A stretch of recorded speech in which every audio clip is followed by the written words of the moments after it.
It's amazing.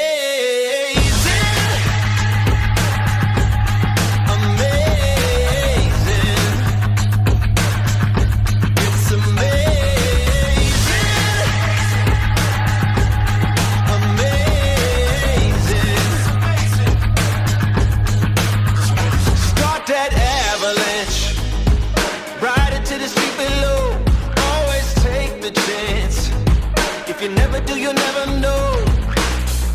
Who cares if anyone's watching? Let them keep talking and talking. Avalanche, start that avalanche. Okay, this is getting crazy. Tigers getting cagey. Feeling something new, it's amazing. All the records breaking, history in the making. Feeling something new. It's amazing. It's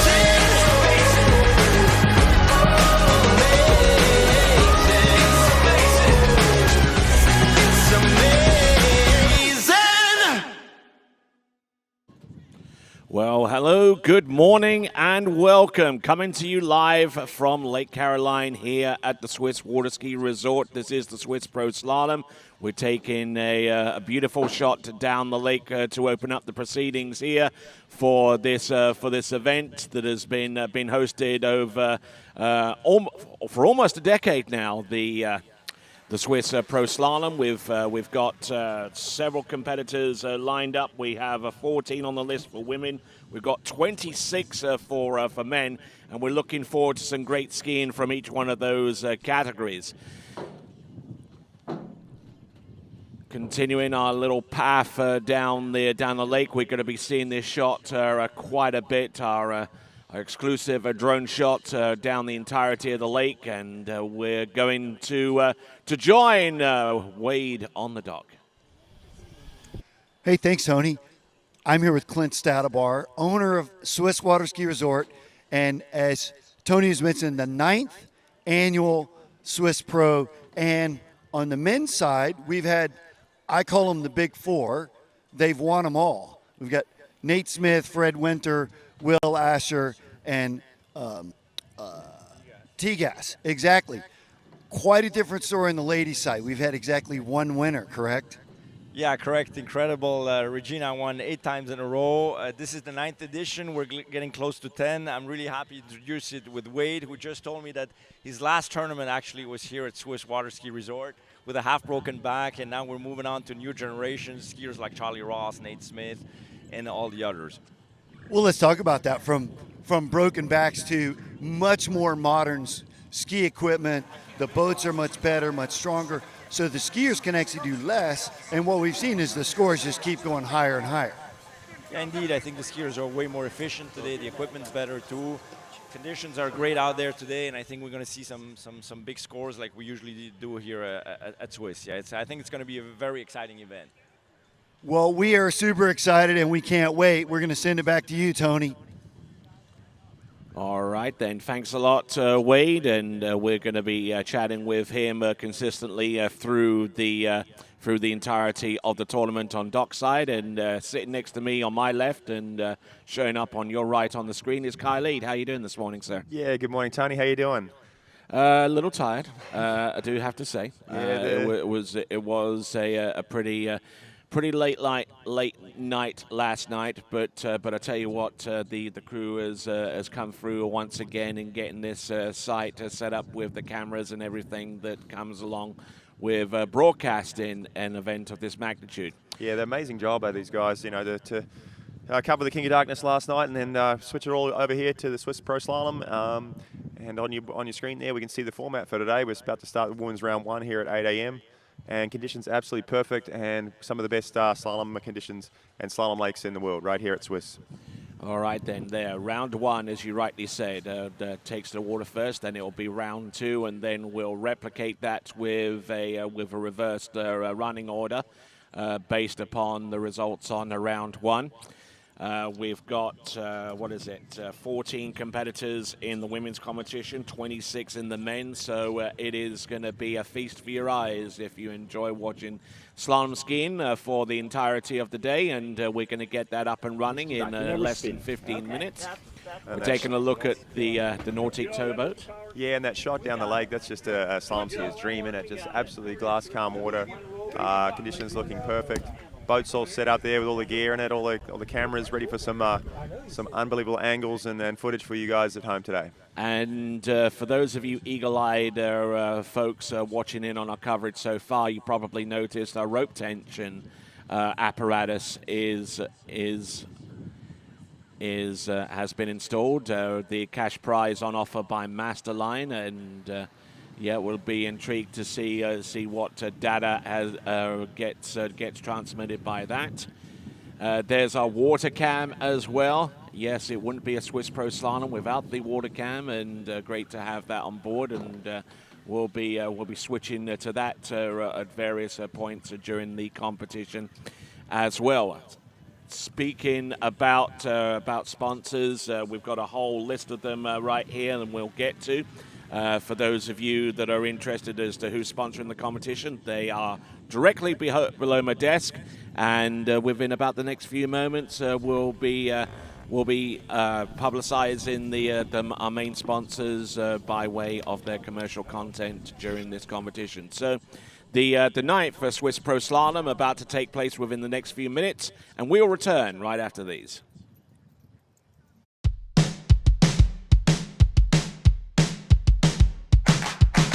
Today is gonna be a little something more.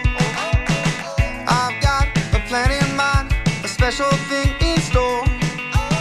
The light bulb inside my head says, get out and play, 'cause you never feel this way.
Only one water skiing brand holds all 6 world records.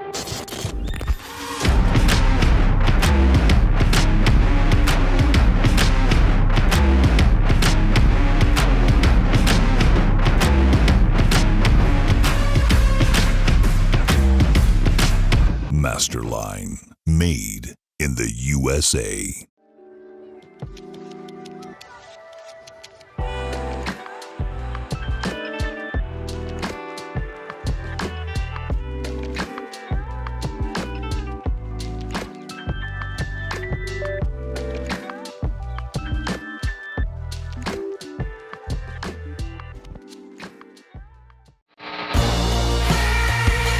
Take a look at you and start to lose my balance. What am I falling into? This feels like something new. I've seen a lot of views, but they were nothing like this. The way you do what you do, I think you're something brand new.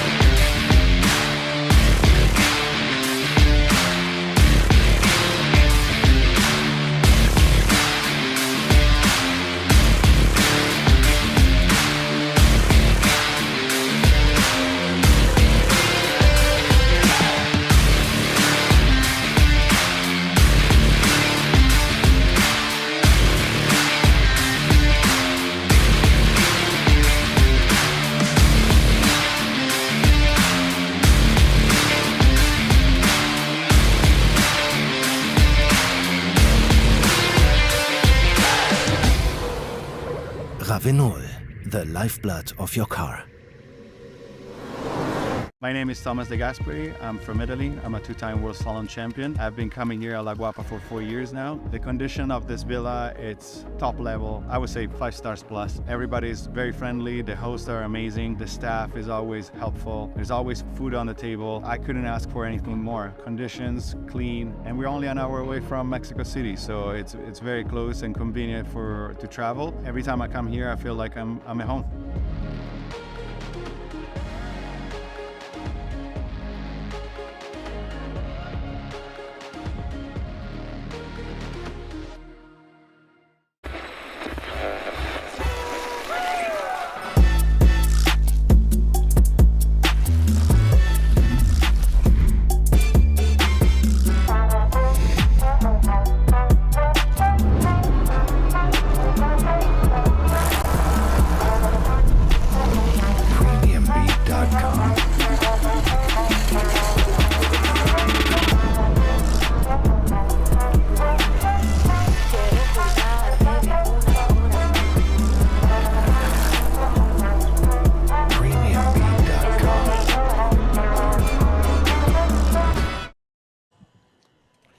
All right then, and getting ready slowly but surely before the start of the Swiss Pro Slalom, the 8th edition. Women's slalom skiers getting ready around the site right now, and just a little bit of time to tell you about our sponsors for this great event. Obviously, Swiss Waterski Resort, the site for the 9th edition of the Swiss Pro Slalom.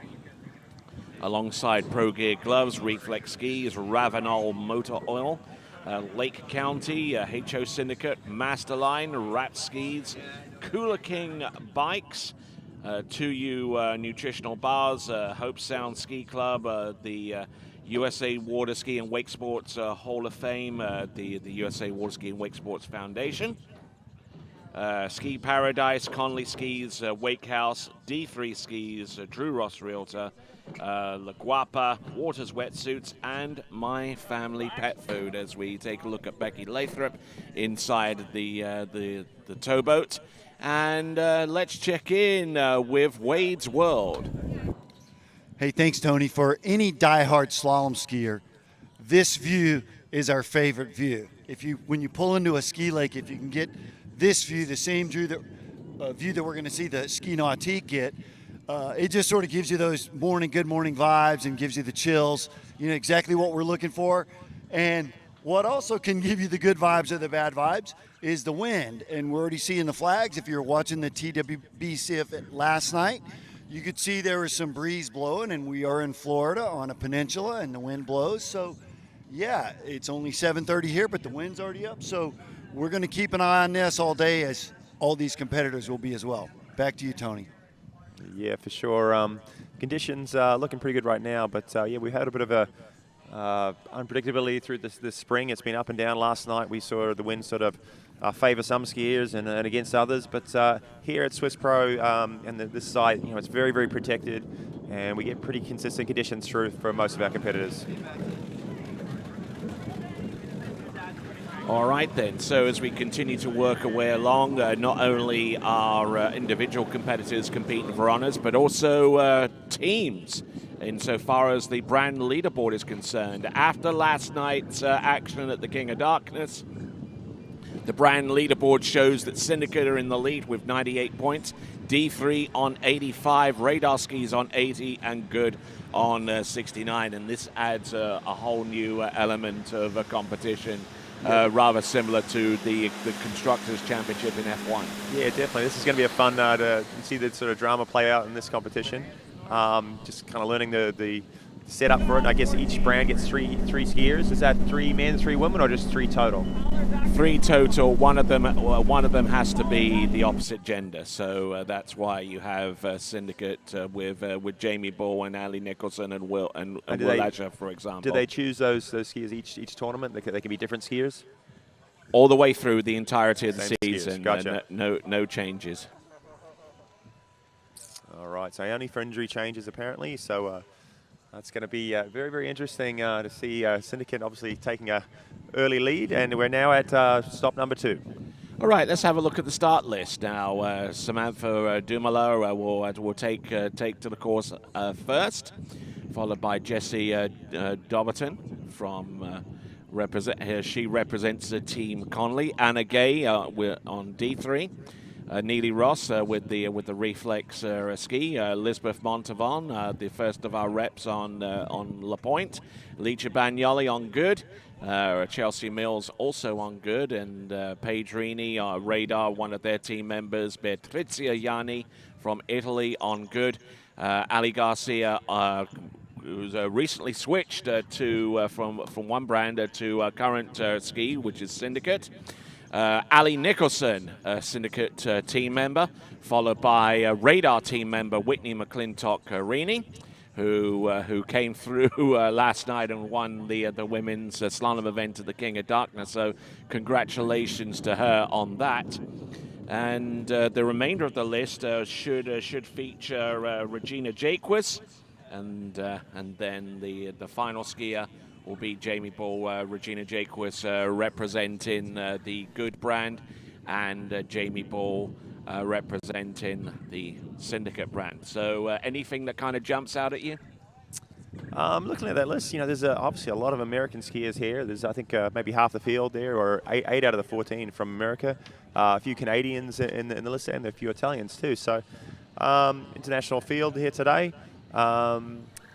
Obviously, our winner from last year, Jamie Bull, didn't feature last night in the final. It was a Whitney and Regina show, and Whitney came through on top in the Queen of Darkness, we were calling it last night. So yeah, she's got stop number one. Regina probably the favourite for this one. She's won it 8 times. Is that correct? Yeah. Absolutely every time that she's hit the water here. So this is definitely her tournament to win. So, but I'm sure Whitney will be looking to take that away from her. And our standout competitor from last year, Jamie Bull, she'll be looking to regain her title as well. And she really stepped things up. We were talking to Ellie Nicholson last night too. She's had a stellar year last year, and she's ready to take the reins as well. Indeed, indeed, and a lot of furious activity going on right now as we get ready to go with our first one or two skiers, and the points that were contributed to the Brand Constructors Championship by Ali Nicholson and Jamie Ball, even though they each finished in either third or fourth, really helping to set up Syndicate for a successful season going forward. Yeah, I'd like to know that team. Obviously we were saying it's three members. You had Ali Nicholson, Jamie Bull, and Will Asher all in the finals last night. Where you can go to find that out? WaterskiProTour.com. Okay, well, yes, let's look who they picked for this year. Yeah, I'm not sure if it's two girls or if it's... two girls are actually on the Syndicate team, Ali Nicholson and Jamie Ball, and their male skier is Will Asher. Because, of course, they've still got John Travers and a host of other good skiers on the Syndicate as well. Indeed, indeed, and some of the other teams are essentially a who's who of fine slaloming talent. I mean, Radar, for example, has Paige Rini, Robert Pagozzi, and Whitney McClintock-Rini, for example. And then you've got the likes of Thomas de Gasperi repping for good skis on that team, supplemented by the likes of Regina Jaquez as well. So a team like Good is pretty well stacked as well. All those teams, very, very strong skiers. Who's the third skier on the Good team then? We'll figure that one out. Not quite sure, but when we come back after checking in with Wade, we'll have that information. Let's go to Wade's World. Both your youngins are coming up soon, so sort of what's going through your mind this morning?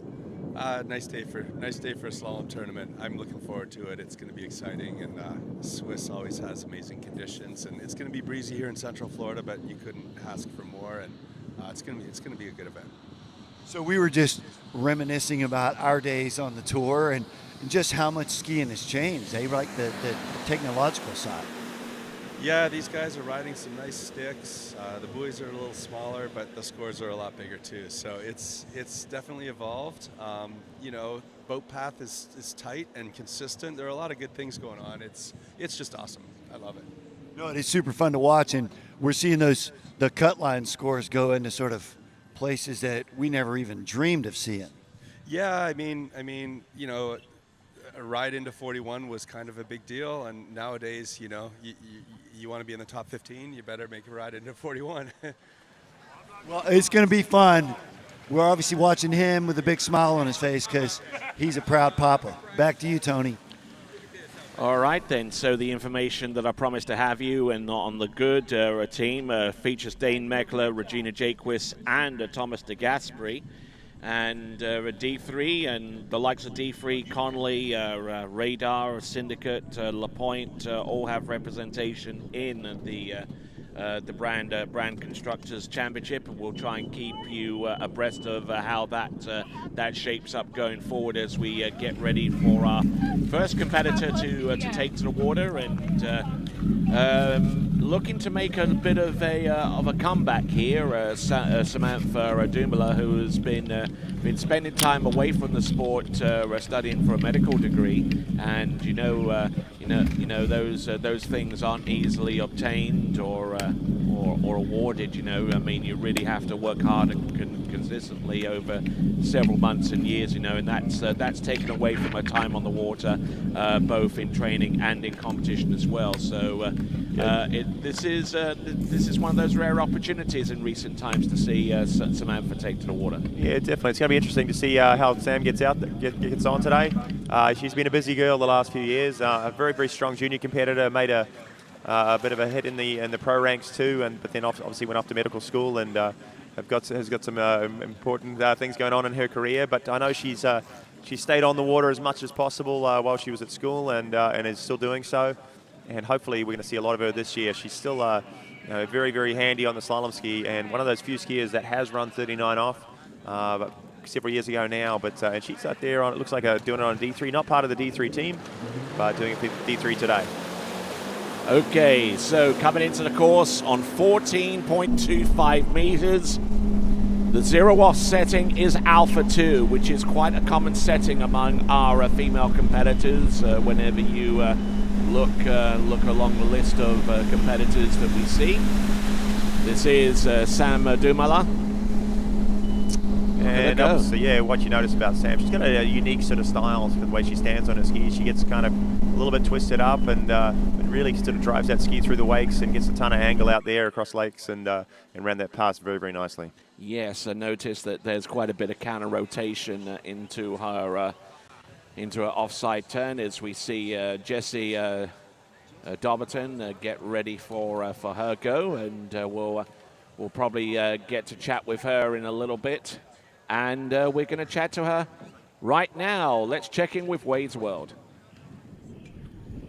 Hey guys, I'm here with Miss Jessie Dobberton, who's up next, and it's just kind of been an annual trip, fourth or fifth Swiss Pro now? Yeah, somewhere around there. It's definitely one I always try to put on my calendar. Love coming out here. It's a gorgeous site. We've got excellent conditions, so it should be a lot of fun.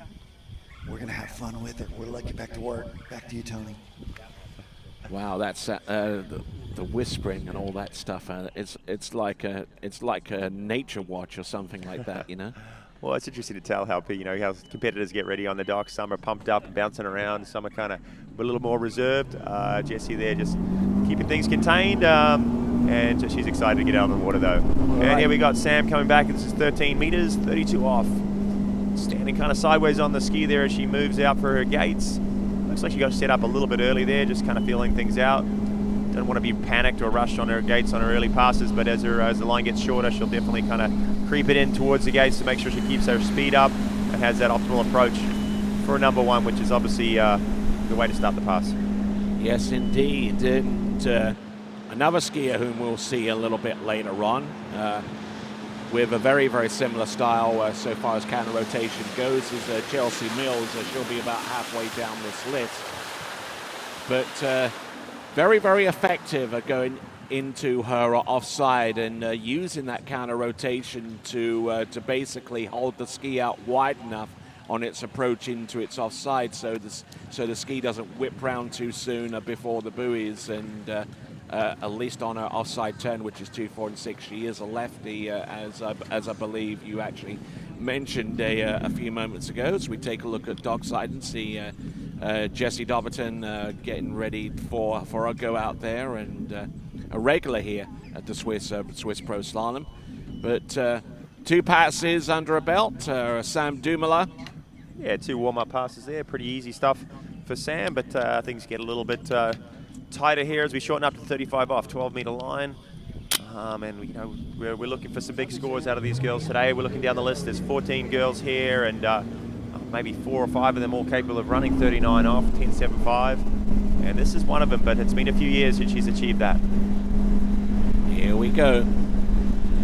Right in that D3 Ion 2, I believe. Look at her staying nice and wide here. Look at her go. Round number 4, a little bit of a delay off number 4.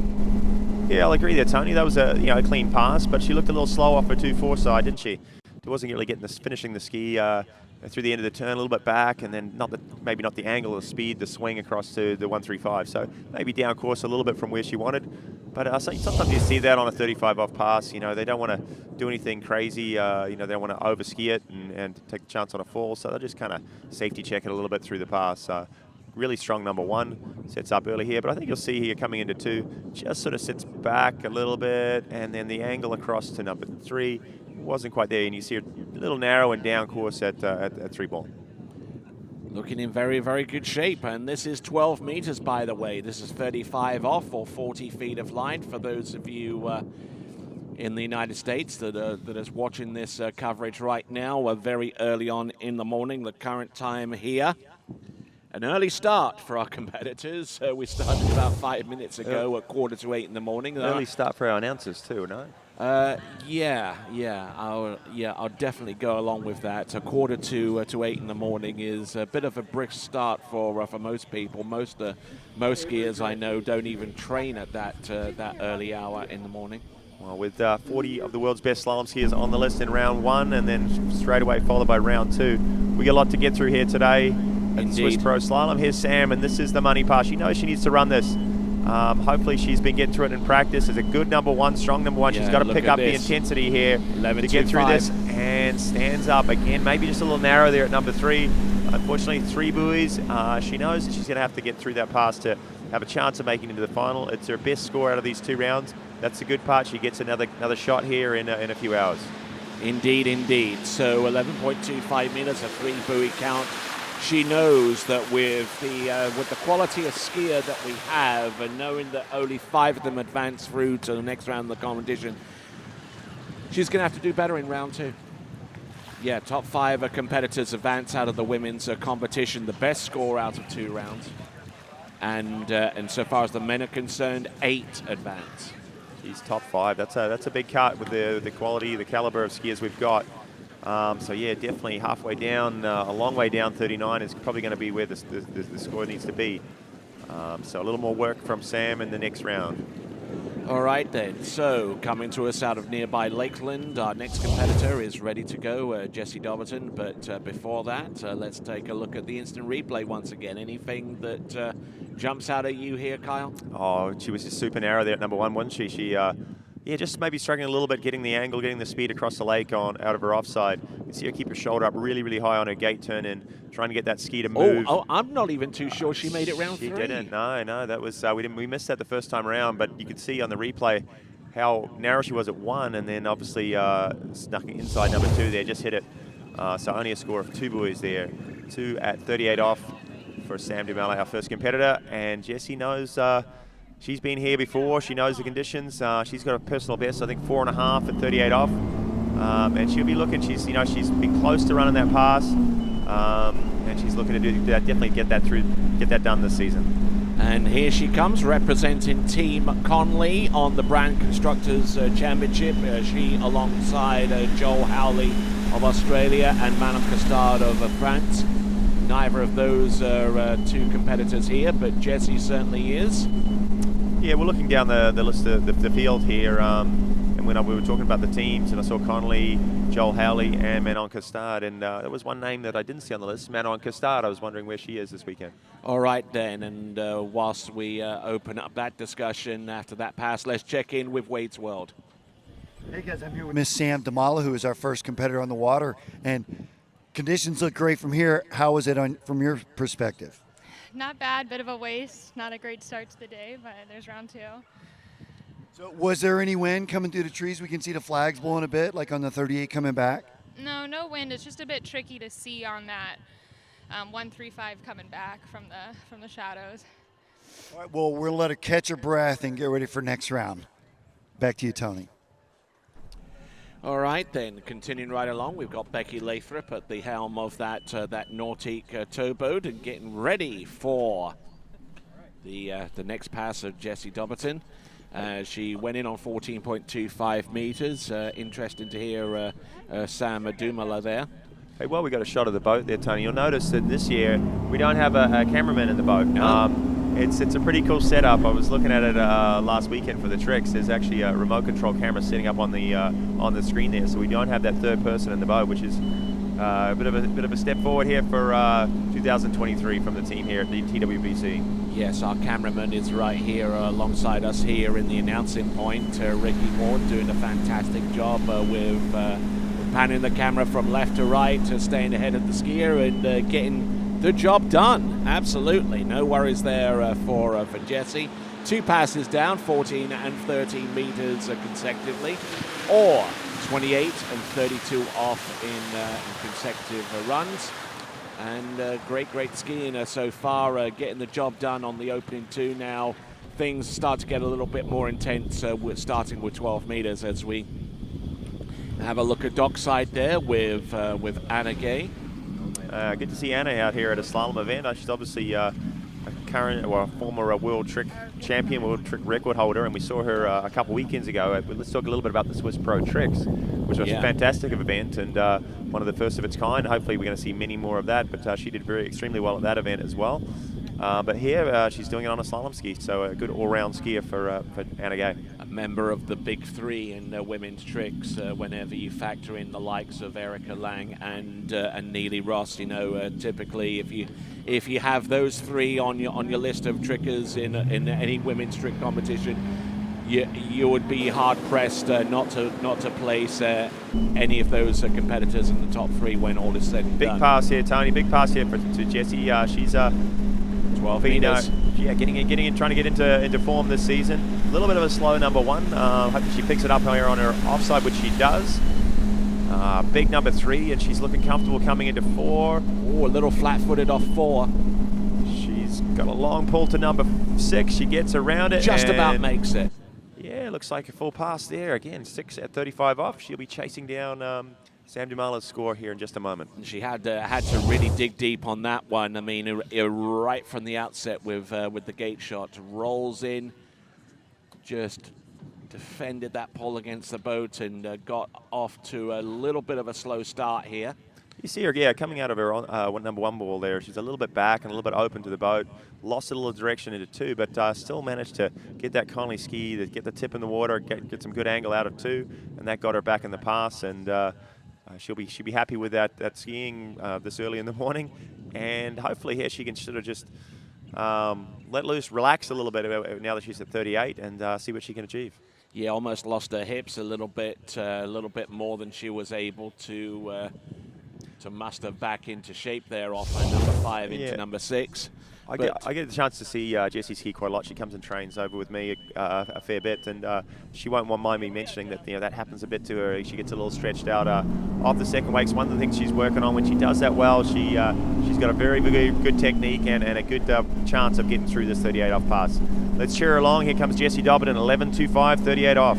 All right then, let's see. Needs to score more than 2 to take the lead, but realistically needs the entire pass if she's to challenge the likes of some of our ladder competitors. And looks like we've got a tie for the lead at this time there between Jessie Dobberton and Sam Dumala with a score of 2 on 11.25 meters. And we're going to take a look at the instant replay in just a moment. But so far as Jessie is concerned, it's a decent start, but she knows that she needs a lot more if she's to stay competitive with some of the skiers that we're going to see later on. Yeah, and you watch her there off that second wake, her shoulders getting pulled into the boat, losing a little bit of direction. That's key, for all these slalom skiers. It's basically slalom skiing 101, isn't it? Direction through the wakes and your edge change, and the arms coming away from the hips and losing that direction there, making it a little bit narrow at number 1. You see her shoulders sort of drop inside. Let's watch this slow-mo replay from the boat. right there is where the right arm's coming across, leaning her into number 1 a little bit too much. She manages it well. It wasn't as bad as I thought it was going to be, but a little down course to have a shot at turning 2.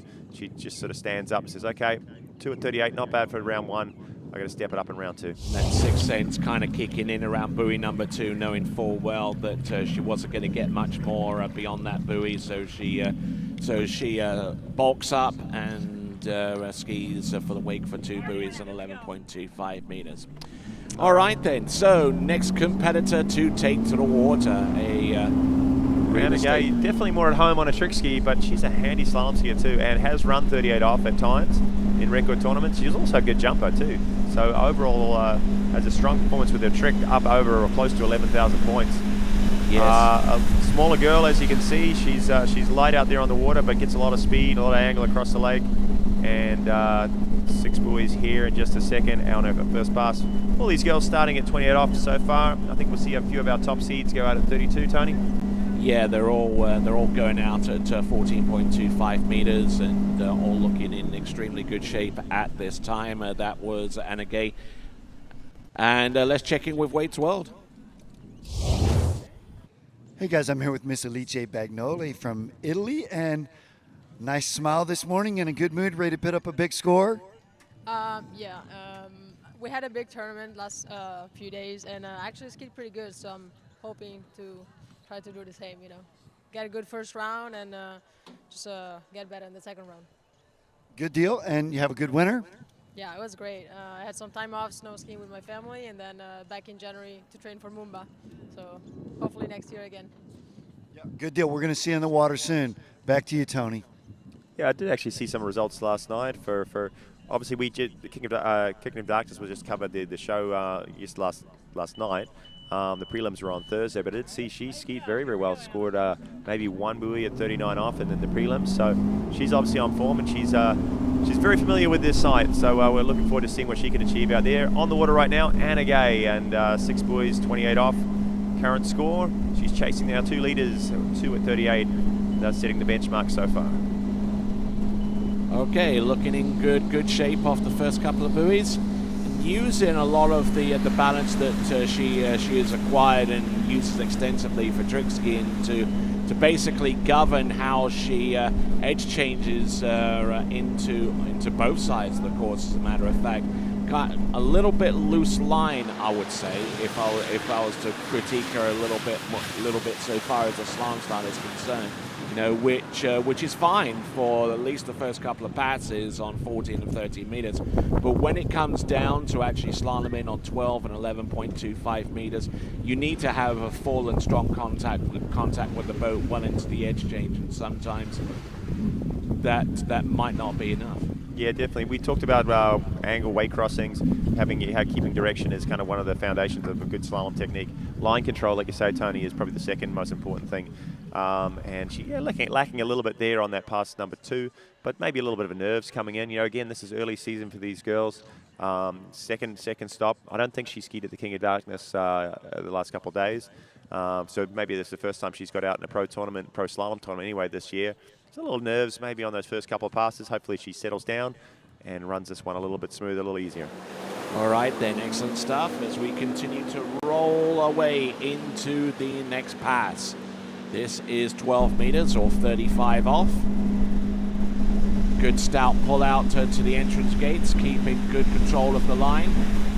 A little bit broken over into number 2, but managing to keep her herself upright. Coming into buoy number 4 is looking good for number 5 and decently round buoy number 6. So the first 3 competitors all successful on the 12-meter line, and 11.25 meters is going to be the next challenge, and anything more than 2 will give Anna Gay the lead going forwards. Yeah, she's probably getting better as she goes here. A little bit more aggressive on this pass, snap that ski around on both sides of the course, and maybe some of the balance and the agility that she shows on her trick ski coming out there, getting her through that pass. Looking at Anna Gay's skiing, she gets good cross-course angle, but seems to let a little bit of that angle deteriorate as she crosses the second wake and go into her edge change. And that brings her onto the buoy rather narrow. Yeah, she's, like I said, she's snapping the ski around, but sometimes, you know, you get a lot of angle right off the backside of the buoy, and it makes it hard to hold that direction where it counts, which is through the wakes and off the, you know, into the edge change. So yeah, just kind of coming up a little bit short through the wake crossing there a couple of times, and then forcing her to go for another bigger turn at the end of the next buoy. So, but she does it well, and like I said, I think some of her tricking ability is helping her. You know, when we teach kids to ski, we definitely try to get them on the trick ski as much as possible when they're young.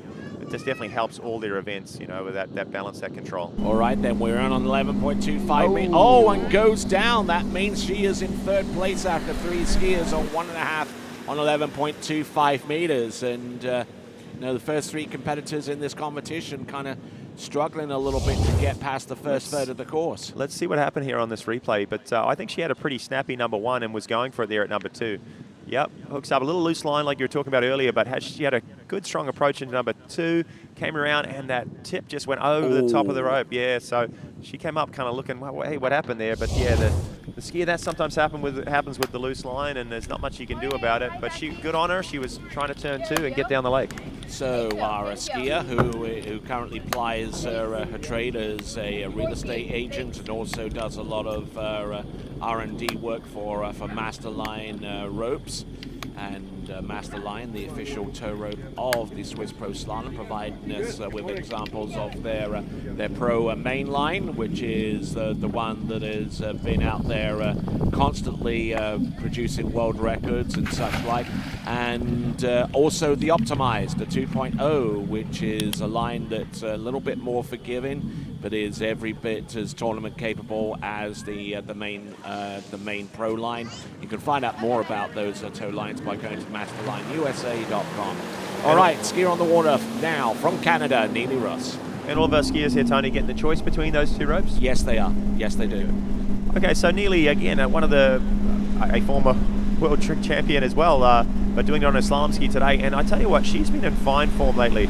I've been to a couple of record events, and I've seen her post some scores halfway down 39. So getting to 3 ball several times.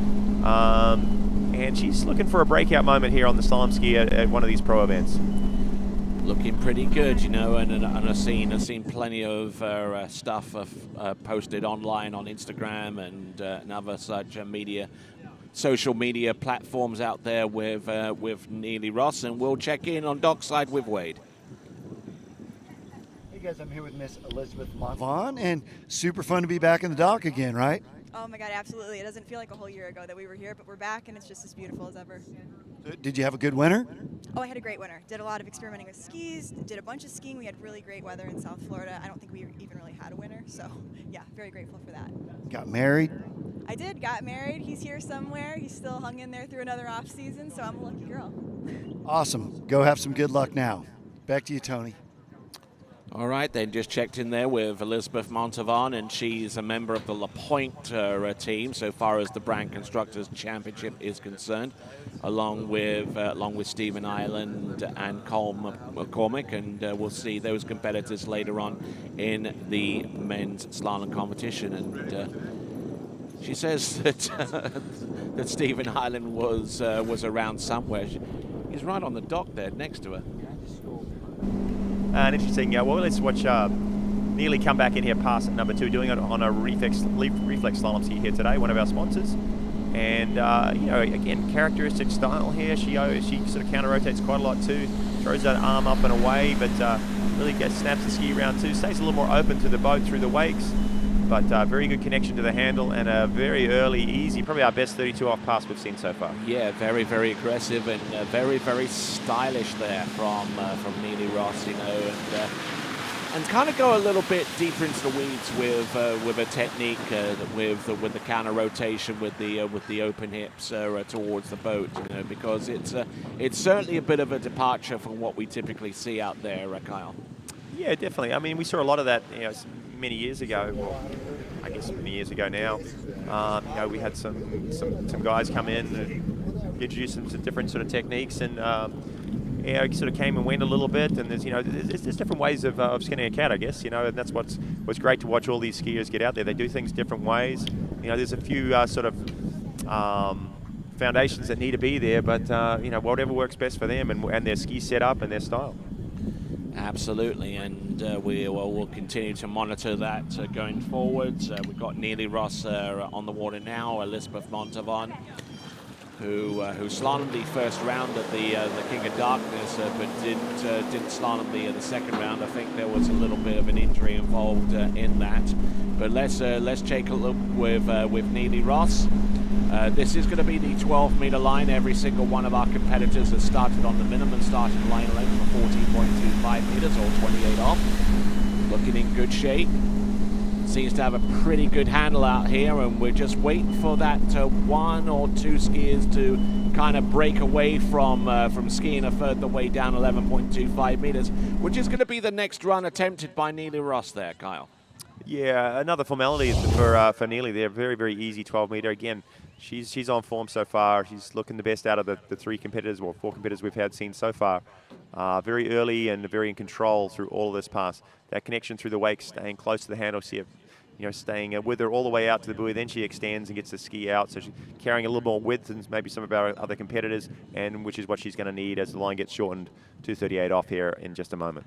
Noticed quite a bit there, especially with Neely Ross going into her onside 2, 4, and 6s. She tends to bring the hand almost directly in front of her, whereas on her offside turn, the handle is out towards the side.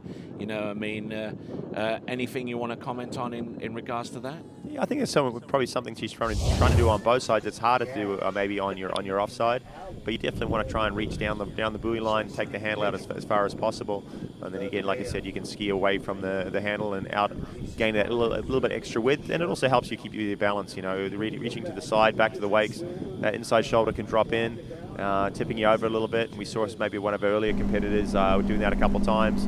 Sort of falling into the buoy. But here it is, the money pass for Neely Ross. This is 38 off, 11.25 meters. And she's got a handy number one, a little bit of a delay, but a big 2-ball. She's on time here at number 3. Snaps it around. She's hanging tough. And this is looking good here, Tony. This could be our first 38 off. And great skiing for Neely Ross. She's going to be happy with that. Yeah, immensely happy. You can just see the beam and smile across her face as she works her way back towards the starting dock, but she's not done yet. 39.5 off, 10.75 meters, and we don't see this very often from Neely Ross getting to 39.5 off. But I tell you what a pass at 38. Yeah, we don't. Well, definitely a lot of width there at that slow-mo replay going into number 1. Saw a couple of other girls just sneak around number 1, but she had plenty of space, so started off that pass confident, gritting her teeth there from 2 to 3, and in control. Now she's got that rhythm going. She's feeling it all the way through this pass. Right here at the end, she gets maybe a little bit nervous. She's sort of going, okay, I'm here. I've got to 5. Just don't mess anything up. Pull all the way to 6, and another 6 buoys in the bag. Neely Ross, I think we're going to see some good slalom out of her this year. Yes, indeed. Off to a very, very sprightly start there here at the Swiss Pro in round number 1. They're skiing on the reflex ski. She's been capable for a long time. Sometimes it's just the experience. She's been doing it on her trick ski, but she needs that experience and that confidence in these big slalom tournaments. All right, here we go. This is Neely Ross, former World Women's Trick Champion. Applying her trade on the slalom course. It's going to be 1 at 10.75 meters, and that's going to upset the apple cart a little bit here at this early stage. So taking the lead with that score, 1 at 10.75 meters or 1 at 39.5 off. And what do you see here? Actually, it looked like she was a little bit either slow or a little bit kind of tentative on her gates there. She didn't want to overcook it, I guess, or something like that. So great skiing there from Neely, running the 38 off, getting this event started. The other competitors falling short, coming up around 2-ball, but she's cleared the pass and took a shot at there at 39. She knows. I'm sure she figured she needed at least down to round 3-ball, And it just looked like she was a little tentative on the gates. Didn't get a whole lot of direction and come up short at number 1. Do you think she was honestly looking for a deep run at 10.75 meters based upon that gate? You know, because if you get as far as number 1, I mean, you have to make a split-second decision as to how you balanced on the ski, whether you're going to turn it and make an approach upon number 2, or just bulk up and ski for 1, knowing maybe that 1 buoy could be all that it takes to actually advance through to the next round. Yeah, I think she was looking for a little bit more than just the 1. Being a right foot forward skier, she was probably being a little bit more cautious at number 1, hopefully just to sort of survive it and then get around number 2, and 2 would be a great score for round 1, and maybe take a shot at getting into our top 5 for the final. I think it's going to take a little bit more. I mean, with a personal best of 3 at 39, 1 at 39 is a pretty damn good start for her. Yes, indeed. Always bearing in mind the personal best, of course. And there is our current leaderboard, Neely Ross on 1 at 10.75 meters. And there we've got a 2-way tie for second between Dumoulin and Jessie Dobberton on 2. Nana Gay currently riding 4th with 1.5 at 11.25 meters. Ski on the water. About to take to the water, rather. Coming to us out of South Florida. This is Elizabeth Montavon Island. And you hear her calling out 28 off is her start length today. All the girls so far starting off at that 14.25 meter line. And we talked about it a little earlier. She skied the first round at King of Darkness. Things didn't go quite all that well. And then I heard she was a little bit injured. So hopefully she's done a little rehab, got the back feeling better. I think it was her back. And hopefully she's feeling strong on that slalom ski this morning. Okay, a little bit of TLC in the interim between round 1 of the King of Darkness and what she's doing here at the moment. This is 14.25 meters. Riding the La Pointe is a member of the La Pointe brand constructors team at this time. And she started riding that La Pointe slalom ski towards the end of last season, and she seems to be excelling on that stick. Okay, and before we check back with Carl, let's check in with Wade's World. Tony, I'm here with Neely Ross, our new leader on the dock. Must have felt good to run that 38, huh? It did feel good. It felt awesome out there. So the first 3 passes as a prep, getting ready for the 4th. Once you got to the 4th, did you know you had it? No, but I felt like I had a better start than I have had recently, and Becky felt amazing behind the wheel, and this lake's amazing, so I was excited to do it. Well, awesome. I think that's like one of those scores that's probably a top 8 score, but you got to ski again, right? Yeah, we'll see. I need to get a better start at 39 for sure. Okay, go get dried off. That was fun to watch. Back to you, Tony. Yeah, good to hear there from Neely. She's happy with that first round score. And Elizabeth Montavon on the water. We talked to her earlier, well, Wade talked to her early, and she said, going through some testing, doing some bits and pieces over the winter, and that's what we like to see at these early events, is see the skiers who have done their homework, done their research over the winter, see what they can change up for the new season. And Elizabeth doing a little bit of work, changing up gear over the winter, and looking pretty good here, coming back 32 off. Yes, indeed. Looking in great shape out there, Elizabeth Montavon. A little tail heavy, I would say, and that has been the consistent trope about her slalom skiing in recent times. Has gone a bit of a reaction a lot from the online crowd that checks in on a multitude of skiing videos on Instagram and stuff like that, But she makes it work for her at the end of the day. Yeah, there's definitely different ways to do things out there, and she just does stand back a little bit straighter than some of our other skiers, but still gets the angle, still gets the ski around, and very, very strong. I know she does puts a lot of time in the gym. Her and her husband, they are always working out hard and taking that energy to the slalom course. Yes, indeed. It certainly takes more than just standing up behind the boat and finding a ski that works. The time has to be put in to take full advantage. And to stay fit. because yeah, I was making that mistake, Tony. These skiers, you know, do things right on the slalom ski. They're technically orientated perfectly, but it's still a power sport, and you know that's why we've got that tensiometer in the boat. And hopefully, we're going to get some numbers from that here shortly. But when the line gets short, and you know you're pulling against that towboat, there's a lot of force coming through your body, and you have to be strong and fit to be able to handle it. And let's not overlook the fact that going from one side to the other, especially at 12, starting at 12 meters and working its way on to 11.25 meters, and going through 12, making that one look pretty strong, is the deflection angle. Because whenever the line gets short enough to be 11.25 meters and the handle being on the inside of the course, it's a straight up 180 degree from side to side. And you know, when you rotate from one side of the course to the other, the forces involved are absolutely phenomenal. Well, while you're talking about forces involved there, oh, hey, here we go. Here's our buoy cam, which is great to see that up and running and live, and we're going to get some great angles, some great pictures from that. But we saw on that replay as Elizabeth came around to 135 side, he's just taking that pull from the boat and the head sort of snapping back, sort of off the back of the ski a little bit. But what I'm glad to see is, although she was maybe injured over the last couple of days, to be able to hold on to some of those pulls there on the backside of 135, obviously she's feeling a lot better.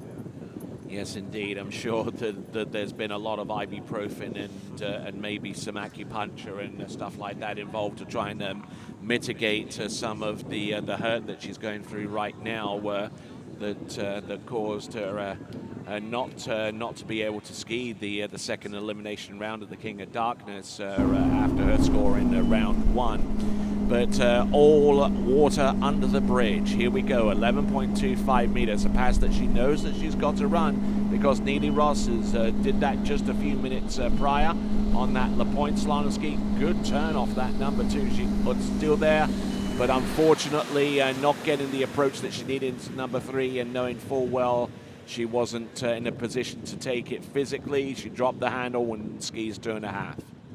And that is the face of a slalom skier that knows she needed more out there today. But let's watch the replay here. Got on the tail a little bit, but really strong through the gates.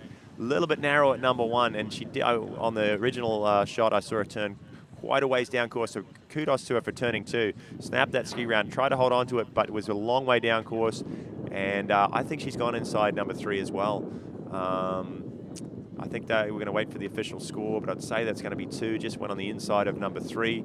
We're talking to Wade and Drew earlier about the size of the buoys out there. We're definitely think things for a safety aspect, the buoys are a lot softer and a little smaller than what they used to be, but it allows our skiers to take a shot at it but not get punished if they hit it. There's no sort of, or less hard falls when your ski hits that buoy. So, but we see that quite a lot, and the skiers sort of make a turn, get close to it, but you can't really tell if they go to the ski around it. But in that instance, I think it's going to be 2. Yes, indeed. You mentioned the size of the buoys. Now, whenever I started slalom skiing in the early 80s, the buoys were kind of like knee high. And hard, too. And hard. Yeah, exactly. Proof score of 2, which actually puts her in a tie with about 2 other competitors, Jessie Dobberton and Sam Dumoulin. But she knows that she's got to conjure up something more substantial in order to put herself through to the next round. Skier on the water right now, coming to us out of Italia. This is Alicia Bagnoli. And if I remember correctly, I think she tied the Italian slalom record. Is that right, last year? Yes, she did. Was it 3 at 39? Yeah, 3 at 39.5 off. She's in good touch. She's been slowly making her way up the slalom ranks. She's an overall skier as well, a very, very handy tricker. We'll talk more about her after we hear from Wade.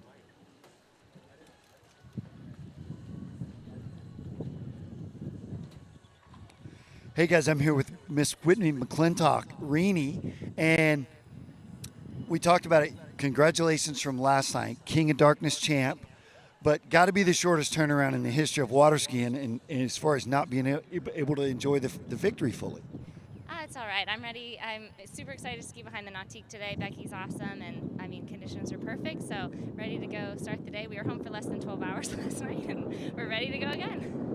So you can see she's enthusiastic and ready to go. So what was sort of your mindset when you got home, though? You like eat, sleep, right? Set the alarm? Exactly. I was like, we got to set the alarm because I probably won't wake up. But actually, I did wake up this morning before my alarm, and and then just like laid in bed scrolling, and I was like, oh crap, it's time to go.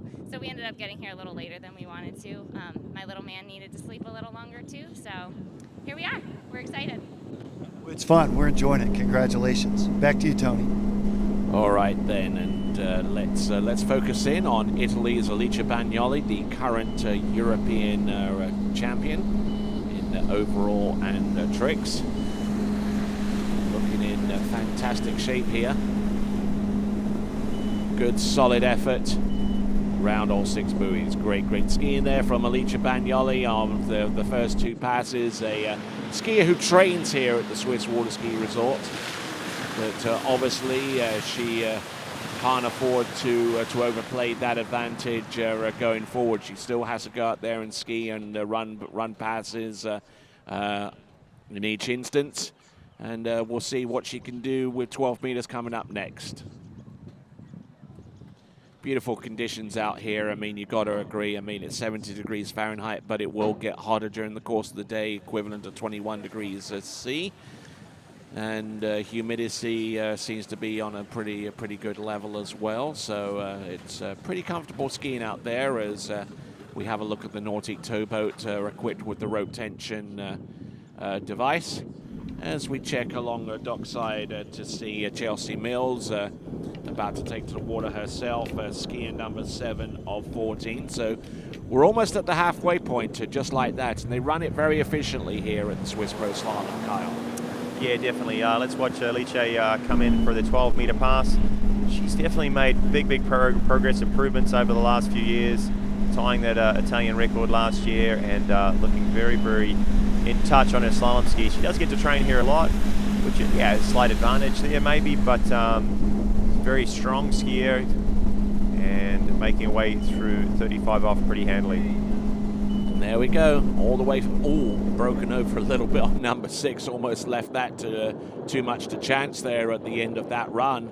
That is Alicia Bagnoli, and that is 12 meters, and hopefully she won't be too phased by that, but let's take a look at buoy number 1, and very aggressive and very purposeful technique out there, Kyle. Oh, definitely. Her 1 through 5 is very strong. Leaves her sort of chest down the lake, head sort of looking down the lake a little bit, so to ensure that the ski and the hips kind of come through underneath the line and get in a nice sort of stacked position to take the pull from the boat. And she's kind of just working through a few things there to set her up for 38 off coming up next. All right then, so Alicia Bagnoli, 12 meters, the easier passes that she will run in a typical slalom set are out of the way. Now things start to get a little bit more intense with 11.25 meters. The rope doesn't stretch out fully to the buoy at this stage in the competition. The course width is 11.5 meters. The line now is 11.25 meters. So not too much distance between the two, but the rope is definitely shorter than the buoy's width. Here we go, Alicia Bagnoli. She's getting a bit down course here at number 3, yeah. Sneaks around 4, hopefully she got that extra buoy there at number 4, but saw her get a little bit narrow at number 3, had to snap it round, bit of a delay, and I'd say 4 buoys at 38 off. So maybe not what she was looking for. She has a second round, that's the beauty of this event. This first round, you know, guys get a little bit of a feel out there. We saw Neely post a big score, but these other guys just falling a little bit short at 38 off. Yeah. But they know they've got another chance later on this afternoon. Yeah, they certainly got that other chance, you know, but a little bit, probably a little bit of a pressure more than she would have wanted to have going into round 2, but. Got the good start that she needs, being a left foot forward skier into buoy number 1, but the big delay off number 2 sent her down course around number 3, and way too much time down course for her to collect her thoughts and try and make up, and skiing round number 4. That puts her right now, if I'm looking at this list, currently in 2nd spot, but she knows that the quality of skier ahead, you know, means that it's highly unlikely that score will be enough to send her through to the next round. No, definitely I'm going to make that call right away. I mean, with only 5 going through to our final today, and the caliber of the skiers to come. We've got 8 left on the dock. Chelsea Mills next out, but all the girls from here on in run 38 off consistently, run it a lot, and many of them also get through the 39. Chelsea Mills, one of those. She first ran it maybe a month ago, I think it was, at a La Pointe Slalom tournament, I believe, or was it last year? But anyway, she's made a meteoric rise in the slalom event, and looking good through pass number 1. Started relatively late in terms of pro slalom skiing. You know, a lot of these competitors, including Paige Rini, whom you see on the dock there, have been slaloming since they've been in the stroller. But so far as Chelsea Mills is concerned, she started relatively later. Let's check in with Wade's World. Hey guys, here with Miss Regina Jaquist, and before we talk about her 8 victories in a row here at the Swiss Pro, let's talk about an unusual victory last night, a jump victory at the King of Darkness. Yeah, no, it was fun. We were at King of Darkness last night, and not the podium expectations that I was going with. I thought, maybe I would podium. I was hoping. It's been 2 years since I tore my ACL at the end of this month, and just to come from, not thinking I would jump again, maybe I would go far again, to actually winning an event was pretty spectacular. And I think the ski fluid group and everything, they've really kind of pushed me and actually made me get in the course on the jump. So it was really fun, and they were all there last night to cheer me on. So it was great. So similar though to the rest of these athletes, you go home last night, no time for celebration. You got to get up and come back and get your game face on. Yeah, it was after midnight by the time I was in bed. But it's good. It's just part of it, and no complaints to have so many tournaments. Absolutely, we can't complain. We get to watch her soon. Back to you, Tony. All right, then, back on the course, we've got Chelsea Mills, 2 passes to the good right now. And speaking of that, she is riding the good slalom ski, which is also ridden by Regina Jaquist as well. And a fine-looking run there for Chelsea Mills on the first 2 runs of 14 and 30 meters. We haven't seen anyone yet to come into the course on the 30 meters, and so far so good. Good counter rotation there into her offside turn. She is a left foot forward skier, which means that she can take a little bit more of a hit off 1, 3, and 5, but has to ski relatively neutral on 2, 4, and 6. And certainly your approach and your technique into your offside goes a long way to determining how far you get down the particular line length, and indeed further down the set going forward. So there we go. That was Chelsea Mills on the good slalom ski, and now working her way to the course on this next run. Shows up on the graphic as 11.25 meters, and it could well actually be for 11.25 meters. We'll take a check on that again. But I tell you what, that looks every bit as the pass of 11.25 meters, so I'll probably hedge my bets and say that was indeed that pass. Instead of being 12 meters, 11.25 meters with apologies all the way around. But she certainly got a good tight grip there off the entrance gates into buoy number 1, and she certainly had to battle out there, Kyle. Oh, she's definitely a battler. She's a strong skier, very, very fit. And she does it a lot. She does start at 13 quite frequently, and I think we'll see quite a few of our other girls start at 13 meters. Chose to do it the 38 off from the other end of the start dock end of the lake, and she did it well. So our second girl through 38 off, and she's going to take a shot at the lead.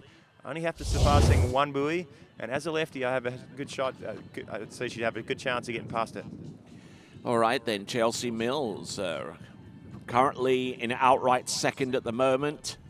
Only one other score is ahead of her, and that is, of course, the 1 buoy at 10.75 meters. That is the lead, courtesy of Neely Ross, as we see Paige Rini get ready for her for her effort out there on the water. Let's see what we've got.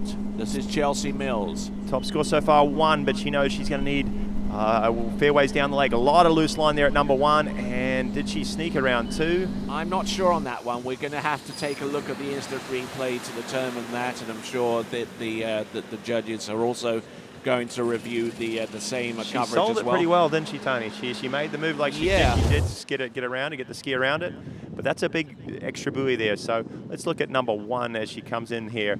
Oh, extremely narrow. Just gets round number 1. Now getting round number 2. Let's have a look and see. I think she did. Yeah, 2 buoys. 2 buoys there. Well done for Chelsea Mills, because that was not a great start. Sometimes down that end of the lake, as you come around the corner, it takes a little bit of practice here to kind of figure out your setup. And I've seen a few people fall a little bit narrow, a little bit short, and maybe not have the angle through the gates to get a nice wide early number 1. And definitely, that was the case there for Chelsea. Pulled all the way to 2. And official score there, we are giving her 2 at 39.2 at 10.75. And 2 gives her a little bit of a chance in terms of advancing through to the final. Let's not forget 5 skiers advance out of the women's slalom competition through to the final, and it is the best score from 2 rounds that determines your potential placement going forwards. Yeah, definitely an outside chance there for her. We're halfway through the field. We've had 7 skiers. We've got 7 to go. Obviously, only 5 going through to the final, so we're not going to know for a little bit yet. Got another couple skiers, but Pedrini on the water now. Another one of those skiers that competes in all 3 events. Very, very strong trick skier, well over 9,000 points. Maybe he picked up a medal. I think it was a bronze at the overall at the World Championships. But very, very strong in the slalom event as well, and she runs 38 very, very nicely and been doing it consistently of late. I did see started at 28. We'll double check on that one. I would assume that she went into the course on 28 off, as she typically does, but that's Pedrini. And also a member of Team Canada as well, the team that won the team competition at the World Championships 2 seasons ago, and over at Jack Travers's place, Sunset Lakes, and will actually be returning there in October for the same championships. Let's check in with Wade's World. Hey guys, Miss Chelsea Mills. So, a little disappointed with your run. Let's walk us through that. Yeah, I just didn't feel that good today. I don't know, man. Like, sometimes you just not feeling it. Like, it was one of those sets. Not so balanced. I felt like I was getting a ton of speed through center, and flying into the buoy. And so I need to watch the video and see what the heck went wrong there. We were just actually discussing that the other day at Lake 38, how you can have your ski setup dialed, your boat, your driver, but then we wake up in a foul mood or funky mood, and yeah, everything's shot, right? I'm not in a bad mood. I'm like happy to be here. It just wasn't feeling good, but I'm gonna watch the video. Thank God for TWVC, and I get to go look at it. And, yeah, I'll let you know. We're working on it. Back to you, Tony. All right then, good skiing so far from Pedrini, and just piggybacking a little bit from what we heard from Chelsea Mills. I mean, it can't be understated how much the whole psychological thing goes hand in hand with what you do physically out there. Because I've woken up in a bad mood almost constantly, and try and try to slalom out there, and it sometimes just does not work. Well, you've heard from her. She's not in a bad mood, but we're talking millimeters or inches, of a movement, subtleties out there on the slalom ski, and sometimes you just don't feel it one with your body or one with your ski when you wake up in the morning, and obviously that's what she was expressing there today, that she just didn't feel that connection, and sometimes that can make a big difference. She still has posted a great score, but she obviously didn't feel like she was achieving the goals that she wanted to do on the water, which would get her maybe a few more buoys and well into our final. So she's going to go back, look at the footage, and that's that's the beauty of this event. We got another round for her to come. That's going to be, if it doesn't get her through to the final at 2:39, it's going to be a great backup score, because a lot of these times, it's a tie, and you go to that backup score to get into the final. All right, then here comes Paige Rini on team radar and working that Vapor Pro build from one side of the course to the other. And she really has an ease of motion from one side of the course to the next. Very light on the rope, is able to leverage that to a good approach into turn with a lot of space. And that was, I believe, the 12-meter line, and doing a grand job out there as we take a look at one of our next skiers about to take to the water. And Paige obviously doing a one-handed gate there. He has a few of our competitors working that one-handed gate, but look how tight that one ball was. She came out of one extremely early, opened up, just kind of patient at number 2 on her offside there, but very aggressive here on the 135 side. That radar ski coming around very tight, a ton of angle out the backside of the buoy, but keeping her speed up too, which is important. It's no point in just getting that ski around and shutting all your speed down, and then you can't hold it where it's important behind the boat. So excellent pass, textbook slalom singing for Paige Rini. And parlaying her trick in the balance out there. Don't forget, she is a well-accomplished overall competitor, taking the bronze medal in the overall competition 2 seasons ago in the World Championships that took place in Lake County. And let's have a look at the leaderboard. There is Chelsea Mills there with 2 at 10.75 meters, Neely Ross on 1. And approaching the course on 11.25 meters. Here she comes. This is Paige Rini. Good strike on number 1, keeping the ski ahead of her. Left foot forward skier, which means her 135 side is going to be more advantageous for her to bring hard round. And there you go. She's in good shape. 11 point. Oh, no. Oh my word, did I speak too soon? Yeah, the kiss of death there. Tony, round number 6 and out through the exit gates. I think she just relaxed it a little bit. She had that past run. Maybe had a little more loose line than she thought going around 6 and out the gates. But she looked a little bit slow out of number 1, kind of had to wait on the line, and then she got going. She turned the pressure up here at 2, ski hooked up well. Dove in at number 2, but yeah, she's back on time. And I thought the look in her eye around number 3, she was like, okay, I'm on this now. I've got the rhythm, and navigated round 4 and 5 pretty handily. And I thought she had that pass in the bag. Yeah, so did I. I mean, it looked. That's a costly mistake, unfortunately. They're going for Paige, because 6 buoys is a great score. A little bit of loose line, but she can hold on to that. She's a strong girl. I'm not sure what happened. Not too sure. I'll tell you what, Paige Rini, but wishing that she had some better gloves, and maybe she should take a look at what Pro Gear has to offer. One of our sponsors in this competition. We thank them for their support, and scoring 5.5 and 5.5 on 11.25 meters, currently putting her at this time in 3rd place outright. Yeah, 5.5, but yeah, she's going to be disappointed though, because she did the hard work, she did the hard yards and got through that pass. Stood up around 6 and was expecting to be able to hold on to that loose line, but she doesn't get a shot at 39, which is what's going to separate her from the girls that have a good shot at making into the final. With only 5, it's going to take at least 2. We've seen already got a 2, and we've still got 6 competitors left. Okay, and here is another skier coming to us out of Italy, and also riding the good slalom ski. This is Patrizia Gianni. Tony, I'm going to make one comment right now, and I haven't seen much of Beatrice's skiing, but reverse grip. We talk about that a little bit, and we used to see that quite a lot on, from the slalom skiers in years past. Of late, we don't see it that often. Lefty being left palm up, right palm down. Righty being right palm up, left palm down. What do you think? Well, it's become a necessity for Patrizia Gianni, because, I mean, what is it now? 2011, she actually sustained a crash over at Rocchetto in the European Championships, and I'll explain a little bit more about that in a moment. Let's check in with Wade's World. Hey guys, here with Miss Allie Nicholson, and I saw a little Asher run up this morning, so I knew you were on site. And good weekend for you so far? Yeah, we're off to a good start. I mean, hopefully we can make the best of the second event today here at Swiss. You can never get mad about making a final, right?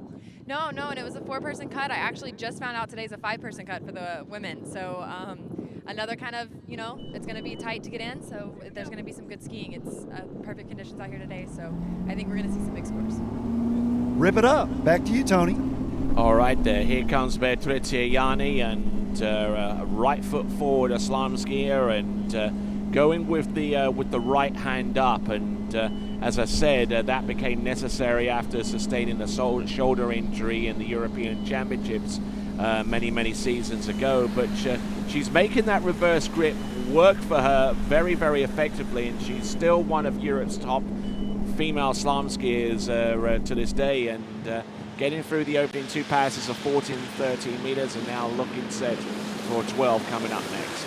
Yes, I didn't know about that. And I've actually seen that a few times before. Skiers needing to change a grip with an elbow injury or arm injury or something like that.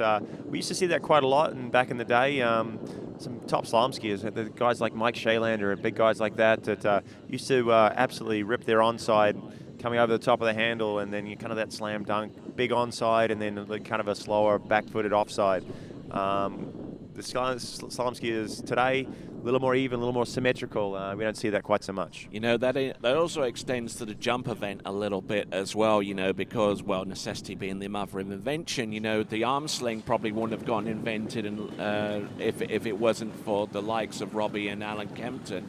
Wanting basically to keep their arms in the shoulder socket, intact, and what it ended up doing is it revolutionized the jump event way back in the 1960s, early 70s, so well, it's working. It's definitely working for Beatrice, and she's one of those skiers with the reverse grip that actually makes it look pretty even on both sides. So she's working well here, and this is 35 off. Here we go. Hopefully another formality for Beatrice. Gets her shoulder down there behind the boat, adds that little bit of extra pressure. And a little stretched oh my out word! Number 3. What happened there? Handle looked like it got away from her there at number 3. Let's see if we can see what happened on the replay. Yeah, I mean that is a freaky fall there for Beatrice Yanni. The start didn't look too bad. I mean, she got the good hook up off number 1, just drove that left shoulder in, and looking good there. Now, here's her approach into buoy number 3. Yeah, she had a strong... the ski just grabbed. She had a strong number 2 there. Came in, and she actually looked fine coming out of 3. I thought maybe the handle was a little bit too far away from her. And maybe she misgrabbed or something like that coming out the backside of 3, but... Unfortunately for her, she wasn't able to hold on to that, and maybe just at a compromised position. 1 was it was fine. Gets the shoulder down behind the boat. You'll see a few skiers do that, kind of just add that little bit of extra energy to get her across. Coming into 3, balanced, gets that second hand on, and no. I don't know. I don't know what. Seriously, I do not know what happened there. I didn't see anything weird with the ski there, actually. I mean, it might have grabbed a touch, but nothing that stood out. And that's just a very, very weird fall for Beatrice. Indeed.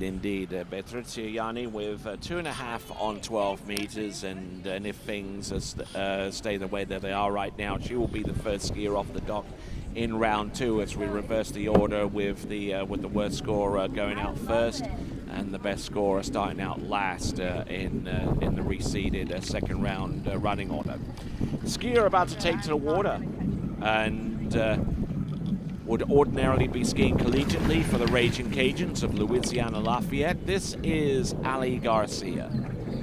Interesting though, Tony, just looking at the results from the King of Darkness tournament with Beatrice there, and she struggled a little bit in round 2, so I don't know, she got the same score in round 2 of that event, 2.5 and 35, so maybe she's having a few difficulties with her technique or a ski out there. Unfortunate, which she's a very, very strong slalom skier and usually runs that 38 off 11 meter line pretty easily. So let's move on though. This is Ellie Garcia. I think she ran 4 at 38 over the last competition, the last couple of days, but she's been running 38 a lot and picked up her first pro win last year.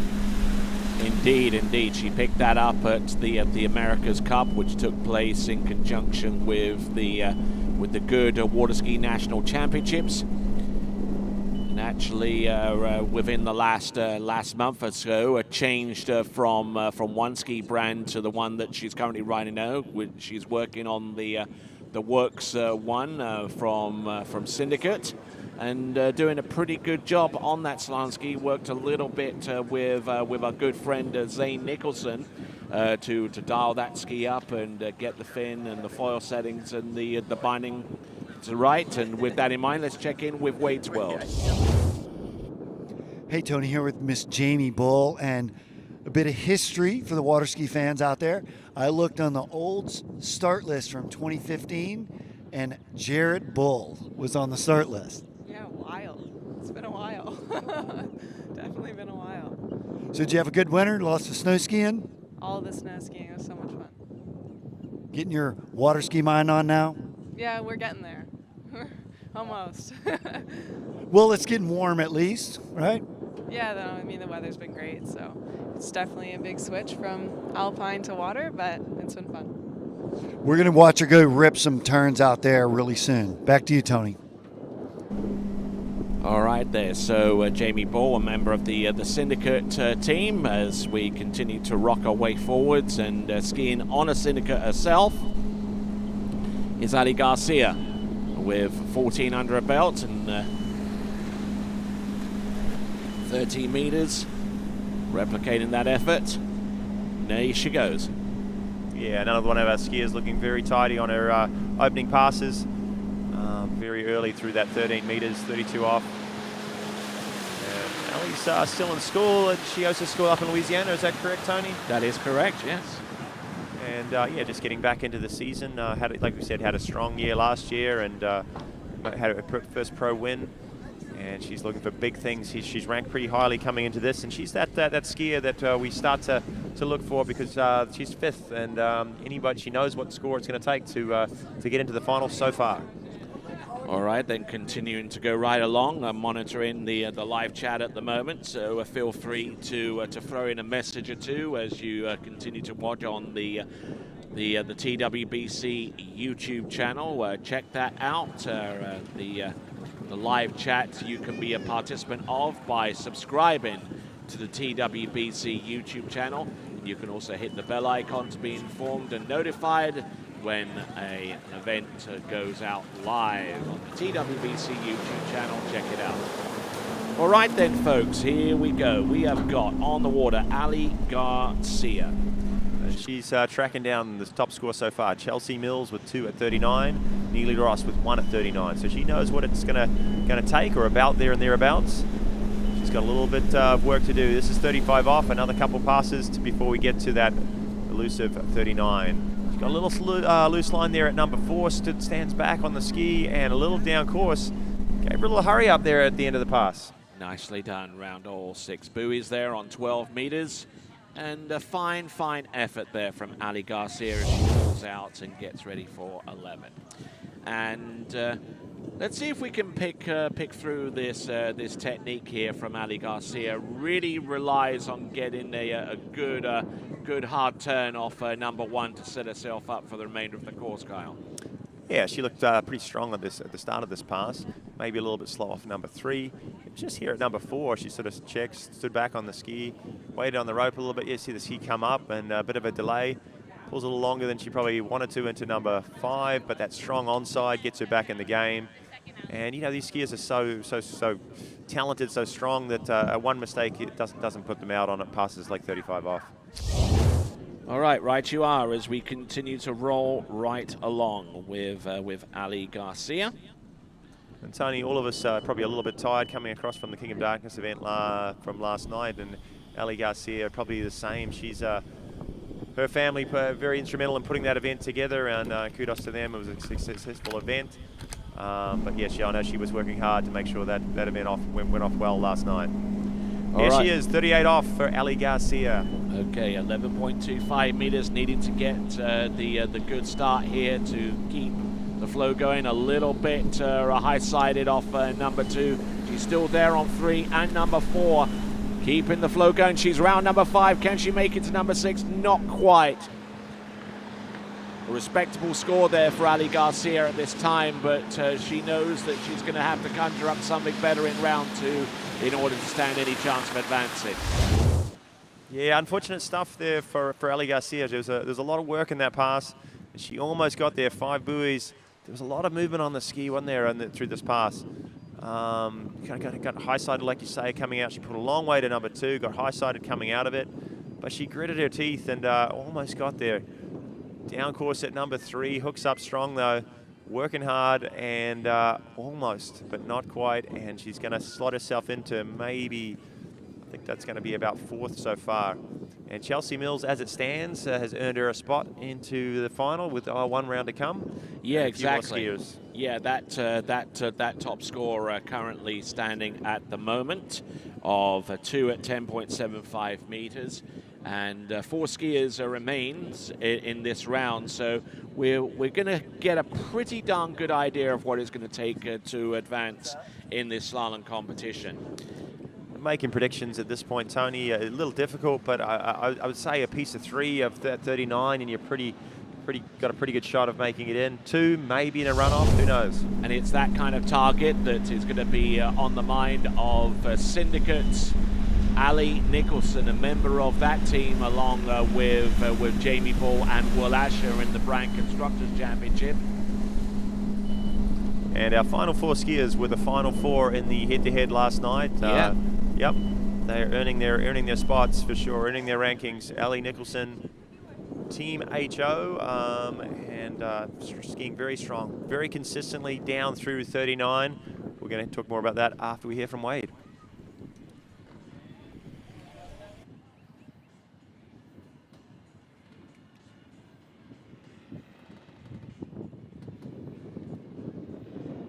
Sia and Ali, hey, not bad, right? Could have gone a lot worse, as you just said. So tell us about your run. You know, I really liked my start at 38. Yesterday, as you know, we had Mastercraft Pro at my house, so it's a different site, different boat, no practice, so I kind of wanted to feel it out this round, get my feet under me, and then hopefully push my score up a little more next round. Yeah, and a pretty good score. I would say that's one of those, like, bubble sort of scores, or maybe even inside that. So, yeah, what are you thinking for the next round? Any adjustments that you might be making? I don't think I was really getting up on my gates on that end, so definitely doing that. The girls here are amazing. I don't think that's going to be in for sure, but I think if I can get 1 or 2 at 39, I think I'll be in a position to compete, so that's the goal. We'll see. All right, we're going to see her out there again this afternoon. Back to you, Tony. All right, then, rejoining the action here, we got Ali Nicholson on 12 meters, looking in very, very good shape here. She has a more free-flowing slalom style than a lot of our other competitors in this event. And she, along with a light frame, really makes that work for her. Yeah, definitely stands tall on that ski, gets a lot of leverage behind the boat, and gets across course extremely quickly on that HO ski.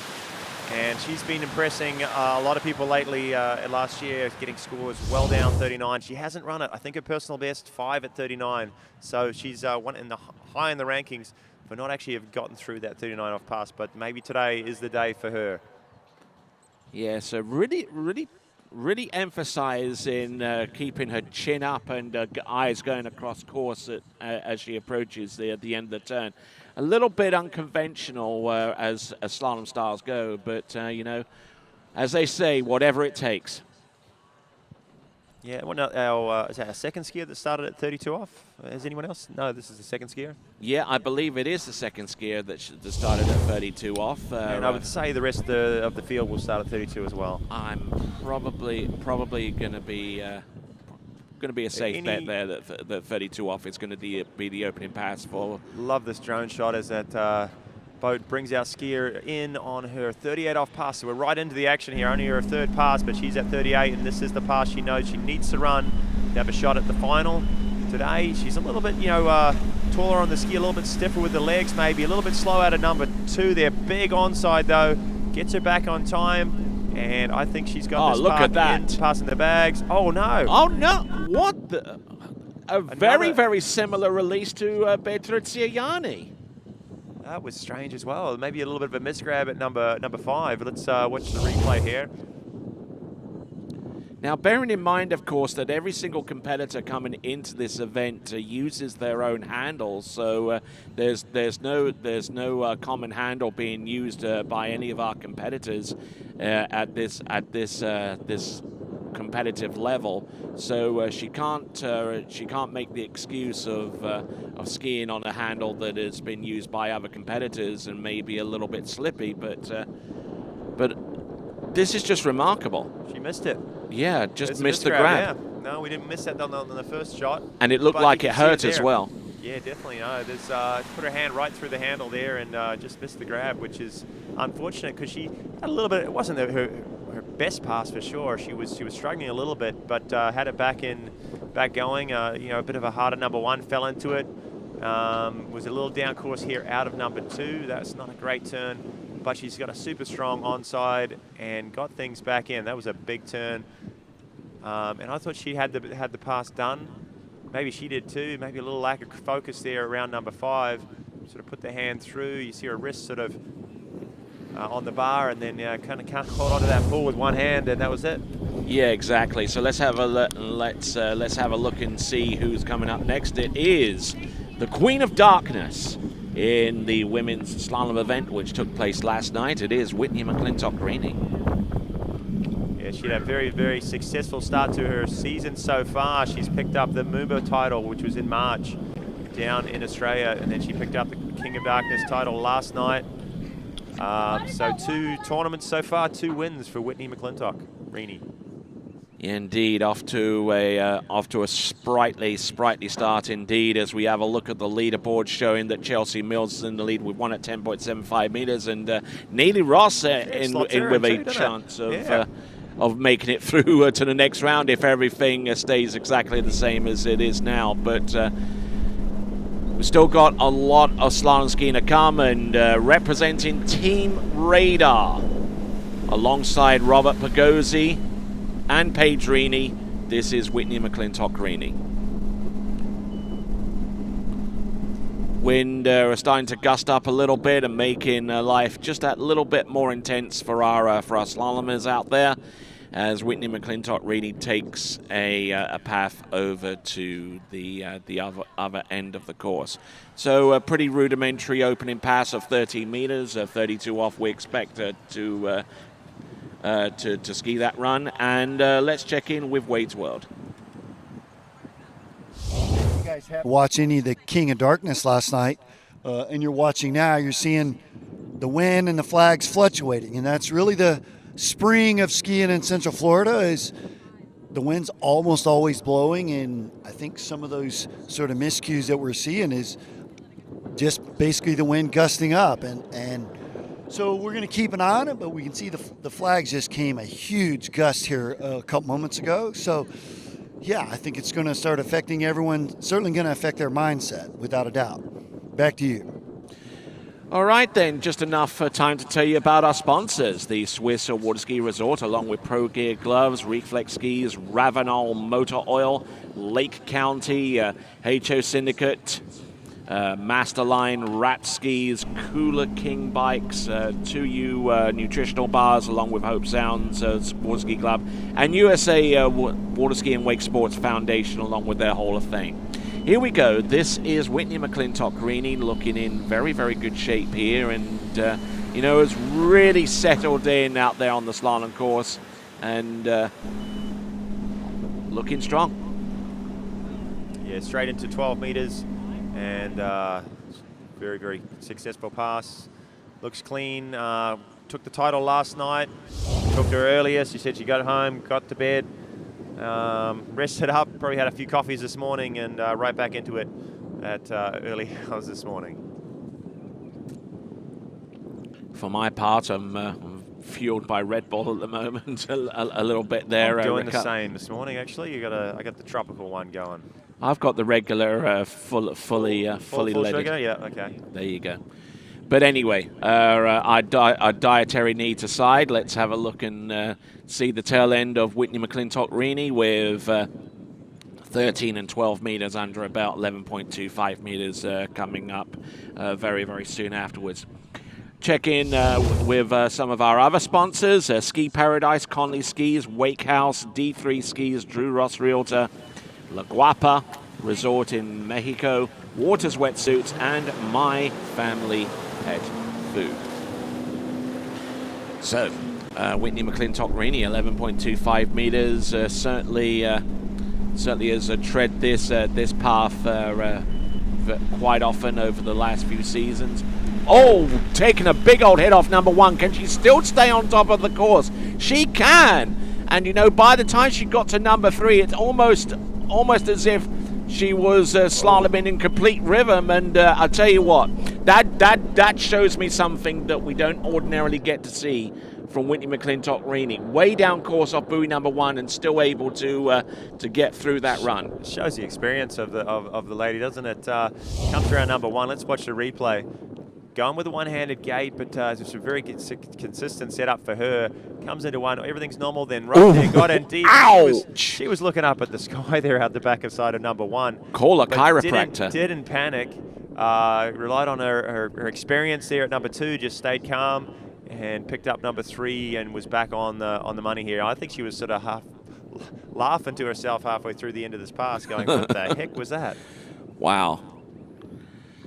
Whiplash like you wouldn't believe off number one.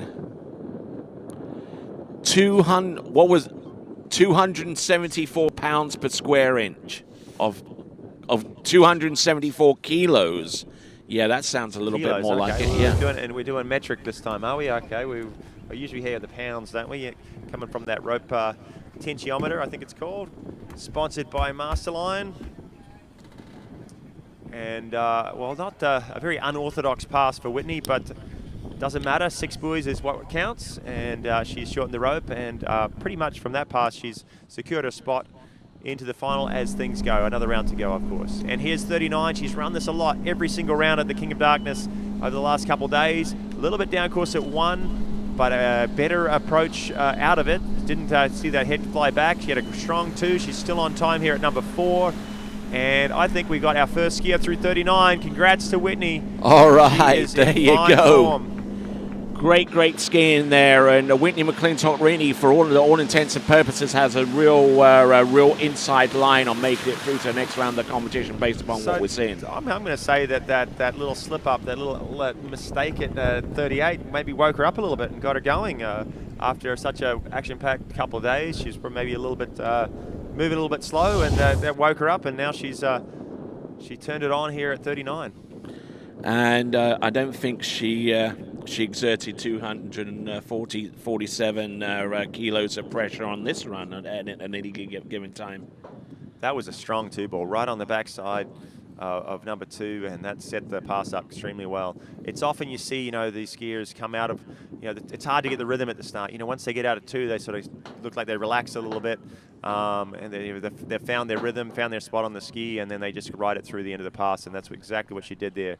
At 39, 10.75, and she's coming back, and I'm going to say her personal best, her records is somewhere around 2 or 2.5, maybe. I don't know if she's got to 3 at 41 in her lifetime. Let's try and find out that stat. But here it is. This is 41 off. She ran 2 at 41 in the King of Darkness and took that title last night. Here we go. Lefty with a big number 1. Oh, grabs huge it. one. She gets outside number 2.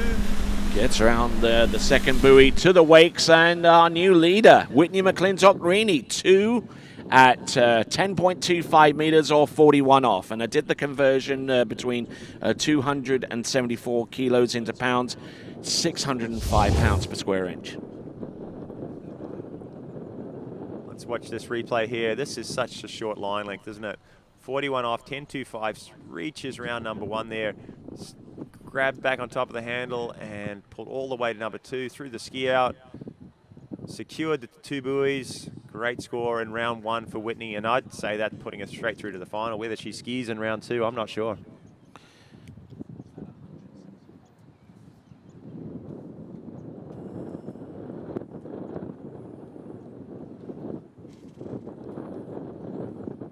So actually improved her rope tension to 291 kilograms per square inch, which converted to pounds is 641 pounds per square inch. So quite a lot of force exerted on that line. But that probably won't matter nearly as much as the fact that she's gotten the lead and probably for all intents and purposes, has just skied her way through to the next round of the competition. So a fun little competition with the rope tensiometer, of course, but not always indicative of the best slalom skiing, is it? No. I think it's more bragging rights for these skiers. They like to load up that boat hard, load up that master line tow rope, but sometimes doesn't always result in the best performance on the water, does it? But that Popeye trophy for both the women and the men's is a highly attractive ornament to go on top of any mantelpiece. What's the highest score you've seen so far, Tony? I'm thinking I'm not it's too up, sure. up around 1,000 pounds, is it not? Yeah, rope. Benjamin Stadelbauer has the 1,064. That's a lot. Yeah, that's is a lot huge. Of force going through your body in pounds per square at inch. the end of a tow rope on a slalom ski. So. Okay, so 291 kilograms, which is the equivalent to 641 pounds per square inch for those of you working with old money. And here we are, good drone shot view, and our next competitor coming to us out of Santa Rosa Beach in the northern part of this great sunshine state of Florida. This is many-time world slalom champion. World record holder, current world record holder. 4.5 at the extremely short 41 off pass. Several years ago now, which she achieved that, but she was taking it along nicely. And she's the newly crowned Queen of Darkness from last night. She didn't get it done on the slalom ski, unfortunately, so she was a little disappointed there, but she definitely got it done on the jump skis. 178 feet, won her that title last night.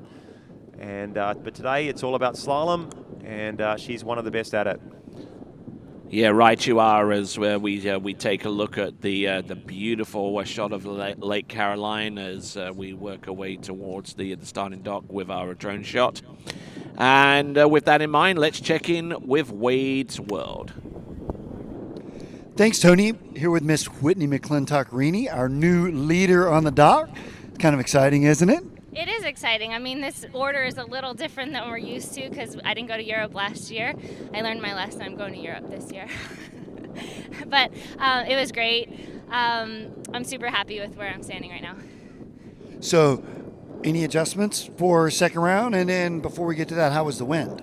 Yeah, the wind's a little tricky, and then of course the light with the shadows and stuff this time of day. But overall, I feel like we had challenging conditions yesterday. It was very similar conditions. This is actually a little more protected, I'd say. So I guess that kind of helped me get my rhythm dialed in for today. And yeah, I mean, it was challenging, but I kind of was focused on one buoy at a time, so it worked out. Spring in Florida, right? Yeah, I mean, you never know what you're going to get. We've had some amazing, and it's like cool this year too. So, but it's teaching us how to be better water skiers. And we're getting taught by the best. Back to you. Very nicely done there, Wade, along with Whitney McClintock-Rini, doing a fine job with that, and also doing a grand job with second pass, that being 12 meters, is Regina Jaquist. Yeah, so let's go back to a few of the comments that Whitney made. She talked about the order. She's out a little bit earlier than maybe what she's used to at some of the other events. She's one of the top ranked, but she didn't go to Europe to some of the events, and the seating order this morning is based off of the current rankings, and she's out a little earlier than she'd like to be, but sometimes that's good. You go out and put a bit of pressure on the ones after you, and it's definitely worked out. She also referred to a little bit of the shadows out there. You know, that we talk about the wind, but also the shadows earlier in the morning. Here we have a big row of trees down the side of the lake, which provides the protection from the wind and keeps the conditions. But it's a little bit, you know, you get a little bit of a shadow skiing into that side. Yeah, certainly, and it'll change during the course of the day as we continue on with this event. We have 14 total female slalomers, and we'll bring on the first of our 26 men very, very soon. We're on to our penultimate skier, our final skier, will take to the water very, very soon. A member of Team Syndicate. It's Jamie Boll, the current world women's slalom champion. And here is multiple-time world women's slalom champion. This is Regina Jaquist. And the little graphic coming up there, choosing B1 on the zero-off settings. She likes the feel of that pull. You know, the skiers have the choice of A, B, or C, 1, 2, and 3, and it dictates how hard and how fast the pull comes from the towboat. But very easy 38 off pass. She is looking in fine form, and I think she's looking for a little revenge here today, wanting to claim another title, but also after getting beaten last night, I think she's a little angry and taking some intensity to that slalom course today. Fantastic, and looking to try and give herself instant redemption out there with maybe another win here at the Swiss Pro Slalom, the 9th edition. She's won every time that she's set foot here at the Swiss Waterski Resort over the entire history of the Swiss Pro Slalom. And this event has been a fixture on the calendar for that amount of time. And obviously, big shout out goes to the Stadelbauer family, Clint and Valerie and Vincent and the rest of the crew here for welcoming us to their splendid facility for nearly a decade now. As we see Jamie Boll just get hydrated out there. That Florida sunshine can be brutal, and you definitely want to be on your game. Can be brutal, but this morning it's actually a little chilly out here, Tony. I've donned the sweatshirt. Yeah, a little bit of a cool spring morning in Central Florida. But here it is. This is 39 off. She is chasing a top score at 2 at 41. Regina runs this pass more often than any girl ever in the sport of slalom water skiing. A little bit back out of number 1, a little bit slow, but strong onside. Again, maybe, she's oh no, and 3. Goes down off buoy number 3. Wow. Looks a little confused as to what happened there. She didn't look settled at number 1 or 2. She usually, you see her make a few mistakes at 39 off here and there, but she's got that experience and that power to get back into it. Not today, though, unfortunately. Falling around number 3. It's put her into second spot so far, but I'm sure she wanted definitely more than that and put some pressure on Whitney, who was out just before her. All right, then. You don't get to see this very often from Regina Jaquist, coming up short on 10.75 meters and scoring 2 1/2, putting her in outright second place right now. We take 5 female competitors through to their respective final, and we'll see what Regina can conjure up with the next round of skiing. Just getting a little broken forward off number 2 and trying her best to fully recover. And yeah, so there we go, Regina Jaquist with her rope tension. That is 264 kilograms per of force. 264 kilograms per square centimeter. And now our next competitor to take to the water, coming to us out of North Bay in Ontario in Canada. This is Jamie Boll, looking in pretty good shape and looking for a little bit of redemption herself after the events that transpired last night in the King of Darkness. So good strong effort there on the opening pass for Jamie Boll. And she'll pull out and shorten. She is our number 1 seeded skier going into this competition. And looking, as I mentioned before, a little bit of redemption out there as we take a look at some of the messages that have been sent here via our good folks, good fans that are chatting it up here on the message board here on the right-hand side of our coverage. We've gotten messages from Zane Nicholson, obviously getting behind his sister Ali Nicholson. Got messages from the likes of Silvia Tranciano out of Italy. Thanks a lot for contributing.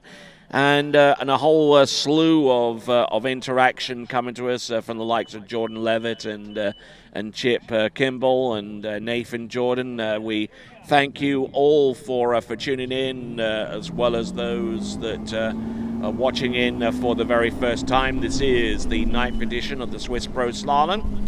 I'm Tony Lightfoot.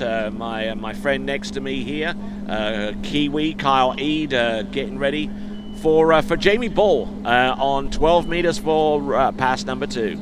Yeah, pass number 2 looked great on pass number 1. This is 12 meters. She's straight into it, and very, very compact, tight style there, isn't she? She's connects up with the rope extremely well and doesn't move on that slalom ski too much. Makes it look extremely easy out there, but make no mistake, she's got a lot of power behind her skiing. I'd like to see what her readings are on that rope potentiometer. And she's our current world champion. She won that title 2 years ago at Jack Trappers, just down the road from here. And we're going to be going back there in at the end of this year, at the end of the season, October. Absolutely. She's going to be defending that title. All right then, and there you see on the bottom right-hand corner of the screen is our zero-off wait time. We normally set it up for 45 seconds at the end of each pass, so that the rope can be shortened and also a little bit of recuperation time between each run. So with less than 5 seconds before the final beeps from the towboat are heard. And during that time, the water settles down a bit. We keep that even for every skier, though, don't we, Tony? Make sure everyone gets exactly the same conditions. Absolutely. The waves just settle down a little bit and give the skier a little bit of a break. But right back into it. This is 38 off, 11.25. And doing it for HO Syndicate out there today. She's one of their team members and posting some big points last night at the King of Darkness. Indeed. Currently, after the first complete event of the Waterski Pro Tour season in the slalom, Team Syndicate currently have a 5-point lead ahead of their nearest competition, which I believe is D3. So there we go. That is Jamie Bull. Fantastic there on pass number 3. She's run through 13 and 12, and that was 11.25 meters. And trying to assert herself into this competition and take the lead score. No, definitely appreciate the way she rides the slalom ski. No real weaknesses in her technique at all. Very symmetrical on both sides. She broke forward a little bit there at number 3, but both sides gets connected up to the handle, so she looks super strong through the wakes, and been a very consistent skier because of that. Yep, consistency all the way through there for Jamie Bull, and using elements of backcountry powder skiing, alpine skiing into her run out there on the water with a weight shifted quite the ways forward on the slalom ski, and just pivoting off that turn. And interesting how many of these slalom skiers or water skiers over the winter get out on the snow skiing, and they like being on skis no matter what form it is. Even Alice Bagnoli mentioned that on one of the dockside interviews. But here we go. Here is Jamie Bull. Oh, it's a slow number 1. Yeah, exactly. She's going to be down course at 2. She tries for the big one and can't quite make it around number 3. I don't think she got that ski around. She was definitely late out at 2. No, I'm calling 2 on that one. 2 at 10. 2 confirmed, and that's it for round 1 of the prelims here at the Swiss Pro Slalom 2023. And our leader so far, Whitney McClintock-Rini with a huge 2 at 41, followed by Regina Dacquist 2.5. And then Jamie Bull slotting herself in at 2. Yeah, and in 4th place right now is Neely Ross on 1. We had another 2. No, we had another 2. There was. Did we get another 2 in there? But I'm looking. Mills. Yeah, Chelsea Mills. Yeah, with 2. She wasn't real happy with her skiing, but she's sitting in there and tied in 3rd spot. Yeah, indeed. Two-way tie for third, and then going down to fifth there, we've got Neely Ross with one buoy at 10.75 meters. So a rather unusual We leaderboard. saw some surprises, didn't we, Tony? There Yeah, was some exactly. weird falls out there and some misgrabs, some sort of shocks to us. Yeah, exactly. I mean, it hasn't been smooth sailing for our women's slalom skiers towards the top. But let's have a look at the leaderboard as we discuss all of that. Whitney McClintock-Reedy with 2 at 10.25 meters on radar. Regina Jaquist on 2.5 at 10.75 meters, riding the good. As to Chelsea Mills with 2 on 10.75 meters, currently in a two-way tie for third with Jamie Ball riding Syndicate, and Neely Ross, as I mentioned, riding the Reflex, currently in fifth spot right now with 1 at 10.75 meters. And that's the cut right now, isn't it? It is, yeah. As 1 at 10.75. Like we're saying, a few surprises. One of them was Regina Jaquist. You know, she didn't look real settled there at 1 and 2 at 39. The other one was Paige Rini. She looked in fine form, 5.5. She had a misgrab. Ali Nicholson missing the handle too. So some weird stuff. Bertriciani as well. And we're going to look through some of the strongest pool leaderboard. Whitney McClintock, strong on the water with the score and strong with the power behind the boat and putting some force on that rope. 291 kgs. All right, then. We'll return with continuing action here at the 2023 Swiss Pro Slalom, and we're going to check back in right after these.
if I told you there was a place where the sounds of nature are only broken by the roar of a boat?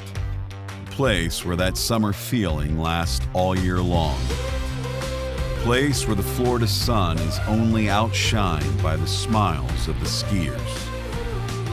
A place where first-time skiers can ski alongside world champions, and the world-class coaches work with all levels of skiers. What if I told you there was a place where life slows down and your only job is to make lifelong memories? That place is Swiss Waterski Resort. Book your trip at SwissWaterskiResort.com.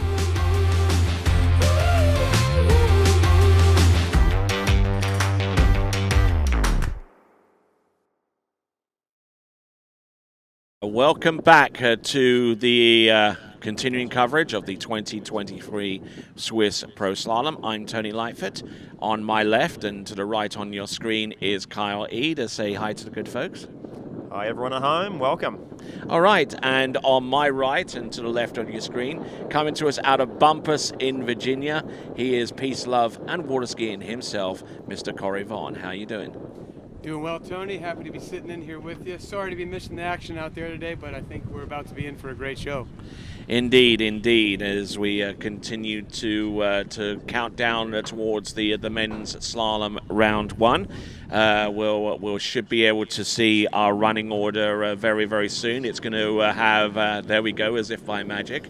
We've got Adam Sattermeyer will take to the water first, followed by Sean Hunter, then Alvaro Lamadrid. A competitor out of Morocco will be fourth out. That's Camille Bamra. Then we've got Arnaud Derick from Belgium, Jaime Palomino from Mexico, Nikki Antonsen from Austria, Carlos Lamadrid also from Mexico. Then we've got Tim Tornquist of Sweden, Thibaut Dayan of France, Stephen Ireland from the United States, and Jamie Ball. But that is only half of the list. All right, so Jamie Calhoun there on 12th out, a little bit of a Freudian slip there. But there we go, Charlie Ross on 13, Chris Parrish, yeah, we go, riding Syndicate there on ski number 14, then Joel Poland, Robert Picozzi, Benjamin Stadelbauer, Robert Hazelwood, Stephen Neveu, Dave Meckler, Jonathan Travers, Sasha Deskin, who made a ski change in the off-season, now riding Syndicate. Ski number 23, Thomas de Gasperi, always a constant on that good slants.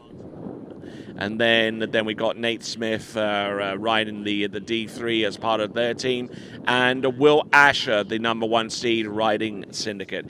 Now, Pretty Corey, any of those competitors kind of jump out at you?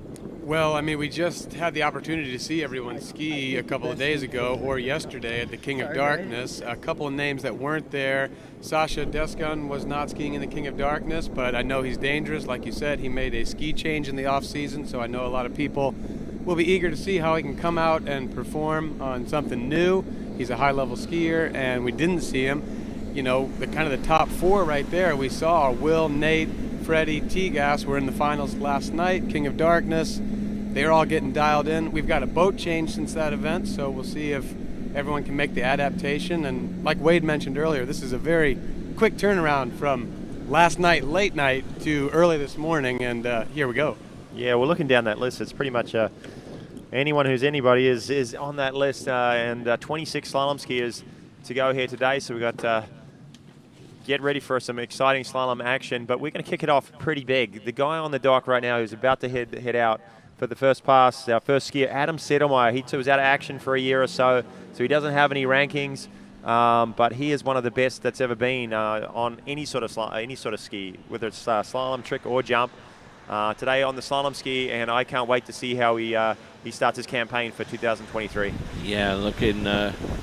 We'll be eager to look and see the former European slalom champion from 2011, Adam Sattelmeyer, and you know he's definitely going to be going for it out there on the slalom course, but sporting a glorious mustache in this event, you know, and looking for some style out there too. Well, I like it. You know, he's a dad. I think once you're a dad, you're allowed to do the mustache thing. I guess you can before if you really got a good one.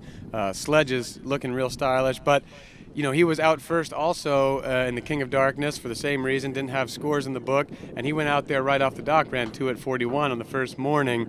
So that really put some pressure on some of these guys that we're going to see come out right after him that are maybe, you know, getting into their first pro event, first couple pro events. You go see the guy off the dock put up a score in 41, your knees can start to get a little bit weak. And we've got Sean Hunter right after him. I'm not sure why he's out so early, but he's same thing. I don't think he, he competed at as many events last year. Didn't have the No, ranking, not at so all. he's out early too. And he's a very capable slalom skier. Runs 39 a lot. I think he is a former under 21 or maybe the current under 21 world champion. So very handy first couple skiers here.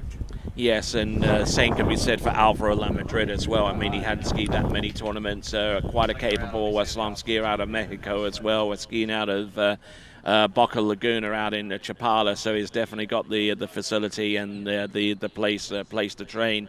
The former site at the World Championships way back in 2017.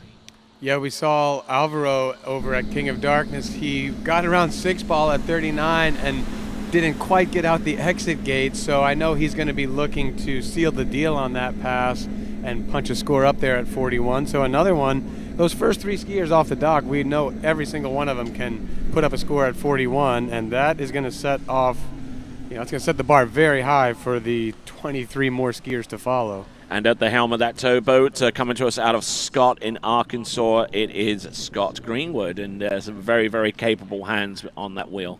Almost like you're rubbing it in that I'm not out there skiing. I love any chance I get to ski behind Scott Greenwood and at Swiss Ski School. So, you know, this is a skier's dream today. We got a little bit of breeze. You guys can probably hear it coming through the mic.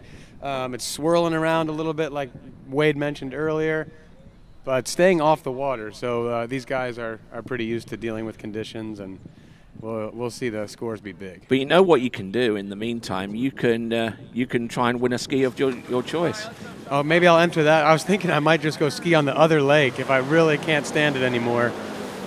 Yep, that drive and that buzz, you know, just to get out there on the water and slay some buoys, you know.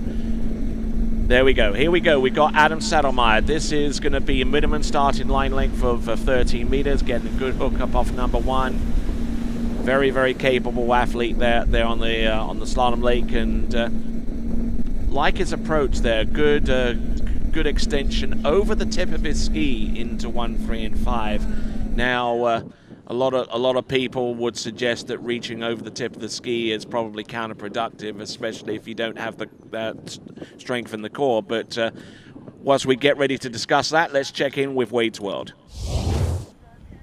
Hey, thanks, Tony. I'm here with Alvaro Lamadrid from Mexico, and your first time here to the Swiss Pro, and you got your family with you. Yeah, it's amazing to have my parents, my brother, and my kids here. You know, we just got a ski gear to seal the deal here. So tell us about, pretty exciting to get to come qualify. I know you're going to ski against the pros. Yeah, it's a nice opportunity to ski with them and just have fun, you know, just go for it.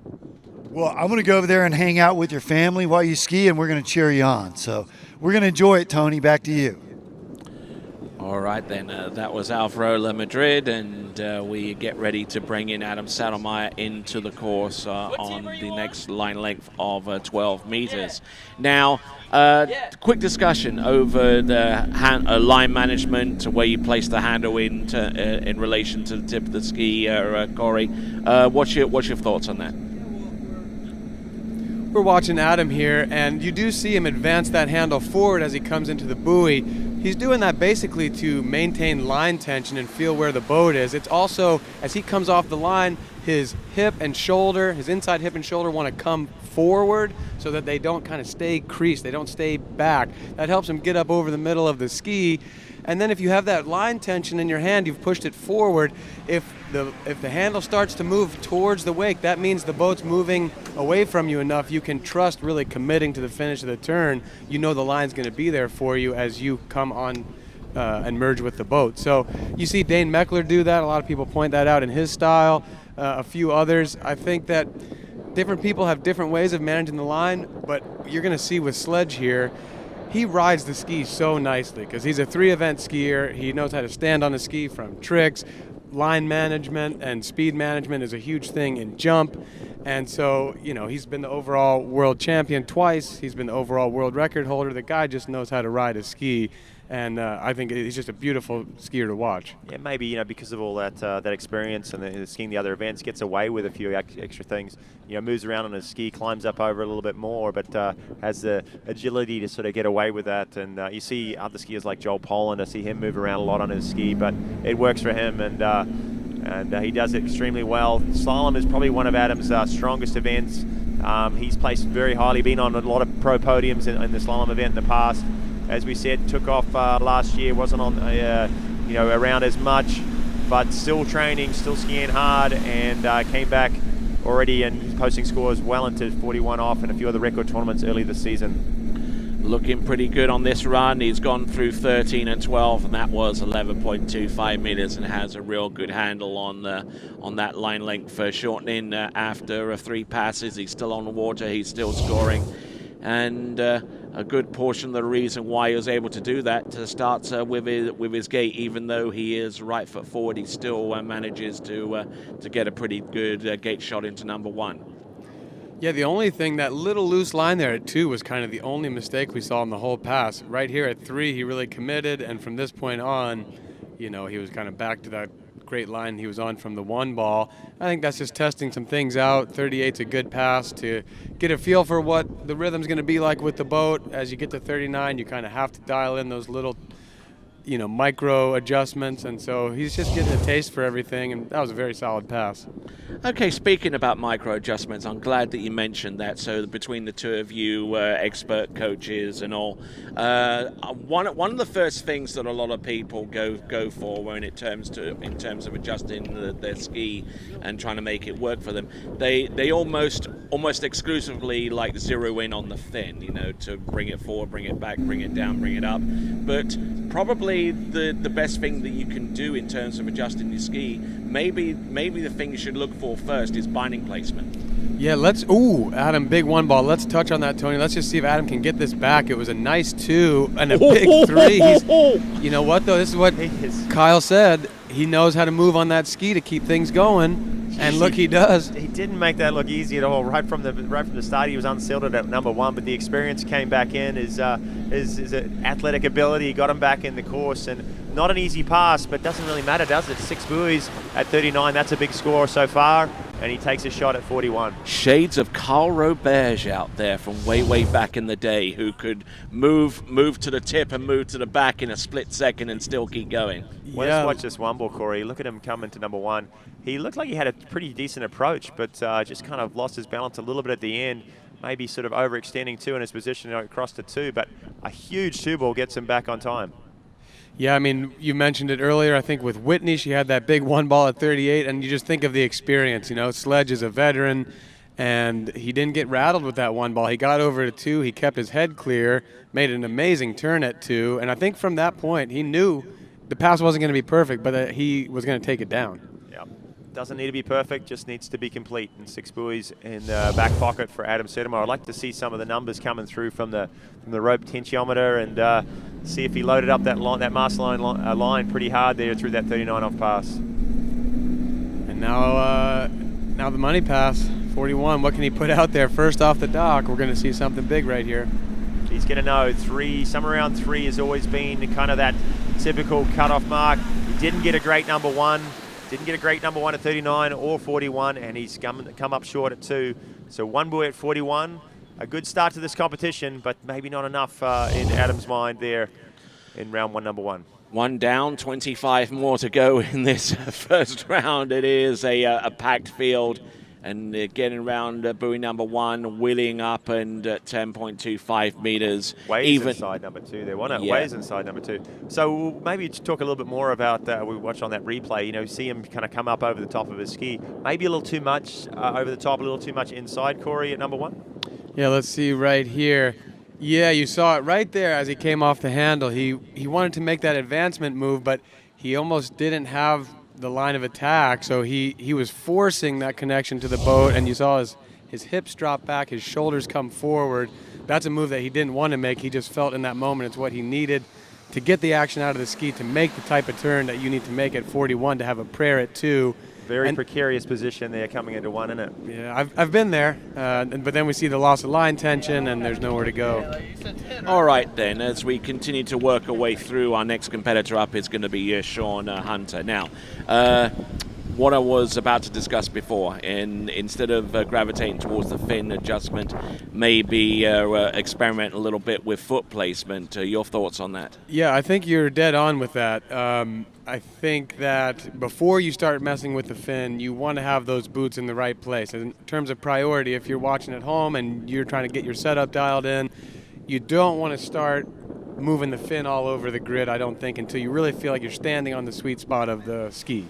So that's kind of step number 1. And generally, each manufacturer is going to have a pretty good idea of where that is. If you take their stock numbers, you may be 1 hole forward or a micro adjust forward or 1 hole back or somewhere less than 1 hole back. But it's very unlikely that you're going to be, I see a lot of people come to ski school and they've got their bindings jammed all the way up forward because they think that's going to help them get the front of the ski in the water and get more weight on the front. But that actually doesn't work that way. It tends to make you stand more on the tail. And then if you do that and you're trying to adjust the tail all the way around, adjust the fin all the way around, you're kind of spoiling your soup. So I think you're right on there, Tony. You got to start with the basics and get that boot in the right spot. Yep, indeed, spoiling your soup. Where I'm from in Louisiana, that's spoiling the gumbo a little bit. Here we go. We've got Sean Hunter, round first 2/3 of the course. And very characteristic style, doesn't he? Sean Hunter holds 2 hands pretty long into each buoy. And we're going to talk a bit more about that after we hear from Wade on the dock. Hey guys, I'm here with Camille Balmra from Morocco, and it's your first Swiss Pro, correct? Yeah, it's my first Swiss Pro. I'm super happy to be here. So, and you're going to Rollins? Yeah, I go to Rollins. I'm a freshman. I'm graduating in 2026, and I have the opportunity to ski every day, and that's awesome. Well, I had the opportunity to ski with you when you were about this big, and I can't believe you've grown up in such a young man now. I eat soup. Soup is very good, and I drink a lot of milk. It was about 10 years ago. I was like literally this tall. He taught me how to ski.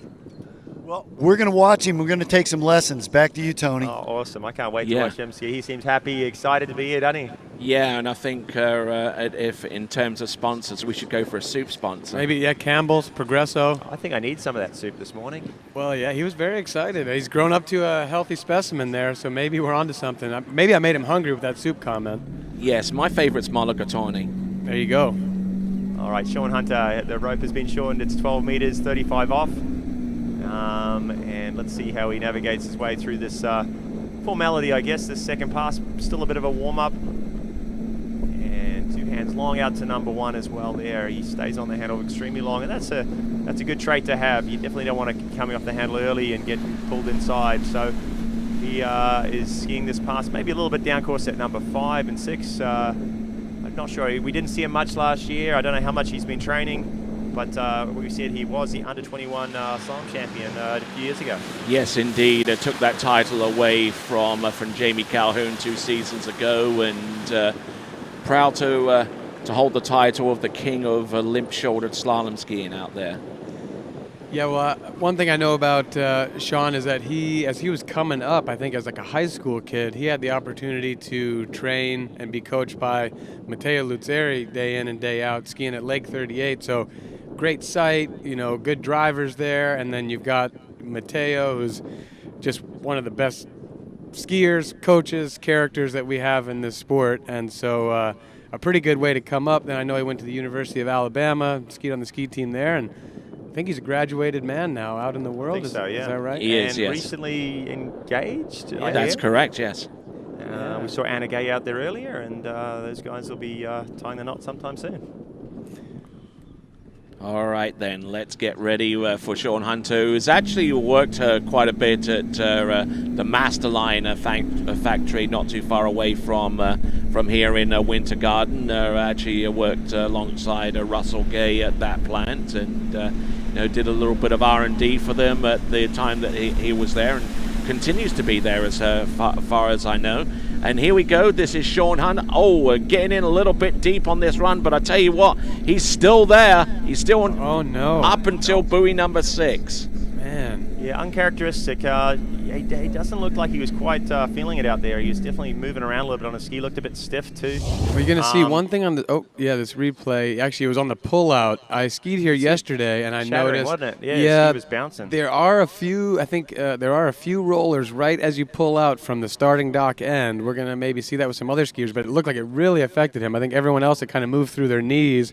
But like you said, he looked a little stiffer in the legs, and it really threw the ski up and down. I was going to say that too. Like as far as how he looked on that pass, lower body a little bit stiff, and so a lot of extra movement through the upper body, and that sort of interrupted his position a few times, and he started losing ground there halfway through the pass. Yeah, well, not what he wanted, so he's going to have to go all out for round 2. He's going to ski on the way back. I'll get a little extra practice in. Why not? He's going to entertain everyone at home. Oh, no. Up to a point. Now he's got to walk. Yeah. Guess that's the downside of the extra practice, but maybe he needed the steps anyway. All right, then. So that score, what was that, 5 on 11.25 meters? So he's got a little bit of catching up to do. He's got an uphill climb in round 2, but hey, this format does allow, like that score, basically you just throw it away, move on to round 2 as if it's a total fresh start, but he knows now he's probably going to be looking at 3 or more at 41, probably a piece of 4 to push himself through because he's got no backup score. All right, then. We've got Alvaro Lamadrid coming to us out of Chapala, which is a little ways outside one of the major cities in Mexico, Guadalajara. Now, the site of the Waterski World Championships way back in 2015. And a fantastic facility. I've been there at least on a couple of occasions. And they certainly do things right there among the La Madrids. Yes, and the surrounding town, Ajijic and Chapala, are really great places to spend a few days. My wife and I were there for the Worlds in 2015, and after the tournament was over, we went on a taco tour, just eating the street food, and got chilaquiles at every restaurant that we could stop in, and it was really a lovely town. Big lake to walk around out there. Lovely weather. It said it's one of the best climates for sleeping weather, like just sleeping with the windows open. Apparently the air and the humidity get to the exact right temperature and degree for perfect sleep. And that's why it's such an amazing town and such a big attraction for all those snowbirds that migrate down from the likes of the Midwestern states and Canada and the like. There were a lot of expats there, I noticed, in the Chapala area when we were going to that tournament. All right, then, let's check in with Wade's World. Hey, guys, here with Adam, the Sledgehammer. So he's our first male skier that we've chatted with after. Tell us about the conditions.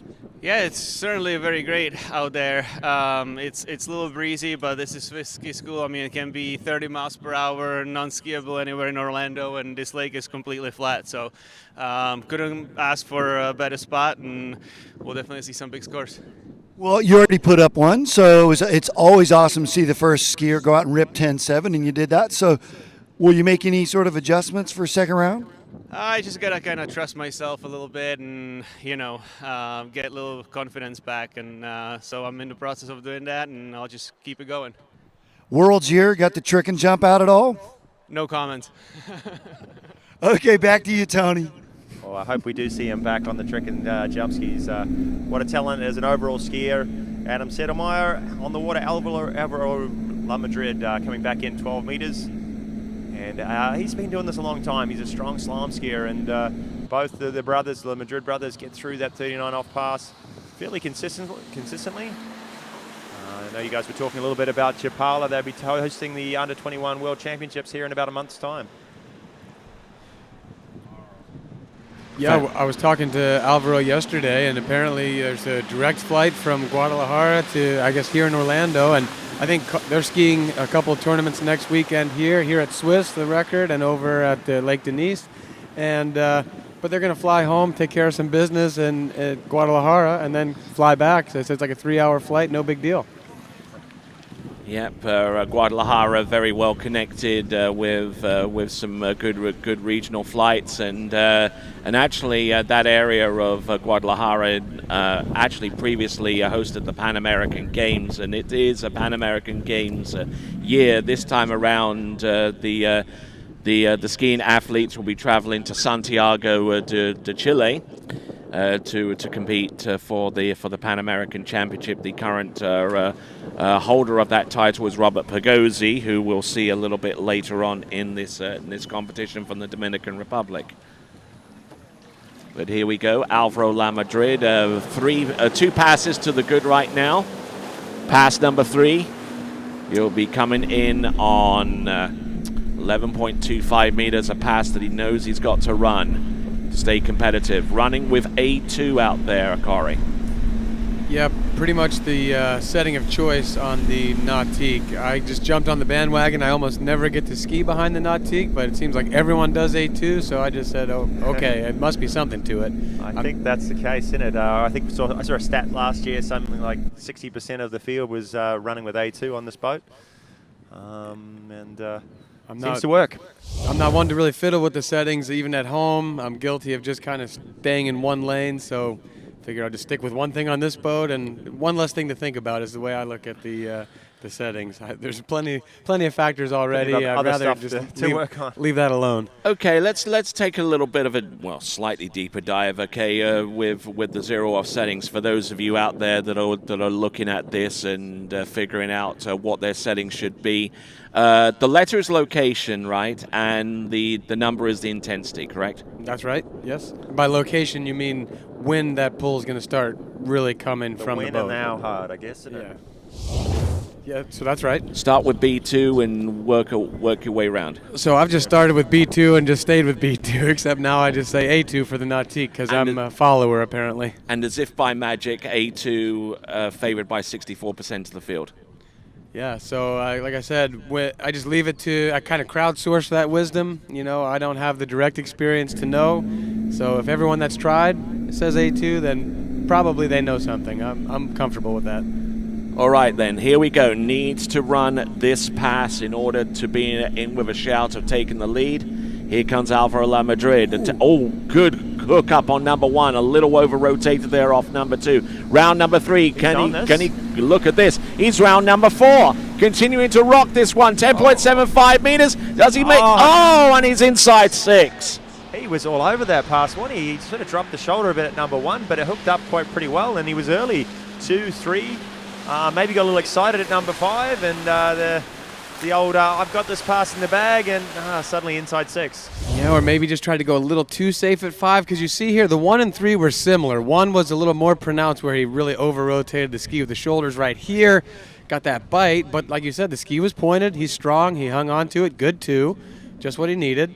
Calmed it down a little bit. 3 was aggressive too. You really see him bring that shoulder through. His head, shoulders come through the turn. I think 4 was a bit safe, but he was fine. And I think he needed that same sort of commitment that he had at 1 and 3. And I think he went a little too safe. The turn got a little too stretched out, and then he couldn't make it. Maybe went a little long into number 5 there. Maybe didn't trust the ski was going to swing out enough to get around number 5. Stayed on a little long and then slow off of number 5. He's a big guy too, hard to get, some of these other guys out there a little lighter on their ski, and they get their speed a little bit easier, and he was a little bit slower out of 5 and just snuck inside 6. So unfortunate, but handy skiing from Alvaro, right off 3rd off the dock. All right then, so our next competitor on the water from a country that we know as being the setting for the 1947 film Casablanca. He comes to us from outside the capital city of Rabat in the Kingdom of Morocco. Here he is, Kamil Bamra. And a young skier, I think he's maybe 18 years old. He's just come out of juniors. He's been posting some big scores in the junior divisions, and making his way now into open and into the pro level. And actually competed in the European Under-21 Championships recently as 2 seasons ago, and actually won the European Under-21 slalom title. So he's definitely got some competitive chops out there, Kyle. Yeah, and we'll definitely see him down into Chapala then, I guess, for the Under-21 Worlds here coming up shortly. All right. Let's hear from Wade real quick. Absolutely. Hey guys, here with Jaime Palomino, part of our Mexican contingent, and excited to ski this morning? Very excited. I mean, it's the second year I've been here. Last year wasn't the best, but I mean, I'm just gonna try to do my best. I mean, I'm excited, to be honest. I have nothing to lose, so I'm just gonna go for it today. Well, I'm going to coach you up. I just got a message that they're having trouble hearing you home. You work for as part of the TWBC cast, so you're going to have to speak up. Wait, what? I work for I worked a little bit for TWBC, but now I had to concentrate. Vince let me ski without working and watch finals, so I'm happy. Just gonna ski it. We're going to work on the volume here with these guys. Back to you. Can't wait to see him get on the water. Just like Camille, he's a young skier just come out of juniors. He's posted some big scores. I saw him run 39 off a few weeks ago for the first time, so he's got scores into 41. As with a lot of this field, I don't think Camille has quite made all the way through 39 yet. Maybe 4 buoys is his best, but it's on the cards here pretty shortly. He's a tall skier. He gets the job done pretty effortlessly out there, and a complete pass, 12-meter Corey. Yeah, as you were saying that, I was just watching him thinking, you know, he's got the stature, he's tall, he's lean, he's got the slalom build, and he's got a really nice foundation of style out there. I like the way he stays nice and level through his 1-3-5 turn as a righty, and you can just see, you know, from being as young as he is, he's very well manicured. He's going to be able to keep, you know, building on this foundation, and I'm sure he's going to gain some natural strength. To me, you know, at this age, the sky's the limit. It's like the difference between starting to chip your way through 39 with a lot of talent and good coaching and then really making it further down 41. There's a lot of time and effort in there, but if you've got the heart, you know, he's got the foundation to do it. You can see on the dock there, he's got the passion for it too, doesn't he? He was excited, and I like, you know, this sort of section of the field right now. We had a couple of early ones that were sort of out of order a little bit, but now we're going into the younger skiers who are just kind of making their way, just trying to figure out how to break into the pro ranks, and they've got the talent, they've got the ability, they just need the experience, really, you know, and they're going to put themselves out there and give themselves a shot. We saw Jaime last year; he had a shot at this event. He didn't ski that well last year, but since then he's got a lot of experience. I saw him down at Moomba. He made the final down there. I think he finished 5th, which was awesome. And now he's going to come into with some confidence to this event. Here he comes, without reservation, Africa's best men's slalom skier. From Morocco, this is Camille Bamra on 11.25 minutes, getting round buoy number 4 and just not having the best of start to carry that one on.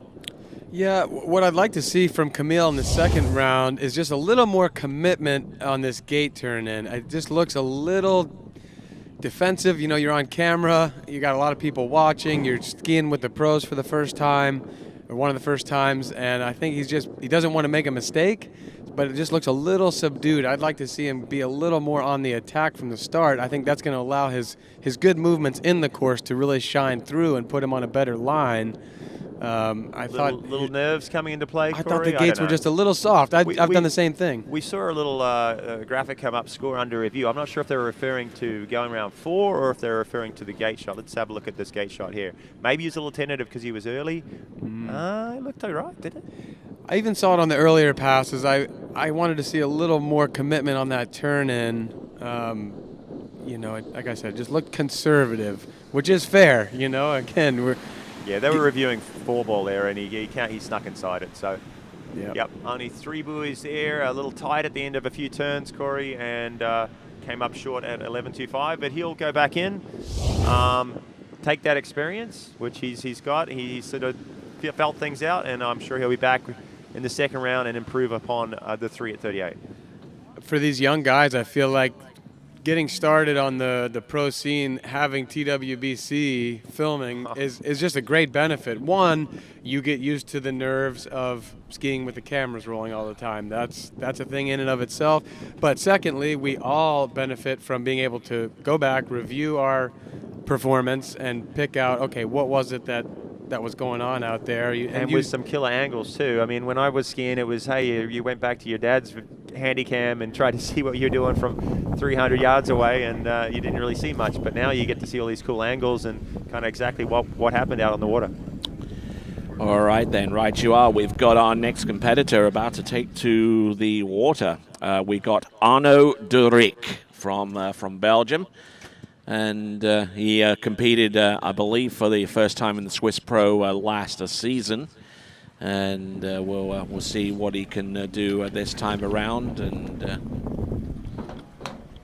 certainly has had an excursion or two into 10.75 meters in the recent past. And here comes Arno de Rick for his opener of 13. Looking at that leaderboard there.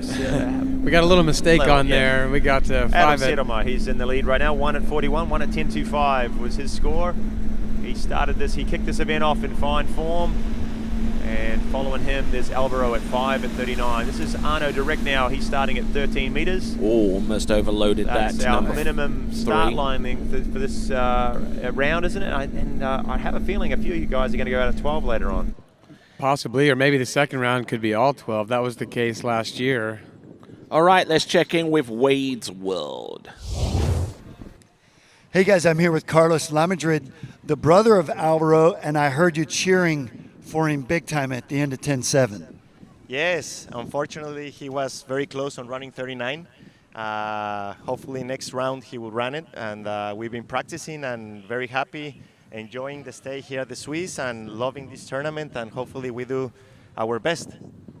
And we were just reminiscing 20 years since you've been here for the Open Worlds.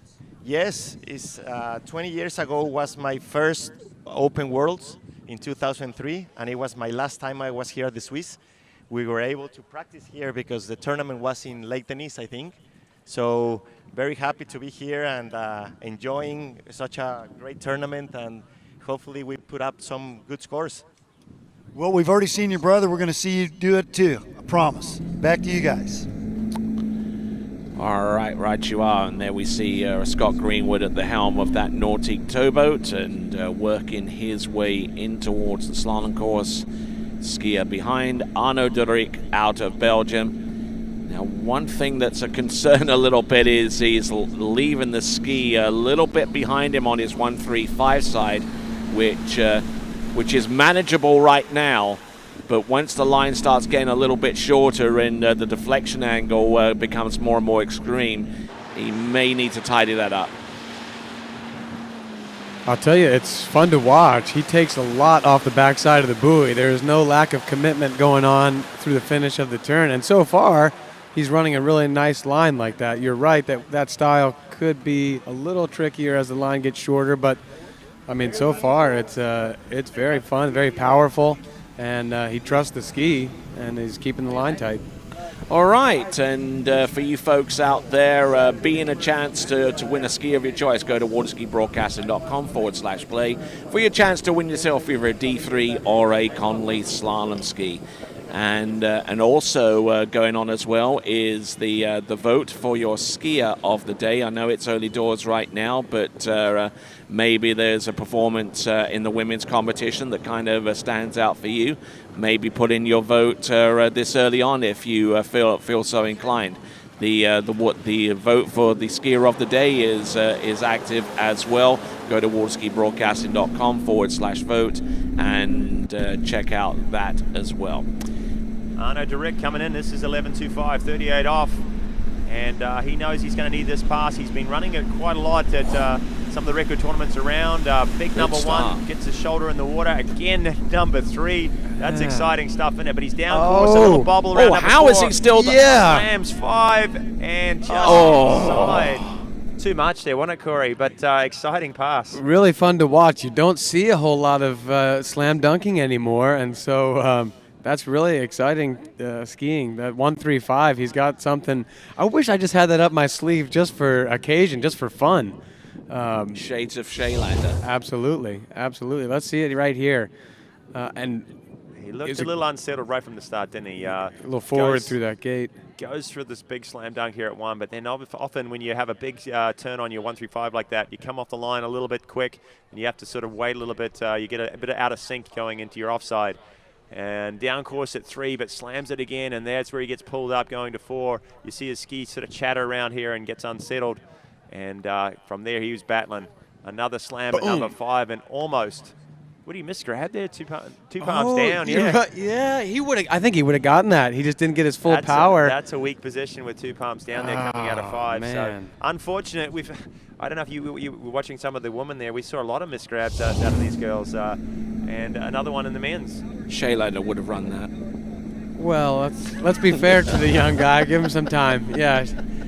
Maybe It's good to see this guy. I mean, he's like I said, he's been around a lot of the record tournaments, and he's been improving steadily and taking shots at these pro events too. So, congrats to him. I know he wants a bit more. He wants to get you halfway down or run that 39 off pass, but a good start to the tournament.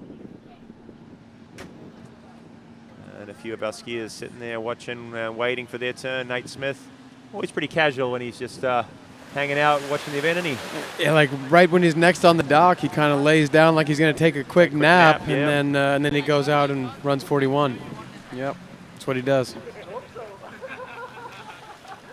All right then, so next competitor up, coming to us, our next competitor from Mexico is going to be Jaime Palomino, who has really excelled in the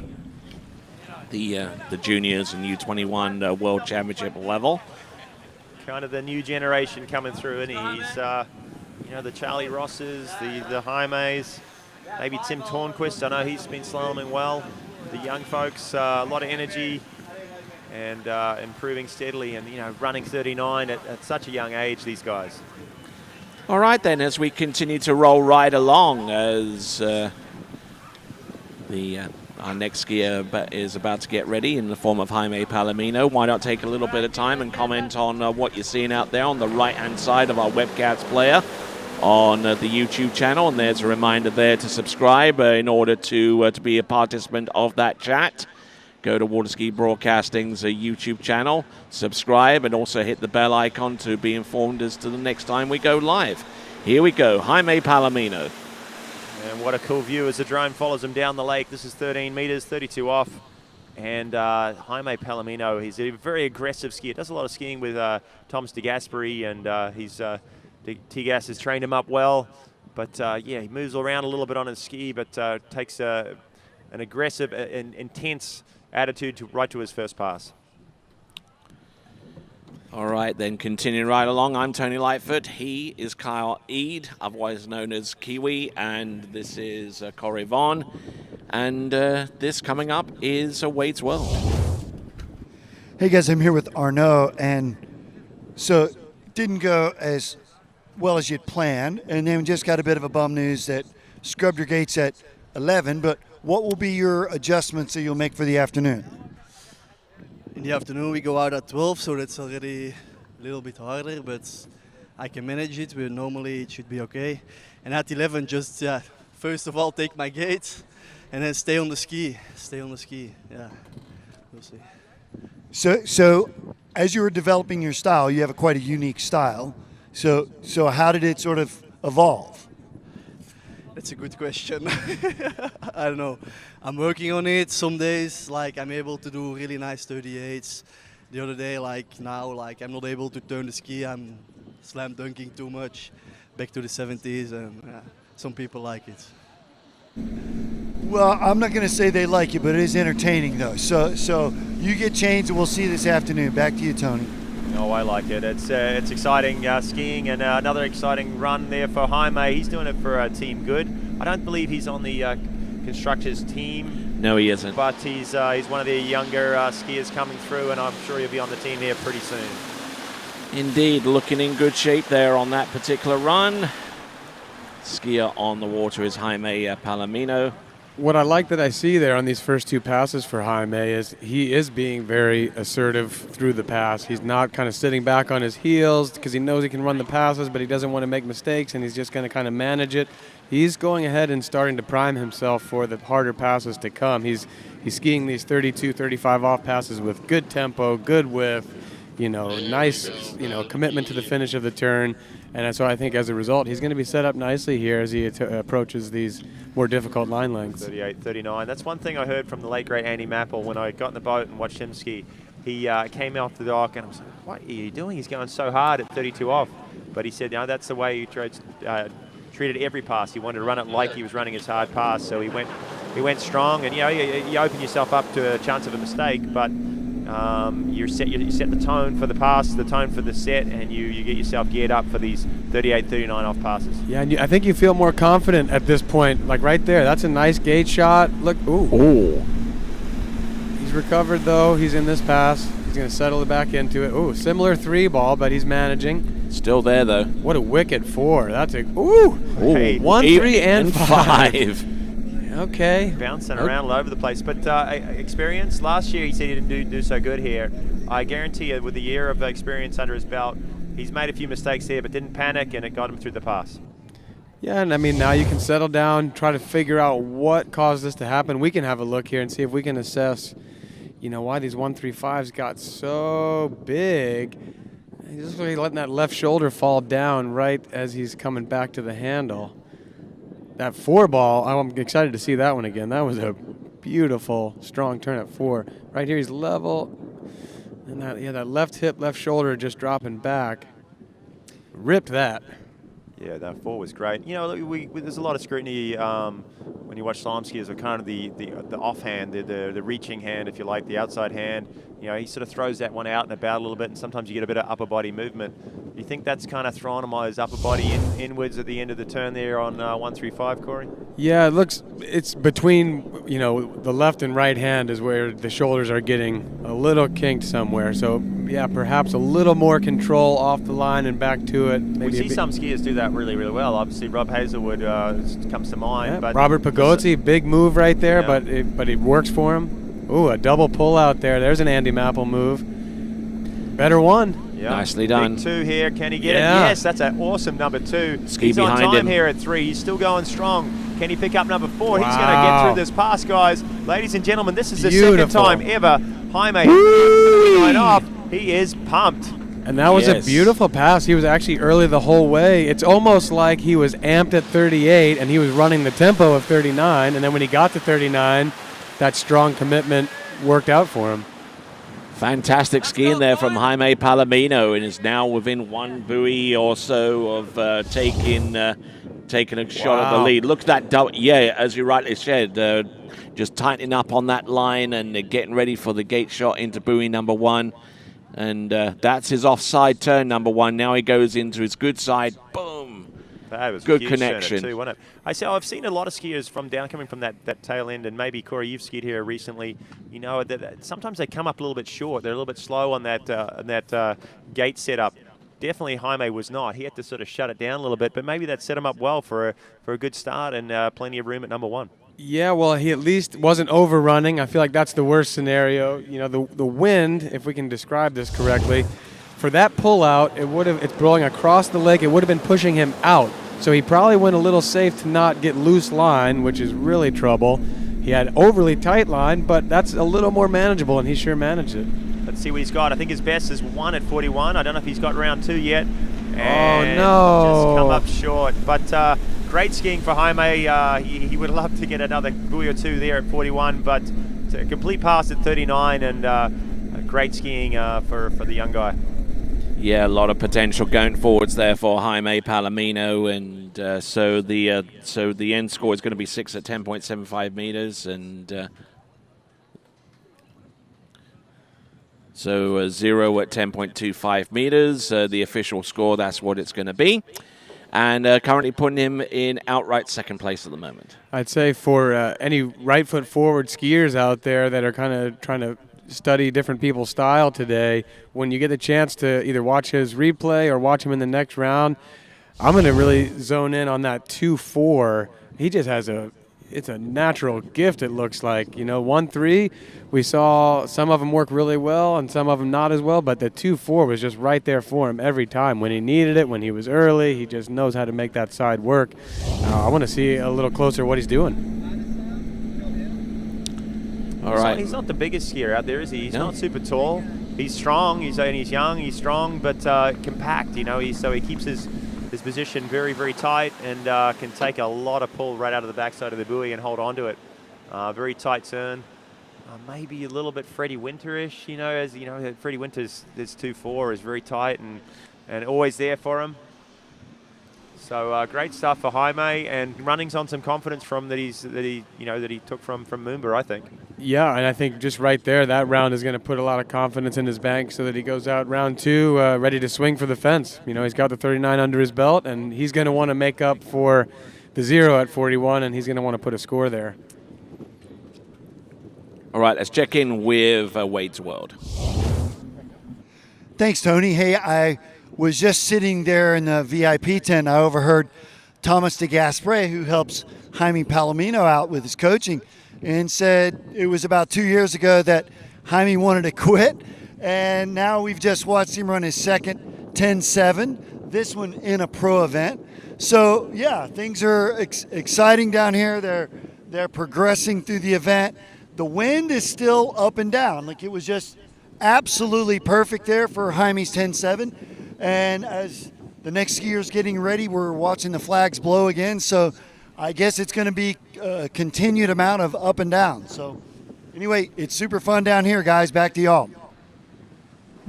So the wind blowing in from the southwest at around about 6 miles an hour, according to our weather station.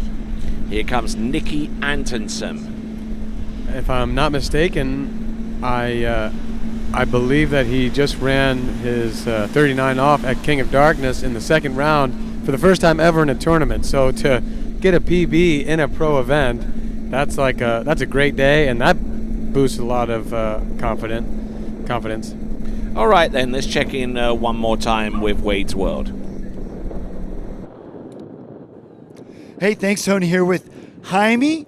Big score, man. You had the crowd here really excited after your 10-7. Tell us about it. Thank you. No, yeah, I mean, the beginning of the set was a bit different. 11 was not so good. I was a bit stiff and a bit nervous. 10-7, I mean, to be honest, like for me, it's a pass that I either go for it or like I give everything. You know, I don't care if I fall, I have to do it. And I mean, it turns out that I ran it, it's good. So I don't even mind about 41. You know, I'm happy that I got to 6 full and just turned it and did good. Well, it was super fun to watch. We told the story about you. You're probably not going to quit skiing now, I guess, huh? So back to you guys. Well, he said kind of what we said. He really just has to commit and lay it all out there at 39, and it paid off for him. So I think you see that quite a lot, Corey. You know, on the passes that they know they can run, you know, they go a little bit safer sometimes. We saw some of the girls in 35, you know, not perfect, and then you know they're sort of just making sure they get 6 buoys, and then they actually ski better on that final pass, that hard pass, because it's all or nothing. All right, here we go. This is Nicky Antonsen. This is the 12-meter line. Good extension on buoy number 1. Gets a glorious turn there. yeah, I was watching from the banks at King of Darkness when he ran that 39, and from the shore, he stroked it. So he certainly has all the talent. He's got the moves. You can see it right there. Tall, right foot forward skier. You know, looking like 35 is just a warm up, and see if he can do back-to-back pro events through 39. Well, looking down the list, we got 20 skiers to go, Corey. 20 skiers to go, and I was sort of looking at all their performances, and I didn't realize he'd ran 39 at the King of Darkness. I was like, he was the one skier that hadn't. All 20 of them now have run 39, so we've got a couple scores into 39, but we got 20 skiers left that have all have the potential for big scores down 41.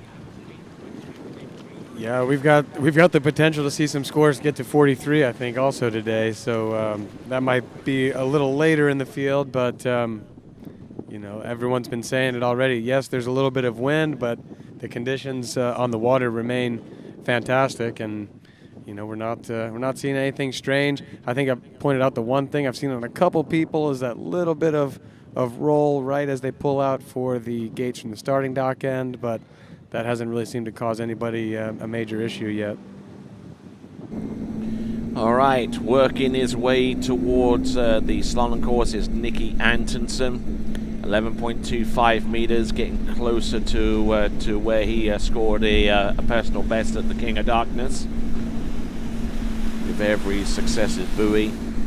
This is 11.25 meters, the first time the rope is shorter than the width of the course.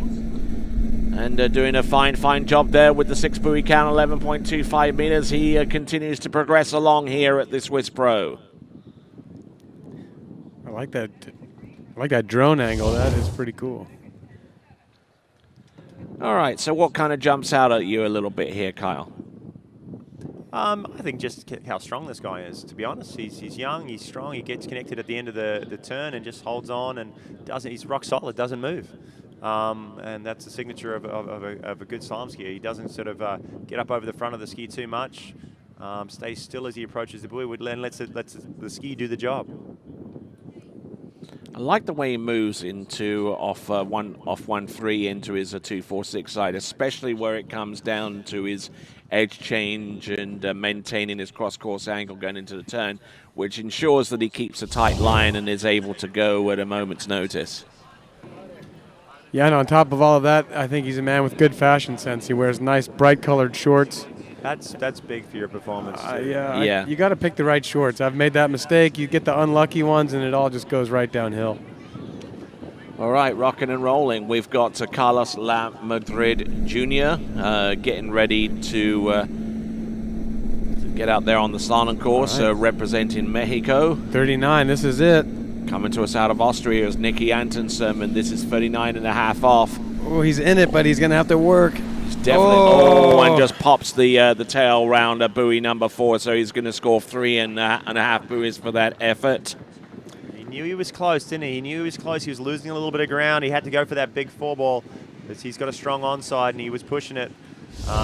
We heard Jaime say, hey, he's got to go all or nothing to run 39, and same with this guy. He's only run it once in his life.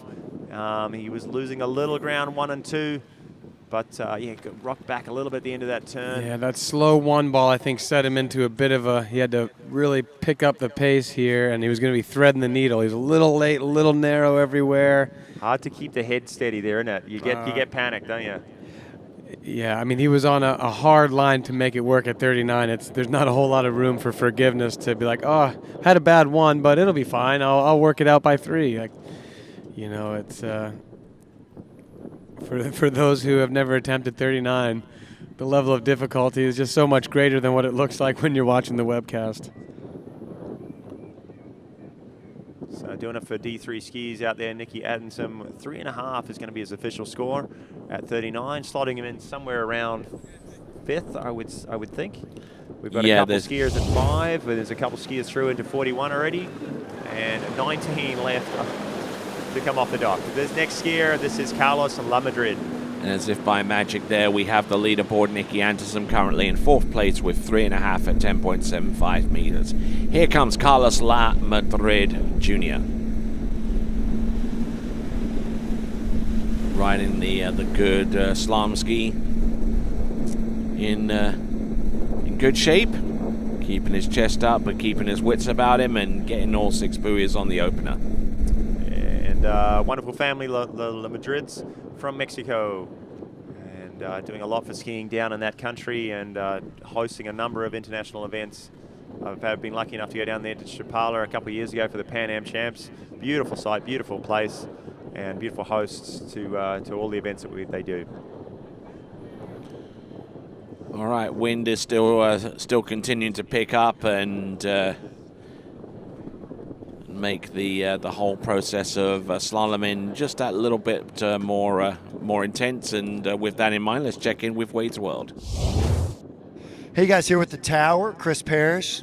Man, it's good to be here with you, brother. Yeah, you too, Wade. It feels good. First event of the year, and yeah, man, I just can't wait to get out there. And it's always like a special vibe to come out to Swiss. You know, we've sort of same as Travers. It's sort of in our DNA, right? Like it's our truck even knows where to go. No, 100%. I just feel, totally relaxed and at home here, and yeah, I'm not too wound up. Well, we're going to let him hang out and be his cool self and watch him rip some buoys soon. Back to you guys. Tony, I saw his name on the start list, and I got excited when I saw Chris Parrish there, former world record holder, and great to see him still battling it out here with the top pros. Yes, indeed. Pickle Power is in the house. Here we go. We've got Carlos La Madrid Jr. getting around the first half of the course. Oh, dropping in hard on buoy number 4. Almost wasn't able to fully recover. But Carlos La Madrid getting the job done on pass number 2. It's 12 meters.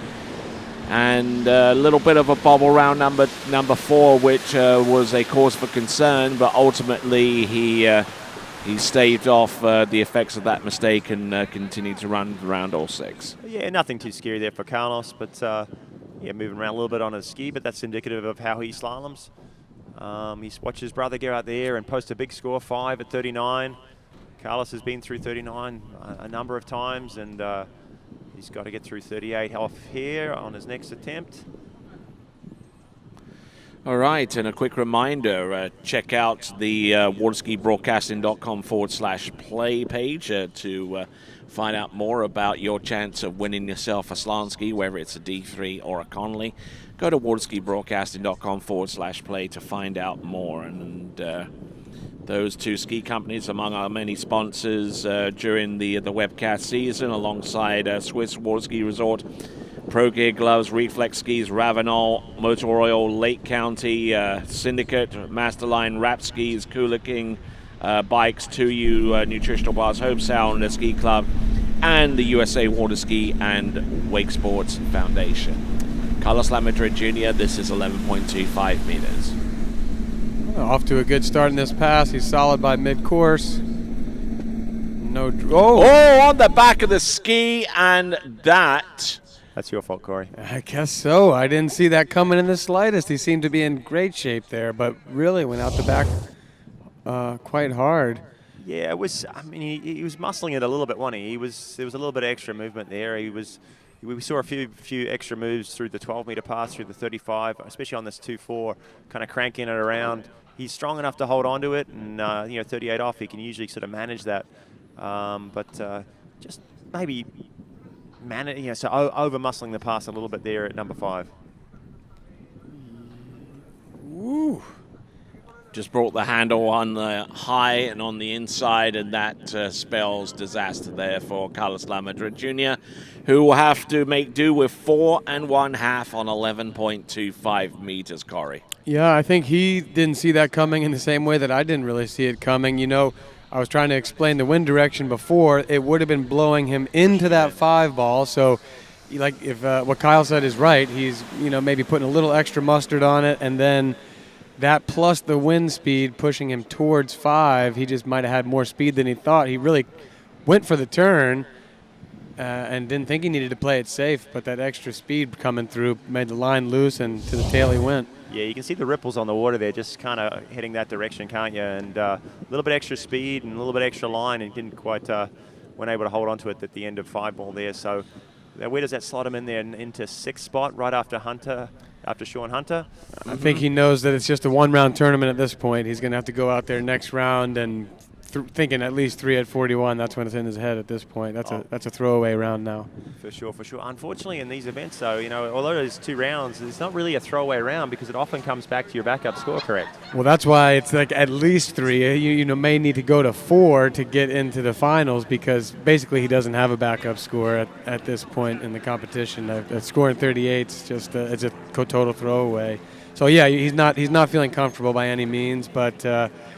I've found the best thing to do is just try to let it go, get it out of your mind. You can run 38, you can run 39, so you just try to put that one behind you. And this is it's such an unforgiving sport. One moment you're fine, and the next moment you're just feeling so low. Well, I think our graphic's wrong, because I hope he's not starting at 38 off. That would be a big call for Tim Tornquist. Although this guy is one handy slalom skier. He's coming to us from Sweden, and he's one of those guys that's just started running 39 off over the last year or so, and also gets it done on the jump skis too, pushing some distances upwards close to 200 feet too. So we'll talk a bit more about Tim in just a second. Let's hear from Wade. Hey guys, here with Nick Atkinson from Austria. Tell us about your run. I know you wish you had maybe had a couple more buoys, but tell us about it. Yeah, I don't know. I didn't feel too good actually at my 2-4. I was always a bit on the back. I was not committed enough, so I have to improve that in the second round. But other than that, I was pretty happy with the first round with 3.5 at 39. But yeah, I want to improve that in the second round for sure. So what adjustments are you going to make? I don't know. I just have to be more committed. Like, I have to trust myself that the ski will turn like on 135, and yeah, I get a bit better start at 39. One ball wasn't too great, but made it up a bit at 2, but I didn't manage, unfortunately. Well, hopefully we're going to see him get through that 10-7 and get some 10-2 in this next round. Back to you guys.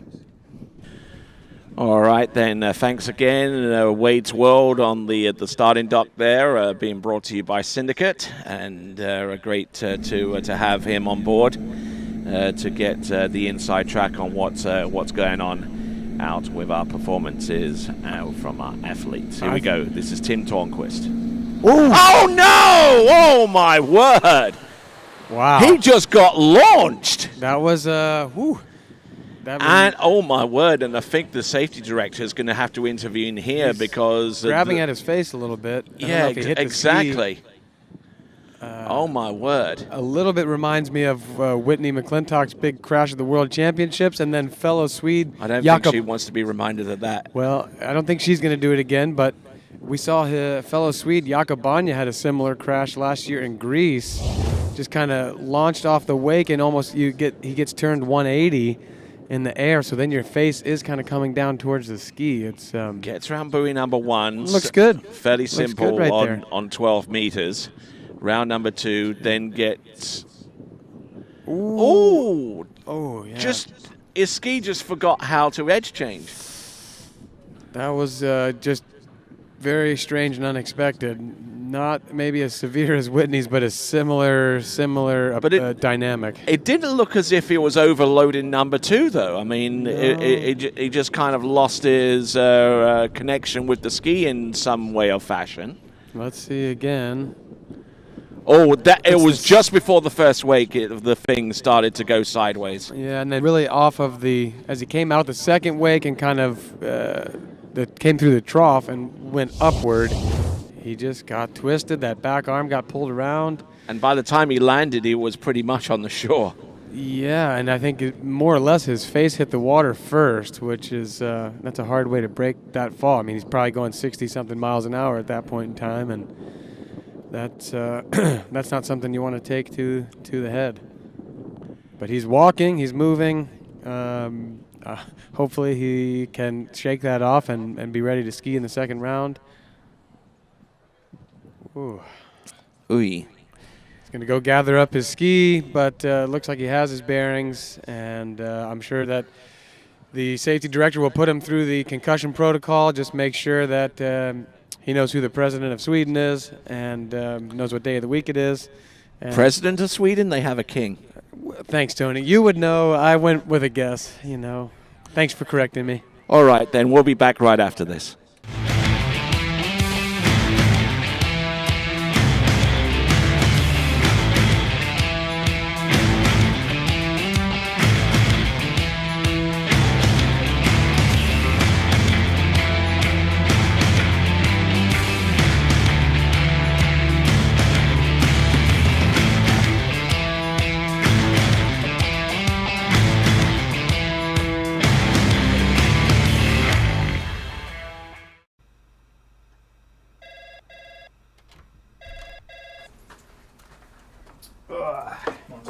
Hey, morning.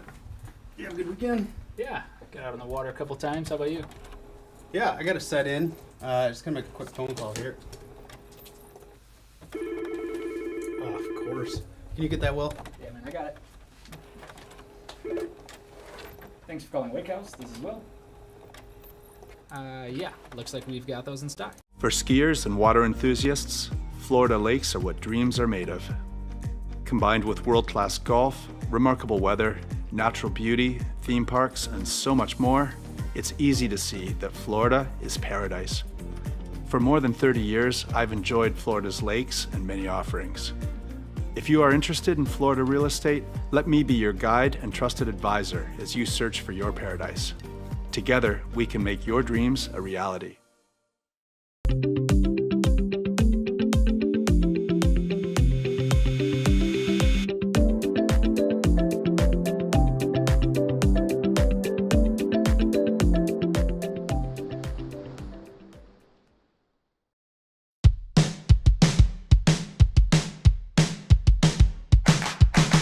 Today is gonna be a little something more.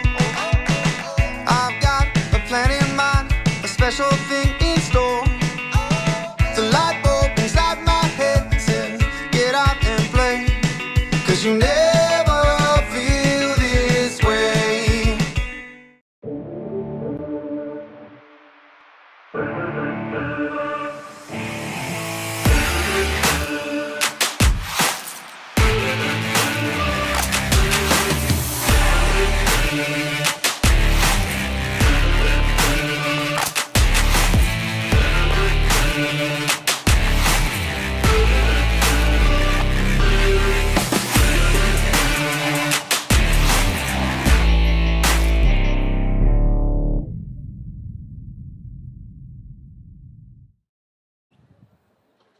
All right then. So continuing right along, and the answer to the question one would pose, it's King Carl Gustaf, the 16th. All right, see, there's your trivia for today. King Carl Gustaf, the 16th of Sweden. Yes, and he has a Prime Minister, Magdalena Andersson. Oh, you always learn something when you sit up on the encyclopedia. booth there with Tony, don't you? So let's see. I guess the key is if Tim Turnquist knows that or not, or if his memory has been wiped out from that fall. But we're hoping that he's okay. All right then. And a good little shot of Scott Greenwood in the boat. He's driving our open men's today, our open men field, and one of the best drivers in the world. They always bring the best officials down here to the Swiss Pro Slalom, and Scott Greenwood, one of the most sought after drivers currently, and his boat path being measured by Shore Path today. Corey, he's having to keep that Nautique tow boat within 20 centimeters of that center line, isn't he?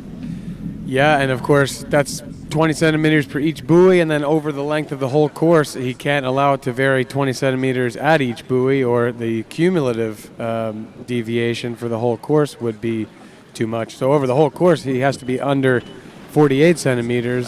That's some crazy tight tolerances, isn't it? Especially with these guys flying some 1,000 pounds of pressure behind you. And from the side of you. Exactly. So these guys are under the gun, that's for sure, and monitored hard. And of course, what separates Scott Greenwood from anybody else is some other drivers may be able to keep the boat from deviating, but he's going to manage to do it in such a way that the skiers still feel a nice rhythm from the boat. And that is really, when we talk about these great drivers, that's what we mean. He's doing that and giving the skiers the best feel possible at the same time. So we've got Thibaut Dayan into the course. From this point forward, we have Charlie Ross as a young gun, but we don't have any more new names, so to speak. We have basically stalwarts from here on. All right, then let's check in with Wade. Hey guys, here with Mr. Benny Stadelbar, and Benny, always a little awkward maybe to ski at your home site, like the whole water ski world gets up and comes to your house. No, it's fun. We really enjoy having everybody and everybody's support all throughout the years. We try to put on good conditions out there, and everybody always puts out big scores, and so we just enjoy having everybody come out. But yeah, I mean, to your point, it's a little different when you ski at your home site, but I do have home court advantage. I ski here all the time, and so hopefully I can take advantage of that today, Well, it is. I had just chatted with Chris Parrish a few minutes ago. We all feel like this is part of our water ski DNA to get to come here. It's such a privilege. Thank you, guys. No, thank you, and I hope everybody has a good time out there today. Well, we got a good lunch coming up and lots of good water skiing, so thanks to you guys. Back to you. All right, then. So skier on the water right now, Thibaut Dayan, who actually switched to the Syndicate brand recently. Now, the one thing that I noticed with the Syndicate brand is they didn't blow the budget on the graphics on that particular ski. They went all out to try and use the latest technology and refinements to produce a high-level slalom ski, not only the Works 1, but also the Works 2 as well. Yeah, and when you look out there, just watching these various guys ride the ski, and the ladies as well, it seems like they're onto something. That Works 01 and Works 02, they seem to be, the 01, Will Asher's riding it to great effect, and I was skiing over here yesterday. Rob Hazelwood went out and took a set, and he was practically giddy coming back into the dock, singing the praises of the ski that he just got on. So seems like they found a winning recipe, and I think it's great this year that TWBC has put together this brands battle. So, we're going to kind of let the skiers and the skis speak for themselves, and we'll see after a few events, what ski is pulling ahead. And each of the brands submit 3 skiers to be on their respective teams. The Syndicate brand, you see Jamie Ball and Will Asher and Ali Nicholson for the Syndicate brand, and looking forward to seeing them perform wonders. They are currently in the lead in the brand leaderboard after one event from last night, the King of Darkness, and we will towards the end of this list to show you that leaderboard as it transpires, as we see Scott Greenwood mash down the throttle and bring in Thibaut Dayan. And And I saw again there's those little bumps, didn't we, as he pulled out. His ski bounced a little bit on his pull-out. Sometimes that can be a little unsettling. Thibaut's experienced campaigner though, and this is 38 off. He's not too pressured here. A little bit down course at number 4 and 5, but all 6 buoys in the bag for him. And let's talk a little bit about Thibaut, one of the top overall skiers in the world. He's been focusing more on his slalom of late as he sort of works into a real estate career as well. It's pretty hard to find the time to train all 3 events. It requires being at the lake all day, but we saw him at the Swiss Pro Tricks, still able to trick close or over 11,000 points. And as we see here, a very, very strong slalom skier. I don't know if he's been on the jump skis of late, but he might be putting them back on for the Worlds later on this year. Yeah, and you can correct me if I'm mistaken, but I think he lives right in the neighborhood here somewhere. Yeah, he so does. He's familiar with this lake. About 250 to about 300 yards that way. Oh, so real close. Yeah. He skied here a time or two. I think those little bumps at the start, and he's certainly used to the visuals, which is always a big thing when you go to a new lake, just taking in that new visual stimuli down the banks, and whether the lake's very open or very closed.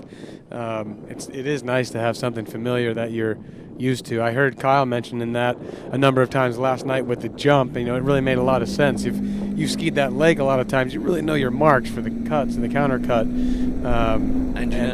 It makes a big difference for slalom as well. And he had an impact in the Swiss Pro Tricks as well. 2 weeks ago, he tricked 10,820 points as is a top scorer in that event. So he's quite a formidable skier, not only in slalom but also in tricks. Did we opt up here? Are we on 39? This is 39. Yeah, he's getting a little bit down course at number 5. Can he stretch around number 6? Just about. Good. Wow, that was a lot of work at the end of that pass, and while we were kind of raving on about his tricking, he was navigating his way through 39, and pretty tough start, but he got it. Thibaut Dayan. He did a little bit of that breakaway too that we were talking about earlier. He maybe had a little bit extra speed coming into the gates, but shut the speed down a little bit, and we got 318 kilograms coming out the gates there. Big 2-ball there, Corey. Yeah, but it really made some space in front of 3, and I think it's off the backside of that 3 as a lefty that he knew he had confidence. He's still working, but he thought, okay, I'm going to stay mentally committed to this pass. And I think when you have that in your mind that you should run this pass, it gives you a level of clarity in your focus to squeeze it out at the end just like that. You can't have any mental lapses and make those types of passes come together. So fantastic effort there from Thibaut Dayan, rolling back the years. Has been on the podium in the World Overall Championship on at least one occasion, and a stalwart on the French water ski team even today. Yes, Tony, our first here off the dock, set the pace, 1 at 41. Can Thibaut take the lead? He's got around number 1. He's hooked up with the rope. Can he get around number 2? He does. Gets to back 2, to the wakes, to the wake. The buoys, and that's our leading score, 2 at 41. Congrats for Thibaut. He has moved himself into number 1 spot. He's pretty happy too. Yeah, through the fist. Hey, when you take the lead and you're about halfway down the field, I guess he's not a full halfway down the field yet, but into the lead's where you want to be. Oh, the gates are under review. Let's see what we can see from. We can't see it behind the boat there. Can't see much from there, but he does getting broken over into number 2. Yes, he's clear of number 2, and he gets to the wake and scores that. Now, the main issue is the gates. Fingers crossed for Thibaut, because it's going to be a big difference between 2 at 41, or if he misses his gates, he's going to get that score of 0. Our officials are reviewing it hard. 2 at 41 is a backup that score. Angle. He looks like he went through it, but the judges get a view from the side, maybe more of a 45-degree angle, and they can see exactly where his ski went through. And if he snuck inside, and at 41, you want to push your gates. You want to be really, really close to that right-hand gate wall. You got to be inside it, but you want to be as close as possible to it. Otherwise, you're giving yourself a bit of a starting off on the back foot a little bit, aren't you? Yeah, I think you really want that at all the passes. I don't know if you see this at ski school, Kyle, but I get a lot of people, especially early in the season, and their marks are off on the gate, and they're trying to put things together, and they're coming through the gate in the center or to the left. I'm like, wait. Let's get the pattern of the gate pull figured out with the pull out, the glide, the turn in. But as you're doing that, you know, I'd rather you be missing it a touch early than be center to left and getting a late start at the one ball. And as you get your practice, okay, we're going to just have it every time across that right-hand gate buoy. But for folks at home, early season, if you don't have a tournament coming up, miss them, miss the Just gate a miss little them. bit early and then dial it in, move it slightly forward. It's easier to move it an inch or two at a time forward and then overlay the right-hand gate buoy than try to backpedal your way into a better timing. Always in the start of the season too, you really want to figure the rhythm of the pass out first. Take the gates out of play, and you know, get your skiing in the course right. Get yourself a bit of an advantage with an early start. You stay calm, you get your rhythm going, and like you say, just bring the gates into play later on when you get closer to tournament time. Too often we let those little two red balls dictate what happens on our turn in, and then kind of it gets the anxiety levels up, gets the blood pressure too high, and everyone panics and turns in hard. And take them out when you're relaxed about it, you're not worried about making them, and you turn in naturally, and then you try and just shift that down off the pre gates, really, don't you? That's right. Yeah, I think the key is you do have to switch gears when the tournament's coming up. Like for me, I was about a week from coming down here to ski King of Darkness, and I was hoping to get in here today. I was just like, oh, you know what? I need to start making the gates now. It actually really matters. I need to get that extra level of focus. But typically, if you take that approach where you've been very close the whole time, but getting the rest of it right, then that extra level of focus usually just makes the gate a little bit better. Corey, good news there for Thibaut. Gates are approved. He gets through them, and he gets a score of 2 at 41, and he takes the lead. So great skiing, Thibaut Dayan. And on to our next skier, Stevie Island, doing it for La Pointe. Yes, indeed. The first of our skiers on this list representing a brand team. Stevie Island on the La Pointe team alongside Cole McCormick and Elizabeth Montavon Island. And just as we were going through these early passes for Stevie, I was doing some little bit of research and going through some numbers. And as far as manufacturers, we got, I think out of these 26 skiers, we got 6 on a good. We got 8 on D3, 7 on HO, and 4 on Radar, 1 on La Pointe. So yeah, a bit of a pretty good split there amongst those top 3 companies. Let's check in with Wade. Hey guys, here with Thibaut Dayan, our new leader at the dock. Must feel good, right? Yeah, I'm pretty happy. It's the first tournament of the year for me in slalom, so I'm happy. It's a good score, and it's what I do in practice, so I'm happy. Are you training here any at all? I ski mostly at Jack Travers and Boris Laval, and I come here. It's across the street from my house, so I came, got a few sets in, and yeah, awesome. So how's the real estate business going? Good. I just opened my own company, which is a big challenge, trying to combine a bit of skiing and with work, but I'm enjoying it really, yeah. Well, I think you're doing a wonderful job of multitasking. Keep it up, man. Leader in the clubhouse so far. Hope you get some more in the second round. Back to you guys. All right then, and doing pretty well on that ski that he's migrated to, the Works 1, and let's have a look and see what Stevie Island can do on that La Pointe LP1. And Stevie, a bit of a newcomer to the tour over the last couple of years, but steadily making his way up. And I think he had a bit of a breakout year last year. Ran 39 a lot, ran it at pro tournaments. Maybe even picked up a 3 or so at 41 along the way. He had 3 at 41. I don't know if that was in a pro event or not. That was at the Hilltop. He definitely ran 39 a lot of times at pro events. And kind of got that experience and that confidence, and he's doing well. I don't think he went all that great at King of Darkness over the last couple of days, but first event of the year. Yeah, today's a new day. Heck, one set to the next can be night and day. And I'll be rooting for Stevie to do well out there. I kind of kept in touch with him a bit over the winter, just kind of reaching out. I remember being a little bit new on the tour myself, and it's hard to really get to know people where we show up and we're in this very intense mode of preparing to compete.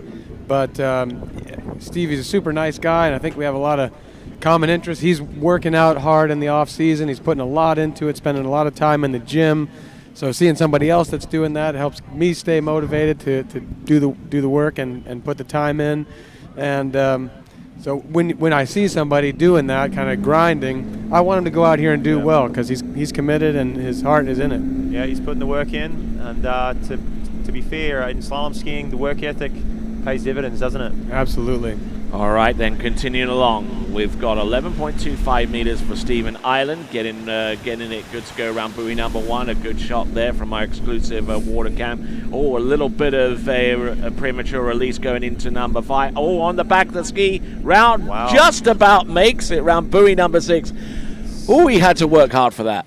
It was a little bit sketchy there at the end, but hey, let's remember we saw Jamie Palomino have kind of a rough 38, and then he turned it right back around and crushed 39. So, like I was saying, one set to the next can be two different skiers almost, and one pass to the next can sometimes be that way. You can have a great pass and then a lousy one, or a lousy pass and then a great one, and let's hope it's that way for Stevie. Watching this pass, it'll be fairly reminiscent of what we saw with Carlos La Madrid.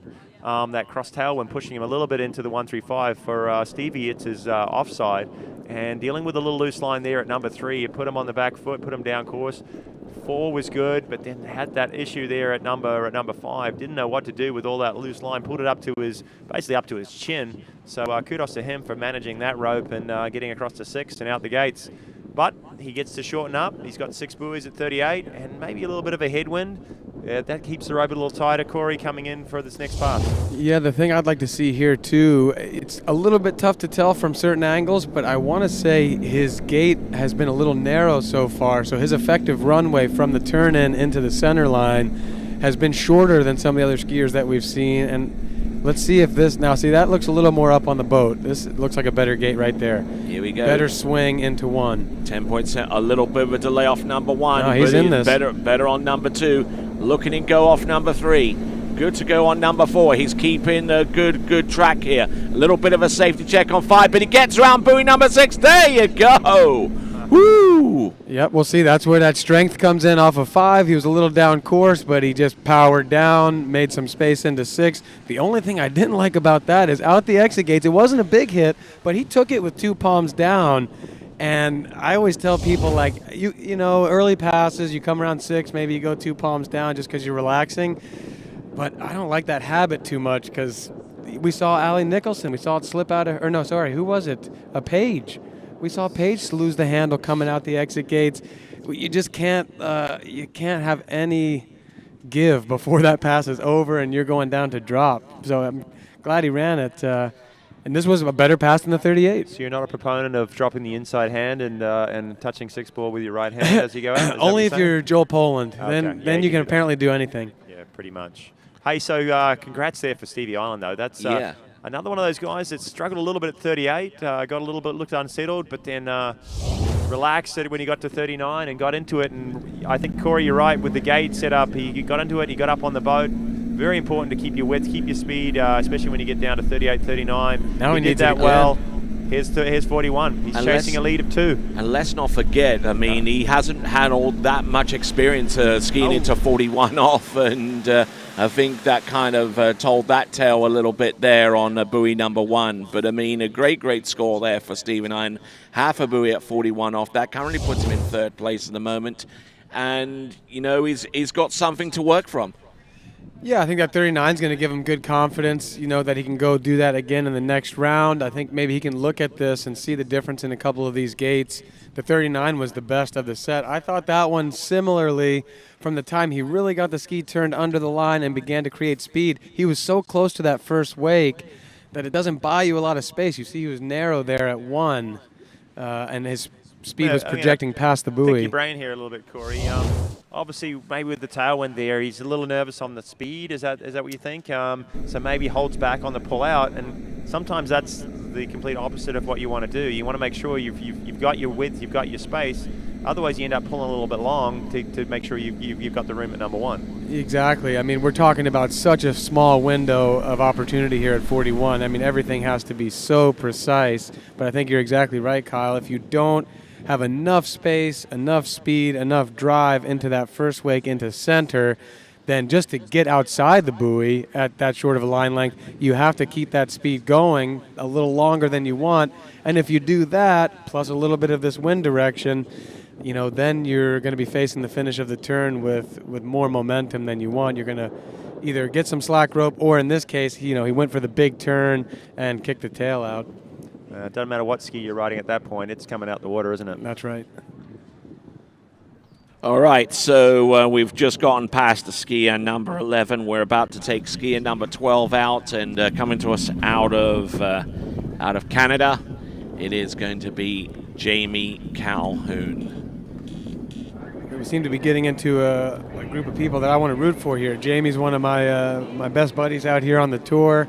I always enjoy getting to catch up with him anywhere around the world that we land in the same place. And he's been up to my place a couple times in Virginia. I've loved having him there. He's even helped a couple of days with ski school. I think he's even going to come up and give me a little coverage so that I can travel down to the U.S. Nationals and my wife can do her first Nationals. He's going to hold down the fort at ski school while my crew goes and skis. He's Canadian, so he doesn't have to be at the Nationals. And anyway, it's been great to make good friends with him. Also a married man since we last saw him in competition. And he's skiing great. His wife is pulling him, Haley, and he's had a heck of a year of winter of training. And we saw that at King of Darkness. He was looking really good on the ski. That's indicative of Jamie Calhoun all the time, pretty much. He stands on his ski extremely well, got a super balance, doesn't move around too much, and a very efficient skier on the water. So we'll see more of that coming up shortly. Here's Wade on the dock. Hey guys, here with another Canadian skier, Mr. Stephen Naveau. How you feeling, Stephen? Yeah, feeling pretty good. It's been a couple of days here now, getting the King of Darkness prelims and ready now to finish off the weekend strong here. So how's the weather been in Texas for training this spring? It's been pretty good. We had a pretty light winter as far as the weather was for February and March, so able to get a bit more sets in than usual, so feeling pretty good right now. Good. Got anything new in store for this year? Hopefully just lots of hunts for podiums and maybe some wins, so that's the plan right now. Yeah, well, good stuff. Well, thanks for coming out, man. We can't wait to watch.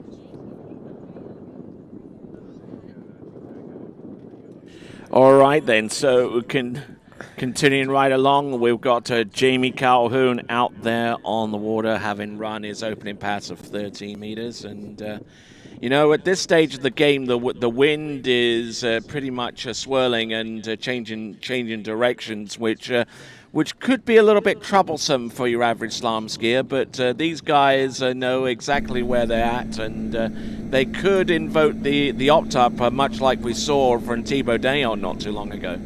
Well, let's see as Jamie comes in. The wind hasn't switched in a while. It's holding steady in this crosswind that's, I think, staying more on the body than on the water. Jamie right here not showing any signs of feeling wind at 12 meters. I mean, just super easy on that pass. He's really looking dialed in right here.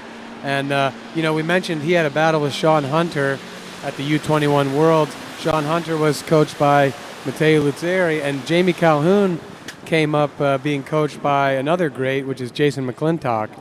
So he had the benefit. Jamie's a left foot forward skier. J-Mac also a left foot forward skier, both riding the radar. So, he really had somebody. He worked for Jason at the McClintock Ski School. So he really had that good mentor right out there in front of him, riding the same stuff, similar type of style. I think we see all these great mechanics that Jamie Calhoun's showing us. And, I think right away about Jason. Yeah, for sure. I was looking forward to watching that on replay because that was a killer pass. And I don't know, it's only 35 off, but when Jamie's on his offside, he looks as good as anybody, I think. I've often used his video when I'm coaching kids, especially lefties, with their gait set up, with his position, how he moves through his 2-4. I think he's one of the best.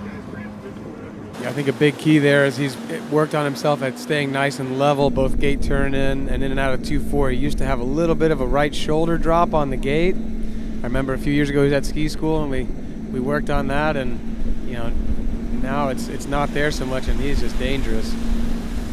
Because often on that offside, when skiers come in, they get a little bit of that extra rotation. The ski looks like it's going to come out the water, but Jamie stays very still, his sort of shoulders staying down course a little bit, letting the ski come through underneath him, and the ski stays deep in the water and very consistent, and it's I think, a very easy style to explain and to try and copy, try to simulate. Well, I think when we see great slalom skiers, everything looks so simple and clean. The movements are very minimal, and I'm going to go ahead and say it right here. I think this is the nicest 38 off we've seen all day. You know, there was not a mistake in there. Nice rhythm the whole way through. You know, this is textbook skiing. Yeah, this is what I want to show my ski school students. This is how you do it if you're a lefty. Yeah. And so, the start of the season 2023. I'm excited to see what happens this year. You know, we've got our legends of the sport that have been on top for a long time. I'm waiting for some of these young guys to sort of break through. You know, we've got the Charlie Rosses, the Jamie Calhouns. Who's going to do it this year? Who's going to make the step up and then sort of, you know, get in the midst with the Nates and the Freddie Winters, the Will Ashes? You know, who's going to make their mark this year, Corey?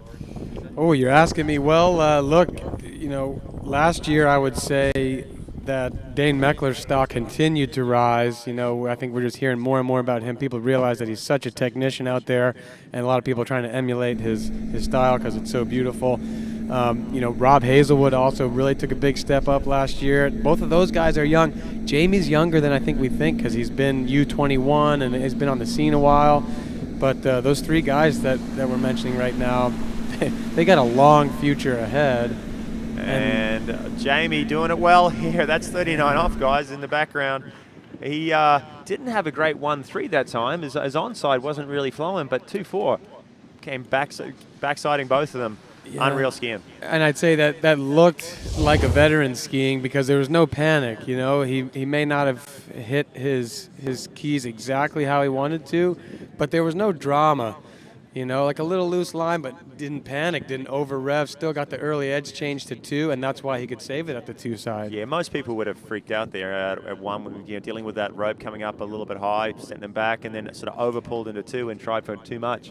He didn't panic, stayed still, and ripped off 2 and got him back on himself on time. And yeah, I'd say from 2 on, that was actually pretty good. I would say kind of the end of the pass there. 5 was just more of a safety deal. Yep. 4 was also, you know, no reason to go all out. I think that would have been more of a rookie move, was like, oh, I need big 4. But he didn't need it. He needed a standard Jamie Calhoun 4, and that's what he took, and he was fine. I'm really hoping he can get set up with a good gate here from this little bit of a tailwind end, get out of 1 and see what he can do with that awesome 2 ball. Hopefully see our first skier getting down to 3 ball at 41. He's chasing Tebow with the current lead at 2 at 41. Here he comes, Jamie Calhoun, 10.25 meters.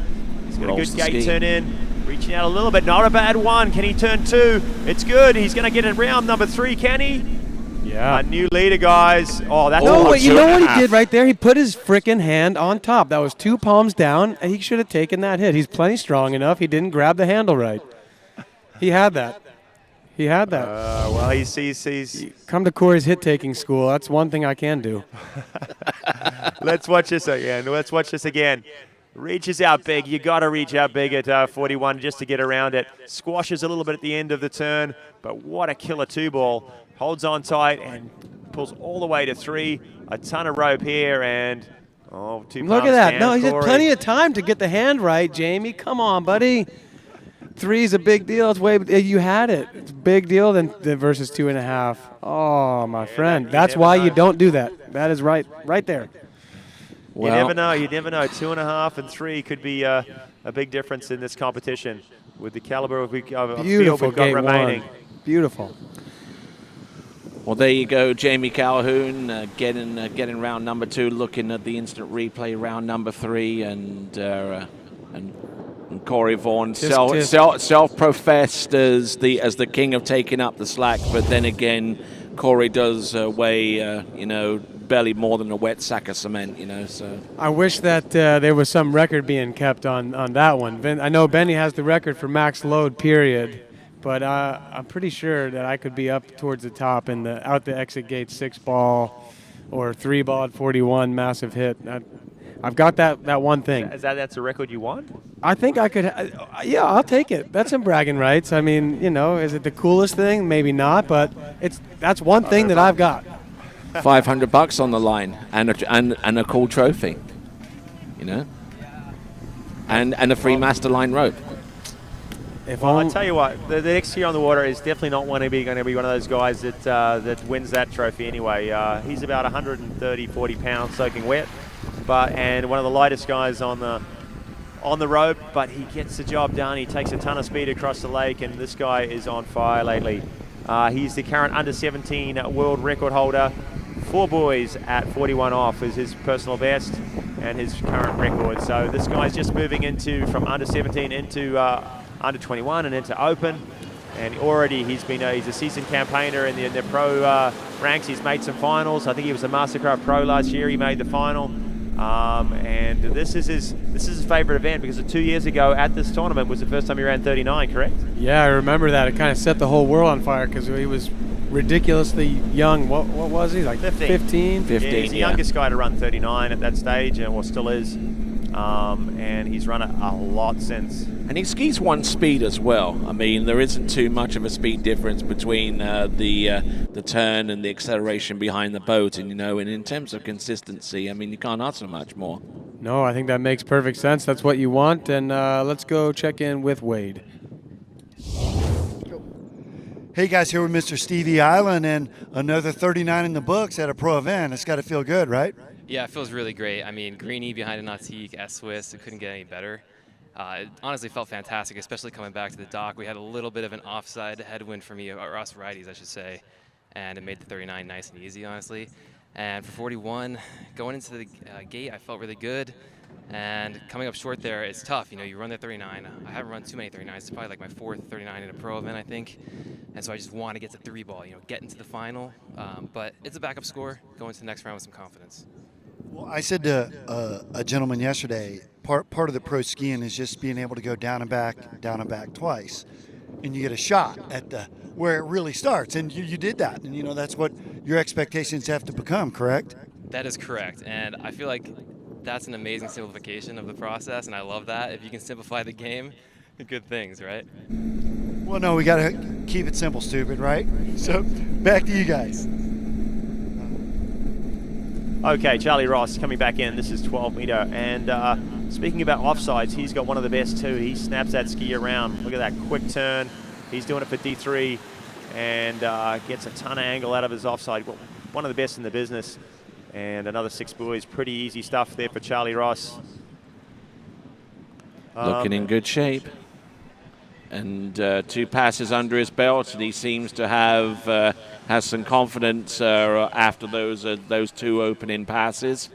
Yeah, so we are at the halfway point of the starting list now. Charlie's 13 out of 26, and I fear for us here in the booth that as we go forward, these first couple passes are going to be just hard to get excited about and say much about because everyone's going to be doing it so easy, so early. We're going to kind of be like, all right, well, just what are you going to do at 39, 41? I think we're going to be saying a lot of, 12, that was a beautiful 35 off, which it was. Gets a bit blasé after a while, don't we? But, 13 and 12 meters, still very difficult passes, but these guys just make it look like a walk in the park. No, I mean, it's a great opportunity for folks watching at home, too, who want to study different techniques, different foot forward, what different skis look like they're riding like in the water. This is a great opportunity to just take in all of that information. And, you really see somebody's style and its most picturesque in these first few passes. What's going to be cool right now, or pretty shortly, is on the water right now we got Charlie Ross. Coming after him, we got Chris Parrish. So, contrast. Yeah, we got the newcomer to the seasoned veteran. The guy who has a bright future and many things to come, and somebody who's kind of been around the world and done it all. There you go. Look at that. Beauty of a pass from start to finish. You really can't fault that at all. That's probably the best 38 I've seen so far, no? Yeah, I think once again we're going to actually have to keep focused because we think we're just expecting these guys to run 38. I think I'm going to have to keep track of what pass they're on because 32, 35, 38, they all start to look like clockwork here. All right, just looking at this this entrance into buoy number 1 brings the handle down. A little bit of a delay at the end of the turn, but that's so he can allow for that ski to rotate under the line and wait for the line to come tight and slingshot him from where he is to where he needs to be. So simple and efficiency of movement there on this pass for Charlie Ross. Obviously, he's inherited a little bit of slalom form from his father. Drew Ross was a Pro Tour competitor for many, many years. One of the top, had the Canadian record for a long, long time.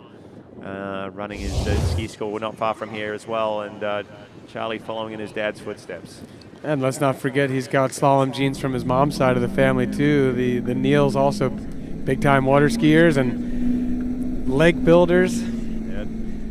All right, then continuing right along, we've got to Charlie Ross. This is 10.75 meters, a pass that he ran for the first time 2 seasons ago right here at the Swiss Pro Slalom. Let's see what he's got. Round buoy number 2. Oh, he's still there. He's digging in deep here. He didn't have the best number 1, but he's picked it back up at number 2, and he's back on time. And there's another 6 buoys, another competitor through 39. Good solid effort there from Charlie Ross, a 6 buoy count at 10.75 meters. And now getting ready for 10.25 and looking for a score in excess of 2.5 at 10.25 meters to take the lead with about half of the field remaining.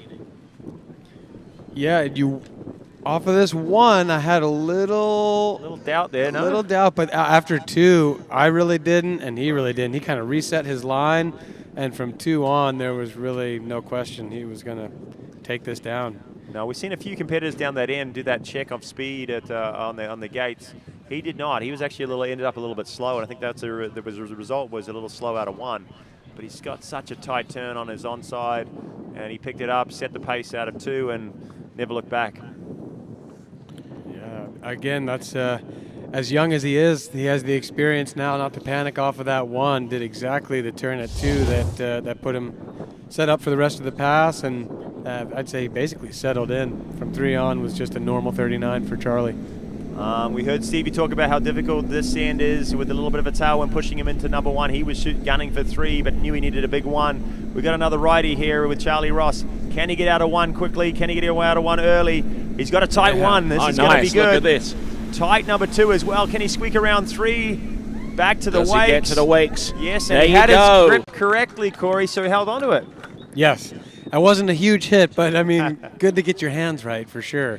I mean, with that type of 1 ball and the 2 that he had, that was, I mean, he barely even had to S-turn that.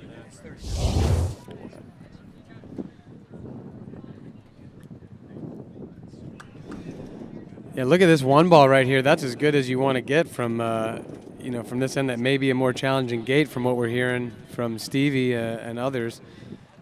Lost a little bit there on the way to 3, but no problem to get around it. Just a gentle S-turn. That's an everyday S-turn. No. That's a huge score, though, Corey. Oh, yeah. I liked watching that replay, and I've seen some photos of this guy, maybe one from Masters. I don't know if you've seen the photo, turning on that D3 ski. Oh, well, let's watch this replay, too, and you'll see it. The amount of tip he has in the water, watch this. The water breaks so far up the front of the ski as it comes around and snaps that ski around. He does that exceptionally well. I've seen one from the Masters when he did that. And there's barely like an inch of the ski out the water. It was crazy. He knows how much he can use, and he's using all of it. And get into 3 and get into the wakes, and coming up just 1 buoy shy of his current world junior slalom record, which he performed halfway into the month of November last year on Lake Ledbetter, his home site, and coming into the dock with 3 buoys at 10.25 meters and the new lead score. It is Charlie Ross. Yeah, 3, that puts you right in the hunt. I mean, we got a lot of great skiers to go. This could be a situation. I don't know what the rules are exactly for this format. If you get, say, 3 and 3. Backup score, yep. Oh, okay, so if it's a perfect tie, if it's 3 and 3, then they're not going to cut it off, say, at the top. Is it top 8 or top 6? Top 8. Top 8. So we could even have 9 people in potentially if there's some sort of tie in that situation. They're not going to run it off. They're just going to take all of the tied scores, and that ultimately saves some time. As we've seen so many times before, Corey, it's there and thereabouts in it. 3 at 41. Many years ago, 3 at 41, you'd be on top of the podium. Yes. 3 at 41 now, you're fairly confident, but you're still a little nervous about making into a final. Yeah, it's amazing how much it's changed, but walking it back a few years, we've got the man who's had the world record and who's won just about every sort of tournament you can win, had an undefeated season on the Pro Tour. I believe that was 2006. And that's, of course, Chris Parrish. Just looking in grand shape out there. Round number 1, 2, 3, 4, 5, and beautiful style, beautifully executed on that run, and using his height to great effect. That is Chris the Tower Parrish. Let's check in with Wade's World. Our new leader in the clubhouse, and nice 39 and good start at 41. Next thing you're at ball 3. Yeah, it felt really good out there. I wanted to come out here and put out a big score and see how it hold up. You know, the goal is to make the finals today. We'll see how it holds up and going forward, but yeah, it felt good out there. So your starts look rock solid. Would there be any adjustments that you might be making, or anything you might be thinking you could change to make better? You know, just continue working on what we've been working on in the past. Wanting to take more direction outward, you know, continue to take more outward direction. Yeah, just sort of continue that process, trust myself going out. Well, it's working so far, and we're going to get to see him again this afternoon, and maybe already in the finals. We'll have to wait and see. Back to you guys. What was it they said, or what was it that was attributed to Teddy Roosevelt, to speak softly but carry a big stick? Yes. I guess, yeah, we're seeing that right there with Charlie, being nice and humble there. After a huge score of 3 to take the lead. All right, we talked about contrast before. We had Charlie Ross, one of probably the lightest skiers out there, and this next guy on the water, Chris Parrish.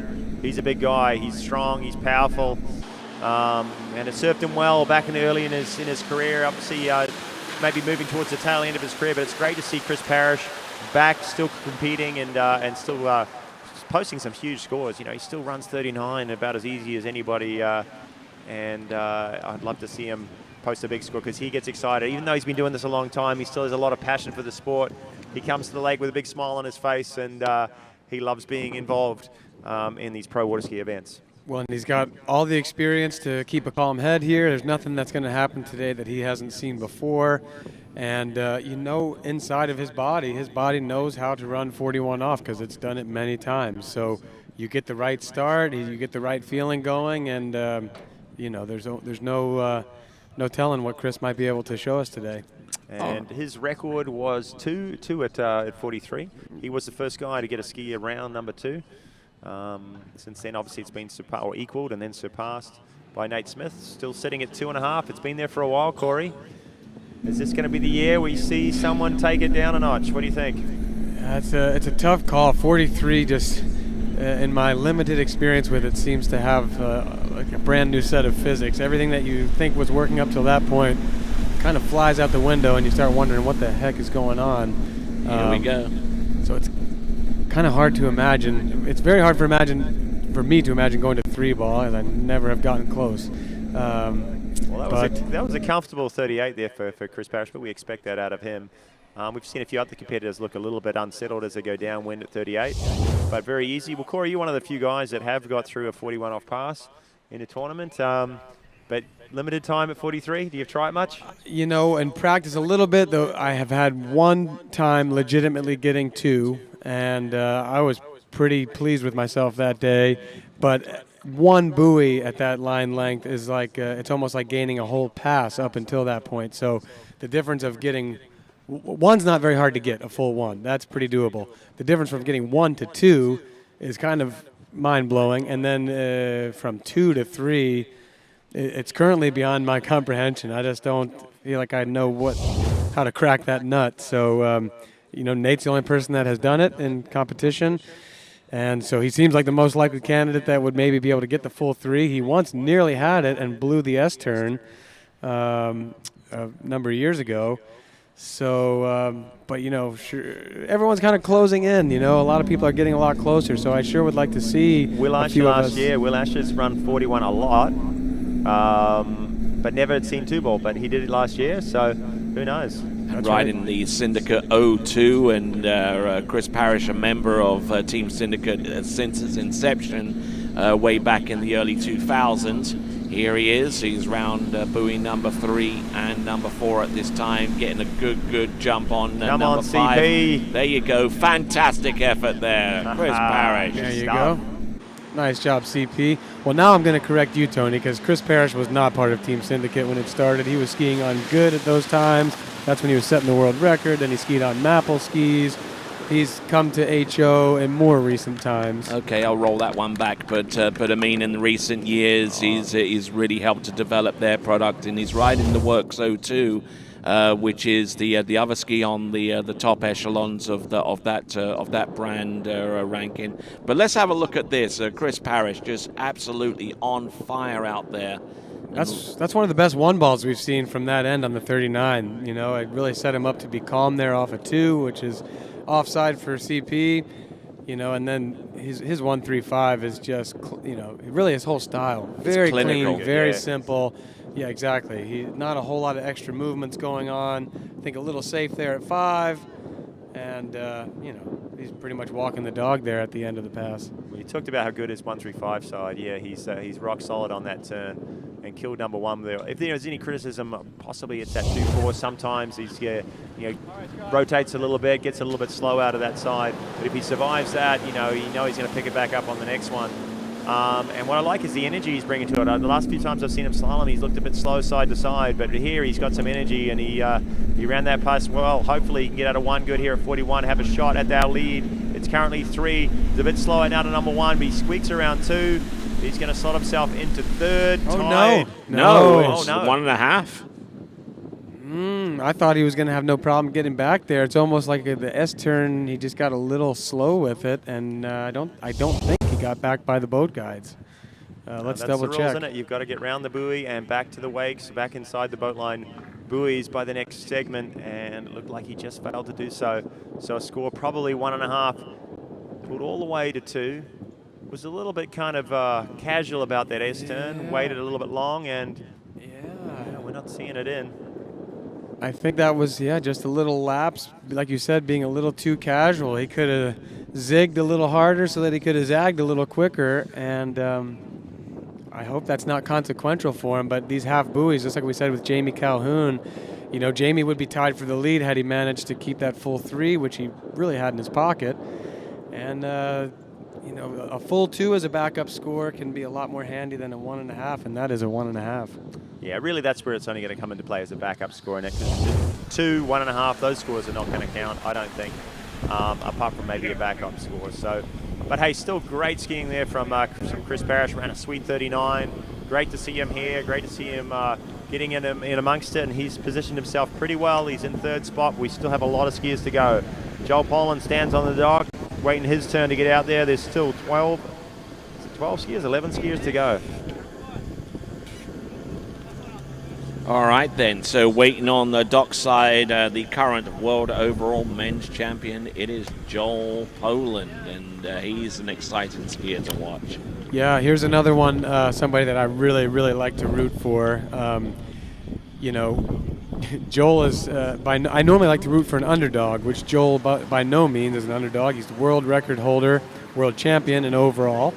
And maybe in slalom, you know, here he is. He's about 10 guys from the end, so maybe an underdog in this event, but clearly one of the best skiers to ever ride all 3 types of skis. And a very exciting character to follow. If anyone that's watching this is not following Joel on Instagram and you have Instagram, like, what are you doing? It's pretty much the best account in the industry. And he just won the Swiss Pro Tricks about a month ago, and I know he'd like to come and raise the bar here in the slalom event. He's got a PB of 4 at 41, so he's capable of taking the lead, but it's going to require pretty much, you know, equaling his best performance ever to raise the bar from Charlie Ross's 3. Joel Poland doesn't really have a weak event, does he? He's a 12,000-point tricker. He's jumped in excess of pretty close to 230 feet, and halfway or towards the tail end of 41 off. if I was going to pick it, I would say it's slalom, but hard to say that when a guy can run hard 4:41, to huh? say that, isn't it? Yeah, you know, I remember listening Put it this way, Corey. He's won titles in tricks. He's won titles in jump. He has not won titles in slalom. So that's why I would put it in as his weak event. All right, let's check in with Wade once again. Hey guys, here with CP just after his run. He's fired up. It's good skiing, huh? I am super pumped. I did not have the best preseason. I had a little bit of a back injury. So to come back strong and be feeling good and the back holding up and to have my first 39 run of my first round of the year, I'm really excited. Well, I've already said this before, but yeah, there's something significant about the boat going down and back twice, and you getting a fifth go, right? It's like either nothing or all, correct? 100%. And I think the more you get some passes in too, you're feeling out the water, where you are in your gait, your speed, blah, blah, blah. You can make adjustments, and it's a good feeling for sure. No, well done. Go catch your breath. I know you got a little bit of work to do as far as hopefully getting a 3 under your belt for next round, but no, great skiing, man. Thank you, Wade. Appreciate it, man. Back to you guys. He is pumped, isn't he? And it's great to see Chris Parrish. You know, the guy's been there and done it all in the sport, and he's still doing it right now purely for the enjoyment of it. He loves it, and it's good to see, and it's infectious. Here we got Joel, 35 off, no problems there. Here's another example of, I'd say, somebody who really was assertive from the start. He's kind of attacking these passes, skiing on offense, setting up, you know, the tempo that he's going to want to take through the shorter line passes. The true ambidextrous slalom skier. Yeah, you're going to explain that a little bit more, what you mean by ambidextrous, Tony? Basically, he tricks on his right foot and slaloms on his left. Yes. Forward. Pretty unbelievable. When I heard that a couple years ago, I was like, what? How is that even possible? My guess is that if he was forced to switch feet and slalom right foot forward and trick left foot forward, he'd be back on the Pro Tour towards the top in about another year, so it wouldn't take him too long to figure out. What I want to know, Kyle, is what foot forward do you think he is in jump? Well, I hope he's right foot forward, because anybody coming into the jump on their left ski doesn't bode well. There you go. That's the correct answer right there. Yeah, Joel was top seed last night. He didn't put the King of Darkness victory away, but you know, he sure made it exciting for everyone. And it's hard to beat Freddy Krueger when he goes right out there in front of you and boots a big one. So back to slalom now for Joel. And a little bit, we talked about it with Adam Sotomayor, kind of moving around a little bit over his ski, and this guy does the same. He jumps up on the front of it, then throws himself back. There's a lot of things going on, but it works well for him, and he's been consistently running through 39s and posting some big scores. Another 6 buoys for Joel Poland. Yeah. And he runs on confidence, he runs on adrenaline, and he's and excitement. He's happy to be here, that's for sure. Kyle, you were a 3-event skier. Do you think that ability to move around on the ski like you're describing, does that come from spending a lot of hours, thousands of hours on a trick ski and just all those small shifts in balance and learning what that can do and how it can influence a ski and just the feedback that you're getting in your nervous system from your feet to your brain? Do you think that that's, you know, because these guys, Adam and Joel, you know, 2 world champions in overall, 2 world record holders in overall, that's the common denominator. Is that what you see? Is that what you think of? I think so, for sure. You know, you'll see these guys using a bit more of their athletic ability to get through the slalom course. Some of the more slalom specialists will stay in a little bit more reserved, a little bit more in one position. They've done that from just doing it over and over and over again, where these guys are going a little bit more on instinct, I think. And they're able to kind of make on-the-fly adjustments to, and it just looks so natural on the water. Yeah, okay, well, here we go at 39. I think, as we've seen, a lot really is going to come down to the start. Not everyone's had a perfect 1, but we usually know the answer when they come off a 2. Here we go. 10.75 meters gets, big one. Huge one. He's But round good number 2, but he's well balanced over the ski. Knows that ski is going to run down course anyway, but he just wants to try and get that ski fully rotated around and get back across as quickly as possible. There we go. That is Joel Poland with a 6 buoy count at 10.75 meters. There are certain inevitables in terms of slalom skiing whenever you get to this point.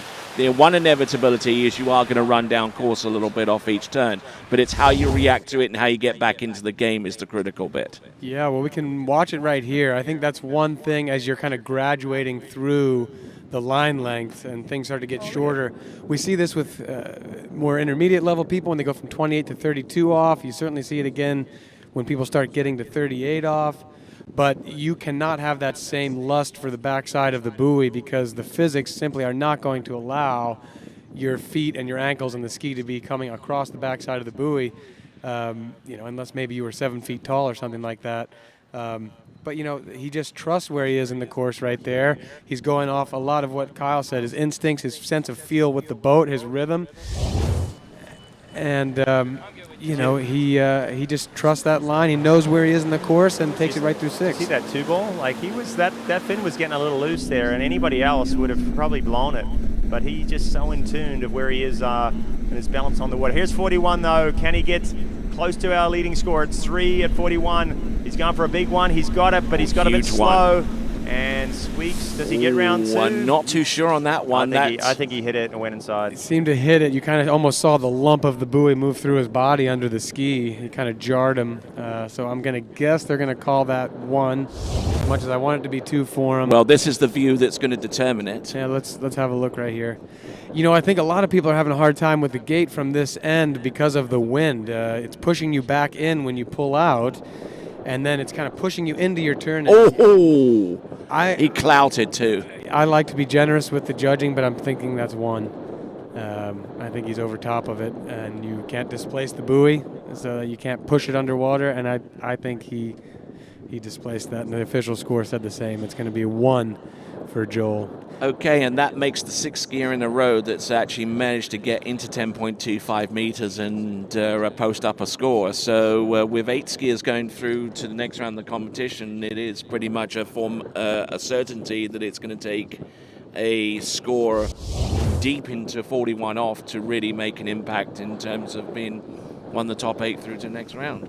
Yeah, there's no question. We're looking at these great performances, and we've got 10 skiers to go. Robert Pagozzi coming out next, 16th off the dock for the men, and we've got 26. So we have by no means seen everything that we're going to see. Charlie Ross may be right to be humble. He should be very excited because he had an amazing performance, but he's not going to be the last person to run 3 or more at 41 today. Robert Pagozzi in the King of Darkness in the first round, he had a 3 at 41 where he actually turned 3 and was pulling to 4. So, he knows how to get to that second half of the pass, and so do all the guys from this point forward. I don't think we have a single competitor who has a PB of less than 4 at 41 from here forward. All right, getting a few messages coming through on the live chat, and you seem to be a rather popular person these days, Corey. And Corey will be answering a few of the questions and answering a few of the comments coming on through, So what do you got for me? You got one? Bridget Murphy saying Corey crushing it on the mic, really deep dives into all things, and big thumbs up. Okay, well, that's not a question, but I will take the ego boost. Thank you, Bridget.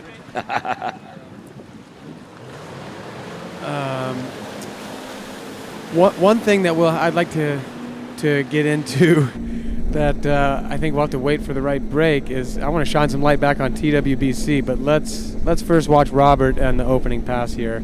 All right, this is the opener. This is 13 meters, 43 feet of line for those of you that work with old money and in terms of lengths and speeds and what have you.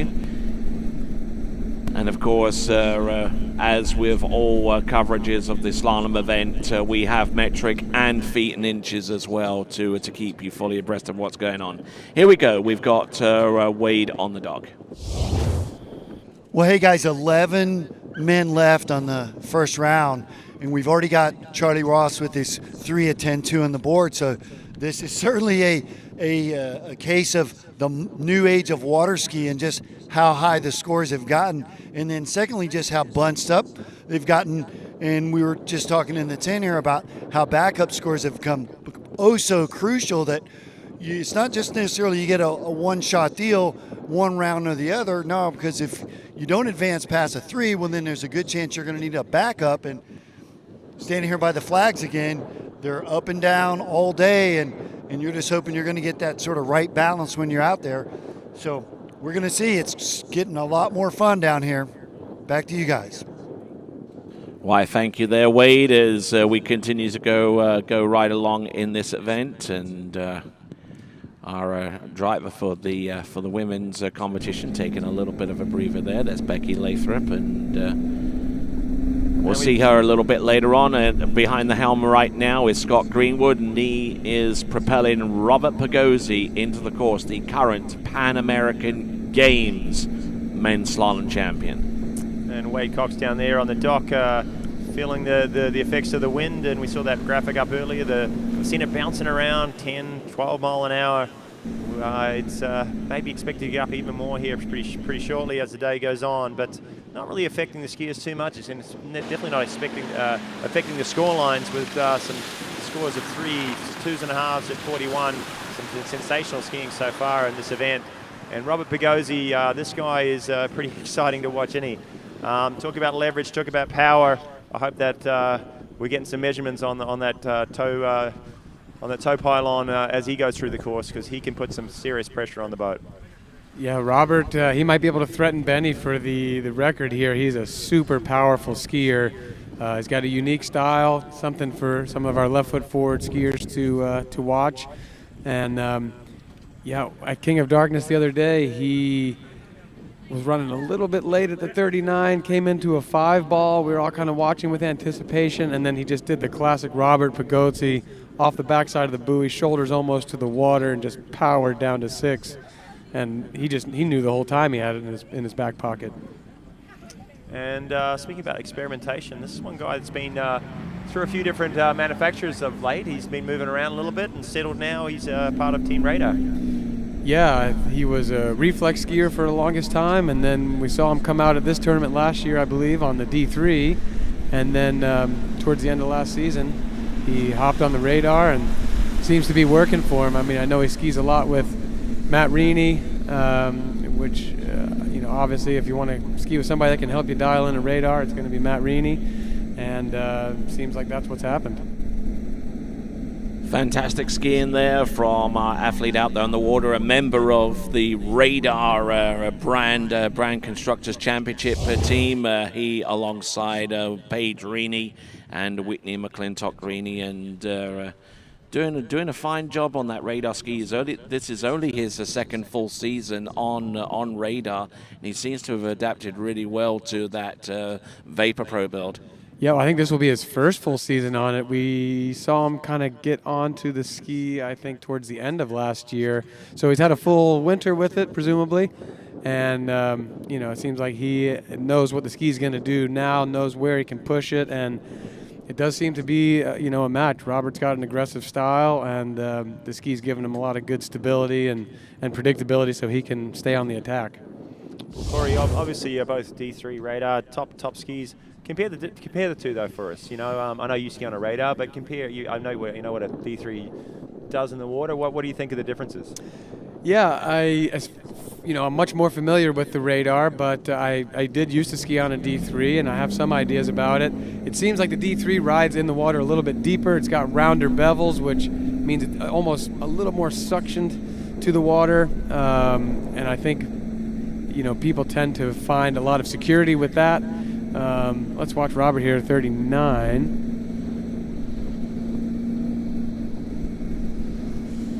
I'll tell you what, Robert Pagozzi has run this pass pretty handily. He's got a big, strong number 5 there, and all over 6. That was an easy 39, guys. He's in touch. He gives the nod as he goes out the gates, like, yep, yeah, not a problem for me. Yeah, well, skiing with that much power, he ran the whole pass very up course. You know, side to side, he's not really losing any ground. He's using all of the boat's power plus his own to get cross course quickly. But anyway, we were talking about the skis. I would say so I think people generally think of D3 as deeper in the water, which is going to mean a little bit slower side to side. Predictable, right? Very predictable, easy to kind of feel what's happening under your feet. I'd say in contrast on the speed front, I would say Radar is one of the fastest, if not the fastest, side-to-side skis in the industry. So I think that's when we're watching Robert here, when he gets under load right there, he gets across, and that's what sets him up with all this space. And then it's a matter of do you have the right technique, the right moves to manage that speed, keep it moving through the turn in a controlled manner, and he does that very well right here. And let's see if he can continue as he gets to 41. If he can use that speed to make space, and I think Radar did find a recipe where you still have nice predictability at the finish of the turn. Well, he definitely had a lot of space at that 6 ball at 39. He was early there coming in. He did. Let's see what he's got here. 41 off. Here we go. 10.25. This is a short line. He's reaching for number 1. It's good, but he sort of stops and starts, kind of like we saw Joel Poland. And there's 2. And only 2 buoys. 2 buoys for Robert Pagozzi. He's put up a little short. That's going to be a little tough, I think, with the skiers remaining. We've still got 10 left in the event, and we've already got some scores past or around the 3 ball. So he's going to be sitting right in that traffic jam with 2. We have a review. I'm not sure if it's Gates or the 2 ball. I thought he got the 2. Watch this. We clouted it. Yeah, he did punch that more than I thought. So we'll see what the judges say. He seemed to be heading towards the outside of it, but he may have displaced the buoy and pushed it under. We will just wait. Let's hope it's not the Gates, because a 0 at 41 would be put him down the list a little bit. But even going inside 2 ball, that's a big difference too. Unfortunate. Maybe that little bit of a crosswind, just pushing him a little bit narrow. He's definitely slow. We saw both Joel and Robert lefties. They were going for huge number 1s there. They really slammed him. Got in a little deep, and you shut your speed down like that. It's hard to kind of generate the acceleration needed to get outside to number 2 when you get in so deep at number 1 like that. And just both coming up a little bit short. And we're waiting for the official score, but I have a feeling he's going to be going home with a 1. And with some work to do in round 2. Yeah, no lack of commitment from Robert. He was going for everything there with that 1 ball. But, he's got the potential that if whatever it goes here, he knows next round he can go out there, throw up a 3 or a 4. And I think that's where his head's going right now. Go get some lunch, rest up a little bit, get ready to crush it in round 2.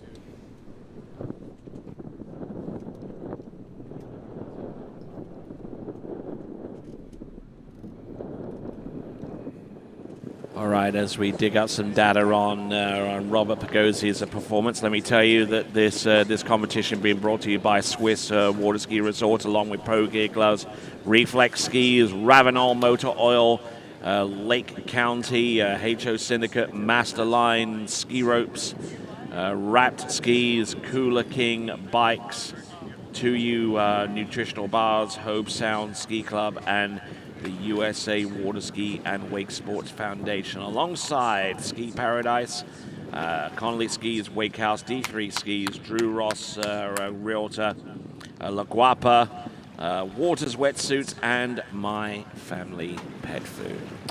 Skier about to take to the water now, and very familiar with this lake and its surroundings. Benjamin Stadelbauer from Switzerland. Yeah, I like the hair that Benny's got working right now. Say, Corey, yeah. I like it. We're both ourselves having a bit longer hair. He's sporting the do this year. Good stuff for 2023. Absolutely.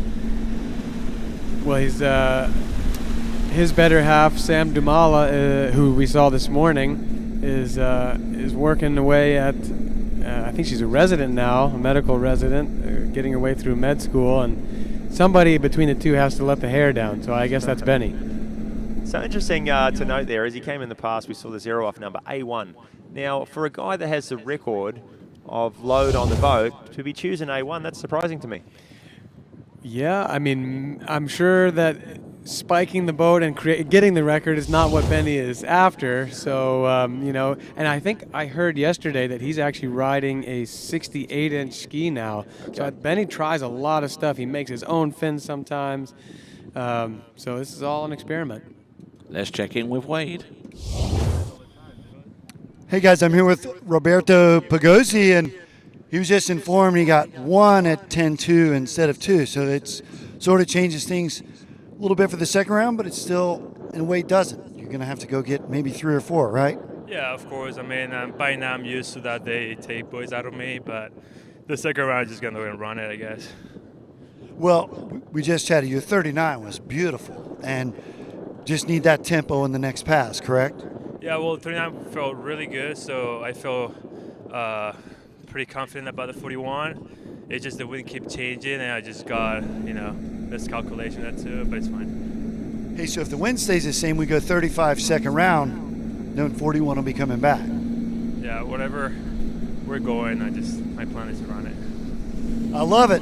We're going to see him out there this afternoon. Back to you guys.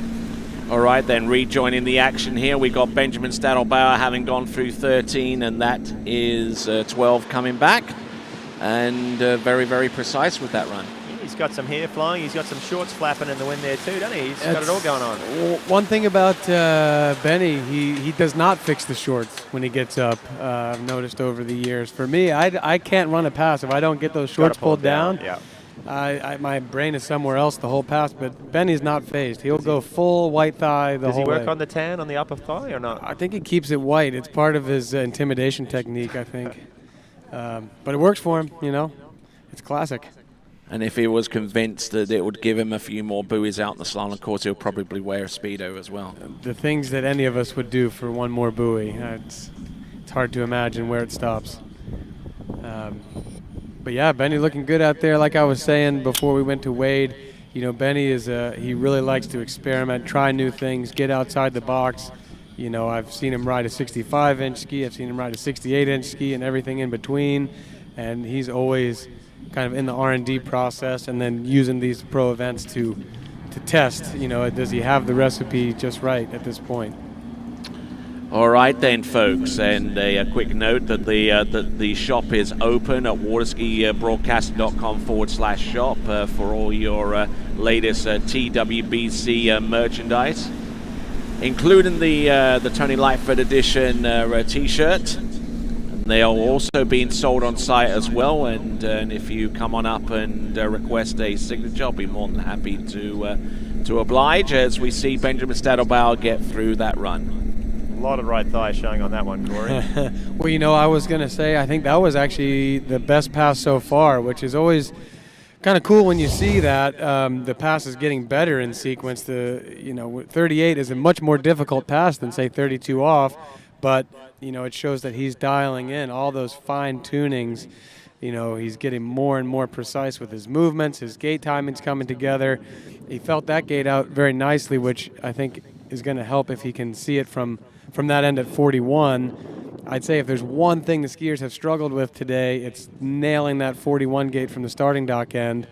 So, with Benny seeming to progress as he goes through the line lengths, if he can nail down this 39 tight, maybe he gets that start at 41 that he needs to go equal or improve the mark here at his home site. Well, if there's any skier that's familiar with this side, it's definitely Benny Stadelbauer. He skis here day in, day out, so he's got the place figured out. And he's our current Swiss record holder, I believe. It's 5 at 41 is what I recall. Some years back now, or maybe one of those few skiers that have been curiously close to running 41. Not quite achieved it, but he's still working away, experimenting, fine-tuning his craft, and hopefully one day soon he's going to be joining those few guys that are into 43. This is 39 though, and he's got a killer number 1. Nice cruisy number 2, but definitely on time. This pass is looking easy. There you go, look at this. Once good extension again, on 5. I'd say number that's 6. even better than his 38. Pagosi's was good. That was better. Yeah. Each pass has been better than the one before, so I think that bodes very well and gives a lot of confidence to step up to the plate at this 41 gate, trust yourself, and that's really what it takes. A little bit of wind moving, it can make you a little tense, a little defensive. You go on the heels a little bit, you kind of tiptoe your way into things, and that does not work at 41. Right here, Benny's skiing as well as anyone, and so I think he's got a great chance to make something happen here with this 41 start. You really enjoy watching a skier where you watch the water break on their ski and it stays nice and high on the front of the ski as it comes through their offside and just doesn't really not much of a tip rise at all, especially at 1 ball and 3 then. They're in tune, they're standing on the ski well, and it's very efficient and it makes it look so easy. Great athleticism there from Benjamin Stadelbauer, who in his collegiate days represented the University of Louisiana at Lafayette, the Raging Cajuns, and a number of our remaining athletes on this list will have... That's a good little view there, Tony. Look at that, though. Look how close he is to the back of the look boat. at This that. is 41. Absolutely. Standing on the platform when you come into this pass. This is just super right on the short. rooster. Here we go. Here comes Benjamin Stadelbauer. Pull out for the entrance gates, 10.25 meters. Little double pull out, Andy Mappel style, and there's a good one. Come on, Ben. Oh, and goes down, and that will be 1 1/2 there. That is a shame. He had a pretty nice, handy start. I mean, still at 41, you've got to be honoured to get out of 2. But I thought he had a shot then, and unfortunately just couldn't hold on. And that's going to be if he'd held on to that, he would have been around 3 for sure. Yes, absolutely. Well, he had control of the line there on the gate, but we saw that little double move, that second edge out right here before he dropped in. Now, he used that to get good spacing at 1. He made a great turn, but that little narrowness at the gate, it comes back to you at 2, I feel like, and that's where he got that little hesitation at the finish. I thought the ski actually released off number 1, fin and all. Yeah, but he kept it in. I mean, Benny's super strong. Talk about somebody else who works on their fitness through the off season. So we're getting word that he had 450 kilos of pressure on the handle pop. Did he not get his hand on? No, he did. He just didn't quite hold on. It just didn't quite connect right there. I think that's the highest number we've heard today. It doesn't count for the strongest pull competition because the handle did pop away, but still shows you how much load was created in that moment that he was trying to hold on to.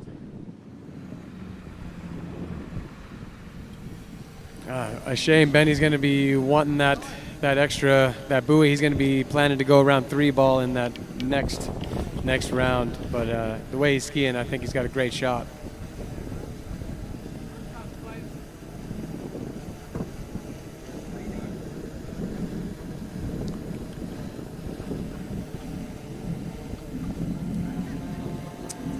And another skier doing it for Team Syndicate. This is Robert Hazelwood about to take to the water. And he's a young skier. He's an overall skier as well. Focuses a lot on slalom of late. You know, you see that a lot with these guys. It's so hard to do all 3 events that sometimes it's you take a break from your other events. You kind of focus on your, sort of specialize and put them in the running to get into the finals of these big events. But I saw him on the trick ski down at Moomba. He's back on the jump skis and did very well down there. He was in the final of tricks. I think he might even podium. He's very capable, up to 10,000 points and well over 200 feet. So the guy can do it all, but on a slalom ski is probably his favorite and what he's most well known for. Maybe around 41 is where his personal best is. Doing it for Great Britain and one heck of a slalom skier coming in at 32 off here today. And certainly certainly improving over the last few seasons, especially in this event of slalom. Just is getting more and more competitive and really hanging tough with some of the greatest names in slalom skiing at this moment in time. Robert Hazelwood, originally from Lincoln in England. And let's check in with Wade's World. Hey guys, I'm here with Dane Meckler, and we're just up above here enjoying the view, right? No, this place is amazing every time. I show up here, it's like perfect, everything looks great, so it's one of my favorite tournaments. Always, everybody seems to ski really well here, and for good reason. It's perfect out there, so excited to go out there and get a first round score in. No more Cincinnati extreme conditions here, right? Yeah, this is I'm not sure I ever saw this when I was younger, but no, it's pretty perfect here, so. Well, we're going to watch him go out and put up some pretty perfect scores, so we're going to enjoy it. And Dane Meckler will be amongst our next 2 competitors to make it out onto the water, so he'll be up relatively soon. Before him and warming up on the dock is Stephen Neville, as you can plainly see on the screen. On the water right now, Robert Hazelwood, who spends a good portion of his time in the off-season training in Chile at Lago Los Maros, just outside that nation's capital, Santiago. 12 meters. And And yeah, good to hear from Dane there. That'll be a good contrast too, eh? We've got Stephen Nabu out, and following right after him, Dane Meckler, from our tallest to maybe our shortest competitor here today. Yeah, we're going to see maybe a couple different styles, both right foot forward, but I don't think it'll be too hard even for an untrained eye to see that they're doing things a little differently out there on the ski, and physique is a big part of that. Dane's a lefty, is he not? You were right. Dane certainly is a lefty. My mistake. Yeah. They're also completely different all the way around, top to bottom, foot and everything.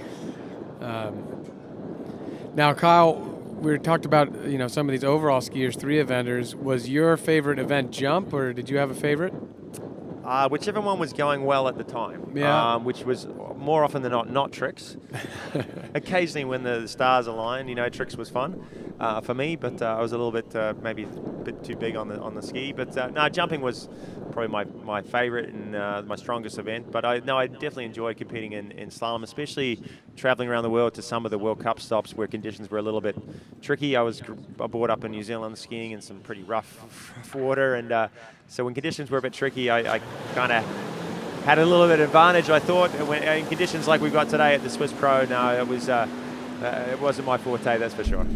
Well, that is another advantage to 3 events. If one's a little bit lagging and you're in a slump, you can at least focus your attention elsewhere where the sun might be shining more brightly. And I became so obsessed with slalom at a young age, and that's kind of what my family did, that the other 2 were just kind of like something that you could do, kind of like you could kneeboard or you could wakeboard or you could tube. But why would you do those things if you could slalom some more? But I have no regrets, but in hindsight, if I was to encourage a young skier today, even if you like one way more than the others, I would encourage you to, really stick with or make an attempt to do all 3, because I think you get some of these, some of this agility and some of these instinct and balance training that we're seeing out of, Rob Hazelwood, Joel Poland, Adam Settlemeyer. The skills that you gain on one discipline really do transfer over in different ways, and you get a great synergy out of that. Yeah, definitely. When we coach young kids these days, we definitely get them to focus on the trickings when they're small and kind of wait to see how they develop.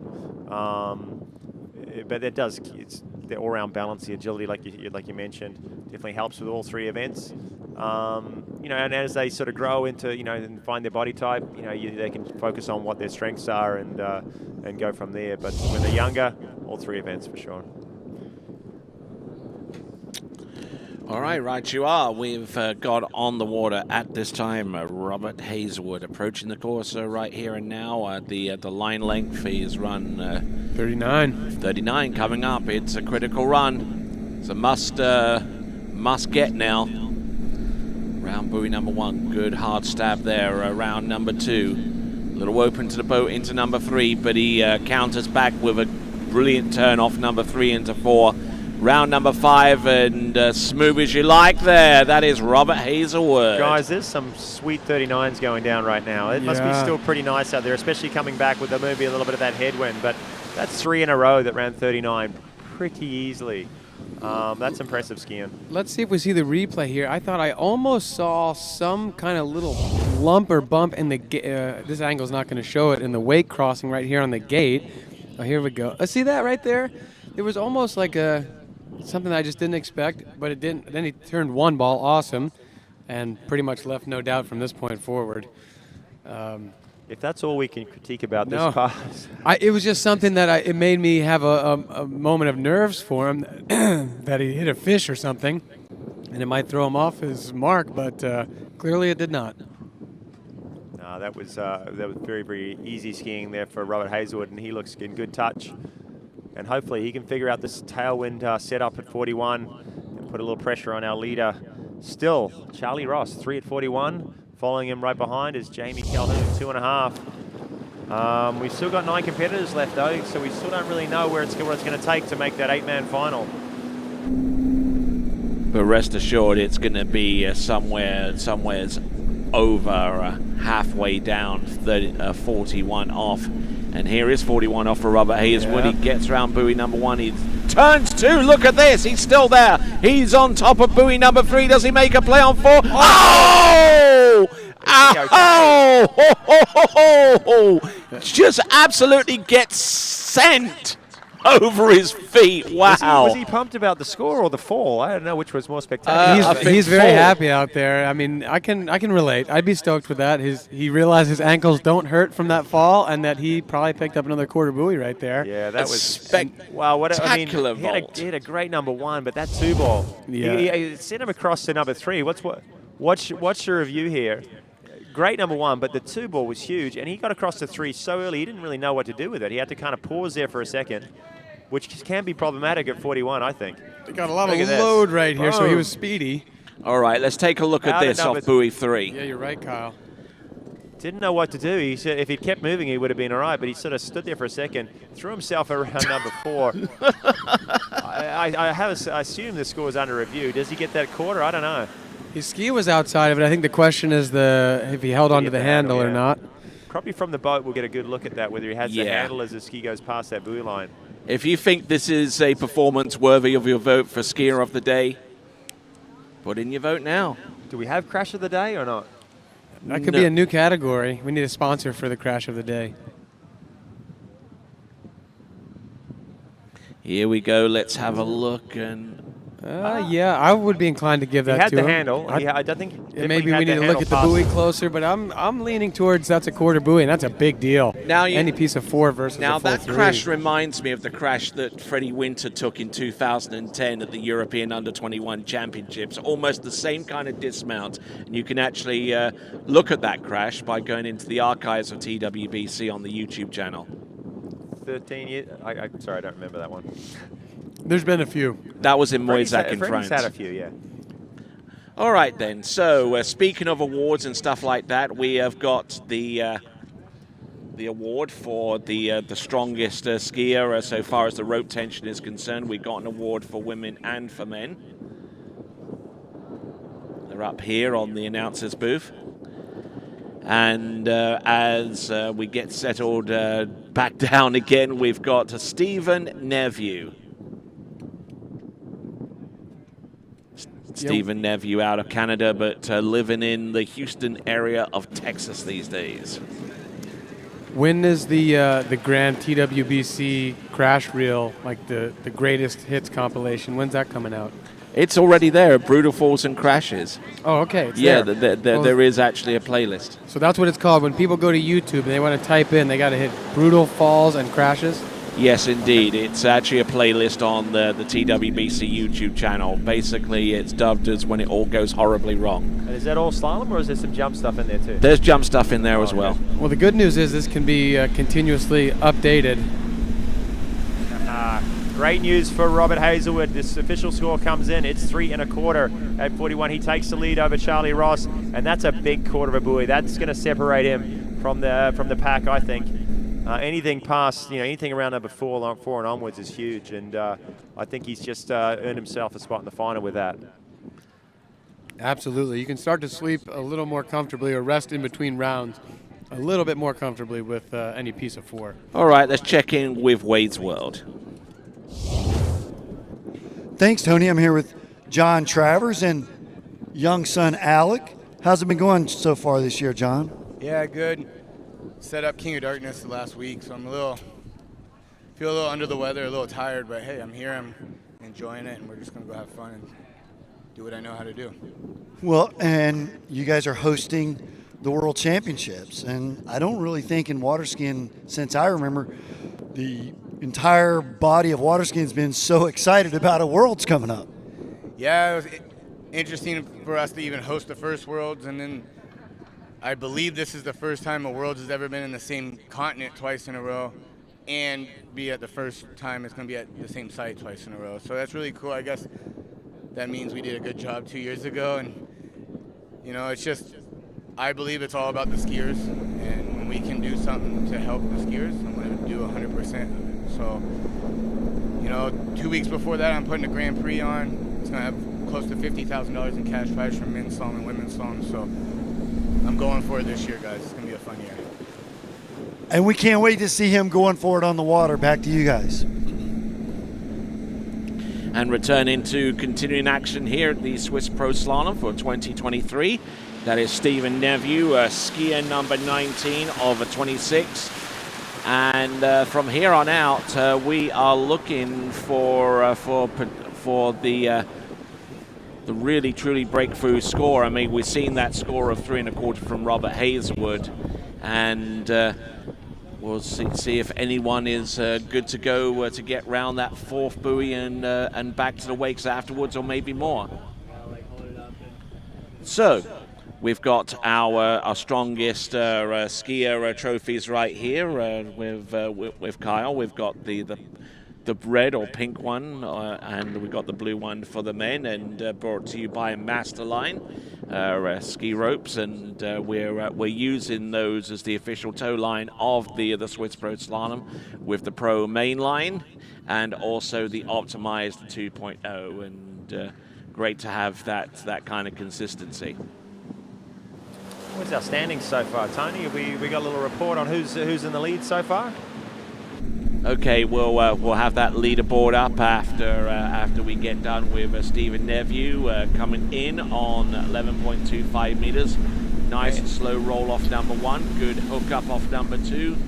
Little bit broken over into number 3, but he's good to go for 4, for 5, and number 6. Good to go. No worries there for him. Well, interesting probably is that Stephen is one of our biggest competitors, maybe the heaviest, him and Chris Parrish, but I don't think they feature that highly on the load on the boat. No, you're not seeing a whole lot of spikes there because you're not seeing Stephen start and stop very much. You know, that's where we tend to see that load build. I mean, as we get shorter, we may see a bit of that. But what I see when I watch Stephen ski is that because he's so tall and he also has a massive wingspan, look at those arms. I mean, he's got a long reach. So consequently, he does not have to get up as high on the boat when he's at 38 and 39. You know, his angle to the pylon, to the boat, when he's at 38 is more similar to some of the other guys, maybe like at 35. And as a result, he can really keep it a lot more fluid. He doesn't have to generate this excess momentum to swing high, which then you start running into the possibility of too much, where you get slack on the backside of the buoy, you'd fall into a hole. So far, he's really able to keep it moving. And, you know, of course, the level of difficulty is going to increase here. And he's going to be swinging up a little higher at 39 than at 38 and more so at 41. But, you know, but it's part of his package. If he can keep it moving. He's kind of like the gentle giant out there, isn't he? He is. He's pretty smooth. He doesn't really kind of panic or do anything abrupt. And he's actually leaned down a little bit as well. Here he is. This is 39, and we've seen some stellar 39 so far, and I expect Stephen to back that up as well. He's looking pretty handy here as he comes around number 4. A little slow at number 5, nice. But no questions there. He's actually tall enough to where he can actually backside some of these turns at 39.5 off. That's right, yeah. He, because of his height and reach, you know, he's closer to the backside of the buoy. Someone like Dane Meckler can't be looking to finish the turn at that same place. Just simply the physics are not going to allow it. And that's what's cool about watching, you know, getting to see everybody in the different styles. And like we said, you know, different feet forward.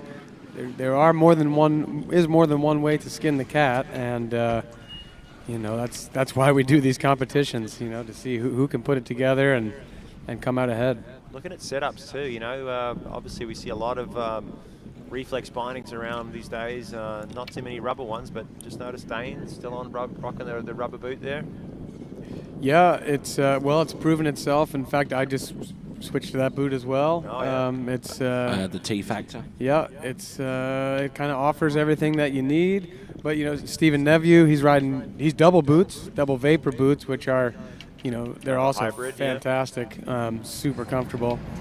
And yeah, so once again, just multiple setups, and those are going to lead to different movements. Here we go, 41 off once again, 10.25 meters, needs the start. And he gets a good approach into buoy number 1, a little bit of a delay, but he's round buoy number 2. Now he's going to make a play on 3 here. Round number 3, he will ski to the wakes. Great skiing, really. He was pretty casual at the start of that pass, I think. You know, he knew he had that height, that reach, didn't have to push from 1 too hard, kind of squeaked around 2, and he really didn't have to do much to get across to 3, did he? No, I mean, that was, you know, I think Stephen's kind of taking the Thomas de Gasperi approach, just like learn how to lock down that 3 ball every time. Get consistent with a gate that'll get you a 1, that gets you over to 2, so you can go to 3 and S turn. And I mean, look, the way things are shaping up right now, it's going to be a tie scenario / backup score most likely, but you know, if you can safely get your way to 3, then you're looking pretty good. Maybe now if he needs to next round, he can push a little bit more, you know, look to aim for 4-ball or something like that, but does what he needs to do right here. Locking in after number 2 and just squeaking the ski outside buoy number 3, right as you rightly said, the S turn, and getting 3 buoys, which puts him in a 2-way tie for second place right now with, I believe, Charlie Ross. Yep. Still in the lead with 3 1/4 on that same line length is Robert Hazelwood with about 7 skiers remaining. And there is our leaderboard. Hazelwood sitting on top, 3 1/4. That's a huge score, as we said. Get any piece of 4, that's massive. And a couple 3s there at 10.25 for second and third, Ross and Nevu. All right, let's check in with Wade's World. So here with handsome Rob Hazelwood, and we got positive confirmation, 3 1/4 41, and that's a big quarter, right? Oh yeah, I really hung things out there. I don't do that. I do not like reaching out for boys. I like to keep my body in line, but this is such an important tournament for me. Every year I come, I have just the best memories here, and I was like, come on Rob, you can do it. The first year I didn't reach out for it, this year I did, and luckily got the quarter.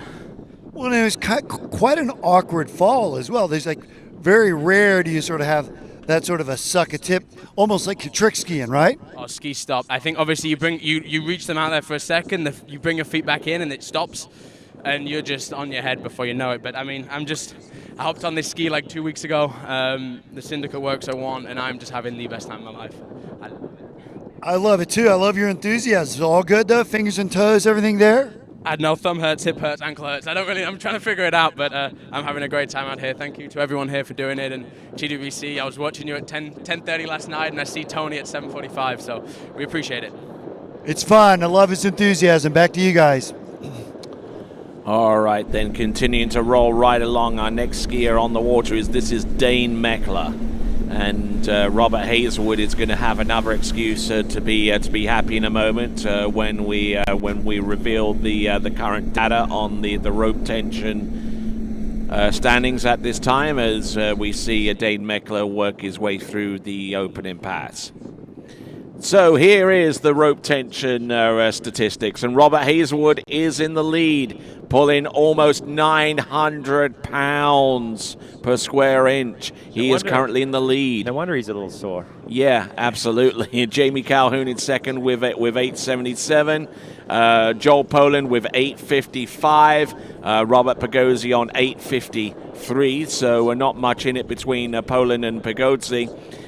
Stephen Ireland with 827, Stephen Nevu with 807, Benjamin Stadelbauer, the record holder, but this time around on 796. Currently in 8th for Chris Parrish on 791. Adam Saddlemeyer on 787, and rounding off the top 10 is Arno de Rick with 743. So Robert Hazelwood way up ahead of everybody else, and that is based upon his pull from number 3 to number 4. I didn't see young Charlie Ross on there. Where was he? No. Yeah. Maybe still at the very bottom. But you see, now that's when you want to win the strongest pull, when it's the difference of getting from 3-ball to 4-ball at 41 to take the lead. Sure. That's just like icing on the cake right there. Here we go. This is Dane Meckler. This is 12 meters. And technically, this guy's got it. He's the whole package, isn't he? He stays compact. He very limited movement on his ski. He takes the line out very, very well out to each buoy, so he creates some space. He's not the tallest skier, but geez, he gets the job done. Yeah, really balanced, really level. Not a tip over guy. Like, rarely do you ever see Dane get shoulders inward, hips outward, tip to the turn. He's really balanced, in the whole upper body all the time. And his gate shot's a thing of beauty, especially the turn. It's, with the boat so nicely. He's just got a nice feel for, and really great consistency with that turn-in move. And one thing, we just mentioned Charlie Ross, that we see differently. Kyle, earlier you mentioned that Charlie was getting so much of that tip down in the water, especially on his 135 side to get the ski to finish. Now with Dane, we see a lot of finish and a lot of good tempo there at the finish, but we don't see that whole ski down in. Like it looks like, you know, it stays trimmed out, it stays level, but we're not seeing all of that front pressure, and just shows once again there's more than one way of doing things. Yeah, I mean, obviously differences in technique, but also differences in the way the ski rides in the water for sure. I noticed goods usually seem to sit a little bit more tip heavy. What I like about it, well, with all these good skiers though, whether they sit tip down, tip up, the water breaks in the same spot all the time. It's not back and forward, and that's the mark of, I think, of a good slalom skier. You know, their stability on that ski. Looking in a very, very fine shape out there from one side to the next. Dane Meckler, a pretty clean 38 off pass there, 11.25. He's going to be shortening up. And this guy, we got to mention his run off at the Worlds, Corey, 2 years ago. This guy became a new member of the 43 off club. He ran 41 in that runoff. It doesn't really count as a record performance, but still, the water skiing world sat up and took notice of his ability. That's for sure. Yeah, and in a way, it couldn't count more. You know, it was a runoff at the World Championships. People were seeing it in real time on TWBC and on site, and to do it under those conditions, because he went off the dock cold 39.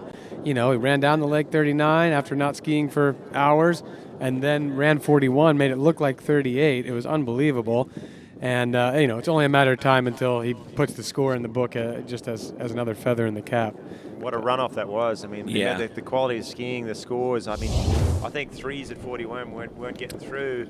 Yeah. It's incredible. If I remember correctly, Stephen Neveu ran 3 at 41 first round, got into the finals, ran 3 at 41, was part of the runoff, ran 3 in the runoff, and didn't get through. So that just shows you where things were. Dane is a big game player. You know, at the prior Worlds in Malaysia, he was the top seed actually coming into the finals, and went out there, ran 39, was one of only like 4 guys to run 39 in the tournament, and had like a big crash off of one ball at 41, ended up 4th. Look at this. Here we go, 39. This is 39, and 10.75 meters. It almost beggars belief. Yeah, I mean, almost boring. You know, like so simple and easy. Should we take a lunch break? Yeah, but we're all kind of eyeing this food that we just got brought because we're running on caffeine right now. But speak for yourself. Man, oh man. Yeah, and I'd favour his style definitely in difficult conditions like we saw down in Malaysia at that Worlds. You know, it was a little bit bumpy out there, and his compact sort of style, his low centre of gravity, you know, worked well for him. I mean, he would be sturdy in any sort of conditions. Well, just look, here it is again. So much, you know, he stays over the ski so well. He's not letting the head, shoulders, chest all creep to the inside as he approaches the buoy. Everything is staying as leveled out as it can, and he gets all that work done with his hips and his lower body. Of course, everyone comments he's got incredible handle control, so he always knows where the boat is. He uses that pull from the boat even off of the second wake to get swung into the width that he needs so that he doesn't have to be tipped over. Yeah, it's a beautiful thing to watch. Yeah, handle control. We talk about handle control, and I mean, people do it different ways, but Dane off the second wake, that handle stays so close to his body, so close to his hip. And then as the ski's moving out, he can release that and keep skiing away from the boat so well to keep the rope tight and to give him the space in the course. So let's watch his 41 as he turns in. Can he get a good number 1 here? Yes. It's tight. Yep. He's on top of it here at 2. He's there. A little bit slow. He's going to squeak around 3, I He's think. there. Can he get another buoy to the score? It's going to be close. Oh, does he get for the wake? Oh, not quite. Is it going to be a half? Are we going to have quarter. a review right here? I think guarantee we're having a review. It can't be a quarter. That was close. It's either a half or not. Yeah. Yeah, there's no way that's a quarter. He's gotten pulled back to the inside of the buoy. He can't stay out there for too long at 41. Let's watch the replay. He definitely pegged number 1, didn't he? Yes, this is one of the nicest skate ones that we've seen from this end at 41. Up to his knees in spray. But look how balanced he was there, landing out and approaching 2, you know, and calm. Did what he had to do here. Took it a little down course at 3 so he could get that pull to 4. Let's see. I thought he was outside. Yeah. Looks outside to me. Yep, He's got the sure. handle there. That's a half. I would say We'll we see got a what new they leader, say, guys. but Yep. I think Robert that's- Hazelwood had it for a moment, but Dane Meckler 3.5 is my call there for his official score. Oh, I love the start of this pass. Look at this. Just sits on the back of one ball. tight position, just didn't move at all. Softened the knees as he rolled off the second wake out there to 2. Just picked up a little bit of loose line. Right there is where probably a little bit extra height would have helped. You know, he's a little down course. He had to stretch for number 3. And right there, a little height would have helped. Yeah. He did kind of nudge the buoy, but I think, you know, if he was outside it enough, then he wouldn't have displaced it. We're still waiting to hear what the judges say. From that Really angle from the outside, we didn't see the buoy sort of on the No. outside of his ski, did he? So Certainly he might have not. hit it inside, but as far as I could tell, I thought he got a piece of 4. So hopefully for him, we'll have a new leader, and we'll be moving on to our next skier, who is Jonathan Travers.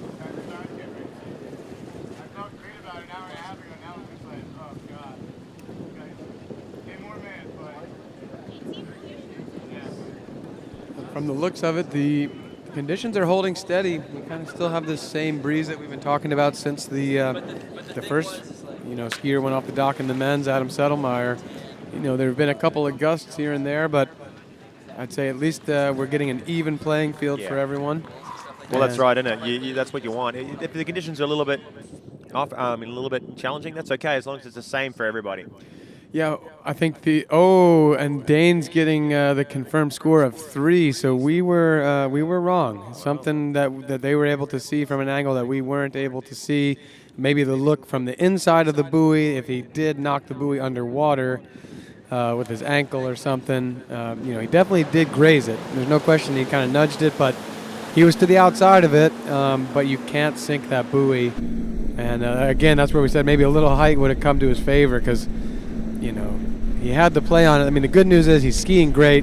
He knows that 4 ball is doable for him in the next round or maybe more. And 3 still not bad to have in his pocket. So great skiing for Dane. And John Travers, 32 off, making short work of that. You heard him. This guy has been setting up a lot of tournaments lately. He does a lot of TC work. He's setting up the King of Darkness the last couple of days and probably feeling it a little bit. We'll talk more about John Travers after we hear from Wade. Hey guys, here with Mr. Fred Winter, a former winner of this event, and already got 2 finals and 2 podiums on the board this year. What are we looking forward to today? Yeah, I'm just going to go ski. It looks nice out there. Scores are good. So we had a late evening yesterday. We're going to be switching over here. No, I'm excited. We always have a good time here. You know how it is. It skis really well. So let's go do it. It is a little bit different scenario that we talked about that with Whitney and Regina. That in fact you guys were skiing a finals last night and you had to be out for a qualifying of another event this morning. Well, poor Whitney and Regina had to get up early. I didn't. I was able to sleep in a little bit, kind of, get my thing going for the day and then come over. I only just arrived really half an hour or so ago. But yeah, it's weird, but at the same time, we're very grateful. I mean, those guys, they put on that tournament for us. We were involved. Yeah, it's a bit different, but that's what we want. We want to have tournaments as much as possible. We want to be seen as real athletes, like actually having to do the work and tire ourselves out instead of just kind of having a tournament once every 5 or 6 weeks. It sucks. So, it's perfect. We're real athletes these days. We always get true honesty from Senior Freddie. We're going to see him out there ripping soon. Back to you guys. And that's a good portion of the reason why we'll be following Freddie Winter on tour this season as part of the TWBC podcast. Check out the latest episodes of reportage from the previous tournaments this season. And in one of the latest episodes, find out the identity of the person that he calls Old Sausage Fingers. Old Sausage Fingers. Well, I hope it's not me. I don't know that that's what I want to be. Check it out on the TWBC podcast on Spotify, Apple Podcasts, Google Podcasts, or wherever else you listen to your favorite podcast. You guys are doing great things. One thing that I would be curious to hear, maybe if we get a break in between the men and women, you can elaborate, but you read through our sponsors a couple times, or the sponsors of the webcast, and I think there may be some people watching from home that are loving what they're seeing, think the webcast is is doing great things and would like to support in some way. Maybe at some point you can let the folks know, how to get involved or how to reach out and sponsor, what the packages are like and all that sort of thing. Yes, indeed. You can actually get more details on that by going to waterskibroadcasting.com to find out more about supporting the TWBC podcast webcasts throughout the entirety of the season, and indeed actually the podcast come to mention it as we have a look at Jonathan Travers attempt to go through his third pass. This is 11.25 meters and making very light work of it there, Kyle. Yeah, I don't know if I'd call that light work. John Travers never really makes light work of his passes. He likes to get in deep and throw his head around a little bit, and that's what I like about how he slaloms. I would say, though, this was kind of like Benny. I think this was his best pass. So far, yeah, for sure. His style is not like that light, just floaty type of skiing. He really hunkers down at the finish. He gets a lot of angle on the backside of the buoy, and then he's powerful. He's got those clinch lock gloves on and takes a lot of power side to side. He could be in the runnings for the strong man of the day contest. But this 38 was very rhythmic. He was working with the boat nicely. He was up course the whole time. Everything was right on time. You're seeing tight line from start to finish, and so that's setting him up nicely for his 39.41. Also continuing right along with the webcast here of the 2023 Swiss Pro Slalom, mentioning levels of support. Obviously, if you're a company and wanting to help sponsor the webcast, find out more by going to waterskibroadcasting.com, or if you want to make a simple donation, then go to the bottom right-hand corner of the webcast player on the YouTube channel and hit that $sign icon. You'll be much appreciated. Here we go. Jonathan Travers, 10.75 meters round into the last two-thirds of the course and gets around all six buoys. Nicely done. Yeah, they're just not missing right now, are they? They're the last 1, 2, 3, 4, 5, maybe 9 skiers all straight through 39 off. So well done there for John. Yeah. To be honest, he had a pretty smooth number one that time. That was pretty light for him. Yeah. Two ball was a big turn. I wouldn't say that was light work in terms of style, but it was solid. It was, there was just no hiccups all the way through. It looked like very classic JT style out there. Like you said, nice fluid one ball right there. He commits right here at 2. He picks up some load, but he just carries it across. There's no panic. He knows he's going to move it in and out of 3 just fine because that's what he does. He's got a killer 1-3-5 turn as a lefty, and he's got space here into 5, so he's just going to hammer that. Finishes with, no trouble at 6 here, and he's thinking about 41 right now, seeing if he can be the one to get the best start so far. Yeah, we've had a handful of lefties come through here and try and jam one as hard as they can, and they fell short. We had the Robert Pagozzi, Joel Poland, ripper one balls, but got a bit stuck. And I think John Travers will be watching what they did and hoping to get through that one with a little more speed, carry it across the 2, and hopefully get around 3 as well and give himself a chance to get in that top 8 final later on this afternoon. Of course, he's got another round. That's not a bad one ball. Can he make it out of 2? And broken over off 2 and gets the 2 buoy count at 41 off. But Jonathan Travers knows that isn't going to be enough, and if he has any serious aspirations of making it through to the next round of the competition, it has got to get done on round 2. So hard to turn your offside at 41 when you're not coming in with just enough space. He's maybe lost a little time, a little down course. You see him sit back a little bit out of 1. He's on top of 2 ball. They're trying to turn it, but just jams his ski a little bit, and it's all over. So still a good score, but he knows he needed a piece of that 3 ball. He tried to use the full length of that ski and really get the tip engaged, but it's almost like it engaged too much and kind of pushed back on him.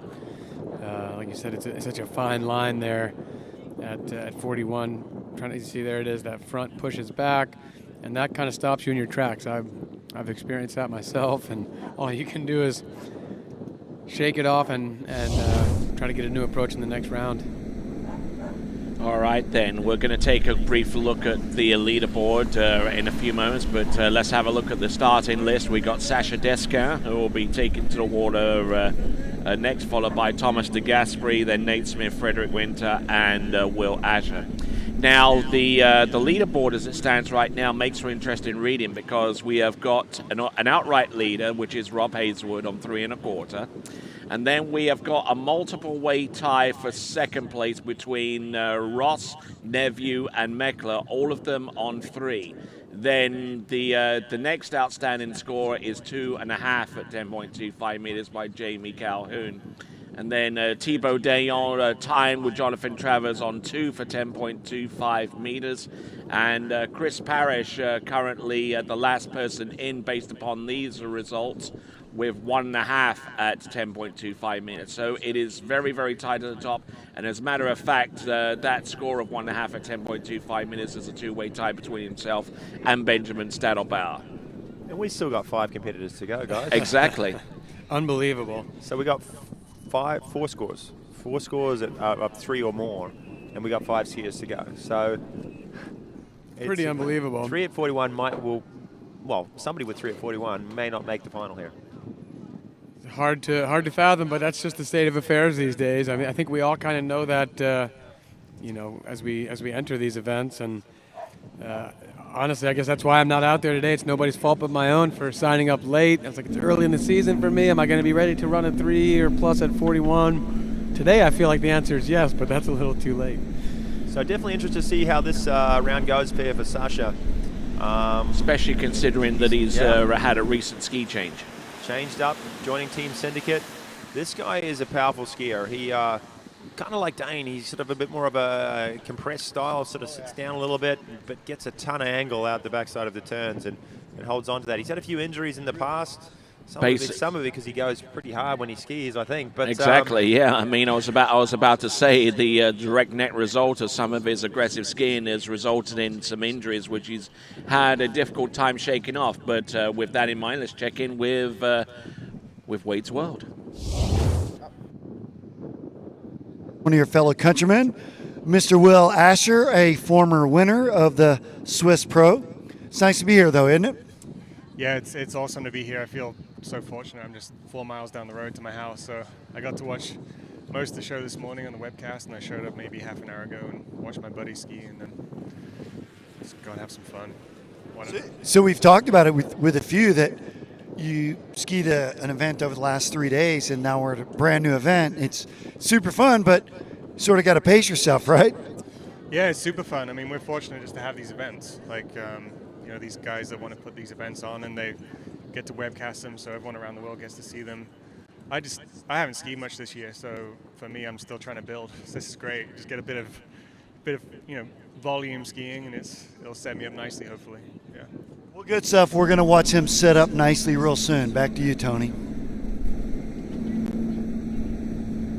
And here we go. Good start for Sasha Deska on. Am I reading this right? Is this 11.25 meters? We'll get confirmation. It is going to be the 12-meter line. Beg your pardon, but it certainly wouldn't have surprised me if Sasha Deska went in on 12 meters. Well, He's next certainly round capable next enough. round they have to, correct? Next round, the minimum start length is 12 meters. I think that's right. And indeed. Interesting hearing there from Will. He hasn't skied much, but we saw a season best performance there so far. Still 5 at 41. Yeah, not much skiing.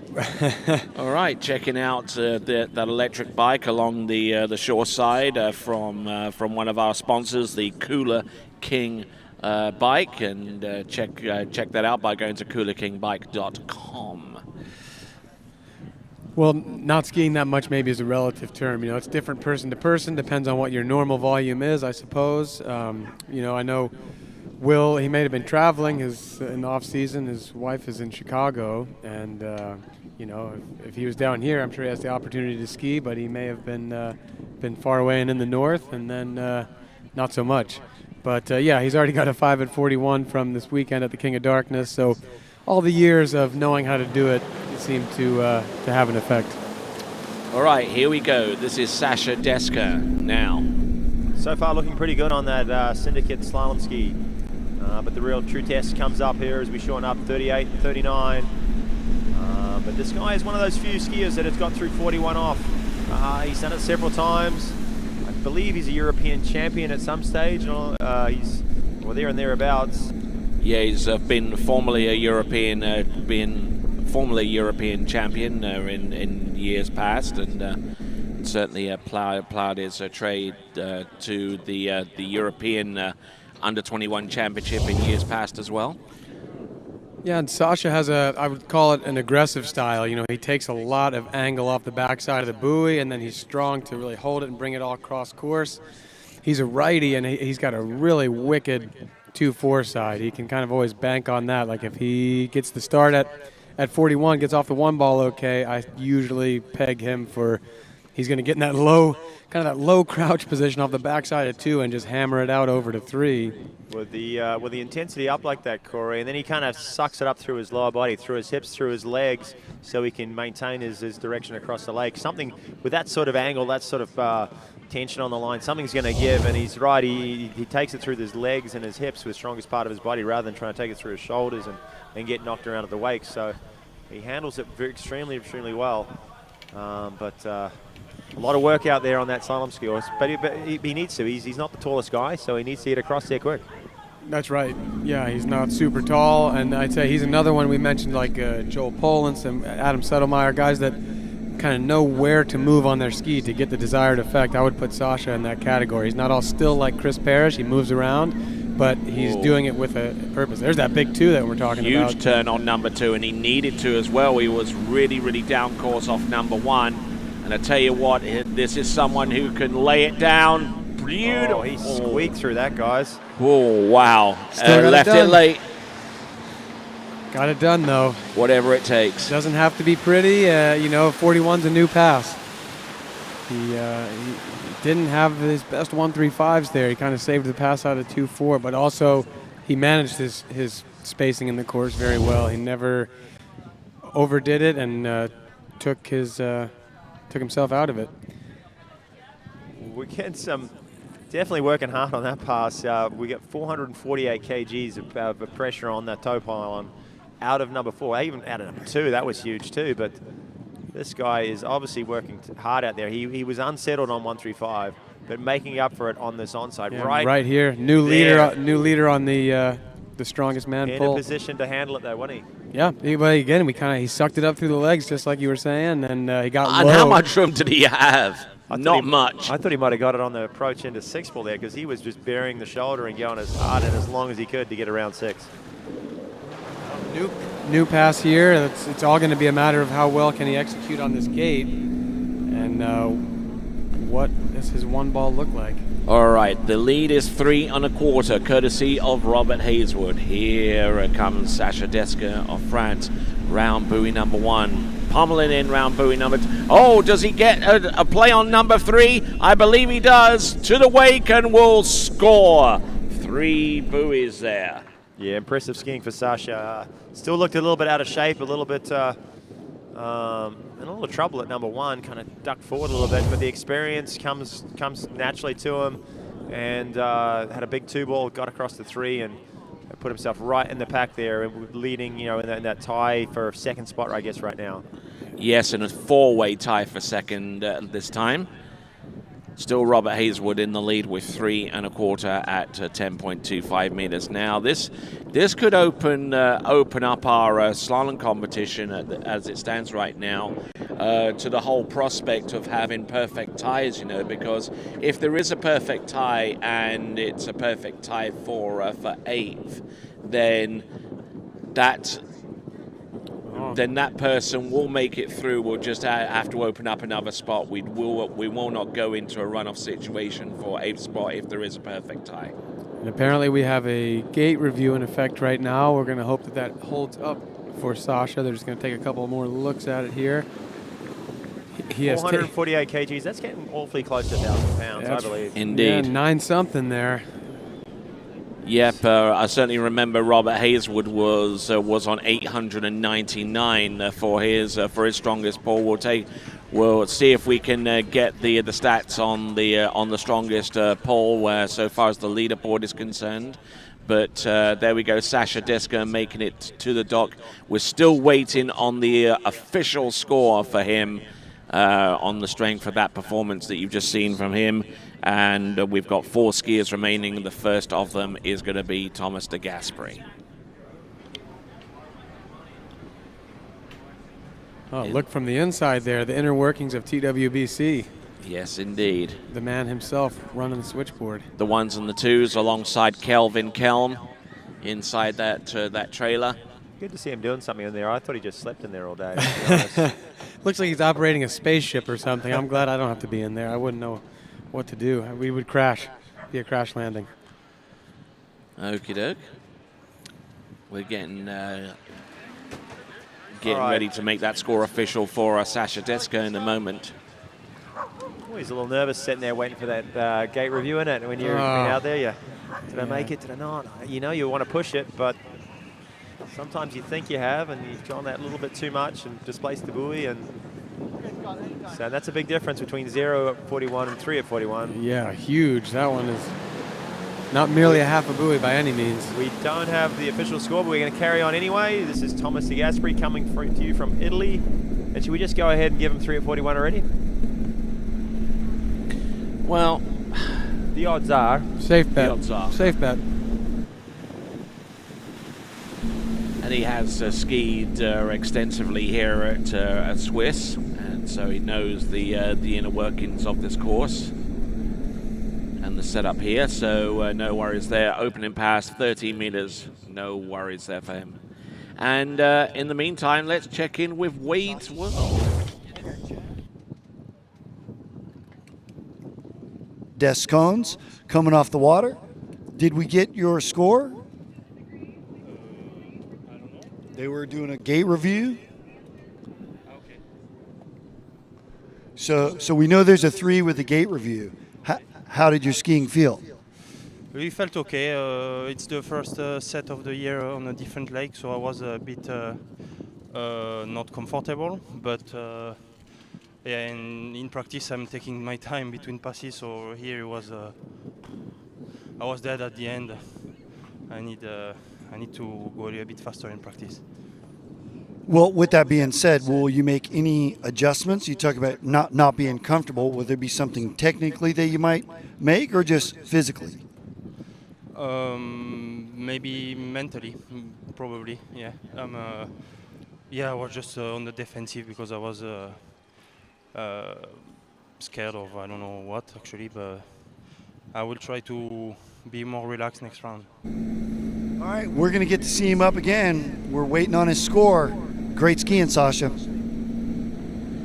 very cerebral look into the workings of Sasha Deska. Not quite sure of his score yet.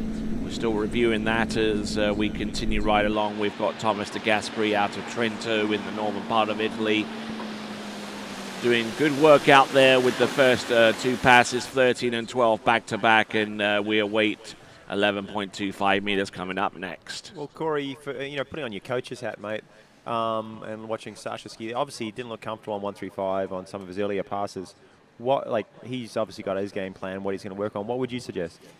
Well, I think that usually when you have that little bit of, out of sync with the boat or lack of rhythm, I typically trace that back to the gate. And, he mentioned that he felt a little bit nervous, first sight on a new lake. My guess is, from watching him and knowing his style, like I said, he has an aggressive style. I think on some of those gate turn-ins, he may have turned in and begun to load a little bit earlier, so then on the way into the 1 ball, he's kind of getting pulled a little bit more to the inside, and then he's having to go save it at 2. But then at 3, then you get pulled to the inside, then you have to save it at 4. That's kind of the pattern that I saw. So I think if he can kind of find his mark on the gate, find his tempo with the pull-out, he said he felt rushed at the ends. If he can be a little calmer, like he said, I think he had the right assessment, just to be more relaxed, carry that relaxed focus into the pull-out, into the turn-in, so you merge with the boat cleaner and get that progressive build into the pass. I think the 1 balls will clean up, and I think from there we'll see the rest of it start to fall into rhythm. He's listening to you over there, by the way. All 3 today. 11.25 meters. Good handle placement at the end of each turn, and just drives away from the rope and from the boat, and just really sets himself up well for some smooth turns and a secure looking pass there, Kyle.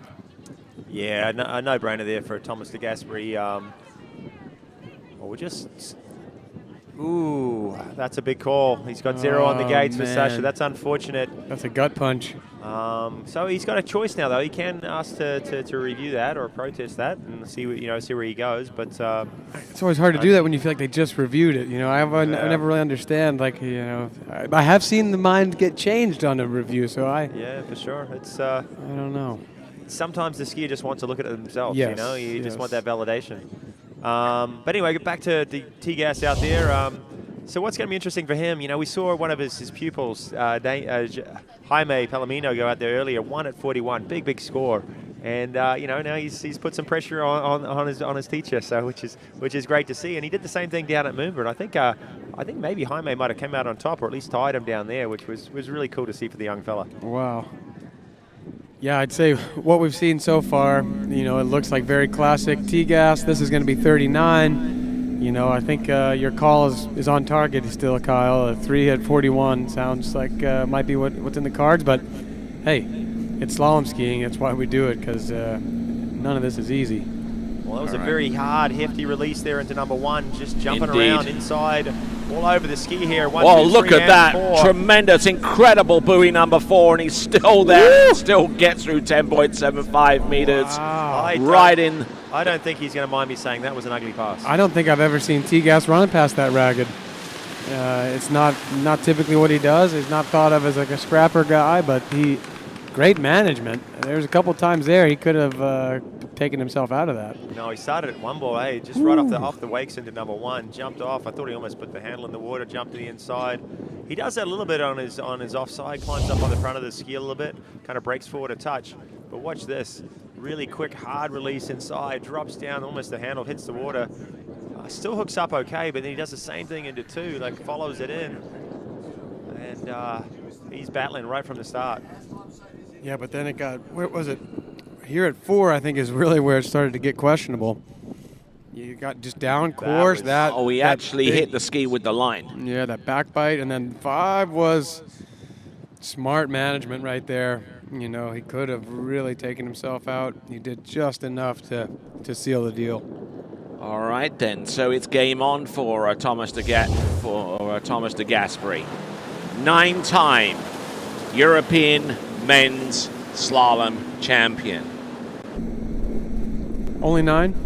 Yeah, only 9. He hasn't been skiing that long. That's right. All right, let's. Look at that. That was. And almost puts himself in the same predicament as Sasha Deska right now. Yeah. Surprise.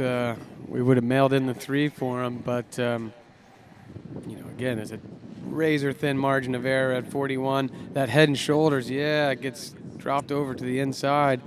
I'm guessing it was a spacing issue. Must have felt a little narrow and kind of led with the upper body, and just wasn't able to get out of that one. So let's have a look at the entrance into buoy number 1 again. And you kind of said it, Kyle, the first time going into the 39 1 ball that he came maybe a little more forward with the chest and shoulders than even he wanted to, and it looks like maybe it was just more pronounced in that 41. Yeah, well, there's no room for error at 41, is there? And he jumped off the handle. He does that a little bit, but got punished on that one. And half a buoy at 41. He's down the list a little bit and got some work to do in round 2. We see Scott Greenwood coming back to the dock right there. I'm getting text messages from Andrew Bergman, who just drove the event the last couple of days, calling for identity theft. He said that face mask is his look, and Scott is stealing it from him, and he wants his identity back. Give a little shout out there to Scott Greenwood, doing a great job behind the wheel, keeping that boat path straight down the middle. Absolutely zero issues with the driving today, and that's a hard task when you've got 26 slalom skiers all yanking you all over the place. Oh, the level of focus really is what that comes down to. I mean, between the 3 of us, we're trying to come up with enough words to keep everyone entertained, but we got 3 of us to keep the focus going. Scott's out there, that's one-man job, and he's got to pull every single one of these rides without the slightest bit of deviation. That's a lot of mental effort. He's going to be sleeping well tonight.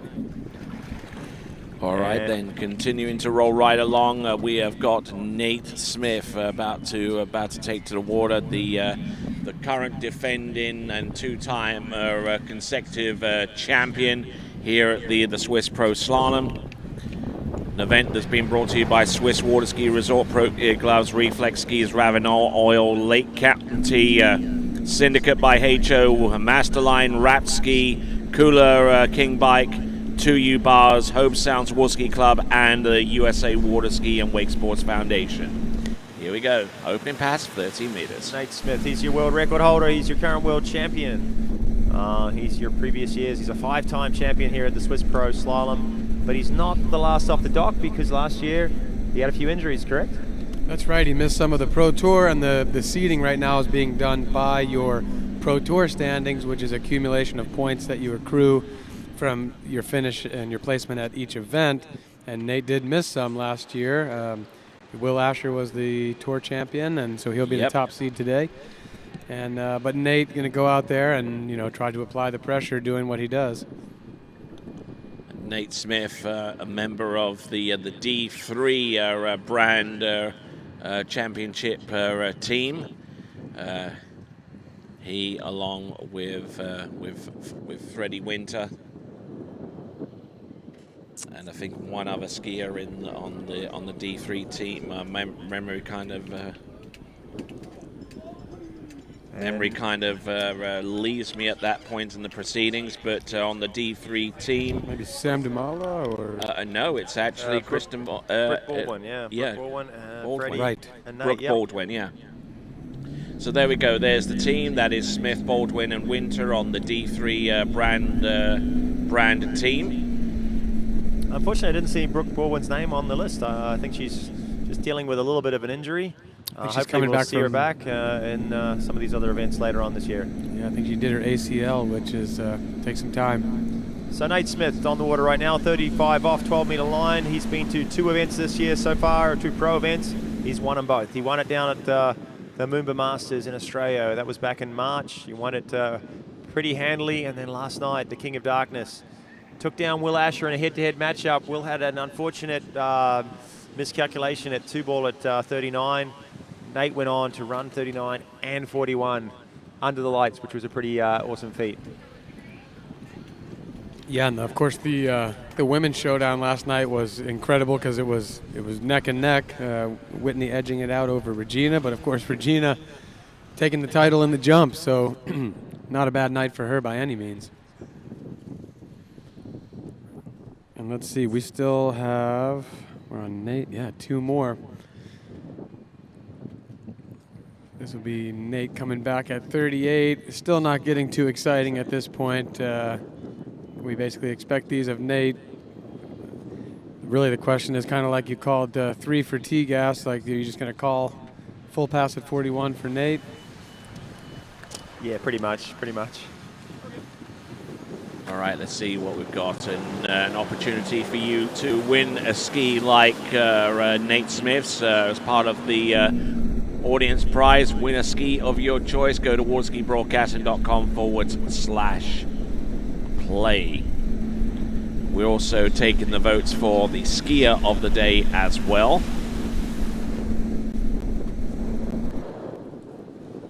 Coming through. There we go. That is Nate Smith going all the way through on that next pass in this event, which is also being sponsored by Ski Paradise, Connolly Skis, Wake House, D3 Skis, Drew Ross Realtor, La Guapa Resort in Mexico, Waters Wetsuits, and My Family Pet Food. I'll just take a moment here to recap some of the results. We've got 3 skiers remaining. Nate Smith about to come back in at 39. Following him, Freddie Winter and Will Asher. Currently sitting in the driver's seat, it's 3 1/4 at 41. That's Robert Hazelwood. Then we got 3 guys tied at 3 at 41. And Jamie Calhoun sitting on the bubble there. He's in, so far, he's in the top 8. It's 2 1/2 at 41. Obviously another round to go, but he's sitting pretty there. Anything, Pete, like we mentioned, a piece of 3, and you're looking pretty good for this final here today. Yeah, and Jamie should have had that full 3. But I mean, obviously we have some guys that ended up with, we saw T-Gas just get a half, and Sasha had 3 but no gate. Robert Pagozzi lost a buoy there. Yeah, some guys looking threatening but didn't quite execute today. So, and with a whole other round to go, there's we're going to be rolling the dice a little bit more. All right, here we go. This is 10.75 meters. It's 10.75, but it's going to look like 13. Because this is the way Nate gets the job done. Just looks as easy as you like. From one pass to the next, doesn't look that much harder. There's a pretty sweet 39. Smoothest looking 39 and a half off pass, 10.75 meters that you probably ever will see. Just a scarce few will even get close to producing a pass of that caliber on that line length for Corey. Well, yeah, what really took my interest was I was watching the King of Darkness webcast last night, and basically Nate needed to go to 3 ball at this pass, 39, to win, and he took the most cautious 1 and 2 that I've ever seen him take. And then he got over to 3, and I think he maybe was even thinking about just standing up to take the title, but he found himself there and he thought, no, I'll keep skiing, and just made the decision at 3 ball to run the pass, and then he did. Whereas, everyone that we've seen today, you've got to be focused and game on to get through 39, where he seemingly took it very cautious for 3 buoys and then ran it. Yeah, he wasn't even skiing at 1 and 2, was he? He was just sort of standing on a ski, didn't turn, and then went, oh, you know what? I've got the win. I'll go ahead and run this and have a shot at 41 and run that too. Yeah, it does somehow, it's still mystifying. I've seen it a lot of times, and I'm not sure I still completely understand.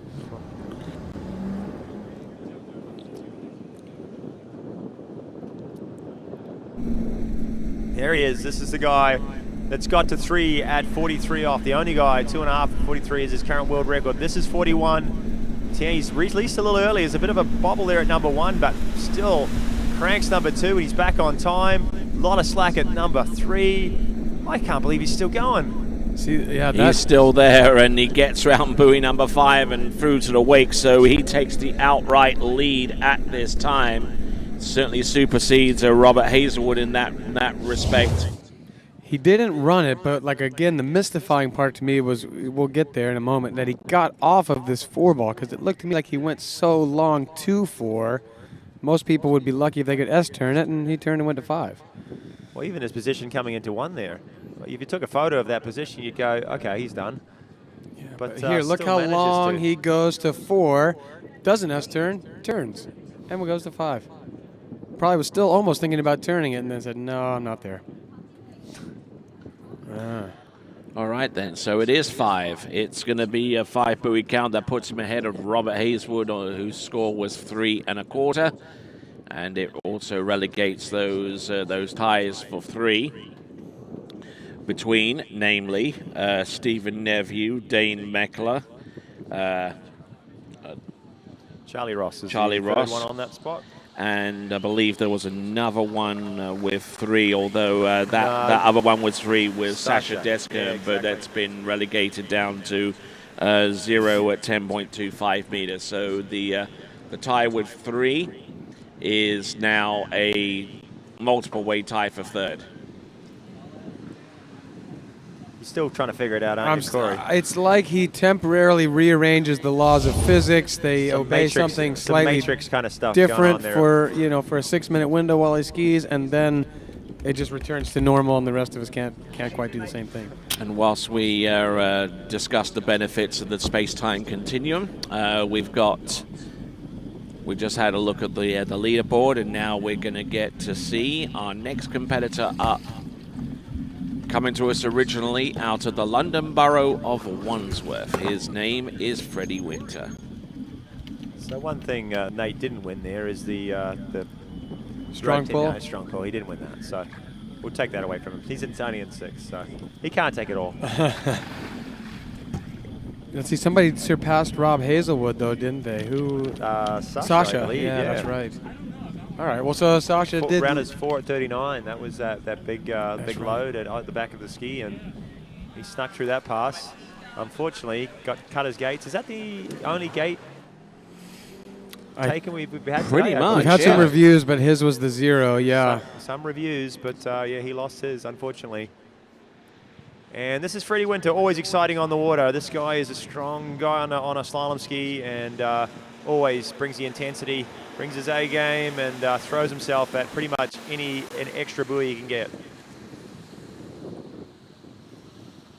Good, solid skiing so far from the one, the only Freddie Winter. I'd say he's pretty consistently up there on the rope tension meter, isn't he? Yeah, I think Freddie can he could put a hurting on that category. If he has to get a hold of it, you'll see it maybe off the backside of a 2 or a 4 ball. If he gets in trouble, he'll wait till he's over there, and that's where he's going to try to dig in. And with that, I think we're going to go see Wade on the dockside. Hey guys, I'm here with Nate Smith, our new leader on the dock, and you cruise 39 as usual, and you know, but 41's a little interesting. It was. You know, there's a bunch of 3s out there and a couple guys getting to 4, so I knew that the score had to be at least 3, if not further. But just a little weird gate. Timing was a little bit different from yesterday, and about went inside a 1 ball. So I was able to stretch to get around it and just fight all the way through. How I got to 5, I'm not sure, but just kept pulling and turning and got to 5, and I don't know, good score. Well, I could overhear your buddy Dane Meckler. Right as you had that little, pipsqueak of a moment there at ball 1, we were going, oh, okay, that was interesting. But yeah, good recovery. Yeah, good management of the course after that, correct? Yeah, and you know, the conditions are perfect out there. There's a little bit of wind coming through the trees that you feel, and maybe that's what slowed me down on the gate. But you know, again, I was able to kind of stay with it. Everything felt great out there, and hopefully that's enough to get through to the finals and see how the rest of this round goes and next round. I think he's going to be through, guys. Back to you guys. All right, thanks a lot, Wade. Well, from the horse's mouth, I guess he said how he did it. He said, I'm not sure how I did it. I just kept pulling, kept turning. So I guess that's really all there is to it, huh? He doesn't even know what he's doing. He doesn't even know how it happens. How are we supposed to figure it out? Just keep pulling, keep turning, everyone. That's the answer. Okay, running down the leaderboard. Right now, if you believe this, we have 16 skiers through 39 off. 16, we got 2 remaining. So potentially 18 skiers running 39 off. A score of 0 at 10.25 whether you missed your gates or it was Jaime that went inside number 1. You're 18th.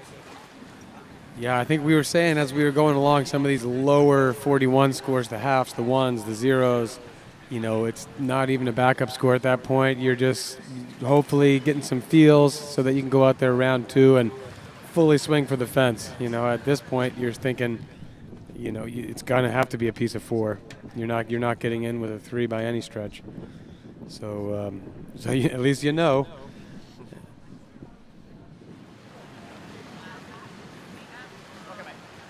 And I mean, of course, we got Freddie and Will going. You know, Freddie now and Will next.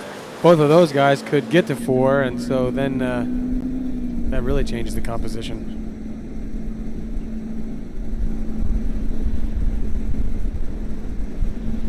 It's the Swiss way, Kyle. The trains keep running right on time. Here we go, 11.25 meters for Freddie Winter.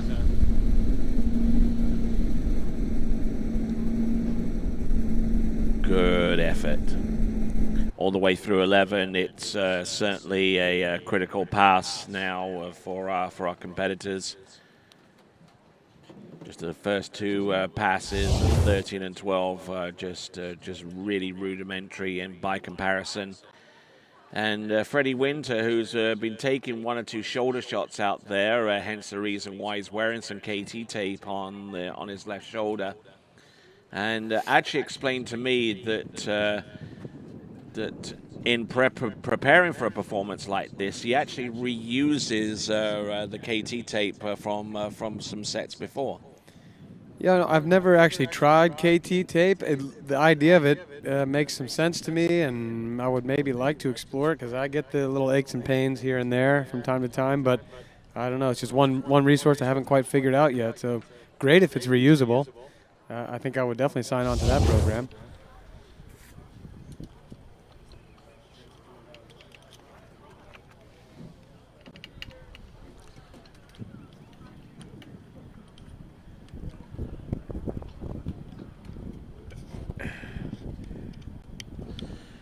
right, then continuing to rock towards the end of the men's round one slalom. This is 10.75 meters for Freddie Winter.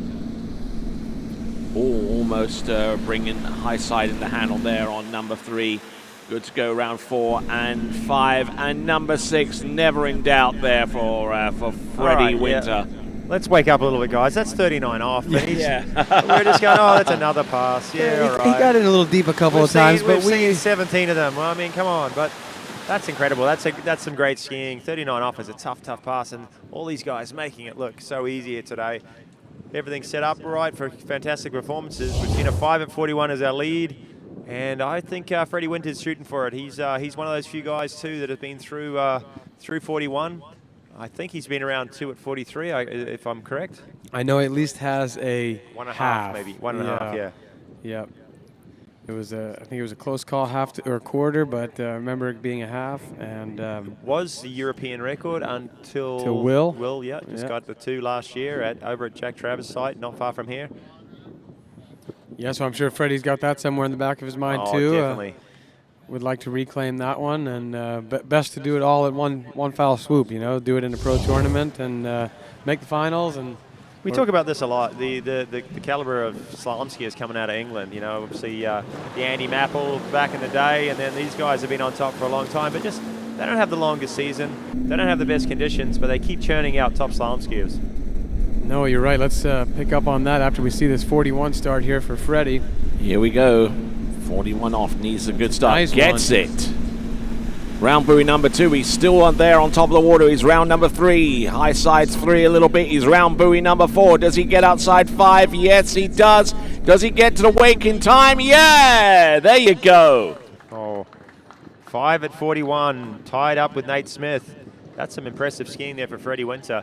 He had a little bit of that same approach to 4, pulled all the way to it, and amazingly just kept going. Yeah, I've seen Freddie drop anchor like that, though. Like, I know he's going to just get in deep at 4 and then hunker down He and had hold a on great across. start here. Beautiful one ball. And it's certainly a good shot in the arm for the D3 brand as well. I know as they compete against the other brands in the in competition in the new brand constructors championship, and certainly having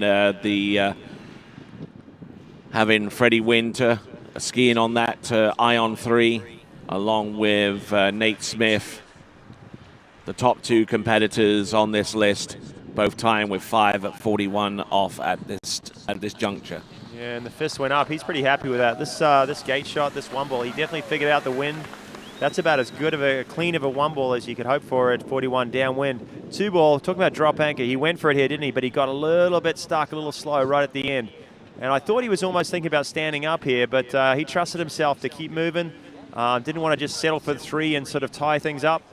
And as a result, squeaked another turn in there around 4 and squeaked outside 5 as well. Yep, nice S-turn right here too to seal it up. Got back right in time. We talked about Freddie always going for that extra bull, and that's and that's what I tell all my students is don't give up. You know, you never know what else you can get. You see a lot of people kind of pull up a little short, late getting down course, but that's testament to just pure grit and keep going. Well, one thing I've just noticed watching today, you saw it with Freddie just now, you saw it with Nate right before that, and that is, those guys, Freddie had a great start, but like you said, got in a little deep at 2. Nate kind of had a little hiccup at 1, but one thing I noticed with both of them is on none of the turns all the way down getting to 5 ball did they over-rotate and get a whole lot of angle on the backside of the buoy and then get that angle taken away by the boat and then have to fight for it back again. They always brought the ski to a place where they could then try to build and drive into the wakes, and I think that's a mistake that I make sometimes. And we saw even somebody like John Travers at that 2 ball. He got all that tip pressure, he got a lot of angle, but he couldn't move with it. They lost the angle, and then by the time he tried to fight for it back, he couldn't go to 3. Just an observation. I see that at ski school a lot. People think it's all about the angle you get at the finish. I think if you freeze frame Freddie at 3 ball at 41 right there, you didn't see a lot of angle, and he still got the 5. Yeah. All right, last skier in round one and electing to go in on 13 meters. This is Will Asher, multiple-time world slalom champion, a PB. And it's got to be said, the old cliche that like a fine wine, he just keeps getting better with age. He had his best year ever last year. He was our Waterski Pro Tour champion at 40-something years of age. All right, so let's check in with Wade's World and Freddie Winter. Hey guys, here with Fred Winter, our co-leader now, our new co-leader, and 5 at 10.2. So everybody was talking about the start being so good, right? Yeah, I had a good one. My gates were really wonky the whole way through. I got it better at 39 and actually it was a really good gate at 41. Greeny just knows how to drive a boat. I mean, it just feels good out there, and yeah, I don't know. I mean, I'm really happy. It's a score will probably get me in the final, and consider, have a bit of a dry run next time and really go for it. I'm really happy. So in my day, I was a bit similar to you and JT. I wore my emotions on my sleeve, but you just said to me, hey, I'm having a blast. And that's it. We either have a really blast or we have a total crap time, right? I don't know what it was like for you. I get so stressed before tournaments, and I drove over today and I had to call one of my friends I talked to for like 35 minutes in the car just to calm down. And it's nice to get here, get a score, and kind of be able to go, right, I'm in this for today. It doesn't feel terrible. It feels good. It's just me now. It's not the boat. It's not the driver. It's not the conditions. It's just me. Well, good deal. And you saw what he did. We're going to see him back this afternoon again, and probably in the final. Back to you, Tony. All right, then, a little bit of drama unfolding here with Will Asher. There is a gate under review on the previous pass for him. Was that 11 or was that the opener? I lost track here. The opening pass. It's just gone down at 13 meters, and this could be very dramatic. Luckily for him, even if he gets his gates taken, he's got a second chance. And it's going to be interesting to see how the second round. Well, lucky for him, we just heard 6 buoys at 32. He got the gates. He can breathe easily and come back at 12 meters. But with the format today, there's going to be some skiers there chasing to get in the final. But there's also going to be skiers like Nate and like Freddie. They're going to just take it easy and kind of figure out what they can, kind of work on a couple things in that second round with a whole lot less pressure on them. Absolutely. Looking good.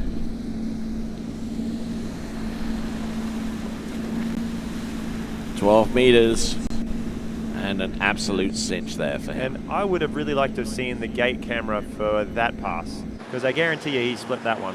Yeah, I think I think after something like that happens, I'm sure they told him that they were going to do a quick gate review. In some ways you have those nerves then. It's like, oh boy, what happened?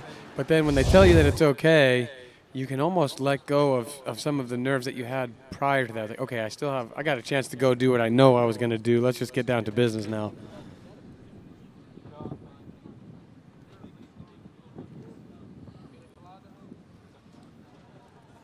Yeah, that would have been a very strange and out of character mistake to see Will lose the gates on the opener.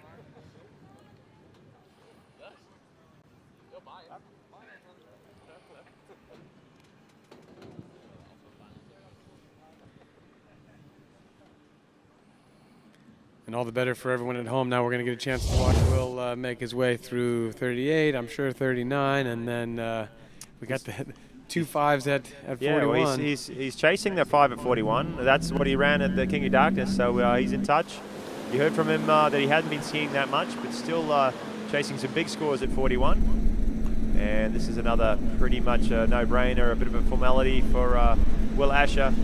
This guy is a powerhouse on a slalom ski. He's a very strong guy. Got some big forearms, a hell of a grip on that handle, and holds himself onto some pretty big turns like that 4-ball right there.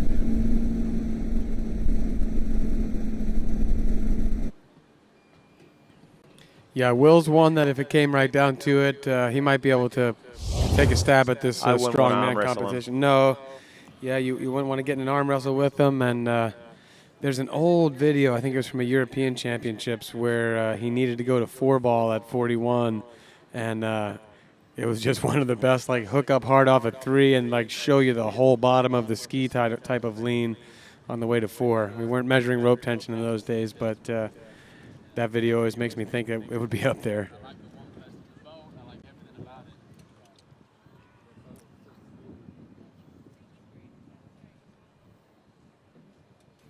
Tremendous skiing so far there out of Will Asher.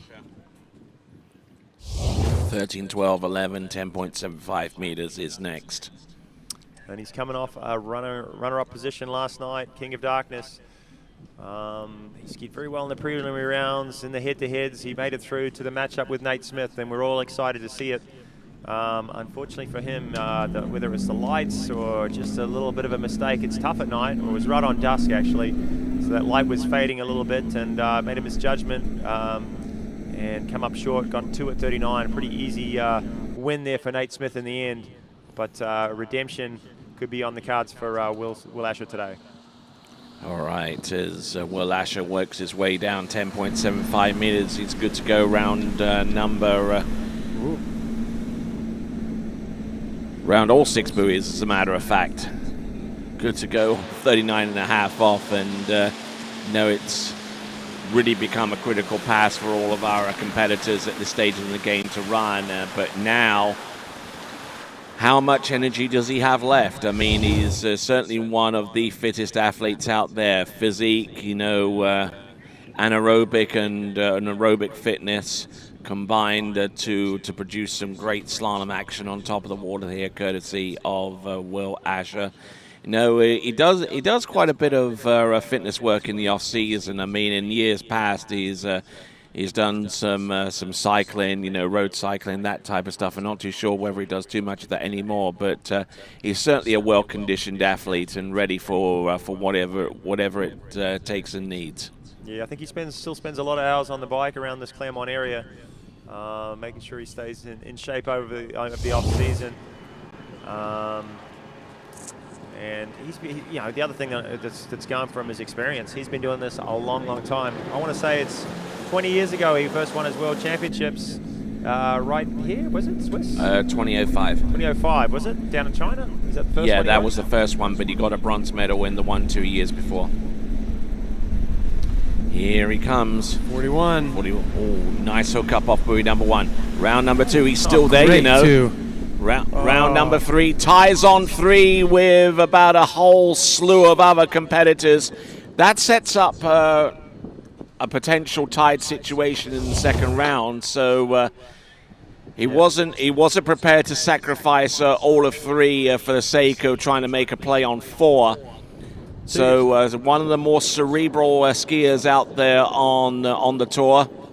Yeah, he didn't have the great start, did he? But he was similar to Nate Smith. Came off early on. He just squeaked around 1 ball. I thought he had a pretty strong 2 ball. I thought it got him back in the game, but maybe just didn't trust the 3. Didn't want to blow it out, end up with a 2.5 and be down the list a little bit. He sort of favoured himself to be in the mix at that 3, and they're all tied up for, I think it's 4th spot right now. I think it's 4 of them tied at 4th spot.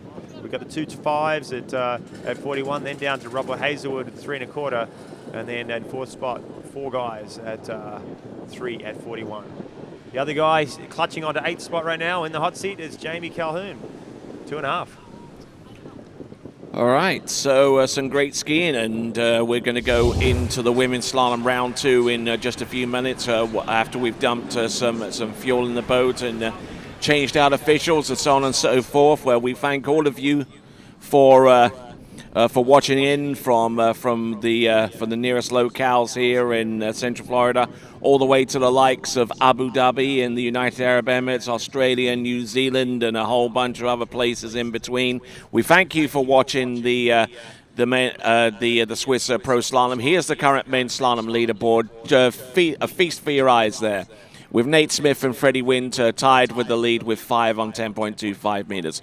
Currently in outright third with 3 1/4 at 10.25 meters is Robert Hazelwood, and there is a multiple way tie for 4th.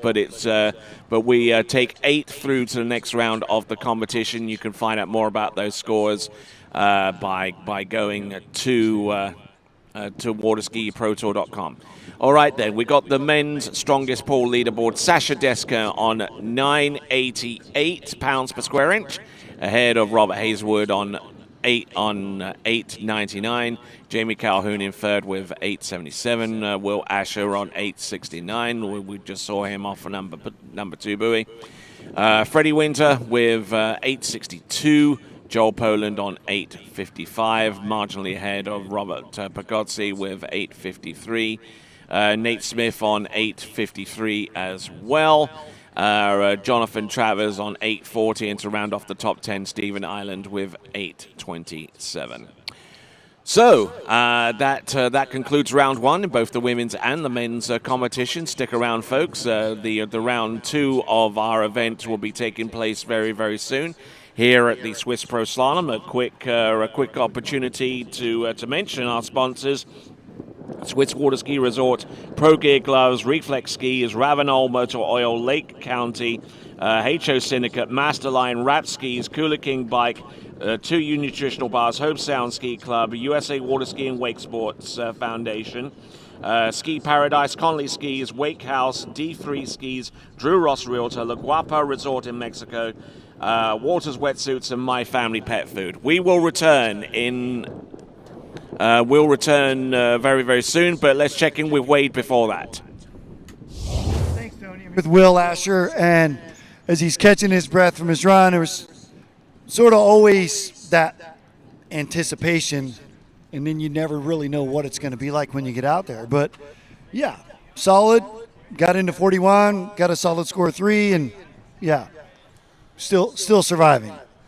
Yeah, I'd say I just survived. Yeah, I didn't feel comfortable for 1 minute in the last 10, so I don't even know. I couldn't even tell you what I'd need to do to feel better or anything. It was just a different feeling from yesterday to come into here. That's all. There's nothing wrong. Just what I was trying to do was wrong for sure. Well, let's talk about that. We've changed lakes and boats. Those are two massive changes, and you guys both did them simultaneously. And you're a seasoned veteran, though. You're still able to go down and back twice and get yourself in the game.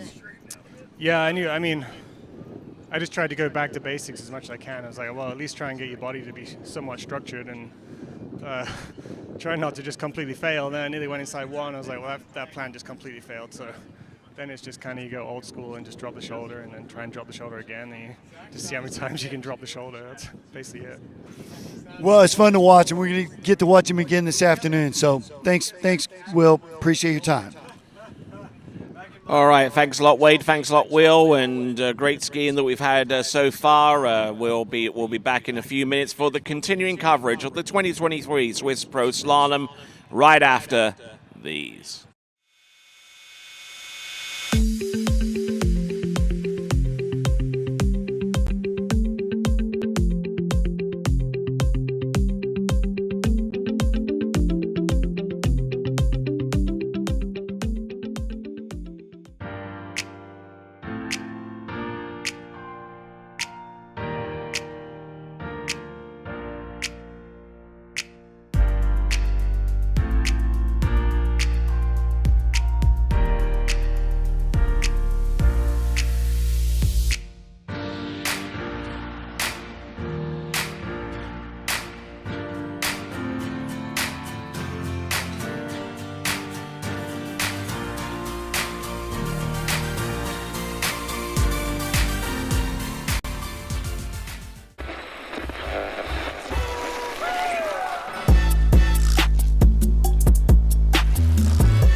if I told you there was a place where the sounds of nature are only broken by the roar of a boat?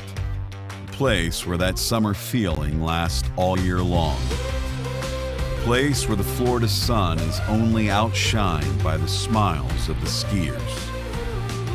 A place where first-time skiers can ski alongside world champions and the world-class coaches work with all levels of skiers? What if I told you there was a place where life slows down and your only job is to make lifelong memories? That place is Swiss Waterski Resort. Book your trip at SwissWaterskiResort.com.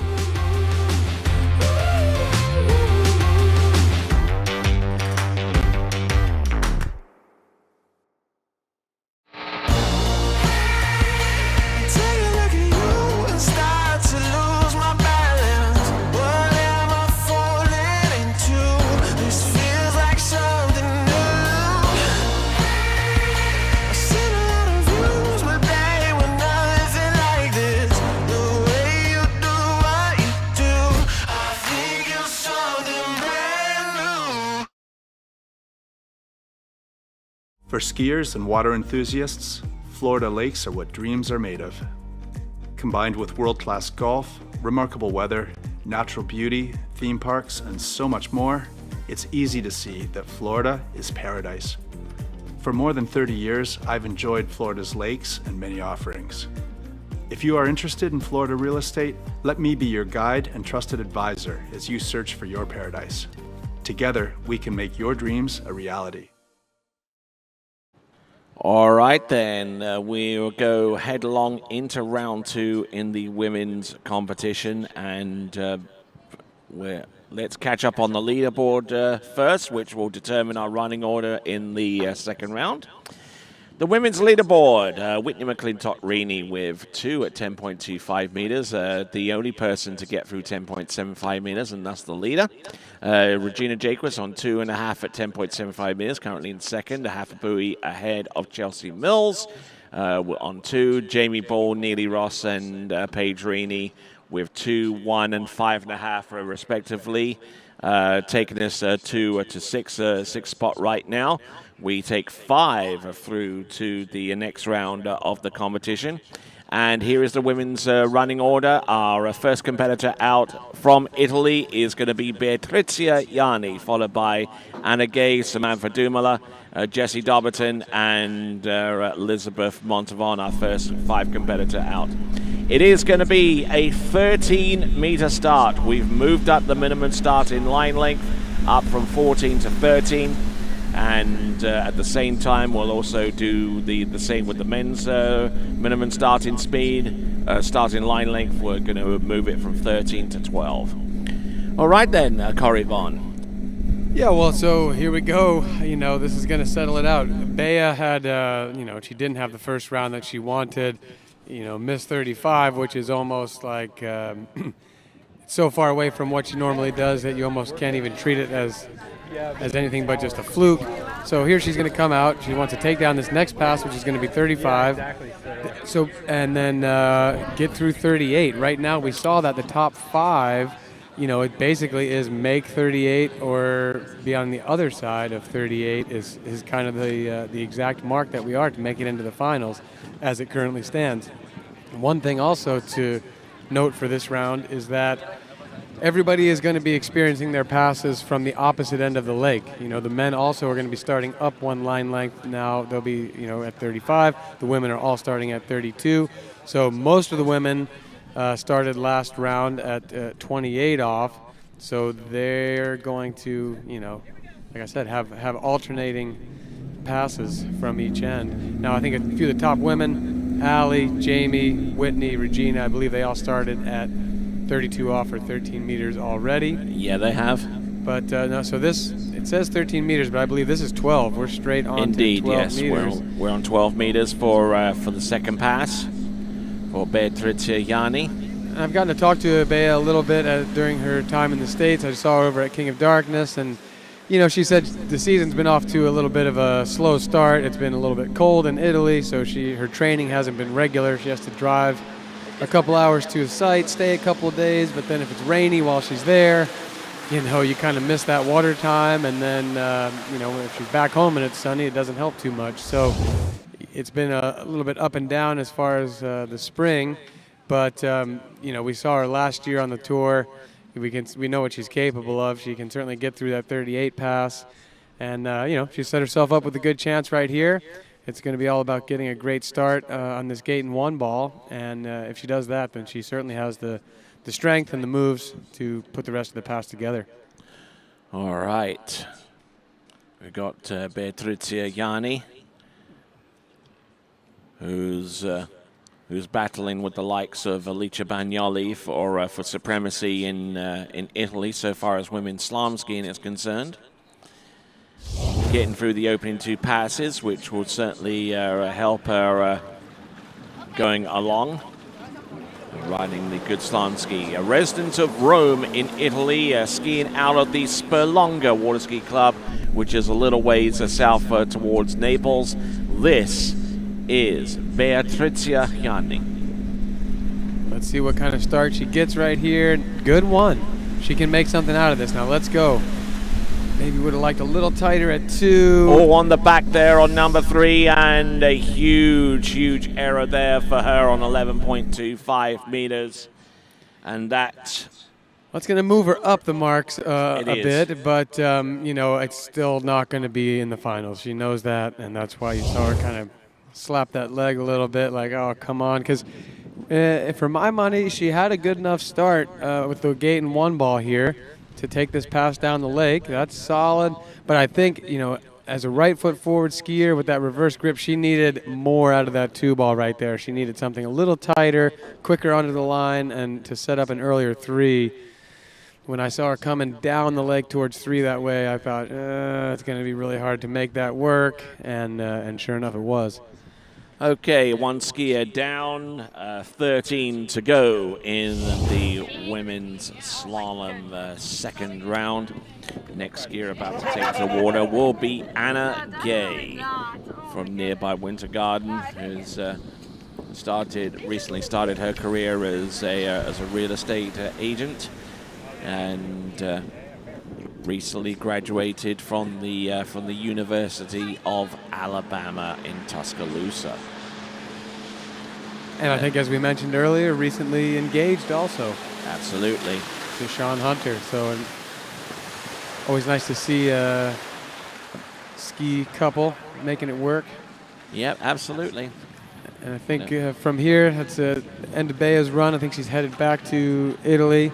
And not exactly the showing she wanted right there, but it's also, I know, coming from somewhere that's a little bit colder, getting to these earlier tournaments, even if you don't ski to your potential, it's like a great motivator. It's a wake-up call to remind you what that feeling of competition is like, what level you need to get to, and it really gets your juices flowing, and it's going to provide some motivation and inspiration as she goes back and starts training, because we're going to see her all the way through the European Tour. Yes, indeed. And I mean, Italy once again will be hosting the European Waterski Championships, not at Rocchetto this time around, but in San Gervasio. And San Gervasio will be hosting 2 major tournaments back-to-back, the San Gervasio Pro-Am and the Europe and Africa Waterski Championships, and Bea will hope to have a good showing in both of those events in her home country of Italia. Now, we switch to the United States. We've got Anna Gay out on the water right now, repping for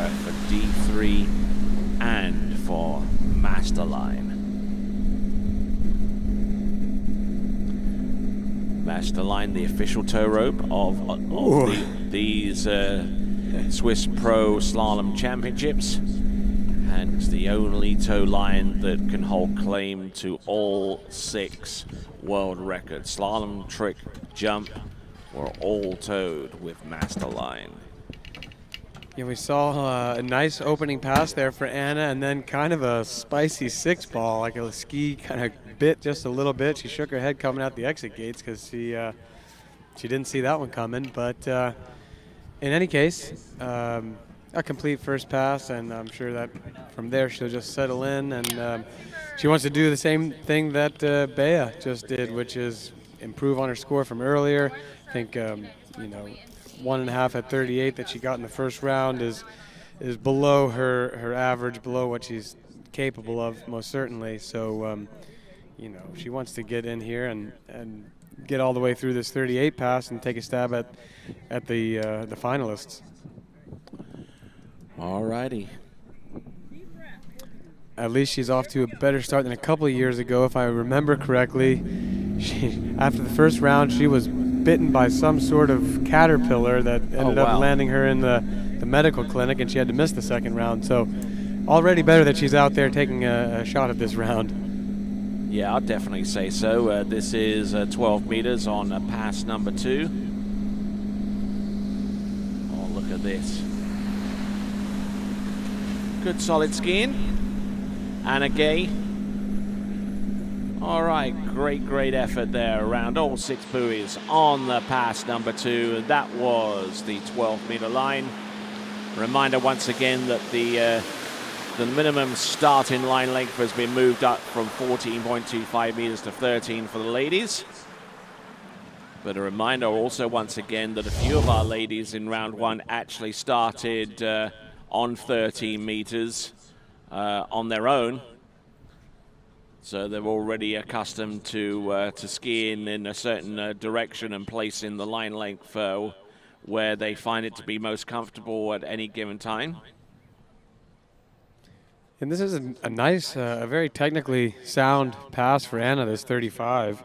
You know, for any fans of the sport and people that follow water skiing, they'll know that Anna's primary event is tricks.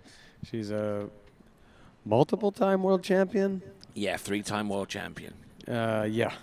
So, but it's good to see her over here, you know, keeping the events rounded and taking a stab at the slalom leaders. And this is the pass right here that basically is the must run. If she wants to have a chance at the finals, she needs 6 buoys at 38 right here. All right, big one. That's what we're talking about. Come on, Anna. No, such a big one. It's too much speed to control up into 2. And that's going to be 2 at 38, only a half buoy improvement on her first round. That's all she wrote there for Anna Gay. So it's, what is it? It is going to be a 2 buoy, a 1.5 2 buoy count here. Loads up on that line. Gets round number 2 to the wakes. Yes, it's a solid 2. You know, we'll take this as a teachable moment right here, because I see this a lot at, we thought we were going to have the replay, at ski school, which is left foot forward skier. You know, if you had freeze time right at the backside of that one ball with that huge turn that she made, you'd almost think, oh, okay, this is about to be awesome. Boom, like right there. But she held on to it, but then everything kind of got pulled straight and flat into 2, and there was just nothing that she could do with that. And that's a huge lesson for a lot of lefties. You know, it's not all about what type of angle you can get at the backside of 1. It's more about what rhythm can you create with the gate, how well can you merge with the boat at the back of 1 to get a nice upswing into 2. And, you know, it's something I have to remind myself about quite a bit. All right, then, moving on from skier 2 to skier number 3. Also from the United States of America and currently undertaking studies at a medical school in Miami, Florida. This is Sam Dumala, and she'll be going into the course on the minimum starting line length of 13 meters. And most of these girls, you know, have been here and done that before, started at 13. A few probably puts a little more nerves in them, but they all handle it well. But I guess the main thing it does is it reduces options for them. You know, if the conditions are a little bit tricky, if they want to run things a certain way, there's no real options left. And it's the same with the guys later on. They're going to start at 12.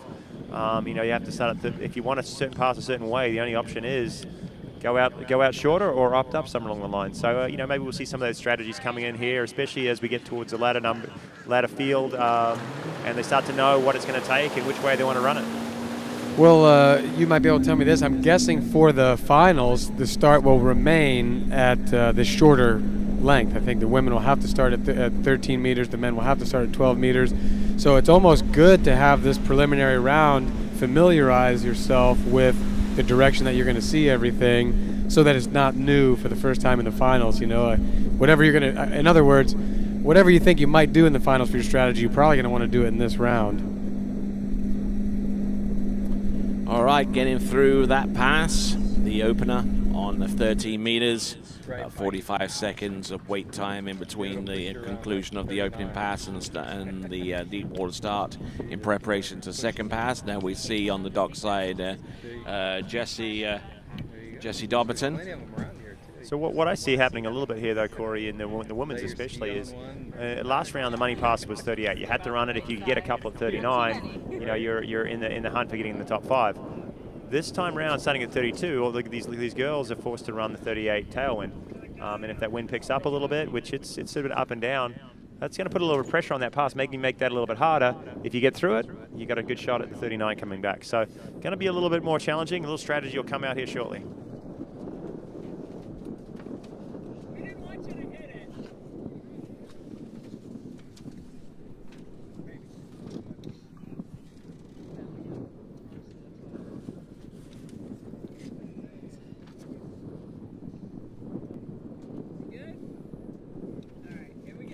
All right then, folks, as we continue to scan around the facility here at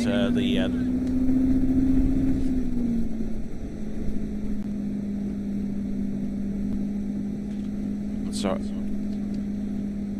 Okay, so we've got Sam Dumoulin on the course right here. 12 meters. Oh, dude. No, we have a new running order. Elizabeth. It's reseeded. Elizabeth will be 5th off.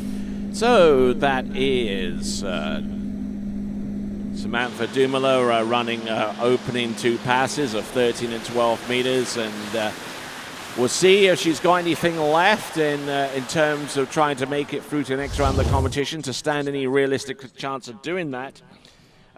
She's essentially got to go through 11.25 meters and make a solid start on 10.75 meters towards the halfway mark on that particular run. Considering that 5th place right now, we take 5 through to the next round of the competition. 5th is currently held by Neely Ross with one at 10.75 meters. Now, if the situation arises between Samantha Dumoulin, who's 3rd out, and skier number 19, if between those competitors no one exceeds or gets close to exceeding 1 at 10.75 meters, then it will mean that currently the top 5 after round 1 would all make it through to the next round of the competition. But we'll keep an eye on all the permutations in terms of who could make it through among the top 5 through to the final. Here we go. 11.25 meters needs to get the start, and she does. She's round buoy number 2, a little bit of a delay there. She's round number 3. Can she continue to make a hit there? Round number 4, she's down course off 4. She's round 5, pulls up on 5 and doesn't even make a discernible play to make it all the way to the wakes to score 5. So it is going to be 4 1/2, or it might even be 4. Let's check here in a second, see what we see. I thought maybe it was 4. You know, we listened to Sam after she skied the first round, and she wasn't real happy. She ended up with a score of 2. We went inside 3. She looked better this round, but still pretty slow out of the 2-4 side, and coming up short there, I think, going to 5 ball. You didn't get much of a turn there, and squeaking inside. So unfortunately there for Sam, she would have been looking to run that pass. Definitely capable of it, but our top score so far in this second round. Okay, so the first 3 skiers on the water, all eliminated from future contention in this competition. As we work our way to skier number 4, it'll be Jesse Dobberton. Yeah, I'm guessing that with med school residency, Sam hasn't been spending all of her time training, so pretty good to just come out of the library or come off of the clinical rotation and throw out a respectable score, and she's probably not even as nervous as the rest because she's using all those nerves for exams, things like that. All right, you are. So Jessie Dobberton, next competitor up from Lakeland, and a member of the Conley brand Waterski team for the brand championship. May take a look at the skiers that are currently skiing on that brand. Jessie Dobberton being one of them, and the other team members featuring Manon Costar. And Joel Halley was the other one. And Joel Halley of Australia, I'm not sure how many events he's going to be coming to this year. He made an appearance down at Moonbah, did well there, made the finals. But he's a working man down in Australia. He's probably watching along with this webcast. We'll say good day to him. Yeah, he might sneak over maybe a little bit later on in the year. He went to some California events last year and skied exceptionally well. Broke the Australian record, something like 5 at 41. So still in touch and still skiing well, but not spending as much time stateside and not coming to some of these events. This is Jessie coming in on pass number 1. It's 13, and she was a little down course, I'm going to say. Yeah. Maybe took that one a little too casually, and it's 13. You can't start off on the back foot there. Yeah, I'd say that's right, Kyle. That kind of what it looked like. It had the tempo of an opening pass, but of course her opening pass wasn't the one she usually does. It was a line length shorter, so maybe that kind of provide a little wake-up call, get the adrenaline flowing, and we'll see a little more alacrity in her approach to the gate this time. Alacrity, is that a word you said I'm going to use that in a sentence today, or? That's in my repertoire. Oh, okay. You know, I don't have some of the deep knowledge that Tony has, but I have a mediocre vocabulary. Okay. Yeah. Mediocre. See, there you go. I'll keep them coming, everybody. Stay tuned. They have them at the gas stations. Have you seen that with the gas station? Vocabulary? Use this word. I did. I missed that. Yeah. Thought you might have seen it this morning. I didn't make it to any gas stations this morning. I woke up in the hopes of skiing, and I ended up here. So. Hey, well, although we're missing you on the water, we're glad you're able to come up here and provide some expert knowledge with us. It's a good consolation, no doubt. See, there's another one, consolation. You know, I know Jessie. Let's dumb it down for the rest of it. I know. Wheelbarrow. Here we go. Jessie does some skiing with you, Kyle, over there at Ski Fluid, and she's an Eastern Region girl, so she's always got, I'm always supporting Jessie, and I'd like to see her obviously take down this 12-meter pass and then make it. An inside 4. Jessie, yeah, the whole set there on the 13, you saw us just start off a little bit slow, sort of behind her feet a little bit, and that's kind of one of her traits sometimes when she's a little nervous and a little slow out of one, put the handle in, but the ski didn't really move too far, and it's unfortunate that she's come up short there. Another girl that that she's balancing work and real life with trying to stay on the water and ski. She wasn't a bad 2-ball, but she lost ground at 1, and then again late and narrow, definitely very narrow at number 3, and unfortunately couldn't turn that one. So maybe the 13-meter start threw off a little bit, didn't have time to set a tempo there. We saw her run it pretty well in the first round and score 2. That's going to be her best of the competition so far. Unfortunately not going to be enough to seed her through to the final. On a brighter note, I think she's another one that's recently engaged and is starting to do some wedding planning. So, maybe that's taking her away from the lake just a little bit. Yeah, it looked like she even grazed that 3-ball touch right there.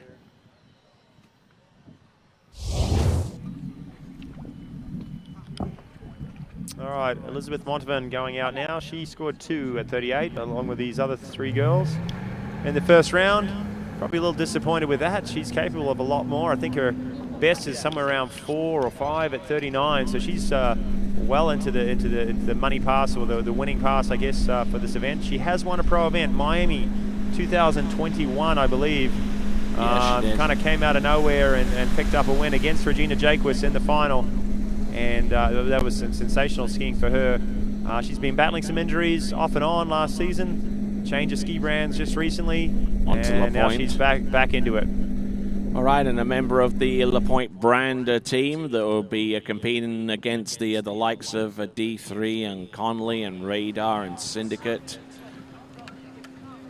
Speaking of LaPointe skis, one name that we're missing in the open men's is Cole McCormick. What's happened to him? Is he injured right now? Is he not skiing?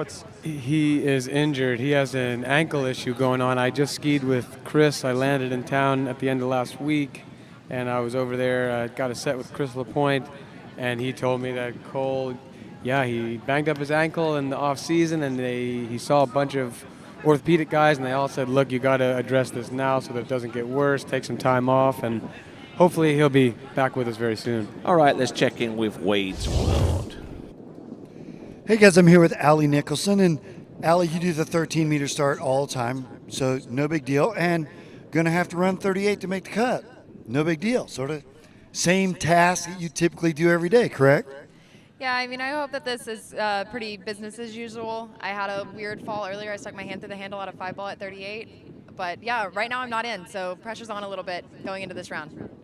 Well, it sort of makes it more like nationals or an old school tournament where there's only one cut round, right? Like, you're not getting the benefit of the two. I know I much prefer the second round being kind of a pressure-free, and unfortunately I did not give myself that today. So we're going out with the pressure, but I don't mind it. She doesn't mind it. She's going to do it good. Back to you guys. And Elizabeth Montavon having to fight her way through pass number 2, having gone through 13 and now 12.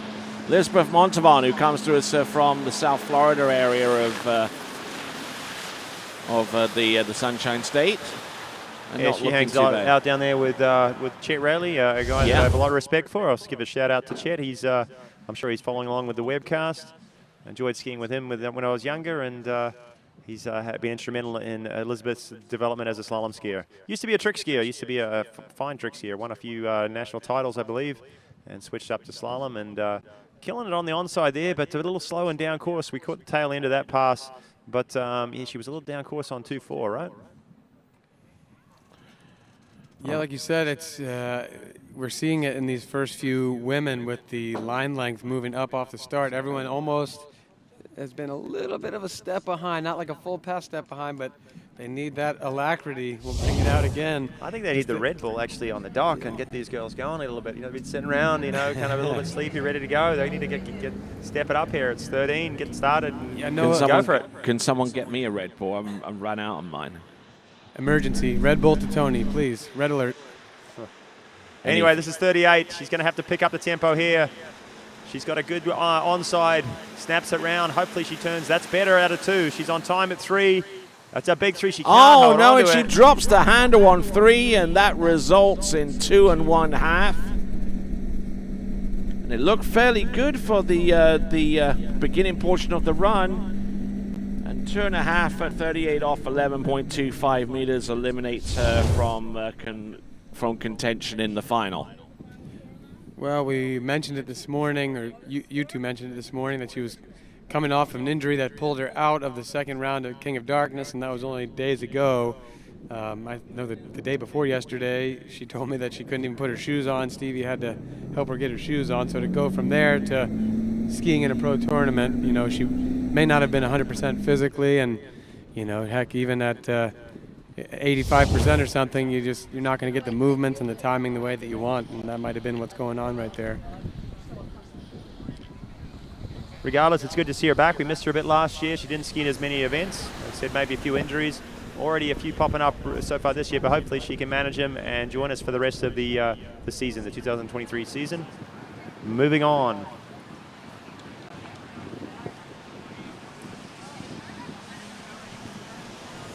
All right, some scenes around the dockside area. We've got 1 or 2 competitors getting ready in the background as Becky Lathrop drives the Nautique towboat to the starting dock, and we'll get our next competitor off the dock. It's going to be Alicia Bagnoli. And it really starts to get interesting now, doesn't it, Tony? These next 4 skiers, you know, some of these other earlier ones too, but these next 4 can definitely have the potential to get into the 39 and get a couple there, or maybe even 3. And they're going to need to. They know that there's some scores out there. 1 currently is the cut, but a piece of 2, maybe 3 would maybe solidify their place into that 5-woman final. Alice has got to 3 in the past. She's got the Italian Open Women's record. Fell a bit short, 4 at 38 in the prelims. And a lot of pressure on her shoulders as she goes out in round 2 here. All right then, folks, here we go. This is Alicia Bagnoli. Knows the task ahead of her. It's pretty much cut and dry for her. She needs to get through the opening 3 passes and get at least past number 1 to stand an outside chance of making it through to the next round of the competition. Here we go. Alicia Bagnoli. 30 meters, and it is dialed in beautifully.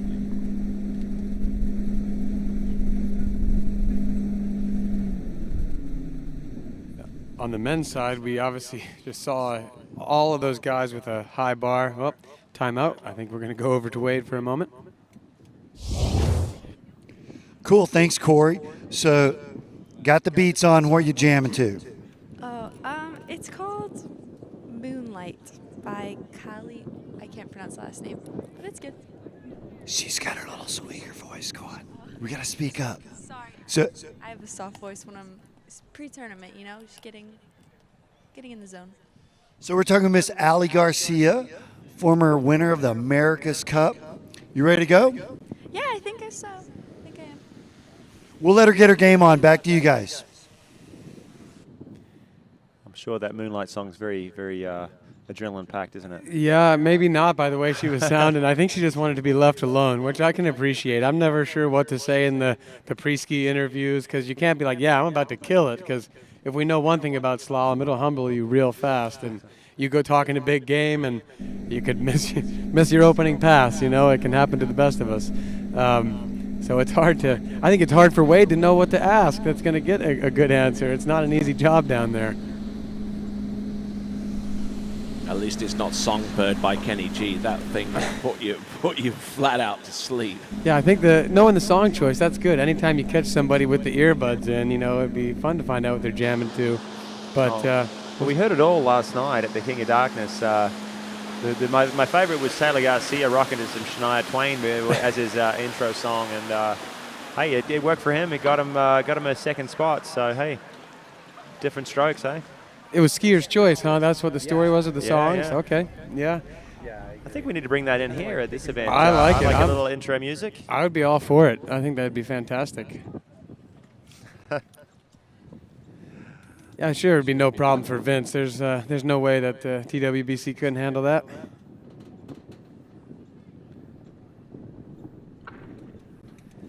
So let's see. Okay, that begs the question. Corey, what would you go in? Yeah, shoot, I wasn't ready for you to ask that just yet because I'd like it to be good. You know, I need to put a little bit of thought into that. You know, I'm just going to totally steal this from my wife because I know it's her walk-off song, but it's a really good one, so it comes to mind with the Give Me Shelter by the Rolling Stones. I like that. That's not mine, that's hers. I'm just using it to cover myself while I think about it. Hard to go past Lose Yourself by Eminem, isn't it? Yeah, that's true. That's true. For me, it's One and Only by Chesney Hawkes. Here we go, Alicia Bagnoli. 11.25 meters. Oh, I'm going down. Oh, my word. She's mad. The water slap there. Same hole. There's a hole round 3 ball there. Elizabeth Montevan found it. Same with Alice. That's 2.5 at 38.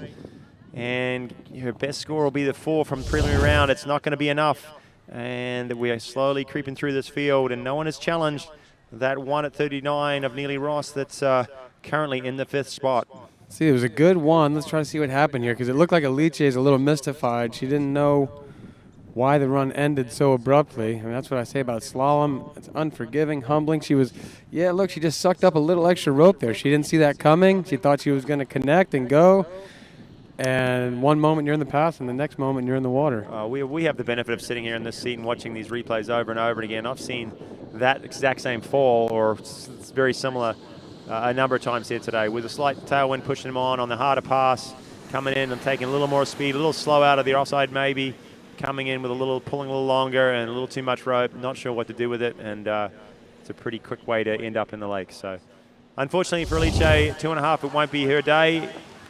Ellie Nicholson takes the water next, and she's in an uncharacteristic position. She's been one of the top seeds going into all of these events, but had an early fall, missed the handle at 38, scored 4.5. But the way she was skiing definitely looked like she was capable today. Yeah, that's what I was going to mention a few moments ago before we went to Wade. I mean, there was a couple, her on the women's side, and also Paige Reaney had that very strange out the exit gates, kind of lost the handle. So you know, they're right now both sitting outside of the cut line, but they were, you know, in all honesty, by the way they're performing, kind of could have been easily right on the other side of the cut line. So, you know, it's going to add some drama, and it's going to make it exciting to see how basically from here on progresses. Okay, so we got 3 skiers left before we really know what's happening in this event, before we know what the cut will be. And I'd say Neely, Chelsea, and Jamie Bull, all with 1 and 2 at 39. Not safe right now, not safe at all. These next 3 skiers can all score equal to that or surpass it. I have a feeling Regina and Whitney were sitting there with 2 at 41. They're pretty safe. It'll be interesting to see what they do, whether they, after so much skiing over the last couple of days, whether they decide to go out in this round and have a practice, or they decide to rest up a little bit. I have a feeling they're already through. I can't see 3 more girls all running past 2 at 41, but who knows? All right, here is Ali Nicholson doing fine work out there on the water. I believe she started on 13 meters in the round previous to this. It's certainly no stranger to doing that, but getting through the opening pass. Originally out of Gallatin in Tennessee, and doing a fine job with the opening 2 runs. So we've gone through song choices and that kind of stuff, and I'm going to put that question to you fans that are watching the webcast here and have got access to live chat. You can do that by subscribing to the TWBC YouTube channel. Subscribe. And also hit the bell button a couple of times, and that way you can be informed as to when the next live broadcast will occur. But for those of you that are watching online and have access to a live chat, why not get on there and tell us what your song choices would be if you had the opportunity to have a walk-up song on the starting dock ready to go on the water. What would be your choice? And with that in mind, let's check in with Wade. Hey, Miss Elizabeth Montavon, first event of the year. Wasn't exactly what you wanted, but at least it's out of the way, right?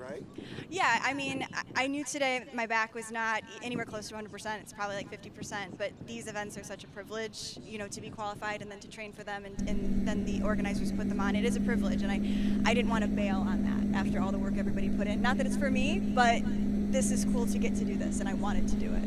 But I even heard Will Asher say earlier, it's just good to get the reps in, though, right, too? Just tournament reps? Oh, absolutely. I mean, it's a different nautique than my nautique. They're all very similar, but they're not identical, right? They're boats. Another set behind Becky is also incredible practice. So, yeah, lots of good experience. Well, good deal. She's got a great attitude, and everybody can't wait to see her on the water again soon. Back to you guys.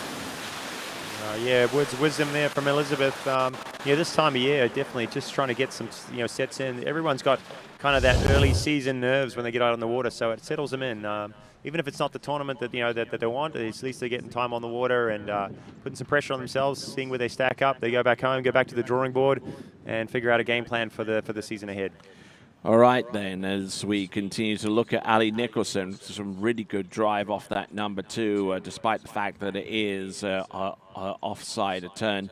Really has really good symmetry from one side to the other, and certainly has a style that is free-flowing and looks very impressive out there, Corey.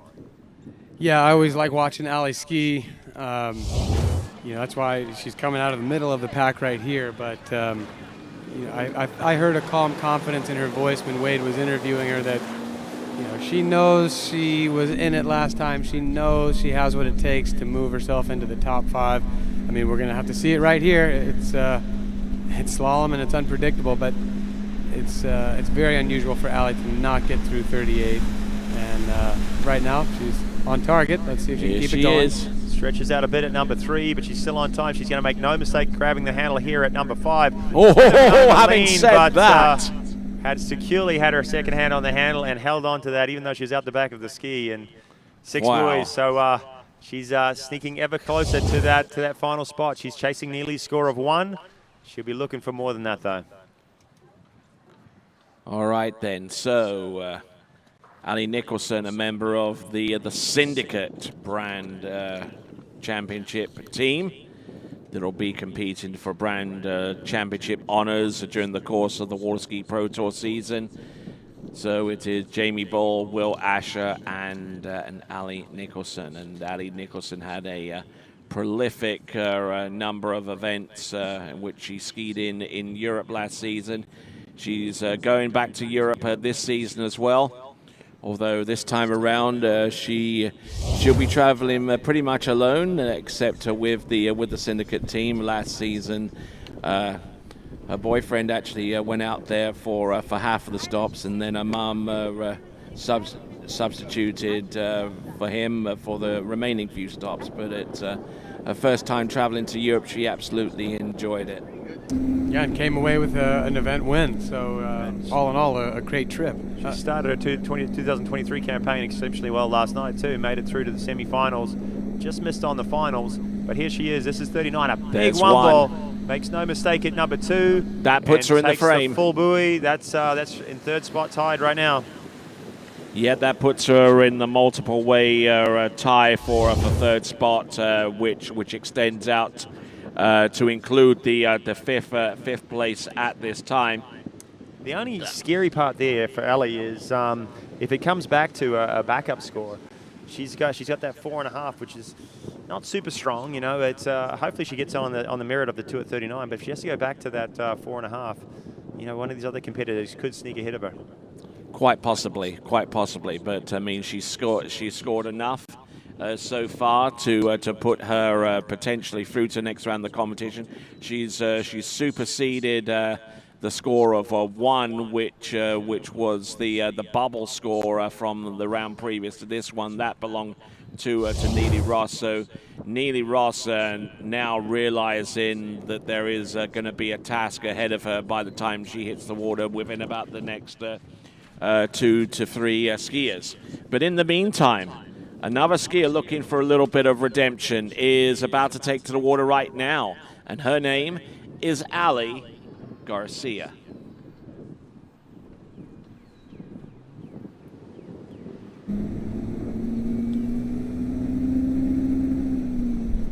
Here she comes, boat speed 55k or 34 miles an hour.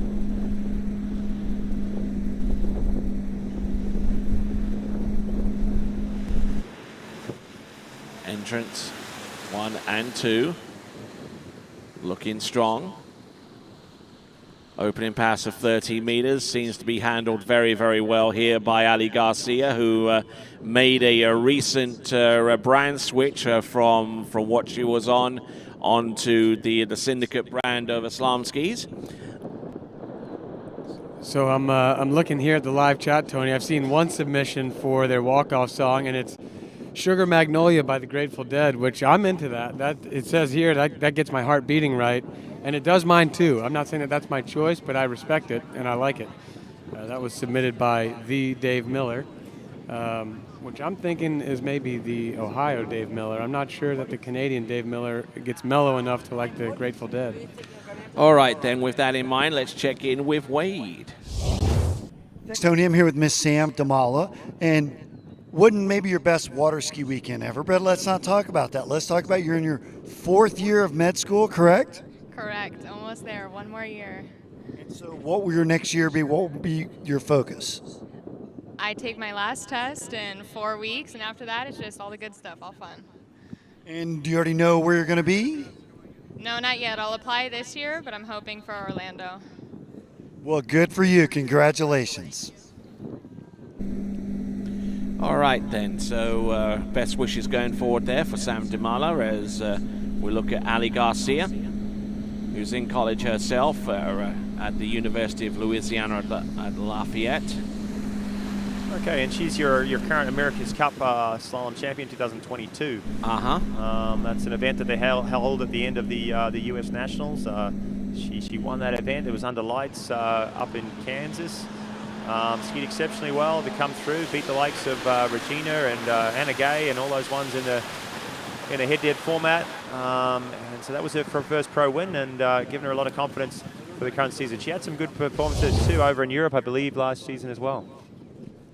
Yeah, and I mean, we've mentioned that she changed ski brands in the off-season, but it looks to me like she's actually also done some work on her technique. One thing I feel like I used to see with Ali would be kind of right here, almost on both sides in the approach to the turn, that outside hip would come really high, and then it would kind of drop in, you know, a lot at once. And that all looks like it's gotten more still. You know, that movement has gotten refined, where now it really is serving her, and it's not an exaggerated movement that you know, can make more variability occur at the finish of the turn. It looks really good. Well, I know with the change of ski manufacturer, she's also doing a lot of training with John Travers out at Travers Ski School, and obviously helping along with her technique and her attitude towards this slalom event, and trying to make her mark in the pro women's slalom field. All right then, so here comes Ali Garcia approaching the course right here, right now on 11.25 minutes. A pass that she knows she's got to get here.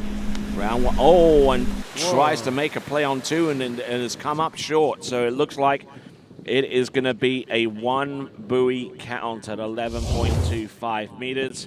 And that eliminates her from future contention. We've got one more skier to come who could potentially vault herself into the top 5, and that is Pedrini, also Neely Ross to come up directly after her. We'll watch the replay maybe again. That looked like she had a pretty good, decent one ball. She snapped it around, maybe tried to go a little too hard, and like we saw some of the other guys at 41 earlier.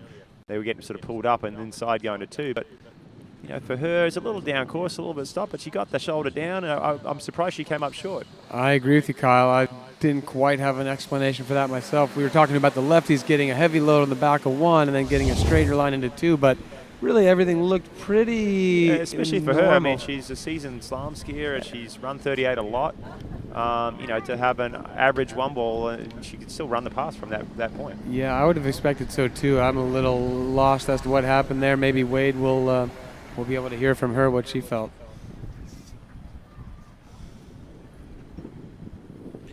All right, skier next. It's going to be Paige Reaney, part of Radar's brand championship team, along with Whitney McClintock-Reedy, whom we'll see a little bit later on in this slalom event, and also Robert Pagozzi, who we'll see later on in the men's event in round 2. So if I was sitting on the dock here, I'd say that Jamie Bull and Chelsea Mills quietly getting a little bit more confident with their performance from round 1. They're 2 at 39, sitting them in the tide for 3rd, and obviously Ellie Nicholson joining them 2 at 39. A couple more skiers though to go that could oust them, or at least put them in a position where they're going to revert back to their backup score. Yeah, they're in a good position because as a backup score, they already have. So if they can equal what they've already done, they're fine. And like you said, they're starting to get comfortable. They may not even have to improve it, but that's going to be determined. I'm going to guess if I had to make a bet here, Pedrini is going to finish what she started in round 1, and she's going to hold on to the handle out the exit gates at 38 this time. Yeah, she'll make no mistake on the 38 off pass this time. I think it surprised her a little bit. I saw her after the event, and yeah, she was a little, she thought she had it as well. A little bit of loose line, but nothing that she's not prepared for. And one thing that I notice a little bit with Pedrini as well is that she's not all that into the aerial edge change.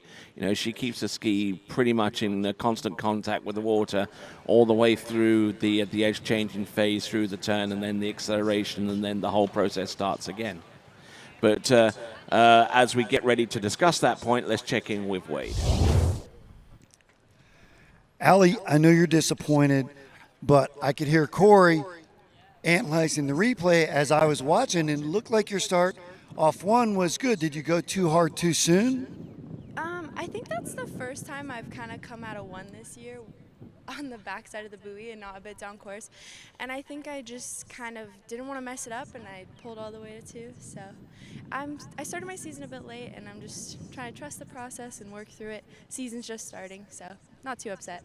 Well, good for you. And when is your next event going to be? I believe it is the first MLCQ next weekend, so pretty soon. Get back on the horse. I was just going to say that, and I know that's the best feeling is getting it out of the way and getting right back on again. All right, we want to watch Paige Reaney come in. This is 12 meters, 35 off. Pretty good attitude there from Ellie Garcia. Yeah, indeed. She's got the long-term picture in her sight. All these skiers, most of these skiers going to the LCQs in the next couple of weekends, trying to qualify for the Masters. and she's definitely looking forward to improving as we go through the season. Oh, nice, and great skiing there from Paige Rini on 12 meters. Now as the pass is gaining intensity, now we're seeing a little bit more reactive edge changes going into each buoy, and some combined with some greater acceleration that keeps her flowing all the way through this pass, Corey. Yeah, well, I think what you said is right, Tony. You know, Paige is another one who is a 3-eventer. She's a great overall skier, so she just really has a keen sense for where her balance is on that ski. Sometimes an aerial edge change will happen, from a little imbalance, not being fully over the middle of the ski, or it could happen from, a line tension issue. You've overloaded the line and you kind of it unsprings. The line releases the tension all at once. But in trick and jump, you're constantly aware of your line pressure. You're constantly aware of where your balance is over top of your board. And so I think that's why we see, Paige has a very fluid style. She moves with the boat, with the line so nicely. And we've seen her making these technical improvements each year. She's really in the hunt for running her first tournament 39. I know that's kind of in her mind every time. First order of business, though, is to get the job done, finish this 38 pass right here. Here we go, Paige Rini. Executing the one-handed gate, coming in. She's got a killer onside. Really keeps her body down course. Snaps the ski around. A little bit slow there at number 2, but got some time at 3. And I think she's looking pretty comfortable here. This is where it sometimes comes unstuck, though, when you sort of relax a little bit at 5. But and hold no on, mistakes this time. And okay. Pretty easy 38. A little bit choppy, a little bit stop-start, but no mistakes at all through that pass. Yeah, I mean, I thought that was pretty easy. It was pretty clockwork right there. Not a whole lot of questions about it. Honestly, when I see a 38 like that, if you go back to watching some of the men, there were plenty of men who had much tougher 38s than that, and then went on to run 39. So, Paige is in that category where she's running some 39s in practice. She wants to get through it in the tournament. She has ownership of the 38, and if she can just translate, these good movements, find that right rhythm with the boat from the start, she could go down the lake in the next pass. And do we know her personal best? Is it a piece of 3 at 39, or is it still 2? Personal best, I'm going to guess, is at least 3, if not more than that. But we'll do a little research, shall we? I can't speak from any deep knowledge. Right now, she's focusing on getting to 2-ball, though, for sure. She needs at least 2-ball to kind of get ahead of the one that Neely Ross had, and then we'll have to see, kind of wait and see what the rest of the field come up with. There's 2 options right now. All right, here we go, folks.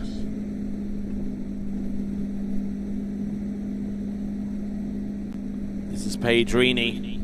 10.75 meters round. Oh, handle up high off buoy number 1, inside buoy number 2. And that could potentially spell disaster there for Paige Rini. Yeah, unfortunately for her, that's not going to be enough. We've got 5 scores higher. The ones so far, the Neely and Paige, is not going to be enough. Neely has a second shot at it, though. If she can get another piece, if she can get a piece of 2, she'll get in that mix. It looked like she had trouble on the gate there, Corey. She's made that one-handed gate, and as she was sort of reaching, I thought she was sort of starting to tip over, fall into the line a little bit, and maybe didn't quite feel the line as she turned in and get her angle and her ski set. So a little trouble right from the onset at 39. Yeah, I don't know if we'll see this again, but if to walk it back even further, I could notice something right off of the right-hand gate buoy. That's right. Right off of there, I just thought that her body was kind of moving away from the handle a little bit too much, and so she got a little stretched out there. Now, important to remember is that Neely Ross is holding that score of 1 at 39, but to keep her spot in the final, Neely will have to still do better than Paige's score from last round, which was 5.5 at 38. So basically, actually, we've got to look back to Ellie Nicholson. Ellie Nicholson's got a 2 at indeed 2 at 39. So if she can, she's got to beat that. Basically, she's got to get that 2 at 39. Otherwise, she's out. Yes, that's right. There's some pressure on her, but as I said earlier, she has secured some 3s at 39 over the last couple of weekends. Albeit, in record tournaments, not the same sort of pressure, but she's getting better and better at handling that and turning herself into a true professional slalom skier, just like she is a professional tricker. Fine start there for Neely Ross on the opener of 13 meters. isn't perturbed or disrupted from running that opener and getting dialed into the conditions here at Lake Caroline, here at the Swiss Waterski Resort. We're seeing Chelsea Mills stretch on the dock and getting ready for her turn. And in the meantime, we'll check in with Wade's World. Hey, thanks, Tony. We're waiting on Paige to see if we're going to get her backup score where it needs to be. The flags continue to be up and down. Just moments ago, could feel the heat, and you can see on the water, it's fairly glassy, but I'm standing right beside this flag, and we already heard Nate Smith talking about getting some funny winds coming through the trees there at certain buoys. So it's still going to be a minor adjustment for the skiers to make, and it's got to be from one buoy to the next. So, yeah, we're going to see how they make it. Back to you guys. Yeah, so a lot rides on this performance by Neely Ross. You know who's watching this very carefully is Jamie Bull and Chelsea Mills, both sitting there with 2s at 39. And what's going to happen is if Neely can get a piece of 2, then it puts them all into a bit of a tied position. They're going to have to go out and provide a pretty good backup to ensure their spot into that 5-woman final. All right, here is Neely Ross riding on reflex slalom ski. Good extension there. 4 and 5 and number 6, no worries there. Seems to have a very good reckoning on that pass and is able to get around all 6 buoys as a result.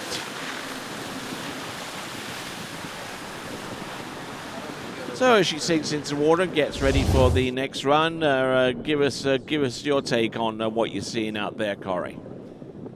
Well, you know, Neely's riding this reflex ski, and we don't see that, you know, on too many skiers. I guess she's really the one leading the charge. So I've kind of just been watching the action of the ski, you know, and she's super balanced on it. You know, she really opens up on the turns, like right there you see it's kind of like a big counter rotation, but ski comes under the line quickly and seems to hold cross-course angle really nicely. And, you know, she's another one, being a great trick skier, has a keen sense of where she is on top of the ski and with her line tension and rope management.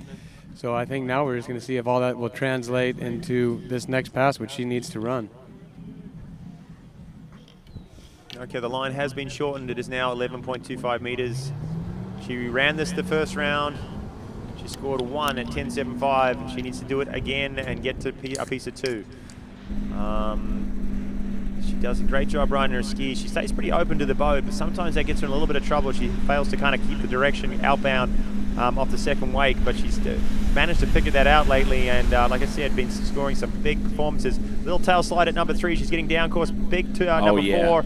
She's on time still. Drops in at 5 and holds on to and there a good for the 6. pass. Back-to-back 38s for Neely. All right, then, excellent stuff. And now the target for her is 2 or more in order to put herself in a good frame to advance. I'm going to say 2 is what she needs. You know, they'll go to a backup score, and hers is higher than Ali Nicholson. So if she gets a piece of 2, she's in. Oh, sorry, a full 2, she's in. Okay, so it comes down to this. And Ali will be the one sitting there waiting to see what the other girls can do. Yeah. Well, that was a nice gate in 1. If she can replicate that, something similar here at 39, then I think she's got a pretty good chance of getting herself over to 2-ball. She's a right foot forward skier, so she doesn't want to try to go for too much at the 1-ball, but that's where the gate setup's going to come into play.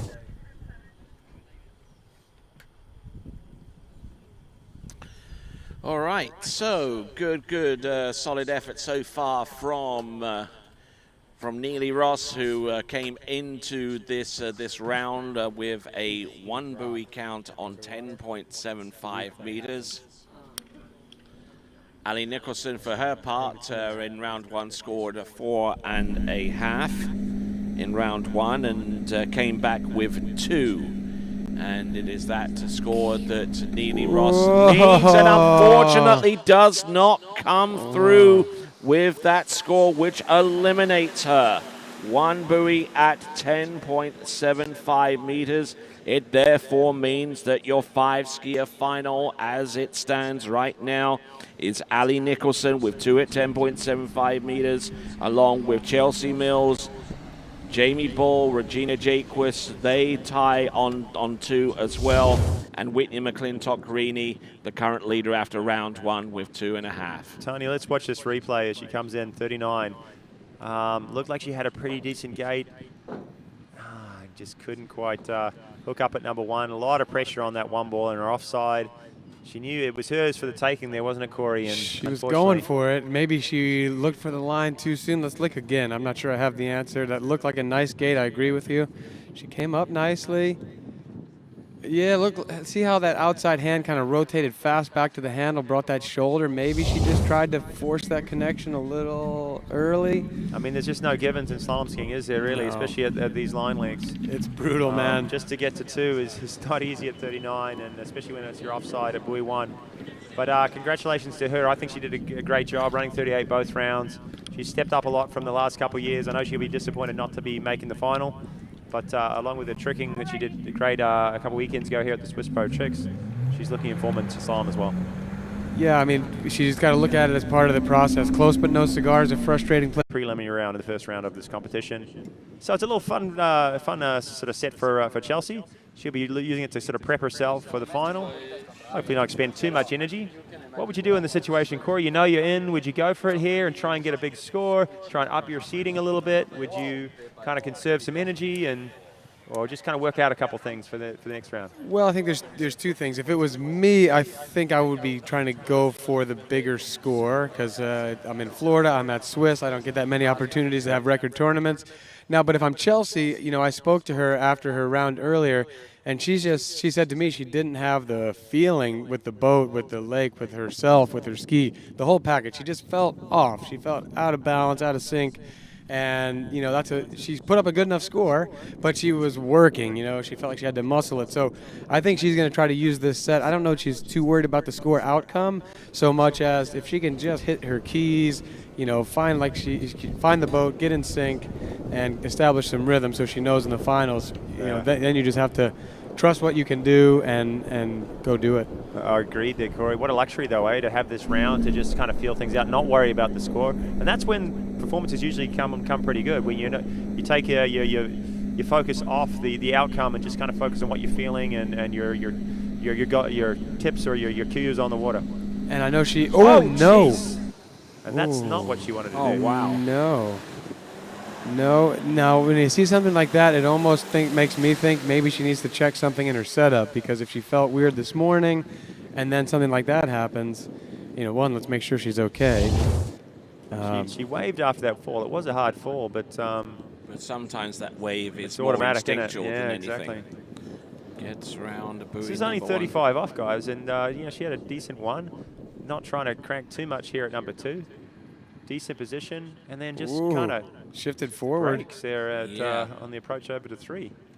Very, very weird sort of skiing. I mean, and that could happen as a result of a premature binding release, you know, like the hill coming up. I didn't see it. Not altogether. It's the same exact spot that happened to Tim Turnquist, and it's not exactly the same fall. But we may see her grab her ski, head over to the lake next to us, and take another set and just see if she can figure a couple things out. At least measure everything, you know, get the calipers on the fin, get the measuring tape on the boot, inspect the ski tip to tail. Oh, this doesn't look good, guys. Oh no. Let's not get ahead of ourselves. I hope that she's just skiing in the finals. Is that a knee? Looks like she's... Good sportsmanship there by Ali Nicholson, helping her competitor to get back on the platform there. Well, like we saw, she did wave, but it might have been a little instinctual before she really got a good gauge on what was hurting. A lot of adrenaline in those crashes. You don't feel anything for a few moments, and then all of a sudden the throb can come in. Well, the towboat has picked her up and giving her a ride back, and hopefully she can assess what's wrong. Hopefully it's nothing major. Maybe that's what would happen. I don't know. Maybe out of 2 balls, she felt something go in her knee a little bit, and she looked like she stood up a little bit before the wakes, if I'm not mistaken. and that sort of broke her position somewhat. All right, then let's take a look at this instant replay one more time and try and assess in a little bit greater detail as to what happened. I mean, she got a good hook up off number one, nothing unusual about that. But then she came in, and it seemed like a rear leg just like buckled. Weird to me, like looked like she came out of 2 fine, then went for probably a little more than she needed at 35, and then maybe just adjusted upwards a little bit right into the first wake, and that was enough to just kick her. You know, the ski slows down a little bit when you kind of take the pressure off it, Yeah, and it just started kicking her forward. I agree with Tony that the rear leg did something, but it was her front leg that she was grabbing based on it was the leg that had the boot on, which is her front leg. The back leg's in our style. To me, that little buckle, you know, I think before she skis the next round, if she's able to. Now this is good news. She's up on both feet right now. I don't know how much that front foot is hurting or causing a major discomfort, but I mean, that's good to see. I mean, even at this preliminary stage, I mean, we know we're not medical physicians or doctors or anything like that, or even physiotherapists, you know, but you know, I mean, it's good early signs.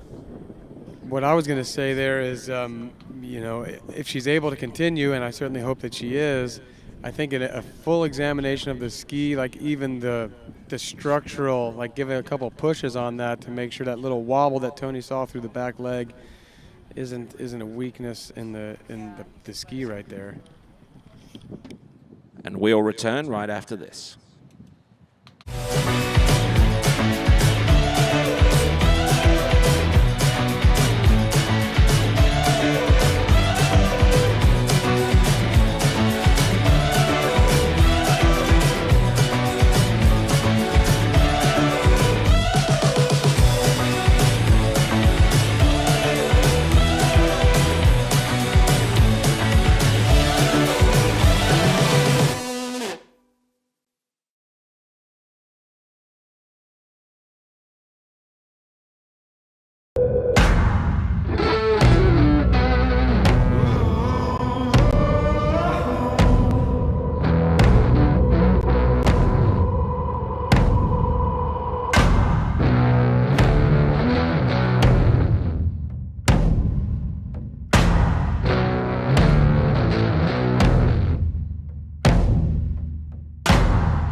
Old logic says success is determined by wins.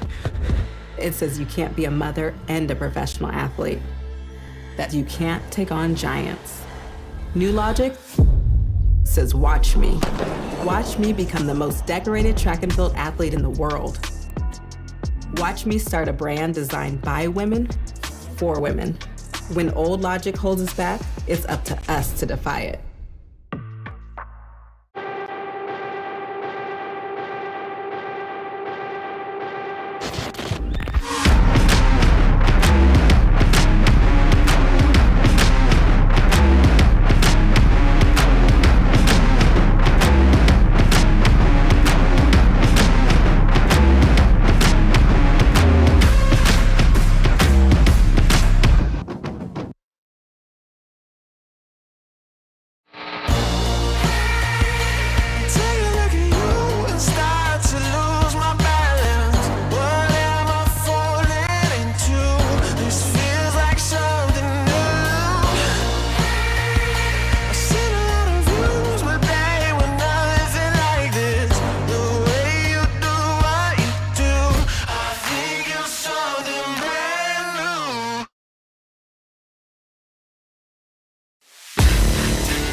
the lifeblood of your car.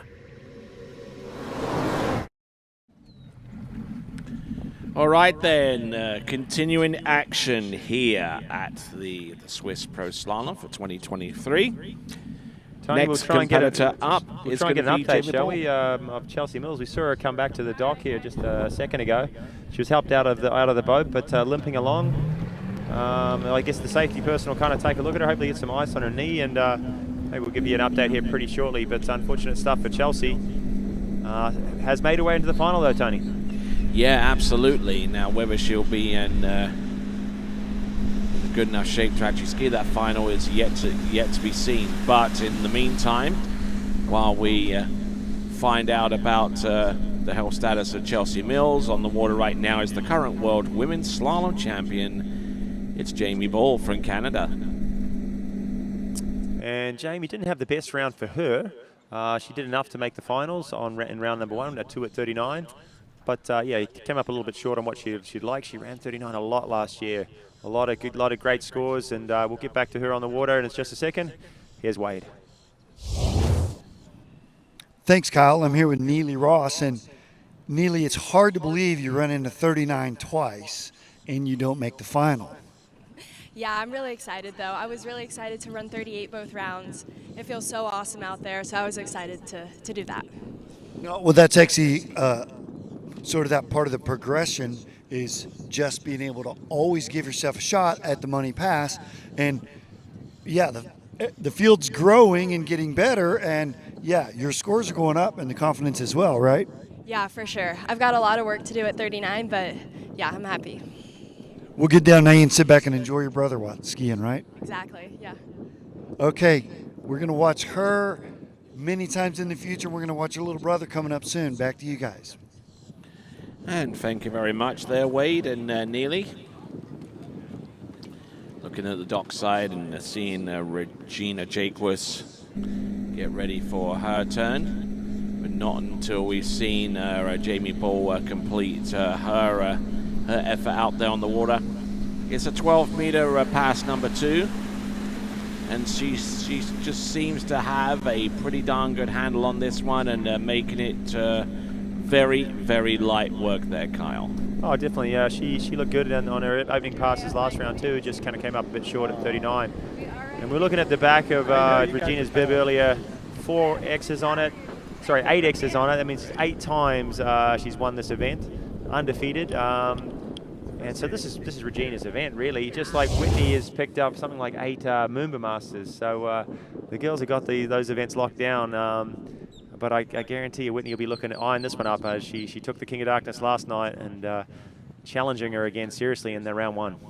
Yeah, and most certainly Jamie's not going to want to leave the conversation to just Regina and Whitney. She, I know, did a lot of snow skiing over the winter and has maybe not had an earlier start as she sometimes does. But from the training she's done the last couple of years, the performances we've seen, she's got all of the skills in there to go run 39 at any time. Okay, progressing along. Regina Jacques on standby on deck, ready to go. Behind her is Jamie Ball, getting ready to enter the course, 11.25 meters. Safe in the knowledge that she has made it through to the next round of the competition, much like Ali Nicholson and Chelsea Mills before her. Yeah, so relaxing sort of bonus rounds for these 3 girls. The pressure off, they're already in. Jamie would love to be seated a little bit higher. She's going to need a big score though to step up with the likes of Regina and Whitney. But sometimes, the pressure off lets them relax. And sometimes, they take the pressure off and they don't focus quite as much, and then the scores come down a little bit too. So we'll see what happens here as the tail end of this second round unfolds. And the likes of Jamie Ball and Regina Jacques and Whitney McClintock-Rini, who will be coming up next, all playing with house money right now. They know that that they can push a little bit to try and get a higher seeding, but they don't risk elimination for doing so.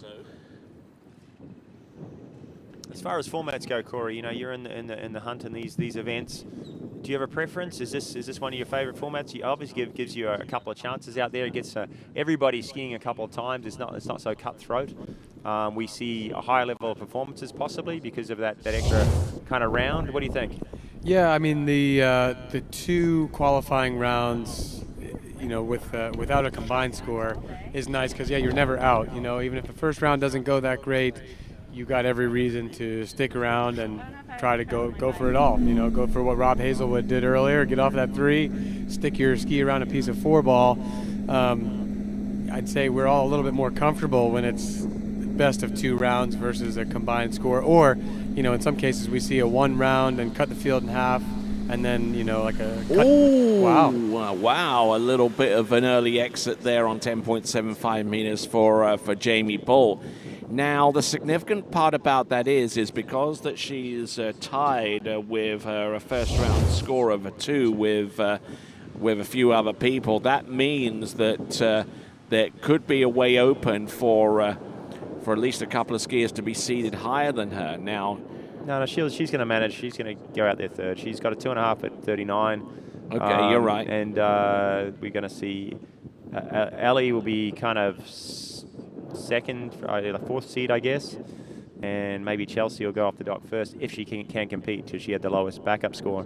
But the 2.5 sets her apart. It actually ties her in there with Regina. So Regina's got some work to do. She's got to score at least 2 to seed herself ahead of Jamie here. Unfortunately for Regina, I kind of forgot she didn't. You can sort of almost count on Regina running a couple at 41. I kind of thought she did that the first round, but no, she came up short. Kind of did exactly the same as Jamie, didn't she? Kind of came off the handle and a little bit narrow into that offside 3-ball, and that was all she wrote for Regina in the first round. That's right. So I was going to let somebody else comment on that first, because I was like, wait a minute, is that right? 2.5 at 39 for Regina? That seems low. It looks like a mistake, doesn't it? It looks like a scoring mistake or something. But, you know, yeah, so she does have to get more than 2 to keep her seat above Jamie, but her eyes, I'm guessing, are probably a little bit more on that 2 at 41 that Whitney put out there. If she can get past that, she could take the top seed, which she's grown fairly accustomed to, and I think she likes that spot. So, you know, it's one more round to get a feel for things. Like I like Tony's expression, they're playing with house money at this point. It's a comfortable position to be in. And going back to formats, you know, last night we watched the King of Darkness, and it was a head-to-head format where your seating position is very, very important, because you get to choose if you go out first or last, and obviously if you're going out last, you got to beat the one ahead of you. And that's a big challenge, especially in a show like that. There's no real sort of ties and redo it. In this event, we haven't got the head-to-head. The seating's still important, but if there's a tie, they'll run off to break it, won't they? Yes. Yeah, and I like that, especially for a first place. You know, I feel like if 2 people on the same day, minutes apart, run the same score, it's kind of hard to award, you know, 1 first and 1 second when everyone saw them do the same thing. So I'm a big fan of the runoffs. I think runoffs are so exciting too, to see the skiers go off, you know, at their last made pass. You know, the action comes quickly, and it's intense. It's something to talk about for us to build up the excitement. And you know, well, we'll see if we end up there here in a couple hours. There are the front row seats there down at the Swiss Pro Dock. Huge crowd you see here on the banks. I think the webcast has gotten so good, everyone just opts for the air conditioning and watching inside. All right, and a good smattering of people here that have traveled out from the locales close here to Lake Caroline. And here we go. We have got on the water at this time Regina Jaquist, who has traveled to us from the panhandle of this great state of Florida to be here with us, not only at this competition but also at the King of Darkness. And looking strong, looking impressive. And 2 passes under a belt, 13 and 12. And sometimes when you see the caliber of skiers like Regina running a pass, you just sit back and I don't even talk. I just sort of watch it and I go, I just appreciate the ability, the technique, and there's not much to say really. It's just perfect. Yeah, I think maybe we made the comment when Thomas de Gasperi was going earlier. It's like, well, it just looks like classic T-gas. You know, you could make it a silhouette and you would know who the skier was. You don't need to see the facial features or the color of the ski or anything like that. And Regina's that way. You know, it's unmistakable. If you were just watching this as a silhouetted graphic, you would know that this is Regina's style. And she was a little slow off of that 4. I mean, not that it really mattered. We have to find one thing, don't we? Got to find something, you know. But I'd say we've seen it today in the men's and the women's side. There's been a lot of instances where everything's going along swimmingly, and then one little mistake and things kind of turn quickly. You know, we've seen that a few times where the athletes have been kind of just surprised, like everything was, they thought, going like normal, and then they're in the water. So we got to, maybe she's taking a mental note of that, be like, okay, I got to really commit at that next, at 4 ball at 39. This is 38. Nicely done. 38 off, and turns on a dime on that 135 side, doesn't she? And a very strong onside 2-2-4, so a very, very easy 38 off pass here. And as we get a little bit of a bird's eye view from the drone looking down that pass, you can see actually the water conditions calmed off a little bit. I think that wind settled down quite nicely. Earlier on it was a bit blustery, it was picking up a touch. And I think as the afternoon's going on, it's getting better. It has laid down. I mean, we can feel it here in the booth. Earlier we were catching a little wind across the mics, I want to say. 3 mile an hour right now, that's nothing. Yeah, this is, if it stays like this, scores are only going to go up. And, you know, I almost said it before. We talked about the wind. Everything else here at Swiss is so dialed to perfection that even the wind is not going to be enough to rattle people too much. But if there is no wind, then really you're at one of the nicest ski sites in the world with best drivers, best everything, and it's gonna get good. All right, so Regina Jaquis coming in for the next run. Sitting down the end, waiting for that ticker to go down. 45 seconds, 50 seconds, as she's done many, many times before. They've shortened the rope to 39 off. And she's currently got a score of 2.5 from round 1. But she's looking to run it here and definitely put some pressure on Whitney, who's to follow. And lift up her seating a little bit into the final. Here it is, 39 off, Regina Jaquis. Good hard snap through the entrance gates into buoy number 1, 10.75 meters. Last round was one of the rare instances that she didn't get through 10.75 meters, but a little bit of redemption is on offer here, and she takes it! It's a 6 buoy count at 10.75 meters, courtesy of Regina Jaquis. Now she is back on track. Yeah, that gave her a little confidence there for sure. And had a great number 1. Hooked up at 2. Maybe I thought she pulled a little long into number 3. Got a lot of speed, but she shut that down nicely. Let's watch this this aerial shot, this drone shot. Great footage here. She goes through the gates. Look at the angle she's establishing and snaps it around to 1. That's a great turn. Comes across to 2 and very balanced at the end of 2. But here I thought she went a little bit hard, a little long. Just making note. She didn't want to be narrow like she was last time. Maybe overdid a little bit, but no problems. And from there on in, it was easy work. 4 was strong, and she's, I don't know, maybe this morning she was a little tired. You know, she had pulling double duty last night. She won the jump and got second in slalom at the King of Darkness. So a big day of skiing, or a big few days of skiing for her. And maybe was feeling a little this morning, a little bit out of whack, but starting to feel a little more in sync there. And let's see what she does at 41.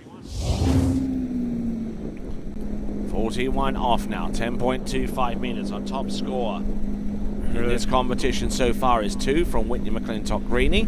That's what she'll be aiming for, and it will not happen in this round at least. And looking a little bit stunned out there after going over the top of her ski around buoy number 1. Hopefully she's okay, but it won't supersede the best score of this competition tomorrow at this time. Which means that, essentially, Whitney McClintock-Greeny will be the last skier off the dock in the women's slalom final, having already qualified for that impressively with a 2 buoy count at 10.25 meters earlier. Yeah, and it looked there, like I think you've mentioned it a couple times today, Kyle, just the extra speed. The wind is down, but it's still pushing towards one. She might have gone a little long to get the spacing, and then she just tries to bring that speed through like she did effectively at 39 and came into loose rope there. It was just too much speed. And she had every bit of that ski in the water, too. Yeah, I think Corey, sitting out to me that time, you hear us talk a lot about sort of coming inside and moving inside. And when we refer to that, we refer to like as her ski's rolling out off the second wake, she moves her upper body, or your upper body's moving into the center of the circle. And sometimes if you do that too much, you kind of get ahead of the ski too much. The line goes a little bit loose. The ski gets behind you in the turn, and then you're in all sorts of trouble. So skiers are trying to keep their upper body fairly still and let the ski move underneath. Shoulders staying still, and that keeps them on the outbound path and keeps the rope tight, gives them some support at the end of the turn and the trust that the ski is going to hold and take some angle out of it. And especially on the offside, very important not to shift in too hard. It's hard to do though, 41 off, I tell you. Yeah, I'd say that's, I know exactly what you're talking about, Kyle, because I resemble that remark. I have had a bad habit of coming to the inside. It's so tempting, but it's not what you want to do. You keep telling yourself, don't you, if I move inside, I'm going to get my ski further out, and that's doesn't happen quite that way. No, it does for a moment, but then not in the final analysis. Yep. So there's our top seed going into the final, Whitney McClintock. She doesn't even need to get on the water. She has the top score from round one, 2 at 41, but she's going to go out there for herself and for the fans to kind of see how what she can do. She's still chasing. I think her top score, I want to say, is 2. Maybe she's got to 3 somewhere along the lines at 41. I know she's probably the Canadian record holder. So she's not going to give up an opportunity to get a good performance. Everything is perfect here. She's got one of her favorite drivers in the boat. She's behind her favorite boat. She's on the ski she loves. And conditions are setting up nicely. She's obviously in touch. She's won 2 events so far this year. Everything is pointing to a great performance here from Whitney McClintock-Reaney. All right, moving up to speed, 55 kilometers an hour or 34 miles an hour. This is Whitney McClintock-Reaney out of Canada. Resides in nearby Winter Garden in Central Florida, Lake County.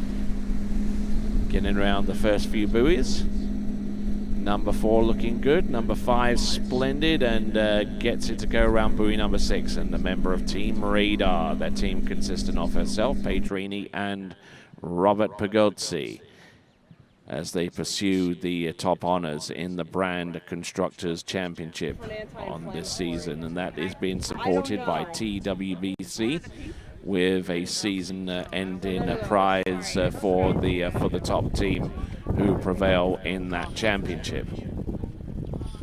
Tony, just looking at the screen right now, we can see an image of Chelsea Mills taking a few painkillers maybe, trying some anti-inflammatories. You can see her knee strapped up a little bit there. We haven't had a report of exactly what's wrong. Maybe we're going to head to Wade here shortly and find out exactly what happened. We're hoping, we're fingers crossed, that she's able to compete. The stage is set. We have our 5 finalists. Chelsea Mills will be the first one off the dock. And then we are probably going to be going into I think it's Ellie Nicholson, Jamie Bull, Regina Jaquist, and the skier on the water, Whitney McClintock. Let's hear from Wade. Thanks, Kyle. Yes, I'm sitting here with Miss Chelsea Mills, and wasn't your best sort of outing, so tell us what the prognosis is so far. Well, I just had a super weird fall. I'm just going to call that a fluke, and the inside of my ankle is in quite a bit of pain. But you know me, I'll try to ski, and if I can ski, I'll ski, and if I can't, I can't. Well, job well done on making the final already, though. Just bummer that we're sort of in this situation. Yeah, it's super bummer, especially before like qualifiers and stuff, because it doesn't. I've done this enough times to know how this feels and know that it's probably not a couple-day thing, but I'm going to do my best to compete today and then just take it one day at a time and see how much it swells up, really, because that's the real thing, is how much it swells up in the next couple hours while the men ski. Okay, well, we're going to sit here and hope and wait and hope to see you on the water soon. Back to you guys. All right, thanks, Wade, for checking in on Chelsea Mills. Our hearts go out to her. Hopefully she is able to compete. You heard her say she's going to give it a crack. I know she's going to maybe taper. I thought it was a knee, but obviously the ankle's the one that's giving her the problems. But that gets shoved into her boot and strapped down, and hopefully she can grit and bear the pain, and hopefully put on a performance for you guys in the final. And enough ibuprofen to probably choke a horse as well. All right then, so let's have a look at the Open Women's Slalom leaderboard. Whitney McClintock-Rini can't be superseded. She's skiing right now, hoping to get a score close to what she did in the previous round.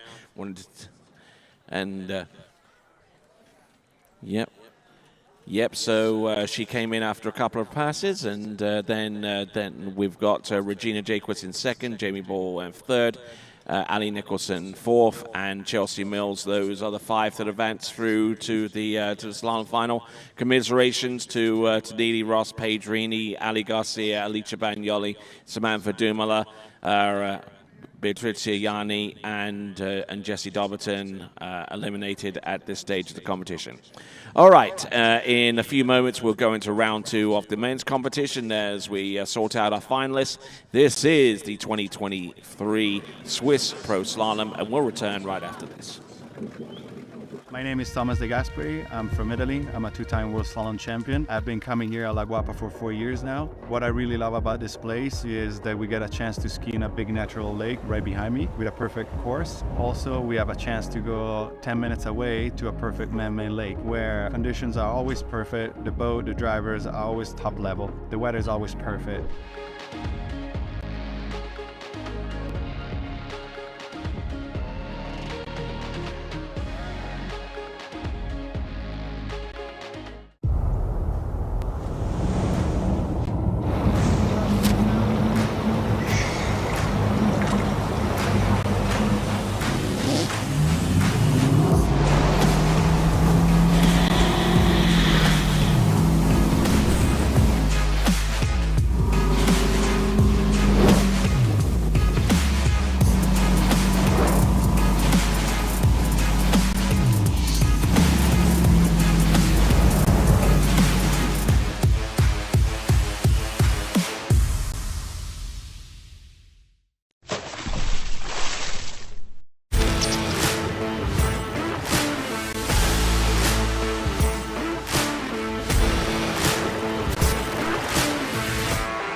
told you there was a place where the sounds of nature are only broken by the roar of a boat, a place where that summer feeling lasts all year long, a place where the Florida sun is only outshined by the smiles of the skiers, a place where first-time skiers can ski alongside world champions and the world-class coaches work with all levels of skiers.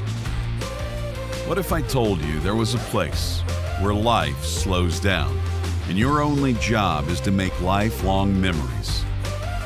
That place is Swiss Waterski Resort.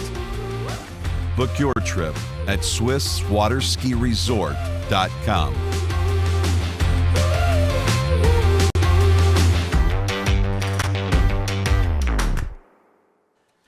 And welcome back to continuing coverage here at the 2023 Swiss Pro Slalom. I'm Tony Lightfoot, and on my left and to the right on your screen is Kyle Eade, otherwise known as Kiwi to you good folks out there.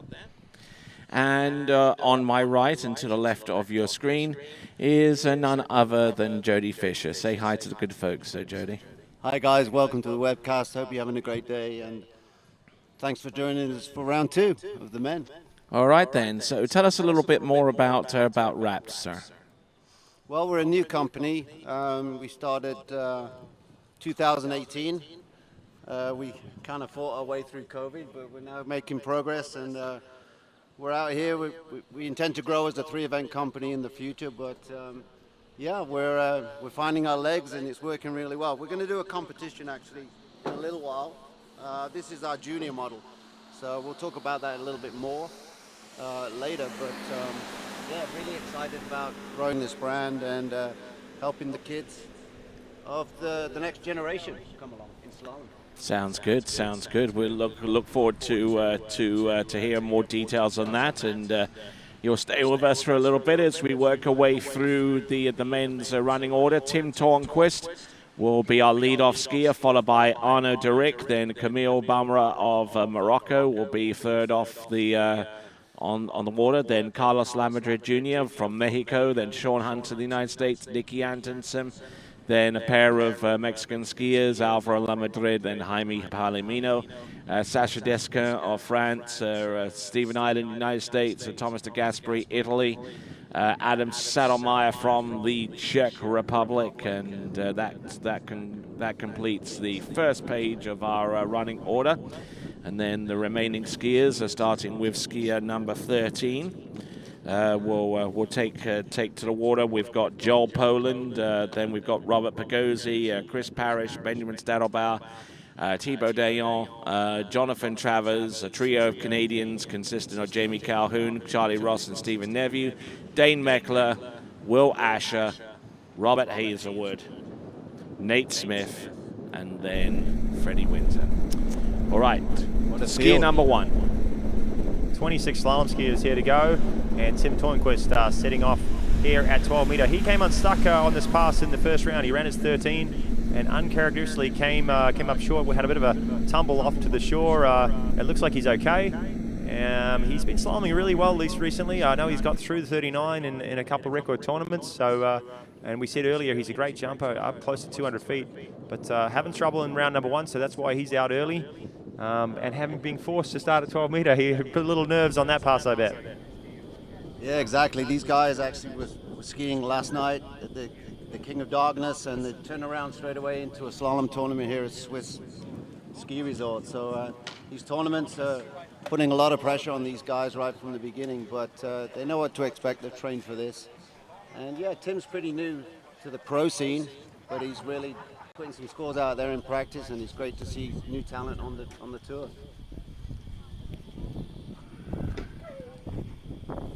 All right, so with that in mind, we've got Tim Tornquist getting ready for pass number 2. It will be on the 11.25 meter. Reminder once again that the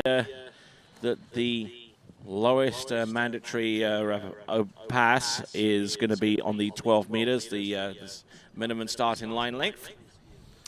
And we see that a lot of the pro events now, the minimum start speed, especially in the finals, being 12 meters. That's a tough pass to go out on right off the bat. Most of them can handle it, but it's then going straight, and this is now 38. He's only had one warm-up pass, but he's got a good tight number 1. Strong 2, maybe gets a little bit too much too early, opens up too soon to 3, and it's not a great slalom round there for Tim.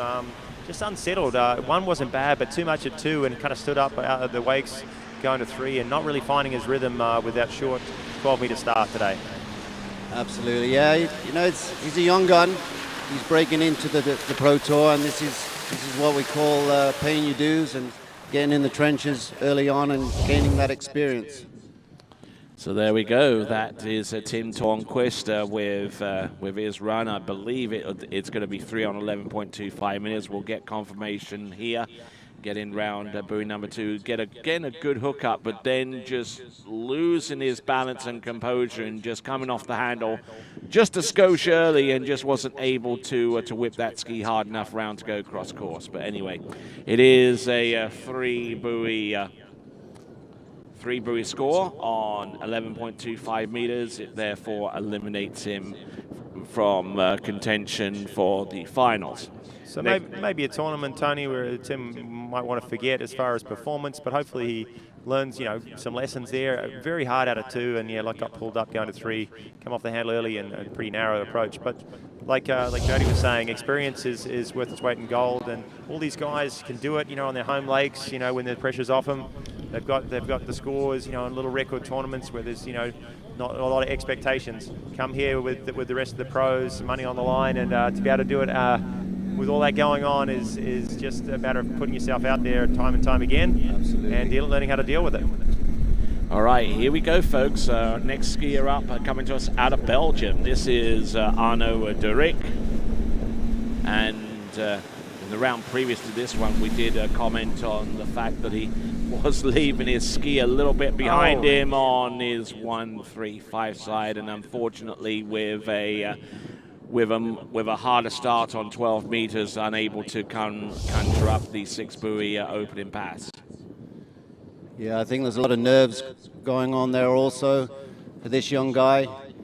A little bit of uneasiness in the first turn, obviously getting a little stretched into 2. Still early days for him, but as soon as you lose that tension in the line and the connection to the boat, the nerves can come in and totally distract you away from where you are currently, and it just takes a little bit of lacking concentration or a break in that connection, and it can be all over. It's a tough sport, this slalom one. I'd hesitate to say that he probably hasn't started at 12 meter in a tournament too much, maybe once or twice here and there in practice, but to come out right off the dock 12 meters, maybe with a little tailwind, push him along too, put some pressure on him there on his offside and kind of blew it, unfortunately for him. But we'll be moving on to our next skier. It's Camille Belmra from Morocco. We talked about him earlier, a top under-17 skier. He's made his way through into the under-21s and the open division, and this is one of his first pro events. I've seen him ski well into 39. The last round he got 3 at 11, 3 at 38, same thing, just looked a little bit tight, a little bit nervous. Hopefully he can kind of relax a little bit here in the second round, and who knows. All right, so continuing right along, Jody, remember your experiences started in on 12 meters? Yeah, I think it was against you, wasn't it? No, it was actually my experience in starting on 12 meters was in a head-to-head competition at the Splash for Cash at Home Pierpont. It's a long time ago. We had some great times. I actually ran it. Yeah, I can remember.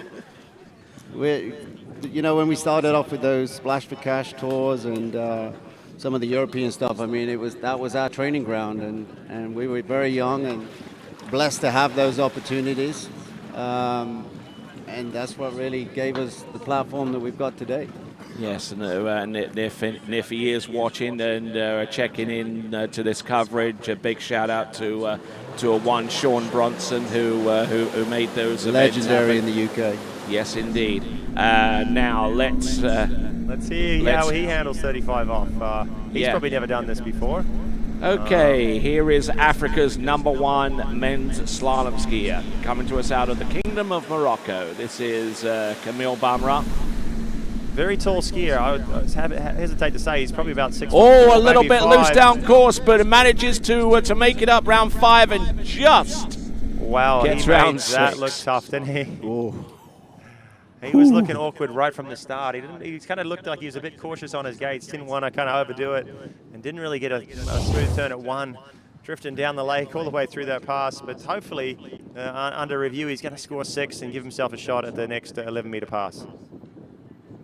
Yeah, a little on the tail there out of 1, and he stayed back on his ski all the way. And he did well to run it. He hung with it and didn't panic too much. When you get slack line on the first pass, it's a little disconcerting and unsettling, and you really don't try to make it up too much. You just try and run the pass out, and he did that. So well done to him to actually stay tough with it.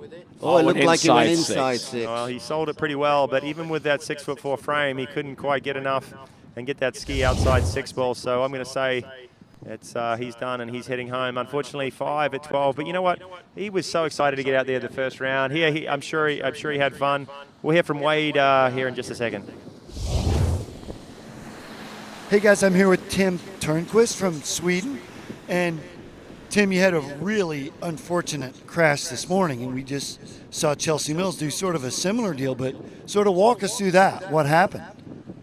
This morning, I didn't have the start I wanted on 13. I never really got in the rhythm to start off with, but then my 35 off felt really good. I mean, gate, 1 ball, 2 ball felt really nice.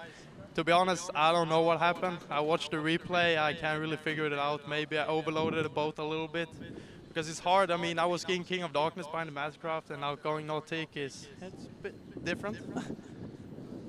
So you went better second round, had a look at the 11. How did you feel about that? Yeah, of course the second round was a bit better. Not really what I wanted to. I mean, I was hoping to run 2 more passes. But to be honest, I had a similar start on 38 as I did on 35 this morning. So got in my head and a little bit scared, to be honest. But it is what it is. Nice to finish off this trip here in the U.S. and going home tomorrow morning. Well, good deal, man. It was awesome watching you ski, and safe travels tomorrow. Back to you guys. You know, it's so cool to see. We've got new talent with Tim Turnquist and Camille and obviously those sort of guys. Yeah, once we start to see guys from Sweden, Belgium, Africa, I mean, it's awesome to see the amount of countries that are now being represented by young talent. All right, here we go. This is Carlos Lamadrid. And we talked a lot about the Lamadrid family come from Mexico through round 1. The brothers here today, Carlos and Alvaro. Alvaro having a ripper of a score at 5 at 39. Both these guys capable of running 39 and got a beautiful site down in Chapala, Mexico. Hosts a number of big events, and a lot of these, some of these skiers here today will be heading down there for the under 21 World Champs coming up in about a month's time. So those guys doing a lot for skiing in Mexico and a lot for skiing worldwide. Absolutely, they've had some great championships there, and as you say, the World Under 21s are coming up, and I don't doubt we'll be back down there for an Open World Championships in the near future. All right then, and we're looking at the scores a little bit further down this list here. I mean, we've had Tim Turnquist, Arne Durick, and Camille Bamra. We've got Carlos Lamadrid skiing number 4 out in the water. And in order for any of those competitors to be in contention for a spot through to the next round, they've essentially got to get past number 2 buoy and actually ski in excess of 2.5 at 41 off 10.25 meters. It's going to be an uphill easy, task. Right? Yeah, pretty easy for these guys. Yeah, exactly. Well, when no one's watching. Yeah. Yeah. Right now, you know, Jamie Calhoun is in the hot seat. He's got 2.5 at 41. You know, things are going to change obviously as we go through this field, but it's amazing. You know, with these first 7 skiers were the ones that didn't get through 39. Everybody else in the field, 19 skiers ran 39 off in the first round. Incredible skiing, absolutely incredible. 39 is really kind of a standard pass to run these days, and let's see him here carry this rhythm through the whole pass. A little bit of looseness in the middle there. He kind of lost the line between 2 and 3, where he gathered himself and he got the line back, and you could see how he finished the pass a lot stronger than it was in the beginning. Right, you are, Jody, and sinking into the water and getting ready for a 10.75 meters in the opposite direction to Okay. To what many of the skiers in round number one were attempting that pass at, but handle coming up rather high on buoy number two, but managing to get back into some semblance of rhythm, continuing forwards. And as we look at the tail end of this run, Jody, tell us a little bit about the wrapped Align slalom ski, which is specifically made for up-and-coming junior rippers. Well, actually, we build it exactly the same as our Pro model. It's exactly the same materials. It's a cheaper price of $12.99, but we also do a swap program where we will buy your ski back, and depending on the quality we're trying to teach the kids to look after their product actually at the end of the day, which is obviously good news for the parents. But at the end of the day, okay, we got 39, tough start out of one ball. Oh, and an even tougher exit out there with 1 1/2 at 39.5 off 10.75 meters. Yeah, he's going to be pretty disappointed with that. This is a pretty standard pass for him for sure in training, but yeah, you could see narrow coming into one and really fell back hard on the line, which is very difficult to control the unload into two ball. So yeah, as I was saying, this is exactly built the same as the Pro model adult ski, but we do it at a cheaper price. We want to get kids into the brand and support them the best we can. And then the buyback program allows them to upgrade to the next size up. This is a 63, and then we can go up into a 64.5 and beyond. Depending on how good a condition the ski comes back, between $500 and $700, you'll get back towards your next ski. So it's a pretty cool program.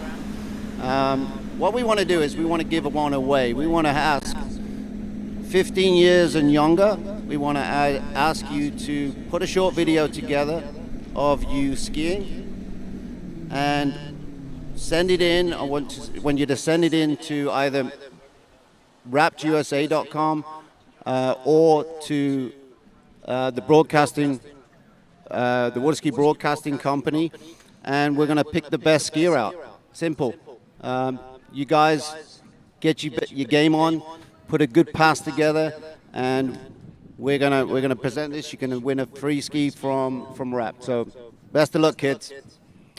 Excellent stuff there, and that's an exciting competition indeed. And once again, to re-emphasize, wrappedusa.com, wrappedusa.com, or waterskibroadcasting.com to send your videos to, and we will judge them. And whoever comes through as the best video could well be in the frame to win themselves a Wrapped Align Junior Slalom ski. And a reminder once again that they're doing the buyback program, to where, based upon the condition of the ski purchased by Wrapped USA, that would be a rebate against a purchase of an enlarged version of the same ski, starting with 63 inches in length, going up to 64.5, and so on. All right then, our next skier on the water, we have got Sean Hunter, and with his opening pass completed, let's check in with Wade's World. Belmra, and your first pro event, and not only your first pro event, but you have to start at 35 off, second round. Tell us about that. So it was my first event of the year, my first pro event in my life. Actually, it's the second tournament. I was expecting a little more, but unfortunately, I couldn't make it. I couldn't neither run my opener in the second round or run a good score in the first round. But I'm coming back next weekend, and if you want to know something, I'm happy because I can do worse. Well, that's it. You have to take a look at the bright side. You got to stand on the dock with a bunch of pros and break the ice, as they say. And now you'll learn from it, and you'll be better from it, right? Yeah, I completely agree. I'll be better, and I'll come back. Watch me ski next weekend. All right, I love it. We'll be watching. Back to you, Tony. Yeah, that's a great attitude there from Camille.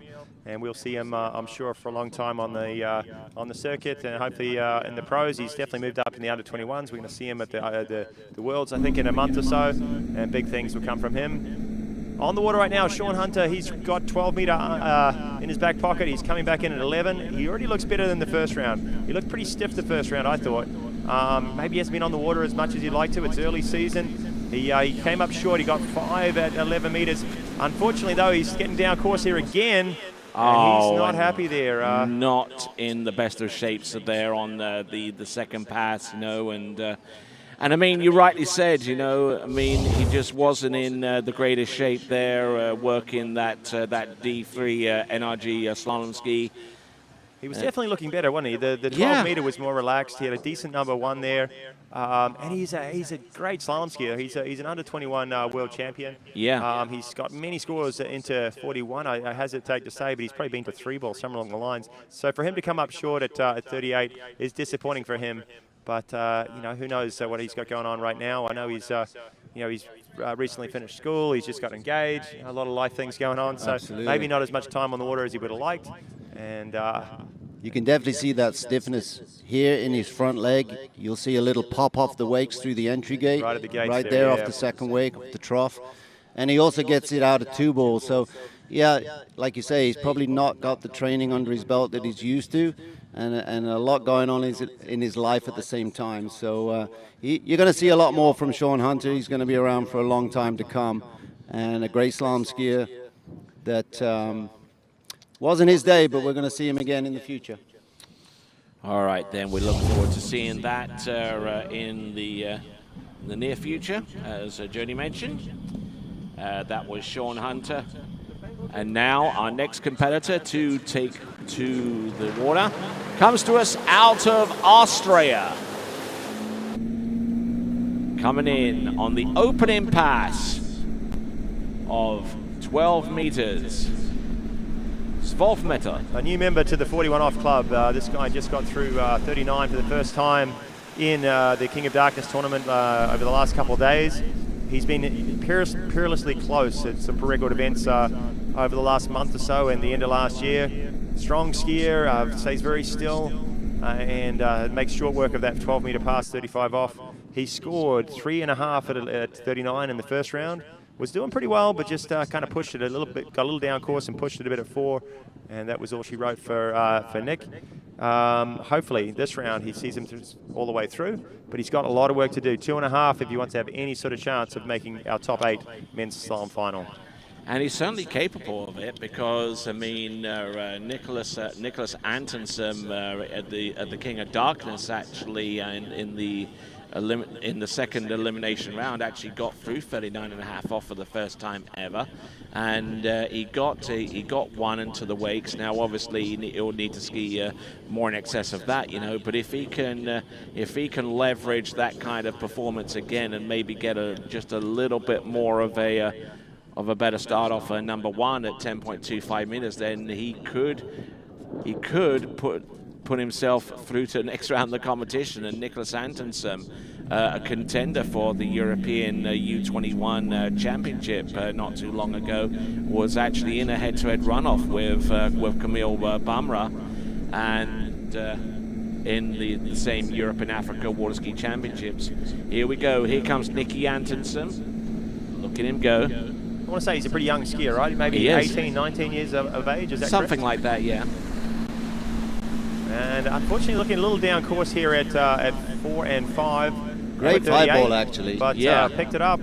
6 woods, doesn't matter how you do it. He was a little down course, but still hooked up tight there at 5, Jody. Absolutely, he made some mistakes, but he had a great offside there at 5, which, you know, he gained a lot of time back in the course, and that'll bring some confidence back to him for sure.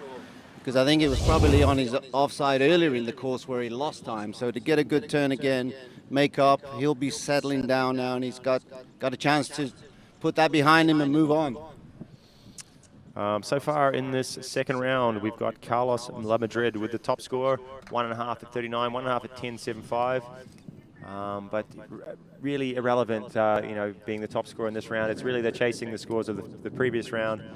And looking for big scores, 2s, 2.5s, 3s at 41 to have any sort of chance at carrying on in this competition. But it's tournaments like this, as you know, that give these guys the time and the tournaments to get under their belt to get that foundation, which is really going to help build their career. And maybe these are the guys that you're going to see in 3-4 years from now, be contenders for the title. All right then, here comes Nikki Antonsen. 10.75 meters. Ran this for the first time a couple of days ago here at the King of Darkness. There we go. That's round number 2. He's on the back of the ski for number 3. He's still there and tries to make a play on 4, but unfortunately it's not going to be the case. So halfway down 10.75 meters, we lose Nikki Antonsen, and he is eliminated from contention for a final place. He did really well to get to 4-ball, actually. He used every bit of that ski, the tail, the tip, falling back on the tail there. He kept his composure pretty well, because it's tough when you don't get that line off 1-ball, especially under this kind of pressure. And again, pulling in the line, getting on the tail, and not really able to set angle that's going to help him stay up course.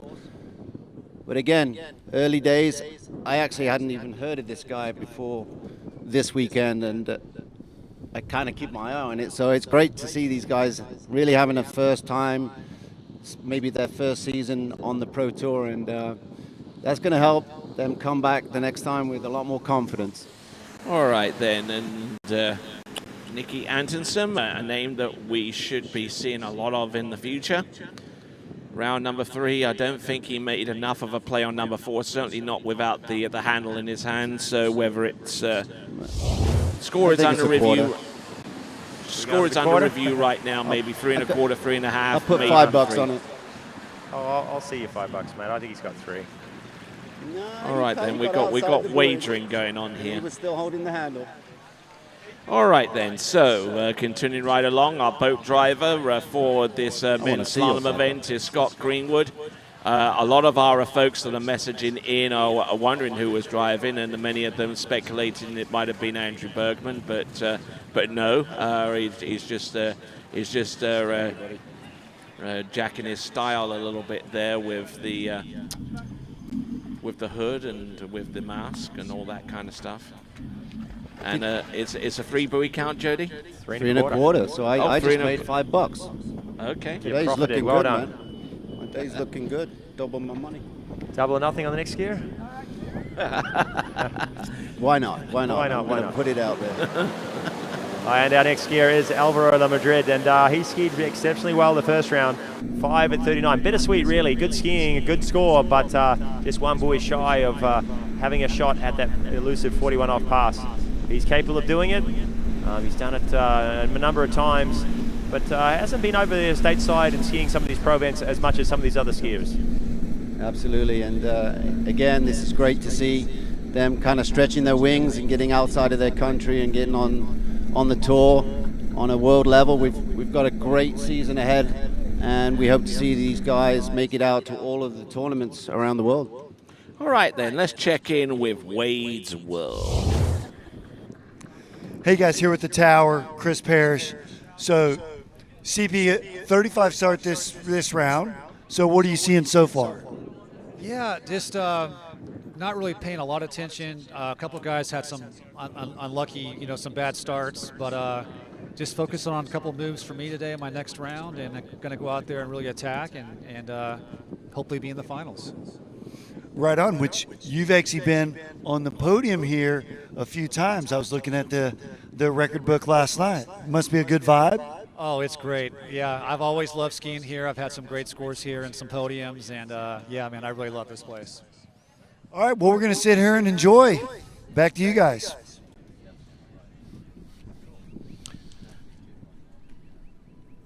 All right then, so there we go. That is Scott Greenwood out there. He has been doing some time in that boat today, hasn't he? Oh, yeah. 26 men's slalom skiers round 1, 26 in round 2, and still going to be pulling the final later on this afternoon, this evening. And he's a lot of slalom skiing here today, and we're witnessing some 39. Amazing skiing. Some drama here, guys. The opt up. Here we go. I like Alvaro Lamadrid. I like this option. He's just going for it. What do they call this in French? Tout or rien. All or nothing. Is it the first time we've seen it this weekend? So far, yes. I haven't seen anyone opt up. He's a little down course at number 2 and blows it out at 3. Which means that it's that score relegated to the pass previous, which is 2.5 at 11. Oh, he's not going to worry about that too much. It was do or die, wasn't it? He was going for it. He wanted to run that 39 off pass. He felt like he could do it from this end a little bit easier than coming back with the slight tailwind. He was close last round and backed himself. Unfortunately, when you opt up like that and you skip a pass, if you don't complete the whole pass, your score goes back down to the previous one. So 2.5 at 11. Yeah, just a little bit stiff there as he came through the offside, and you could see his head dropped towards the water. He got a little bit of slip from the ski, and it doesn't take much before you're down. And yeah, it was a gamble for him, but you know, it could have been for a number of reasons. Just because he likes that end, to do with the wind, or maybe to save some energy. And this time it didn't pay off for him, but brave move nevertheless. I mean, it's always tough opting up because you skip that pass previous. But also starting at 12 and then going straight to 10, you only got one pass to warm up and you're straight into it. So, you know, it's difficult. And it may have paid off for him, but unfortunately today, falling short. This next guy in the water, Jaime Palomino, running 10.75 for the second time in his life. He was absolutely ecstatic as he went out the gates, scored, just went inside number 1 at 41. He wasn't too worried though, great score. He's a young guy, only maybe 18 years of age. We saw him ski exceptionally well at Moomba Masters, made the final down there on that challenging course, and came out and showed us the measure of him, running 39 again in a pro tournament. Here he is, starting on 12 meters, the minimum starting line length for our competitors in the second round of the men's competition. Getting all 6 buoys on that opening pass and showing quite a bit of sprite and energy out there on the slalom course. So, all right, 11.25 meters is going to come up, unless, of course, he decides to opt up as well. I think at this stage of the competition, the competitors may actually be kind of compelled to go in on the next pass later if they see something with the wind conditions that makes the whole prospect of running that pass a little bit more conducive. So from Jaime onwards, every single one of these skiers ran 39, ran 10.75 in the preliminary round, on the round 1, sorry. So all of them in form, all of them skiing exceptionally well. And our next skier, I saw him on the dock there, secured a 3 at 41, unfortunately to miss his gates. So he's out pretty early in this, gone from maybe, you know, in the top few down to pretty early off in this round 2. All right, that's Sasha. Very disappointing for him, because that actually is a very crucial score that could have been make or break for finals. So tough break for him, but here we go with Jamie. Jaime Palomino coming in, round, oh, look at that, round buoy number 1. Round number 2, continuing to edge change. Look at this, 11.25 meters. One of our younger skiers in this competition, competed recently in the Junior World Championships, and not doing too badly here at Swiss, with a 6 buoy count on 11.25 meters, where a number of competitors have come up short thus far at this early stage in round 2. And if I recall, Tony, in the first round, Jaime was a little all over the place on his 38 off. He was ducking and diving around his 135 side. Figured a few things out though, and his 39 was solid. He really came through and picked up the pace on that pass. So hopefully he can do it again. He's got a super strong onside there on 2.4. Really rips his ski around, but he was sort of buckling on his 135. But he figured it out at 39. Hopefully he can do it again. Maybe a slight tailwind this time, but not much wind. Everything's kind of settled down out here today. You can see right here at 5-ball, though, some great patience. You know, for a young guy to be able to carry that kind of confidence and be able to make that split-second decision to be able to pull the line in and wait before he took his lean back inwards, wait for the line, he went down course, and that was a great move from a young guy, actually under big pressure. All right, then continuing right along, we have Jaime Palomino. This is 10.75 meters. Oh, decent start getting round number 1 and number 2. He's still rocking it. Little weak side turn there on 1-3. Oh, gets a hellacious turn off number 4. Round 5. Oh, and he's inside buoy number 6. Wow. Tried to make a play on it, and unfortunately, try as hard as he might, he eliminates himself from future contention with a 5 buoy count at 10.75 meters. But I tell you what, he fought as hard as he could for as long as he could. Yeah, that's some great skiing here for Jaime. He's going to be pleased with his weekend. He had a little bit of a bobble there at number 1, folded a little bit. He did it at 38 last time and managed to secure the pass. At 39, you can't quite get away with that. No. Still sort of almost got there with these big Great 2-4s. four ball here, though. Yeah. But a little slow off of number 5 and just couldn't quite throw the ski around number 6. So 5 at 39, still sensational skiing. I mean, until this weekend, he'd only run 39 once in his life. So yeah, he's skied exceptionally well under the pressure, and can't wait to see what else he can do this year. Yeah, he's got a big future ahead of him, absolutely. He's got some great stuff going on. He can move around and still keep the rhythm going. All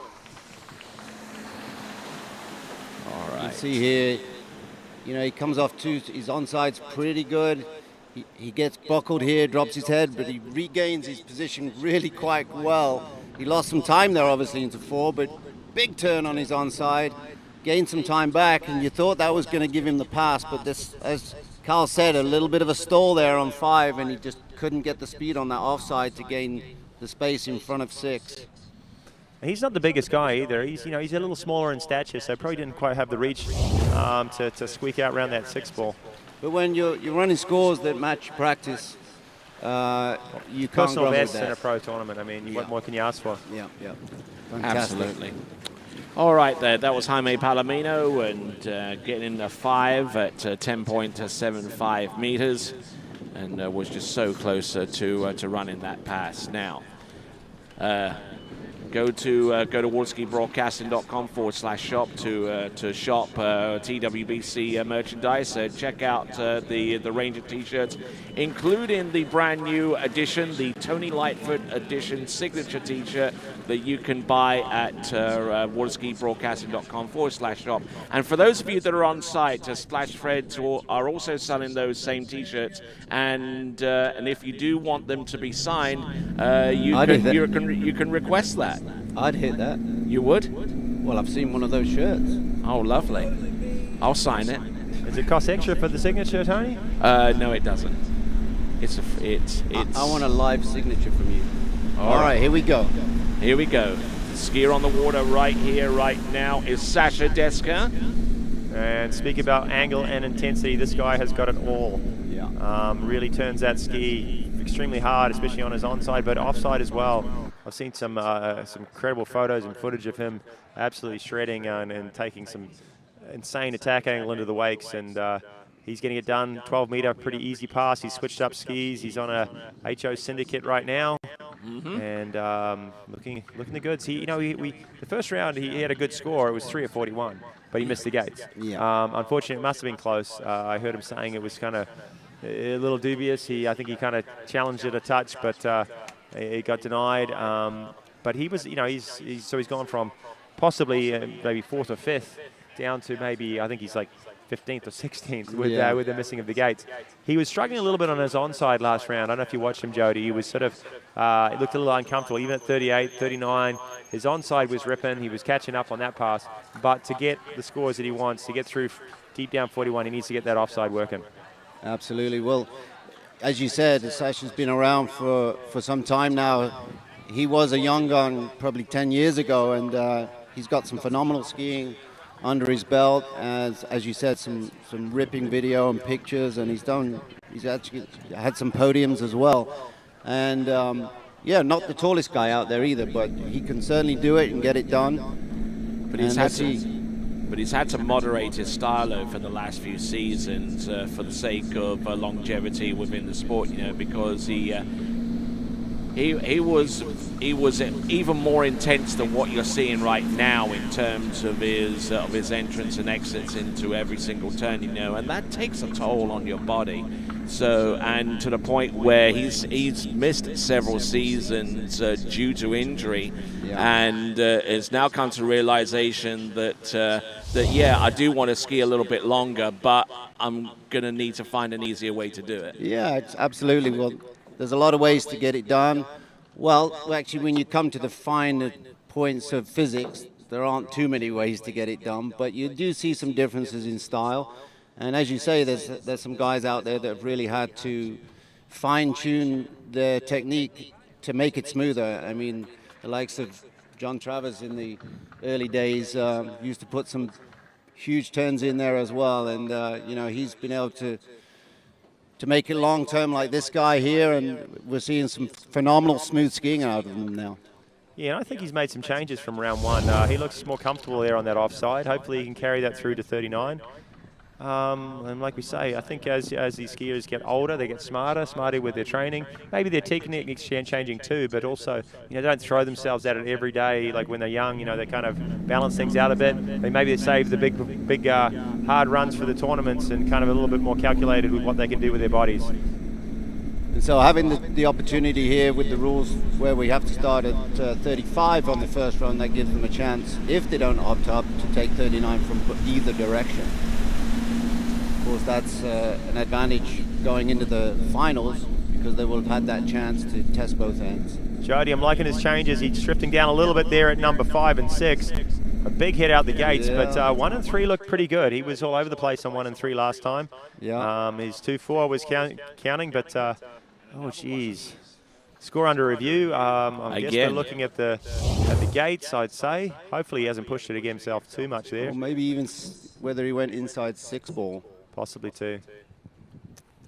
But better control of the rope here, 135 on this 39 than compared to the first round. Mm-hmm.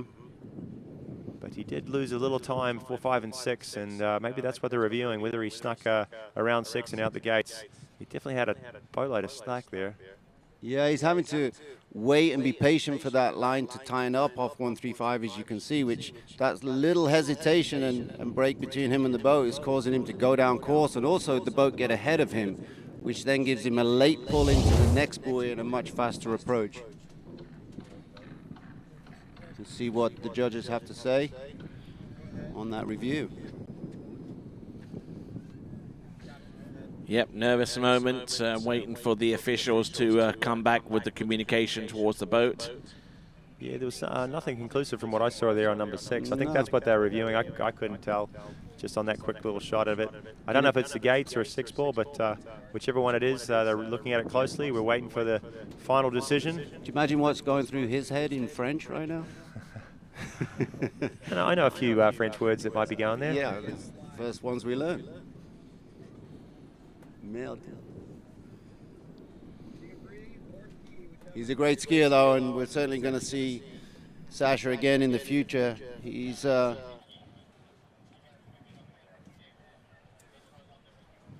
unsure yet. We're waiting for confirmation. Did he get 6 buoys? Is he able to continue? Is he able to come back in at 41? They're pulling him in. He's setting, looks like he's setting up. This is 41 off, guys. He needs a piece of 3 ball here to take a shot and get into that top 8 for our 8-man final. Can he do it? He's been losing the line at number 1, but he's still got to rip a 2 ball. There it is. It's not enough here, is it? Can he get round 3? He's dived for it. Oh, just about manages, I believe. I have a feeling this is going to under review again. Well, you could see a little bobble in his ski, so it kind of suggests that he rode over 3 ball. Not really allowed to do that, either on the gates or one of the turn buoys. And so it's great skiing. You can actually see him coming into like a 0 ball turn here. He kind of left his feet behind him a little bit, and I think that's what's causing that loose line on his 135. It's just a little bit seated in his onside pull. That's exactly how he looked out of 1 ball last round. Kind of dove over the front, tried to catch it up on 2, got a little bit pulled out of position, pulls all the way to 3.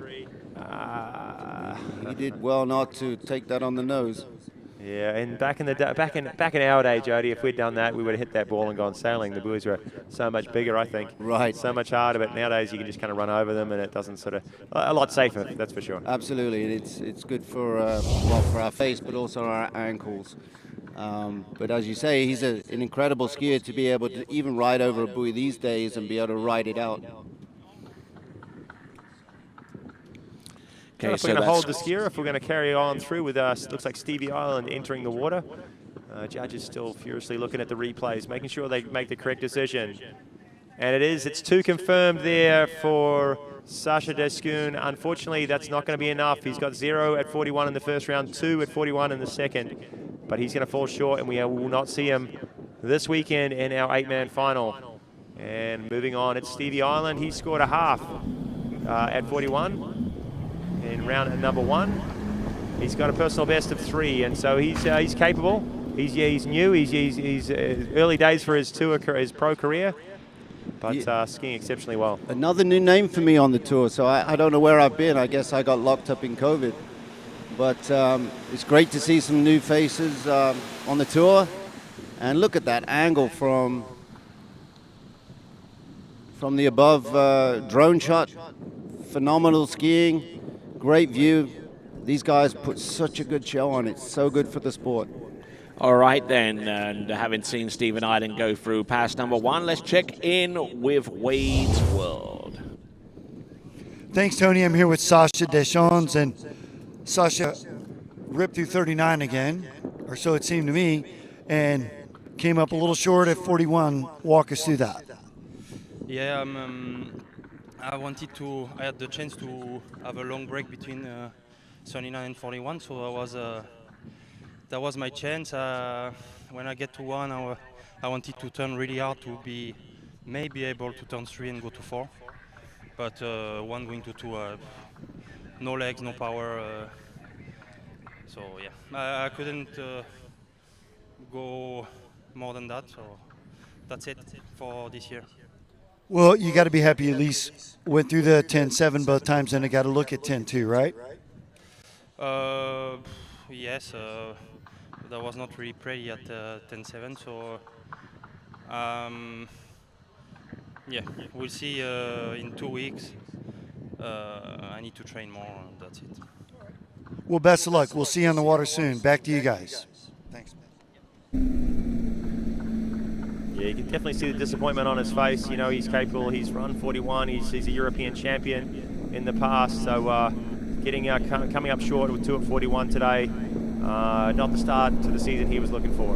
And this is Stevie Island making pretty good progress here at 38. It's a tough one to come out at 12 and come right back in at 11, but making no mistakes. And Jody, yes, he has been around a couple years, or a few years, and slowly but steadily just gaining buoys every weekend. And last year ran a lot of 39s in pro tournaments and quite a few in record tournaments as well. Well, I don't get out as much as I used to, so as I said, it's great to see these new guys on the tour. And you know, 2 years isn't much time either, and he looks very strong, very settled, and pretty confident. So it's he looks like he's going to have a big future skiing there on the La Pointe. Yeah, well, you got to say that he's got one of the best. Well, he's got a couple of the best in his corner. He's skiing on La Pointe. Chris La Pointe's been designing that ski for the last few years and doing a great job with it. We've seen it. A lot of top skiers utilizing it.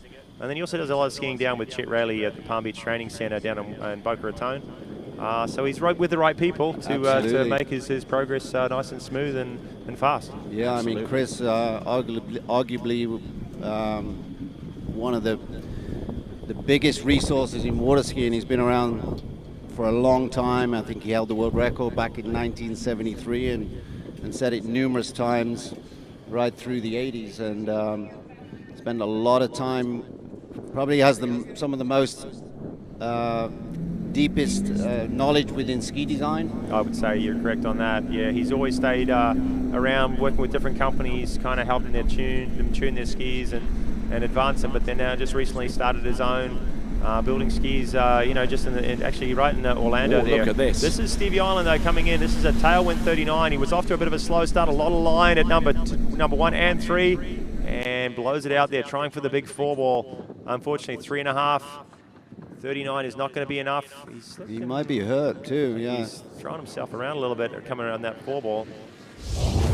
Look like the ski snapped back on him. We've got these release bindings or designed to release in order to not sprain an ankle, but sometimes just in the way you fall, it can happen. Very uncomfortable feeling with all that line coming up around your head at number 1 and number 3. And hard not to panic at 2. He did it well, but at 4, kind of got ahead of himself. Look at the ski go flying. That hit him in the face. It looked like it hit him on the head, yeah. The ski hit him, did it? It hit him clean on the nose. That's not what you want. No. It's very rare that you do come into contact with the ski when it comes off, but these guys are traveling these guys are traveling very fast and obviously changing direction very, very sharply. Very, very late coming into 4 and probably should have. I think it hit him twice. Gone for the stand up around 4. Hopefully he's okay. We're kind of joking about it, but that was an awful fall. Yeah. So late going into 4 and still tried to turn it. Hey, you know, he knew he all or nothing right at round number 4, but not today for Stevie Ireland. 3.5 is going to be his score. His half at 41 is going to be his best of the competition. Well, there you go. That's Stephen Ireland there with 3.5 at 10.75 meters. You know, he ran that pass for the very first time last season. His personal best is about halfway down, 41 off, I believe. So he's still got a lot of experience to get under his belt, being a pro slalom athlete. But a decent effort there from Stephen Ireland in this round, actually to marry up to his score of half a buoy at 10.25 in the round previous to this one. So well, we don't have an award for crash of the day, but no, we don't. We do have an award for skier of the day. Yeah, we could have a few comments over which one was better though, his one or Robert Hazelwood had a pretty yeah, good I one think this so. morning. I'm edging towards Robert Hazelwood for the crash of the day, and if that's enough for you to vote on for a skier of the day, by all means go to waterskibroadcasting.com/vote. waterskibroadcasting.com/vote. All right then, here we go. Next competitor up, coming to us out of Trento in Italy.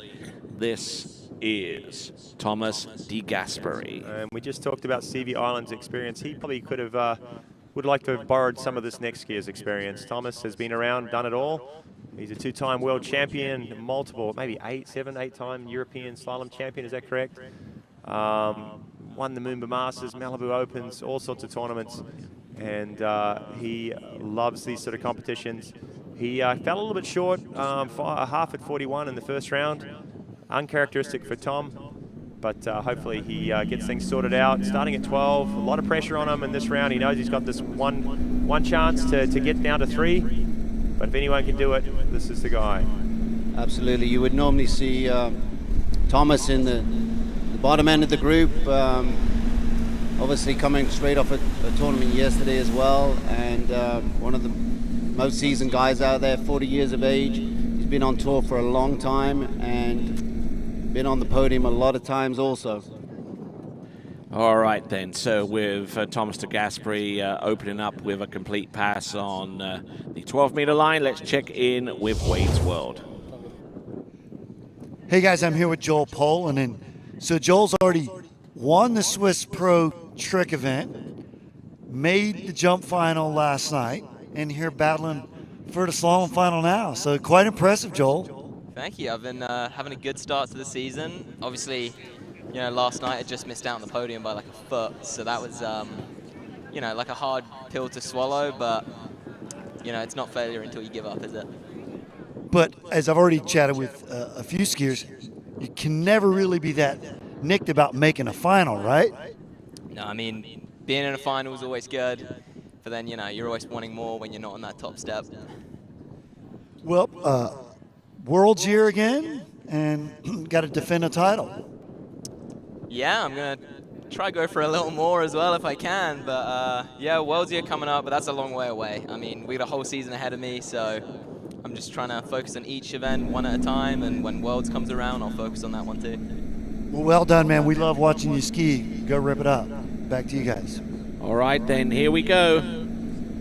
On the water is Thomas de Gasperi. It's pretty consistent when it comes down to putting the score halfway down, 10.25 meters. Although having said that, he came up a little bit short of that mark in the round previous to this one, and by scoring half a buoy in round number 1. We'll see what he's got for us this time around, and Thomas de Gasperi just working his way very, very efficiently so far there, Jody. Yeah, he was a little bit shaky for Thomas. Normally a little bit smoother in his earlier passes. And you got Thomas and Will Asher, probably the most 2 seasoned guys out on the tour. So they can deal with little mistakes here and there and really make up for it. And they've obviously got the confidence to be patient when needed. And actually pretty well relaxed here, even with a couple of hesitations. So Thomas de Gasperi making his home here in Central Florida, maybe half an hour from here. He has a ski school, a ski club that he calls home for a part of the year, and then heads back to Italy and runs his family ski school in is it Trento? Yep. Italy. So yep, yeah, it's Trento. One of the most beautiful places. I've never been there. Seen a lot of beautiful photos of the place. And Trento, where he's from in Italy, is steeped in history, and it was during one of the councils of Trent in the middle of the 16th century, which effectively excommunicated Henry VIII from after his divorce from Catherine of Aragon. Well, thank you for that history lesson. Actually, you don't surprise me to know that. Actually, not at all.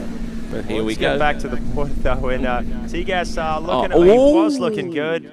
He was moving around that first round at 39, and I thought he had a better start there, but it came off the hand a little bit early at number 3, and that's trouble for Tegas, and that's unfortunately we won't see him in the final here. And it's uncharacteristic as well, because he's normally bankable to actually run 10.75 meters on any given occasion. Yeah, once that separation starts, especially off the offside that you see here, coming off 3 ball. Yeah, this is where he got in trouble. Just kind of jumped in, dropped the chest a little bit, had a little pause, and knew he had to make up a little ground here at number 4. Maybe the tip went over the rope, I'm not sure. I think it did. And as you say, you know, uncharacteristic for Thomas, but it does happen. But we'll see more of Thomas later on in the year. You're going to see Thomas making it to the majority of the finals of the slalom events around the world. So yeah, he was in the semi-final last night at the King of Darkness. He was in that semi-final. I say that there's only 4 in it, so that was some sensational skiing. He made his way through to the night show. But yeah, definitely come up short there at number 4. Had to double reach and stretch, got a little out of position, and unfortunately, that's it for Tegas. And of course, he'll be looking to defend his European Men's Slalom Championship later on this summer, towards the end of July. He is the current and 9-time European Slalom Champion, and we wish him the best of luck going forward. Yeah. But you could actually see, you know, knowing that these guys can make 39 look so easy, it shows you how hard they've trained to make it that way, because you come up slightly short, and all of a sudden you're not only out of rhythm, you can't reach the handle, you can't finish the turn, and you don't finish the pass. So you can go from making it look so easy to being in the water in such a small space of time. And so you can see how hard these guys are training to actually get it to that point. Maybe it's the pressure, you know, who knows, coming out at 12, that could be changing things too. I think the conditions are much the same as the first round, but a lot of these skiers falling a little short of what they did in the round number 1. You know, they know basically they're gunning for that 3 ball at 41, and maybe that's throwing a little spanner in the works as well. Well, I think also what's probably a factor is we've got a crosswind, actually. I think we're quite blessed, the fact that it's blowing quite strong from the east, and it's not right down the pipe. So it's not affecting the water too much, but I'm sure those guys are feeling it on their body from one side. And so depending on whether they're left or right foot forwards, maybe that's sort of a factor that they're sensing out there. Adam Settermeyer on the water now. This is 12 meters, starting at 35 off, and we talked about him in the first round. He's a former world overall champion, world overall record holder. He's lost that title and that record to our next skier, Joel Poland, who's going to be following up. But he still dabbles in all 3 events. He took a bit of a break last year. Wasn't on the scene, but he's still training, still working hard, and I guarantee you he's going to make an impression this year again. Well, yeah, Adam's now a father of 2.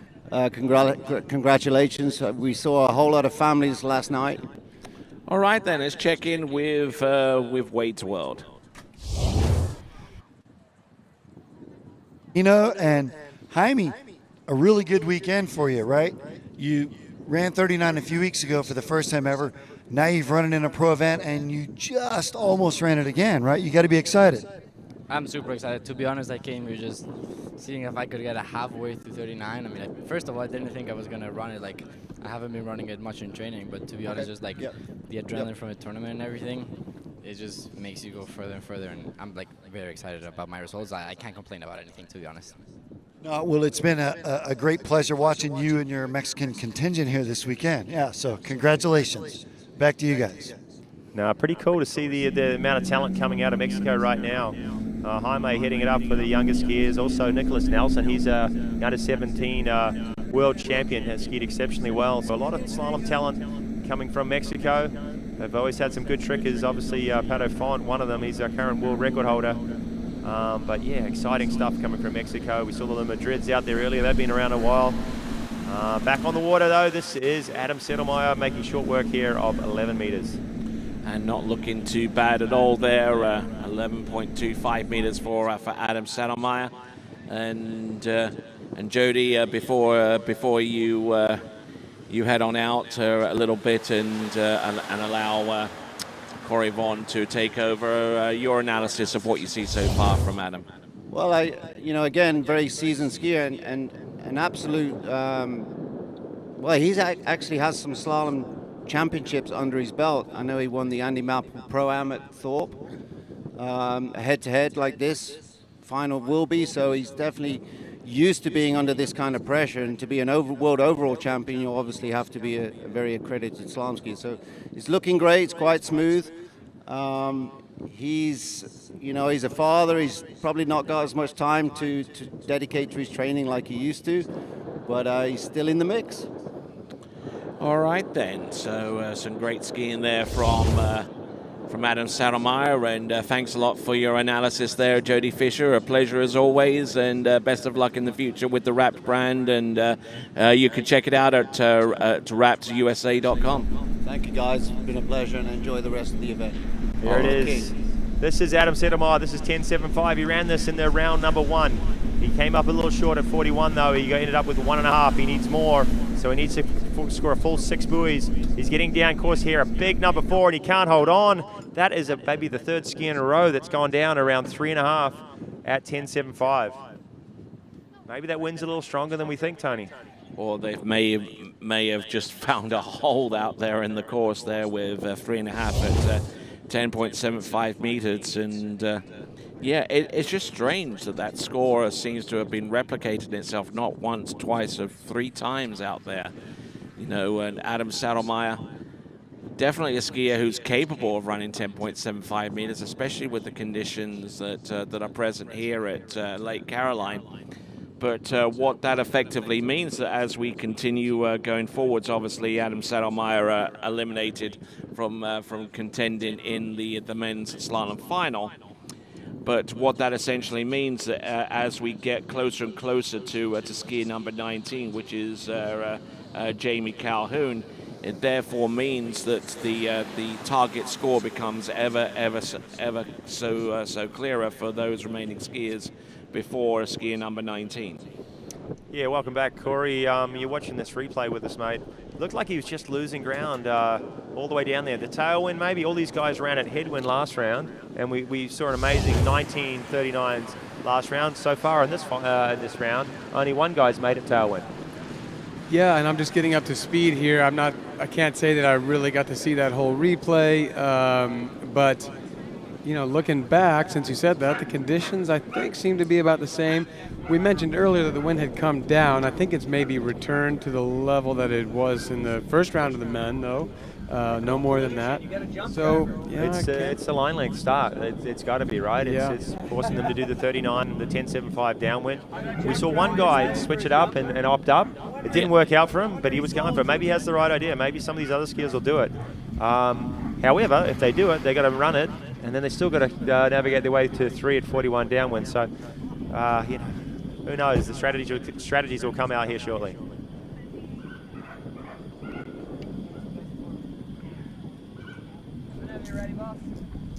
It seems usually as we move into this top 10 or top 8 that most of the guys seem to just take it pretty straight up, and they start to get the scores that you would expect. Although, like you said, we've seen Thomas and Adam, both guys that we expected to run 39, come up short. So let's see if Joel can turn the tides for us here.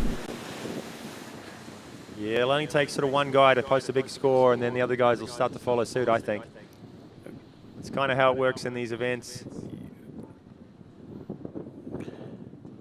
All right. 6 boys at 12. Let's head down to Wade.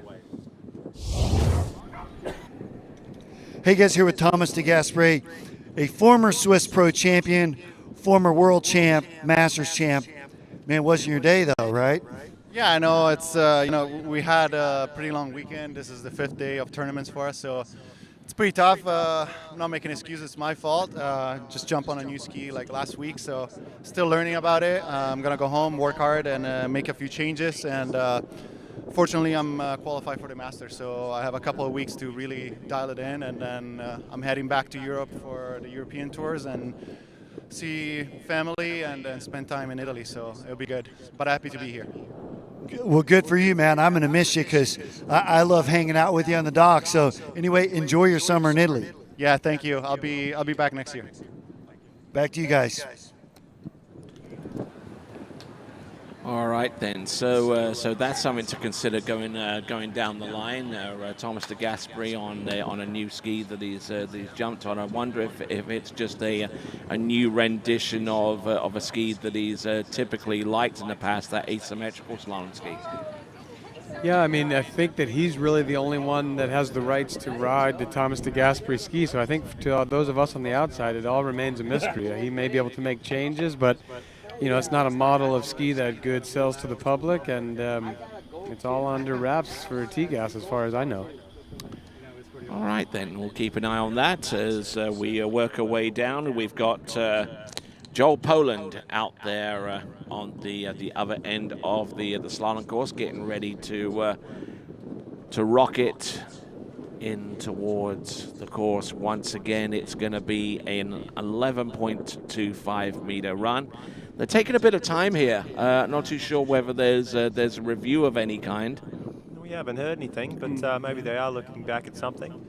I was wondering whether he would maybe choose to opt up. He definitely has the gumption to do something like that. Indeed. But whether that would work for him today, he might get through the 39 again, but maybe make the 41 a little bit harder. If it's going to work for anyone, it will work for Joel. They are taking some time. Gumption. Yeah, there's a good vocab word there, Kyle. You're getting in on the game. Yep. I'm working on it. During the break, I read the dictionary a little bit. Along with alacrity and wheelbarrow. I knew you were coming back, so I had to one-up you. You see, I had to get a wardrobe change. Once we get the camera shot of the crew here, you'll see. I've got some new stuff going on. I'm pretty excited. Oh, no. So there was a video review. It was for the gates, and unfortunately for Joel Poland, he's gone outside the entrance gates, and its turn is over. So that's unfortunate. This guy's excitement on the water, and it's our loss not to see him have another shot at 11 and 10.75 and maybe make a final. So we'll see him back. He's going to go from here onto the last chance qualifiers and then onto the Masters. He won that event last year in jump, and he's already won the Swiss Pro Tricks. So we wish him well for the rest of the season. With it being a World's year, I have a feeling we'll be hearing the name Joel Poland plenty more all summer. All right, then. So a little bit of a disappointing effort there from Joel Poland as we proceed on to our next competitor. Next competitor is going to be Robert Pagozzi, and he'll be skiing for Team Radar, who have on their squad in the Brand Constructors Championship. They have Paige Reaney, Whitney McClintock Reaney, And of course, as I mentioned there, Robert Pagosi, there you see the graphic there confirming that, and currently in the lead in the team brand leaderboard standings is currently at this time Syndicate, followed by D3 and I believe a Good, and then Radar, with the current standings as it shapes up at this early stage of the battle. So Joel exiting early. One of his training partners, Robert Pagosi, both skiing out there with Matt Reaney at the Matt Reaney Ski School. He'll be coming up next. Scored a 1, went inside 2 at 41 last round. And the guy that's going to be getting a bit nervous right now, Jamie Calhoun, he's sitting there. There's 5 more skiers to go before he knows whether he's got to go out and increase his performance or if he's got a spot in this final. All right. 12-meter start. We mentioned it in the last round that Robert has an aggressive style. He really comes and attacks the pass. So maybe of all the skiers, this 35 start will affect him a little bit less. He tends to treat those earlier passes a bit more like short line, and certainly made nice work of that opener at 35 right there. All right, good looking opening pass on the 12 meters, and you know, it's always advantageous to get into some good rhythm and earlier on in the set. And let's check in with Wade's World. Thanks, Tony. I'm here with Mr. Charlie Ross, his 3rd Swiss Pro, and you're becoming a seasoned veteran. And hurry up, wait, right? Now you're waiting again. Yeah, starting to get ready to ski second round. You know, I don't know what the score will be yet, so hopefully what I have is enough. You know, we're gonna see. Everyone that's left is capable of putting out a great score, so we just have to wait and see how it is. You know, I'm gonna ski either way, so yeah, same. We said the same. He's going to ski irrelevant, so we're going to be excited to watch. So back to you guys, Tony. Thank you. Charlie's sitting there quietly confident, I think, with a 3 at 41. He may have to go out and ski again, but I'd say with that 3, he's in a pretty solid spot to at least be in a runoff or going back to the backup score at least to go into the final. Yeah, I think he's feeling pretty good right now. If you got a 3 and you're in the bank, you know, you just got to go out there and repeat, I think, at this point. Robert looking good right there. That was a nice 38. Yeah, so he's definitely settled in well onto that radar ski. He always knew he was going to turn his onside strong, but he's looking pretty balanced on that offside too. The tip's staying down, he's coming around and establishing a lot of angle and not a lot of movement there, which, you know, sometimes he can kind of dance around on his ski a little bit, but there it looks solid and very still.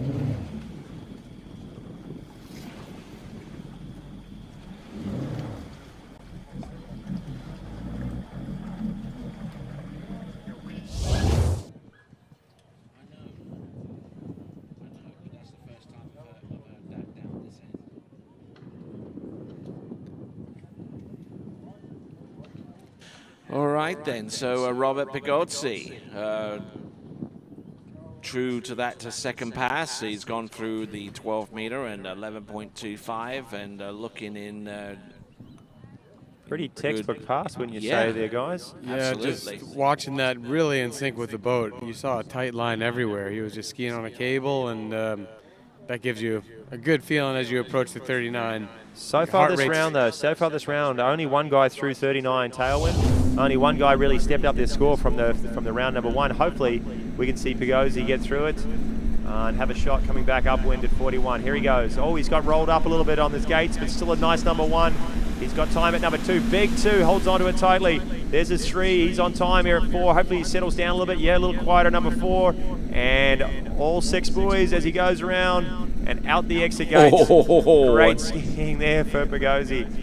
Wow. And I tell you what, he had to rely upon his experience of the manic days of past slalom technique there for Robert Pigozzi. You know, much like Sasha Deskin, who we saw earlier, has had to modify his technique for the sake of having a long career within the sport, because much like Sasha Deskin, he was kind of like one of those all or nothing type skiers that relies upon a lot of strength and a lot of brute force to get from one one side to the other. Now he's eased up a little bit. He's found that he could achieve the same, do the same job, but not quite as put as much beef into it. But when it comes down to being a little bit late down course and needing a bit of grunt, he's more than capable of He's still got it in the tank, doesn't he? No, if Yeah, he gets in has. trouble, he can kind of change gears and step on it and get through it. And, we saw him get unsettled there on the gates. He got sort of rolled into the inside, didn't he? Kind of the ski, not really an aerial edge change, but kind of looked unsettled. Still had a decent one, but that 2 was intense. The 2 was fantastic, but I think, you know, your eye, Kyle, kind of picked up on it in the prior pass. You were saying how he's always got the 1.35, but he's really settled into that 2.4. You saw him trust it right there. Gate 1 wasn't exactly what he wanted, but off the back of 1, he was perfect. Hopefully he can turn it on at 2 here at 41. Goes through the gates. Big number 1. He's got a good strong lean across the 2. It catches at number 2, but not enough. He's thrown at 3. I don't know. 2.5. It looks like if he got that ski outside. Yeah, we'll be reviewing this one. That's a tough call, but yeah, stop. He went for it. He went for it too, didn't he? He had to. He knew he needed 3. He might have got a half, and that may put him in contention. Well, it shows you how razor thin the margin is here at 41, because I thought this is a pretty nice gate 1. And I think he went for the right move at 2. Like, he's connected right there. He went for a 2 that was going to put him down to 5 to tie, you know, Nate and Freddie with the lead. He just got a little crushed right there. Like, Robert sometimes gets right in the right position to hold that. And he tried to sell it. Then he's didn't going he? somewhere. He might not have done that on purpose. Like, he wasn't really anywhere close to that 3 ball. No.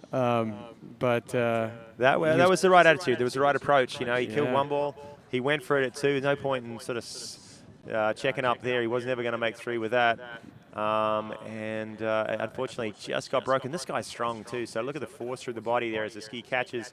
The load comes on and just kind of breaks him forward. No leverage through the wakes and not enough to cast him out around number 3. Official score 2 at 41, and his campaign at the Swiss Pro Slalom is over for 2023. We're going to move on, and our next skier, I'm excited to see what this guy can do. Chris Parrish looked pumped. He ran 39 the first round, 1.5 at 41. He's got the ability, obviously. He's done it before. Hopefully he's been skiing enough. Hopefully he's injury-free to show us if he can turn 2 and get down the lake at 41 in this second round. You guys maybe help me out. Hopefully I'm not opening a box here. If he's got a 2, if he goes out there, oh, that's right, he's got a 1.5. That's right, he nearly had the 2. I was thinking if he put up a 3, how's he looking? He'll be looking fairly good if he can get 3, but then there are a whole slew of others that are currently tied on 3, and it may come down to a backup score achieved in the second round to determine which ones make it through and which ones are on the outside looking in. Yeah. I guess with that, we're going to head over to Wade. Indeed. Thanks, Corey. I'm here with one of your mates, Mr. Fred Winter, a former champion here at the Swiss Pro. How are things going so far today? Good. Good enough score to probably make the final, and I'll be able to go out there and feel it out again. Yeah, like we've had 2 tournaments on the same weekend, which again, very grateful for, but a little bit strange to switch between the boats and lakes and that sort of stuff without anything in between. So, yeah, I'm excited to kind of go out there and really go for it, get another big score hopefully, and then get ready for the final. Well, let's talk about that. Back in my day, we rarely had 2-round cuts such as you have, lots of them. And it does give you have this opportunistic chance to go out and just simply feel it out, and in under sort of tournament conditions as well. Yeah, which I'm happy about, because it means, you know, like I say, like we just changed from one tournament to another, but I also think that this is the best format. I really, really applaud it, because I think that you've got 2 chances to kind of really go for it, instead of like, I always find the ones where you go straight through, like cut, you're always a bit nervous, and the scores actually get pulled down. So this is the way, in my opinion. Well, we're going to see him show us the way really soon. Back to you, Tony. All right, then, looking at Chris Parrish.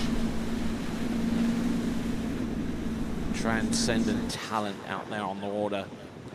Getting around all 6 buoys on 11.25 meters, just like that. 2 passes under his belt, 12 and 11, and he'll be getting ready to attack 10.75 meters. All right, Chris Parrish, love seeing him out there on the slalom ski. He's a big, strong guy. He's been around the sport for a long time, and his passion shows, his enthusiasm shows. He's still doing it just mainly for the enjoyment factor. But on his day, he can still send it down 41 and earn a place and in a final and on a podium. So looking pretty in touch here at 38. And they're shortening the rope right now. 10.75 or 39 off coming up shortly. He made it the first round. He threw the fist out the exit gates. He knows he needs a little more here in round number 2. All right, and there was a reminder on the bottom of your screen to go vote for your favorite skier. Yes, go to waterskibroadcasting.com/vote to vote for your skier of the day, being brought to you by 2U Bars. And just a quick reminder about our sponsors, Swiss Waterski Resort, Pro Gear Gloves, Reflex Skis, Ravenol, Motor Oil, Lake County, Syndicate, Masterline, Wrap Skis, Cooler King Bikes, 2U Nutritional Bars, Hope Sound Ski Club, USA Waterski, and Wake Sports Foundation. We'll have more in just a moment. Here we go, Chris Parrish, 10.75 meters. Little slow off a 1 right there, a little slow off a 2. Let's see if he can settle in. Big 3. He's in trouble here. He is in trouble. Can he get for a big number? Unfortunately, no. He's got one of the biggest onsides in the business, but getting down course here at 2 and 4, and unfortunately 4 at 10.75. Again, another skier coming up short, coming up at that around that 4 ball at 10.75 downwind. Certainly gave it his best shot, but didn't exactly have the best of starts off buoy number 1, and that really sent him almost directly at number 2, and not giving him, even with his immense height and reach, the amount of space that he needs to execute a near 90-degree turn to go cross course there, Corey. Yeah, well, I think we've seen it over the years. You know, if CP gets the start and he's dialed in and under the line, then he can go down 41. If he gets a little separated or crushed somewhere, it's kind of a countdown of buoys. Like if it happens at 4 ball, then he probably will manage it and get out the end. But if it happens early here, like 1 or 2, then, you know, especially with 0 off, he's a big guy. He generates a lot of momentum, and it's hard to, you kind of see it just losing a little ground each buoy. Smart with his management of the course, but he just can't quite get it to go to 5 ball right there. But yeah, you see, Tony, in the break, I stepped away. I had to get some new merch. I've got the Tony Lightfoot edition shirt now. It's got the Chow for Now on the back. Picked up the TWBC hat. I didn't even know that I was going to be matching you. I just thought the hat was fresh. But I think you can get all of this on the website. You might be able to direct people better. Yes, indeed. waterskibroadcasting.com/shop for all the TWBC merchandise, including the brand new Tony Lightfoot edition T-shirts. And you can also buy them here on site, courtesy of Splashfred, of which I'll be more than happy to sign should you come on up with said T-shirts and request one. Yeah, I'm going to ask for your autograph on this one. I mean, Tony, you just signing shirts or other things too? Koozies as well. Okay, good stuff. Benny Stadelbauer, the Swiss national record holder, 5 at 41. I think that's the mark. This guy can get it done on a slalom ski. 1.5 at 41 in the first round. Had a great start. Actually had a killer 1 ball, I thought, and took a big chunk out of 2. Unfortunately, couldn't hold on to it. Had some 450 kgs ripping through that line and couldn't quite hold on to it. So came up with a 1.5, but looked great. He ran his 39 exceptionally well. He's very familiar with this site, does a lot of his training right here. This is his home. And let's get behind him as he comes through at 12 meter right off the dock. All right, good effort there for our skier out on the water. Benjamin Stadelbauer, a home-based skier here at Swiss Waterski Resort. And with that in mind, let's check in with Wade. Thanks, Tony. I'm here with CP, and wasn't your best round. Tell us what happened there at the 39 pass. First 2 felt great. I just kind of overshot the gate and just kind of had a loose line on my glide and just didn't have the right tempo in 1 and out of 1. And there I was just chasing. So I tried to stay with it, but just wasn't enough. So what's your plan now for the next few weeks? Oh man, I just want to keep skiing. You know, just work on some stuff and just keep, trying to get dialed in and just one day at a time. Got some good travel coming up? Not really. Not yet. I got a little bit of a break because there's all the European stuff coming up, but yeah. All right, well, good deal, man. We enjoyed watching you ski, though. It's real fun. Congrats. Back to you, Tony. All right, continuing right along, and we still got the award. We still got the skier audience prize, I believe, still going. But the vote for 2U skier of the day is still going on right now. The entries are indeed locked in for the audience prize. I beg your pardon. But here we go. This is 11.25 meters for Benjamin Stadelbauer. And if there's one person who knows this course and these surroundings inside and out, it's Benny. Benny with the flowing shorts, the flowing hair, and the flowing stash. And the jets. Looking pretty good out there, running 38. And he'll be shortening up. What a view. Look at that.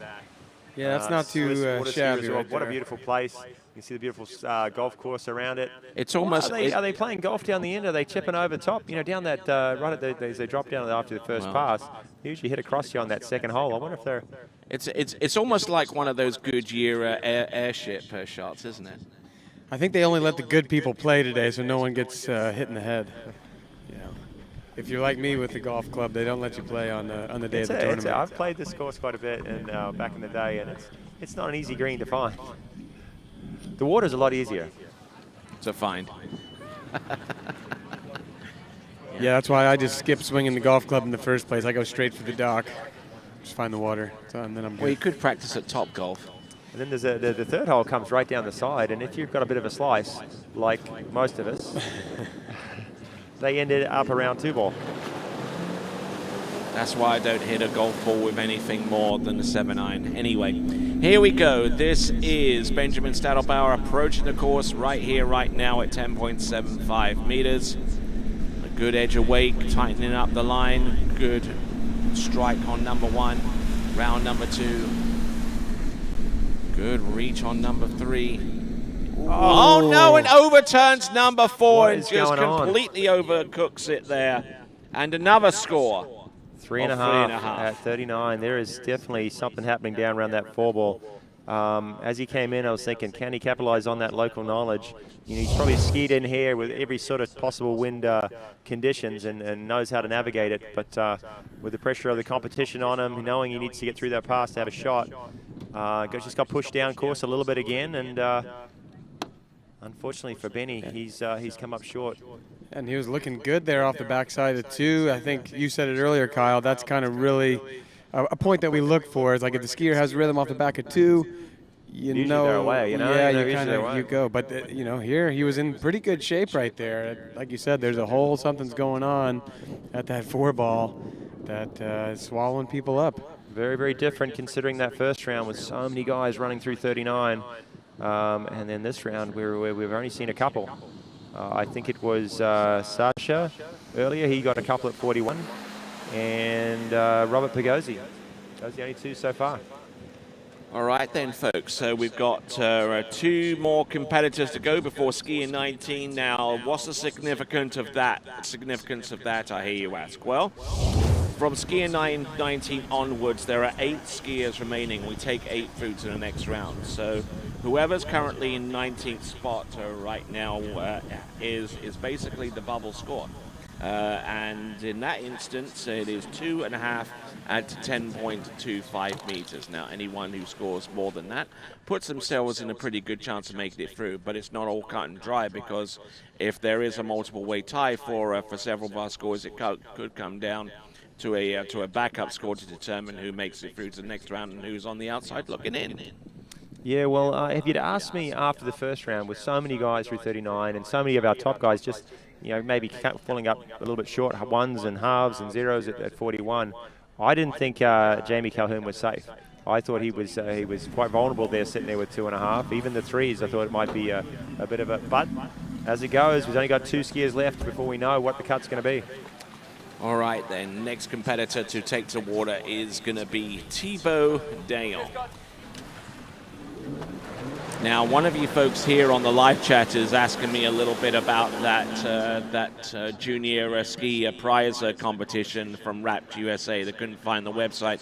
Well, the website URL is wrappedusa.com. That's wrappedusa.com. That is WRAPPEDUSA.com.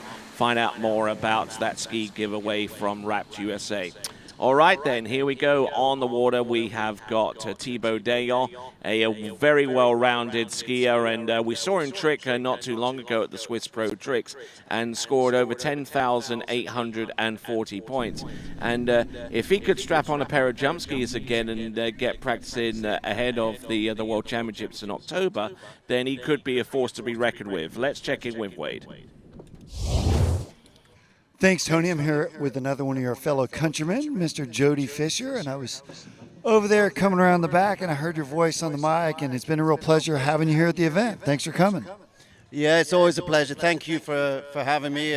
Thank you to the Stadelbar family. I've known them for a long time, probably 3 decades. Awesome family. They put on an awesome event, and they've supported me. I've supported them, and I'll be around for a while. Well, let's talk about how much of things have changed on the water since, we skied. Now we're looking at cuts of 3 at 41, right? Just for the cut, right, for 8th spot. Yeah, it's big, isn't it?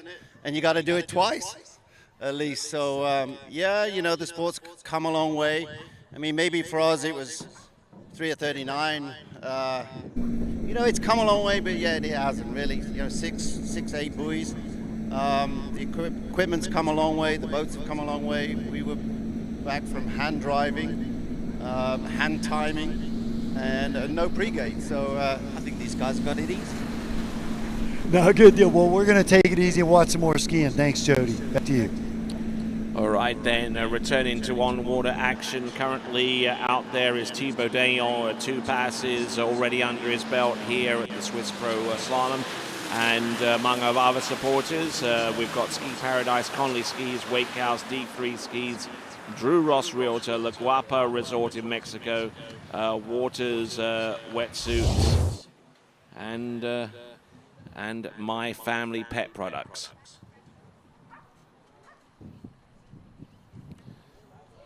And also a quick reminder there to check out the TWBC YouTube channel.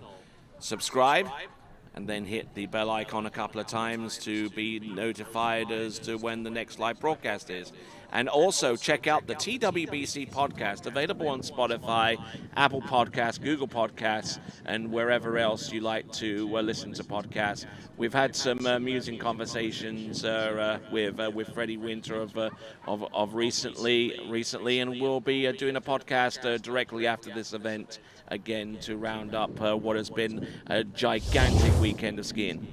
And while we were listening to Wade and Jody telling us how hard it was back in their day, we actually missed Thibaut coming back in at 38. A clean pass, very nice skiing. And here he is. This is 39. Straight away, he ran it the first round. He's a little slow on his gates, tripped up a little bit there on the turn-in. Going for a big 1, kind of snatched the handle. Has he got a 2? Yes, he does. He's a little down course at 3. Drops his shoulder, and that's all she wrote for Thibaut. Wow. Didn't look comfortable right on the gate turn, I thought. No, I think you pegged it there, Kyle, although I thought he might have dug himself out of that hole. I was kind of waiting for 2-ball to see if the gate really caught up with him there, and I thought he survived it and maybe created a line for himself to run the pass. But I guess it was a lot of speed plus the wind direction into 3. All of a sudden, he's slingshotting quite a lot from this point across the lake and couldn't bring it through and find a tight line right here. Okay, so let's have a look at our current scenarios at this time. There is, we've got 9 skiers remaining. 8 make their way through to the next round. The 8th spot is currently occupied by Jamie Calhoun from Canada with 2.5 at 10.25 meters. And we have a whole slew of scores that are currently tied with 3rd right now. We have actually a 5-way tie. We actually got a 4-way tie for 4th at this time. 3rd place is Robert Hazelwood with 3 1/4, and a 2-way tie for 1st on 5 between Nate Smith and Freddie Winter. My reckoning is that Jonathan Travers, who is our next skier, has to ski in excess of 2.5 at 10.25 meters to put him immediately through to the next round of the competition. I wouldn't be. But even then, it's not immediately. No, he's going to have to. You're going to have to wait and see what. If he gets 2.5, Jamie's going to have to go out and get at least 2. Yeah, of course. More, right. So yeah, the only ones really safe right now is Freddie Winter, Nate Smith, and Robert Hazelwood. Those guys are definitely safe. They cannot take it out of the event so far, I don't think.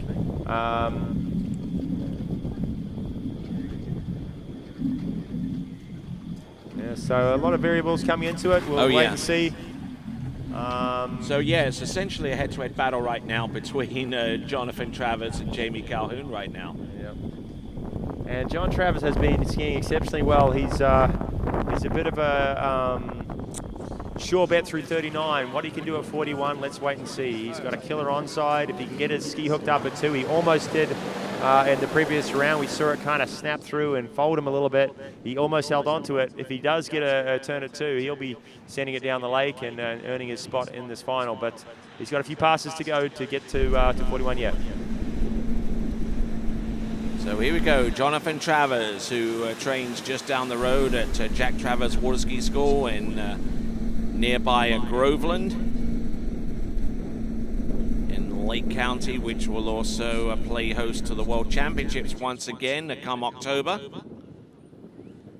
And Jonathan Travers, aside from the work that he does on top of the water for his personal gratification, he also performs a lot of work in the water and along the land, homologating the courses. Let's check in with Wade.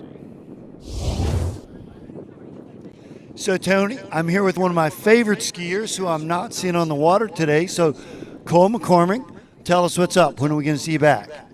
Hopefully as soon as possible. I have a bone bruise in my ankles, so I kind of have to take it a day at a time. I'm in a walking boot right now, and I get to try and ski for the first time in a month tomorrow, so hopefully all goes well, and I'm back soon. Well, yeah, we miss you. So this has been your first injury break from pro skiing, and how's it been? Been a little rough mentally? Yeah, it's pretty crap. I haven't been out to the lake a whole lot. This is probably like the 3rd time I've been out to the lake in like a month, so it's nice getting out of the house. Well, good deal. We're super glad to see you here, and we hope to see you on the water soon. Best of luck, Cole. Back to you guys. All right, nice to see Cole McCormick, although we kind of wished he was out there on the water plying his trade here at the Swiss Pro Slalom. Here we go.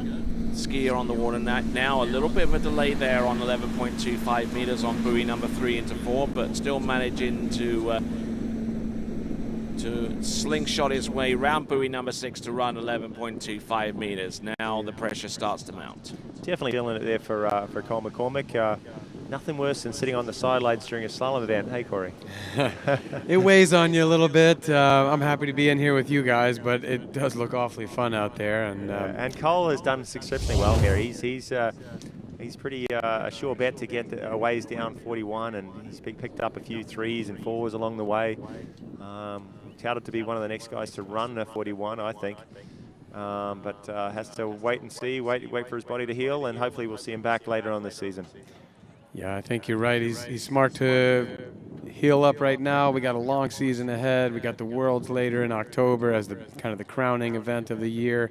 And I think you're also correct that, you know, Cole's on the hunt. He's going to take down 41 at some point. It's only a matter of time. He's doing it in practice, and he's got the capabilities, and he's going to put one away once he's healthy and back on the water. He's one of those skiers too. Yeah, I really enjoy watching too. I've been in the boat from a few times, just kind of observing, and he goes at it. The intensity levels up, kind of like a Pagozzi. Really throws himself at it, and it's good. I love to see that intensity at each pass. Here he comes, Jonathan Travers, 10.75 meters. A pass he knows he's got to get here. Another guy that can bring the intensity, and so far he's got just the right amount. Yes. I tell you what, a lot of guys fell short there at 39, but John Travers making no mistakes, and that was a beautiful 39 downwind. No errors at all. Looked actually pretty relaxed through that latter half of that pass. Yeah, it looked like a pass that he settled into. I think, he's seen everybody else struggle at the beginning, but he found his footing here, and then from 3-ball on, it's just what you'd always expect from JT. Yeah, even right there, a little delay off of 1, but nothing bad. He was right into position. Same thing there off of 2, great position, and I feel like from here he actually started to find the boat and get the tempo even tighter. Yeah, you see that? Less delay from here forward, just a normal day at the office. And that just gives you that extra level of confidence coming back at 41, right? Like coming into your offside, which he's going to need to turn. Make no mistake, there's no question he's going to try and turn it here. But feeling that out at 39, having some 92 fours there on that pass gives you the confidence. You know you're in the right spot. You know that ski's working for you. He's doing it for HO, for Syndicate, and hopefully we're going to see him a big 1-ball, which we always know he can get a big 1-ball. Hopefully he can hook up a 2 and let's see, make his way to the final. Yeah, we thought it was going to get interesting much sooner than this, but this is really the moment we've been waiting for here. We got a challenge at Jamie Calhoun's current spot into the finals. He's thinking 3 in his mind. He's got to get over to 3, the full 3. Oh, no. It was make or break time, wasn't it? He went for it there at number 1. I thought he, without a doubt, he would hook up at number 1. That's his onside. He's got a killer, great turn. Unfortunately, maybe going for a bit too much. There's a little chatter in the ski. I'm not sure you're going to see it right there, that little He was pretty narrow. He was pretty narrow. I think his ski just clipped the buoy too. Yeah. Maybe the gate shot down that end just tripped him up a touch. Yeah, the wind is pushing him back into the inside too. So it could be that, but yeah, Jamie's about to leave the dock, and he couldn't ask for a better situation. He knows he's in. Big significance of that score, Tony, isn't it? So our eight-man final has been set. Absolutely, and now the remaining 8 skiers all playing with house money, as one would say, having all guaranteed themselves a spot through to the next round of the competition as the top 8, without even setting out in round 2. Starting off with Jamie Calhoun, who scored 2.5 at 10.25 in the round previous to this one. Now, this is where we're going to see a few of the opt-ups, possibly. Oh, now maybe that they know that they can try it out, without any risk. They can relax and just kind of enjoy this ride. They're playing with house money, but they can still improve their seating position, right? Like if they can score a little bit more, if they can get up 3, 3.5, 4, they can jump up the list a little bit. Yeah, there's still a lot to be gained from going out in this round. Whether they all will, you've heard a few of them say, yeah, we're a little tired from skiing so many rounds over the last couple of days. Maybe they'll save some energy. Maybe they'll opt up. They can't get knocked out of the finals. They can only improve from here. Absolutely.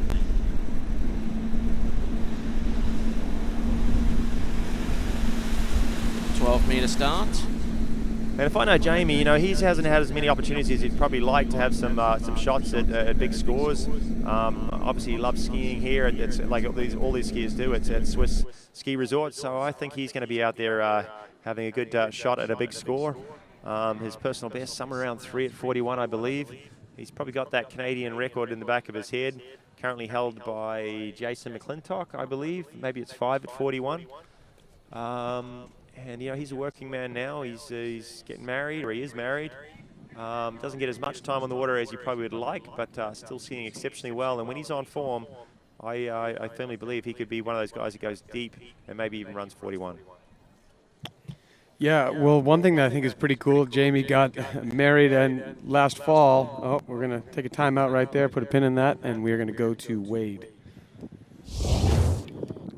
Well, hey, Corey, I'm going to come right back to you, because how many times in your career did you get a free go like we're going to get to see these gentlemen go? I was just sitting there going, wow, this is such an interesting deal that now the field's been set, and yes, they are skiing for seed, but they get a free go. So Kiwi, the same.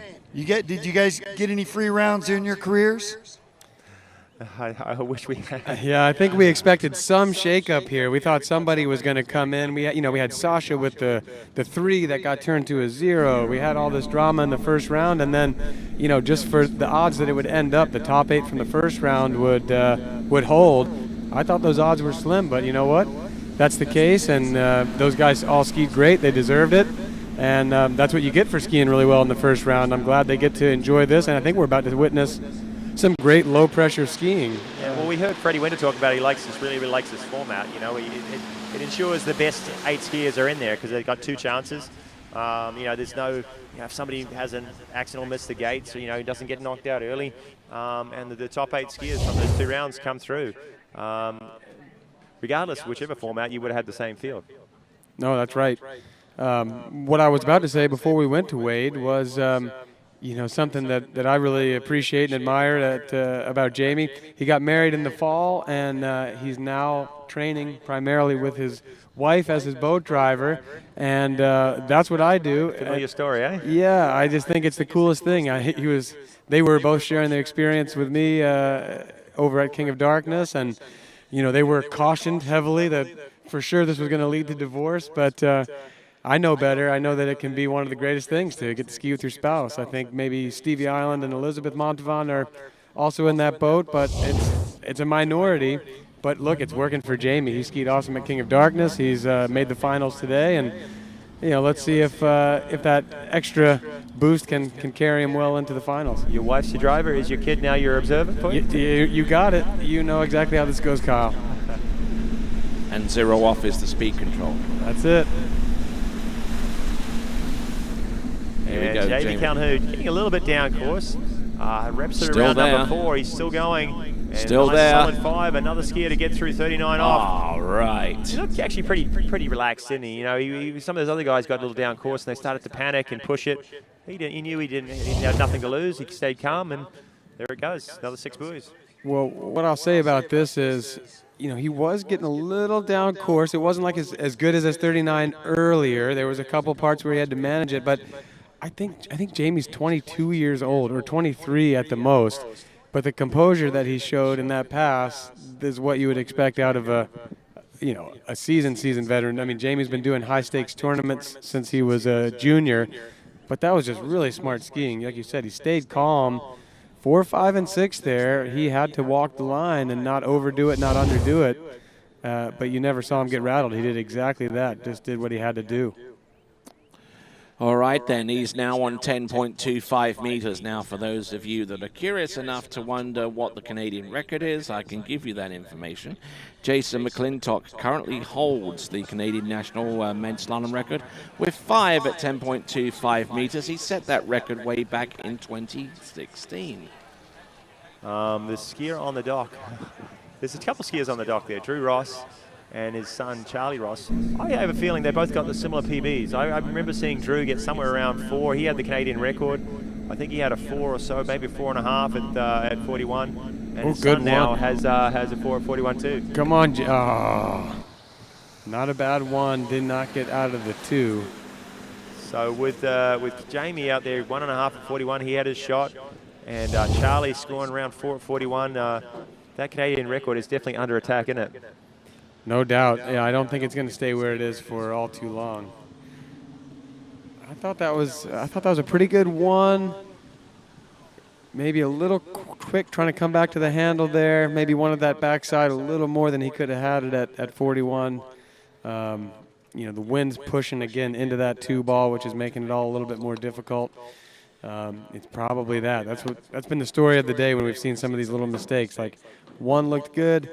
Heading over to 2, everything looks normal, and there might just be a little wind on the body that's giving him speed that he didn't count for.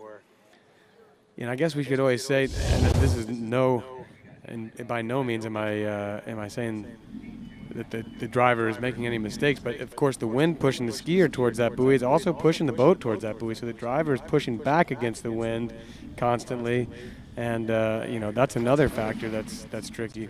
I guess there's no bimini, so it's probably not too much of that going on.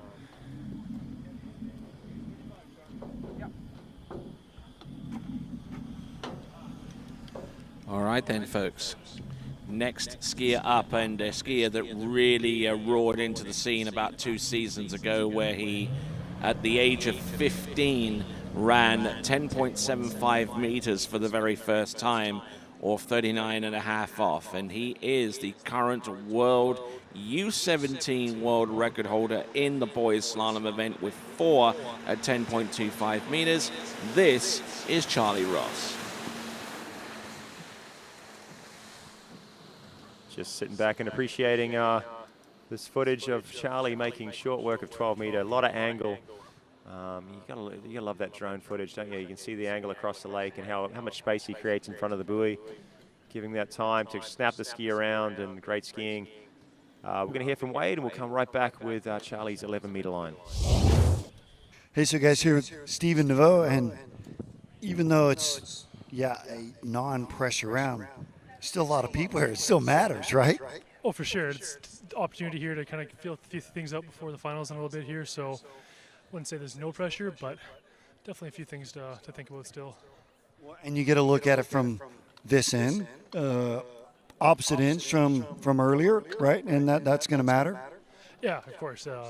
Starting at 35 keeps things a little more exciting, so this lake's a little different, so starting from a different side will feel it out. Yeah, for sure, because we got a final coming up soon with a 35 start, so rip it up. And another Canadian on the dock. These first three in this last 8, all from Canada in the finals this afternoon. We are going to have 3 Canadians, 3 Englishmen, and a couple of Americans. So Canada, very, very strong in this men's slalom. All right, here we go. This is Charlie Ross approaching the course at 11.25 meters. Very light on the ski, and able to just rip some superb turns and still stay on top of the water. Good cross-course angle. He knows that he doesn't have to really work to get into the men's slalom final now that he's rest assured of that accolade. But it's a case of trying to put a score up there to maybe get him to start a little bit later off the dock to come to men's finals via seeding. And Corey, I mean, there's plenty to marvel at here. Well, let's all marvel. Let's wait for it. The 3 ball is what I love. Just it was perfection. So quick. Watch how he explodes out of right here like a rocket. Gone. I mean, just if he could do that every single time, I don't know what would happen. It was just a perfect turn. Great skiing there from Charlie Ross, all the way through, no doubt, on the 11.25 meter line. It's going to be 10.75 meters coming up very, very soon. 10.75 meters is the line now. Boat speed still 58 kilometers an hour. And Charlie Ross, as I mentioned, a record holder, not only in Canada but also in the world of U17 boys slalom. And he still has, I believe, one more championship of eligibility. That same 3 ball, we saw it again right there. That's like the anchor of his pass. Good 1-2, and then you seal the deal with that 3 just about. That looks simple, didn't it? Absolutely easy. Simple dimple. Not really breaking a sweat on that pass. It's simple, but there's so much commitment out of that apex. He really is certain about the line he's going to take. He's certain about where the boat's going to be when he drops in. He doesn't over-rotate the ski. He doesn't overturn the ski, but he commits to a lot in a deliberate way, and then he just takes it for the ride. And you can't do that if you're being passive, if you're being tentative, you're sitting back on your heels. He's right over top of the ski, and boom, he takes exactly what he needs. And he has just perfected that. That's obviously been well trained. That's hard to do as the line gets short, isn't it? And that's one of the few things that, as skiers get to their hard pass and they're stretching out to make the buoy, they miss that window. They're not in a bad spot, and they just don't back themselves to make the move back in. And they run down the lake a little bit, get a little loose line, and then they get cautious after that. He doesn't. Out, straight back in, timing perfect, and snaps that ski around. I think his offside is working phenomenally well right now. Yeah, and I think equal temptation that skiers of all levels fall into is just overturning. You just take everything that you possibly can, and that may not be what you can hold on to. That may not be where the rhythm is. Let's see if he can get that right out of the 1 ball here. Ooh. I didn't really love that gate. He seemed to have a different sort of tempo. He stayed on it long or something. He wasn't able to release his feet out to 1. He sort of had a late speed, I guess you'd call it, into number 1. I don't know if he got stuck in his lean or something like that, but didn't really have that release right there that gave him the time. Yeah, and narrow. Yeah, there we go. Run over number 1. And hey, he's in the final. He's got a 3 at 41 from round number 1. He's sitting in a good spot. We'll see him again here pretty soon. We've got 6 more skiers to round out this round 2 of Open Men's Slalom, and we'll move straight into the finals here for this 2023 Swiss Pro Slalom. There's 5 women going to go off, and then 8 men to round out this event. A ton more exciting slalom action to follow here.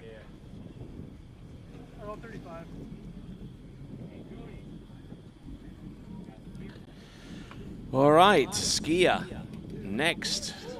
Also from Canada, rounding off the trio of Canadians that we had. Yeah, well, we saw something was a little bit suspect on that gate. I don't think he had the right tempo. But it looked like we've just heard he's missed his gates. So he's got a 0 at 41. Neither here nor there. Sorry, missed 1 ball. Went inside 1 ball. I thought they caught his gates as well. All right then, so ending off a trio of Canadians at this stage of this competition.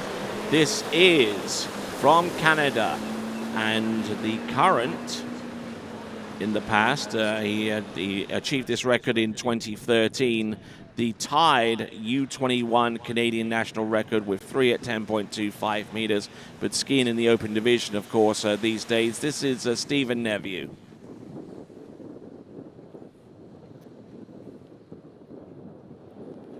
.12-meter start and all over it.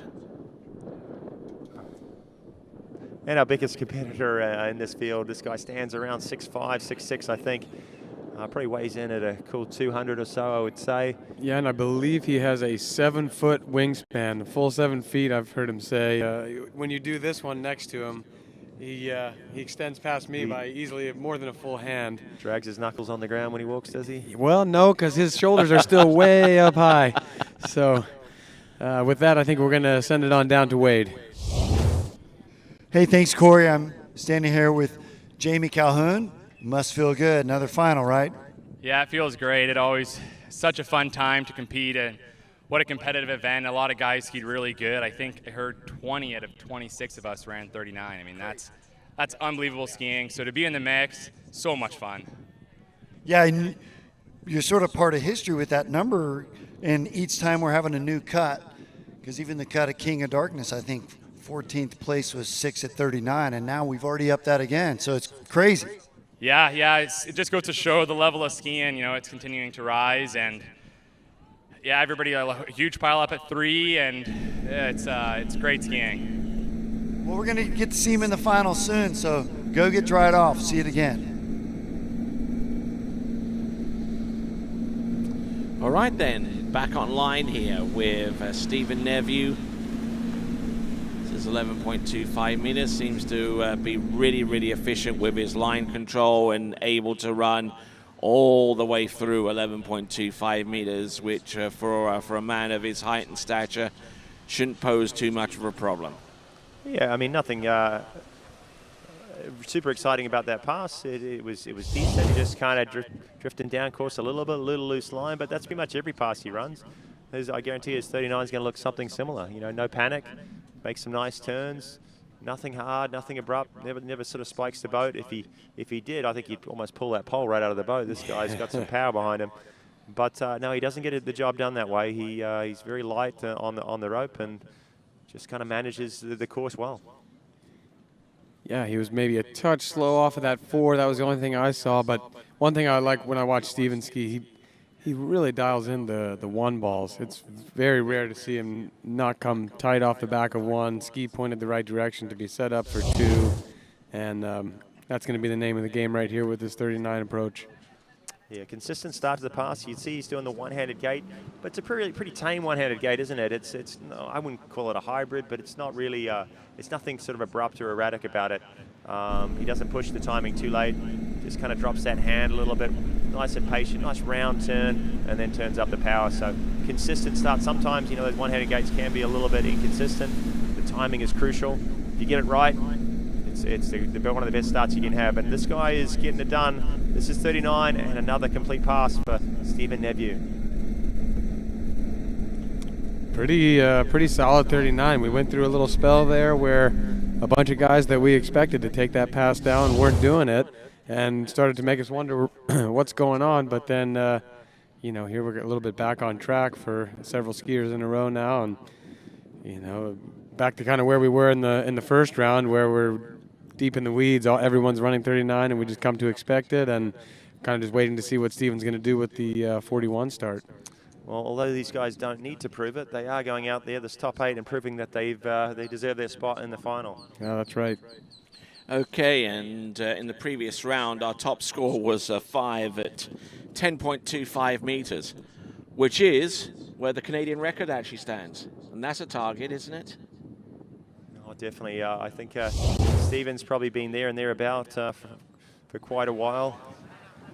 I'd say his personal best is 3 or 4. Is that correct, Corey? I think 4 as far as I know, but he gets a lot of 3s, that's for sure.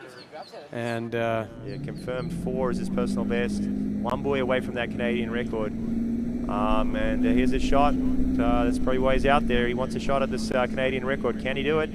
He's got a 3 at 41 on the board right now. He's got a spot in the final. He's looking pretty good. Not a bad gate. Looks up a little down course at 1, but keeps going. He's got a big 2 ball. This is looking good here for Steven. And not a bad 3, a little bit Still slow. there. And he's just going to squeak around 4, back inside the wakes. Yes, I think he's picked up a spot there.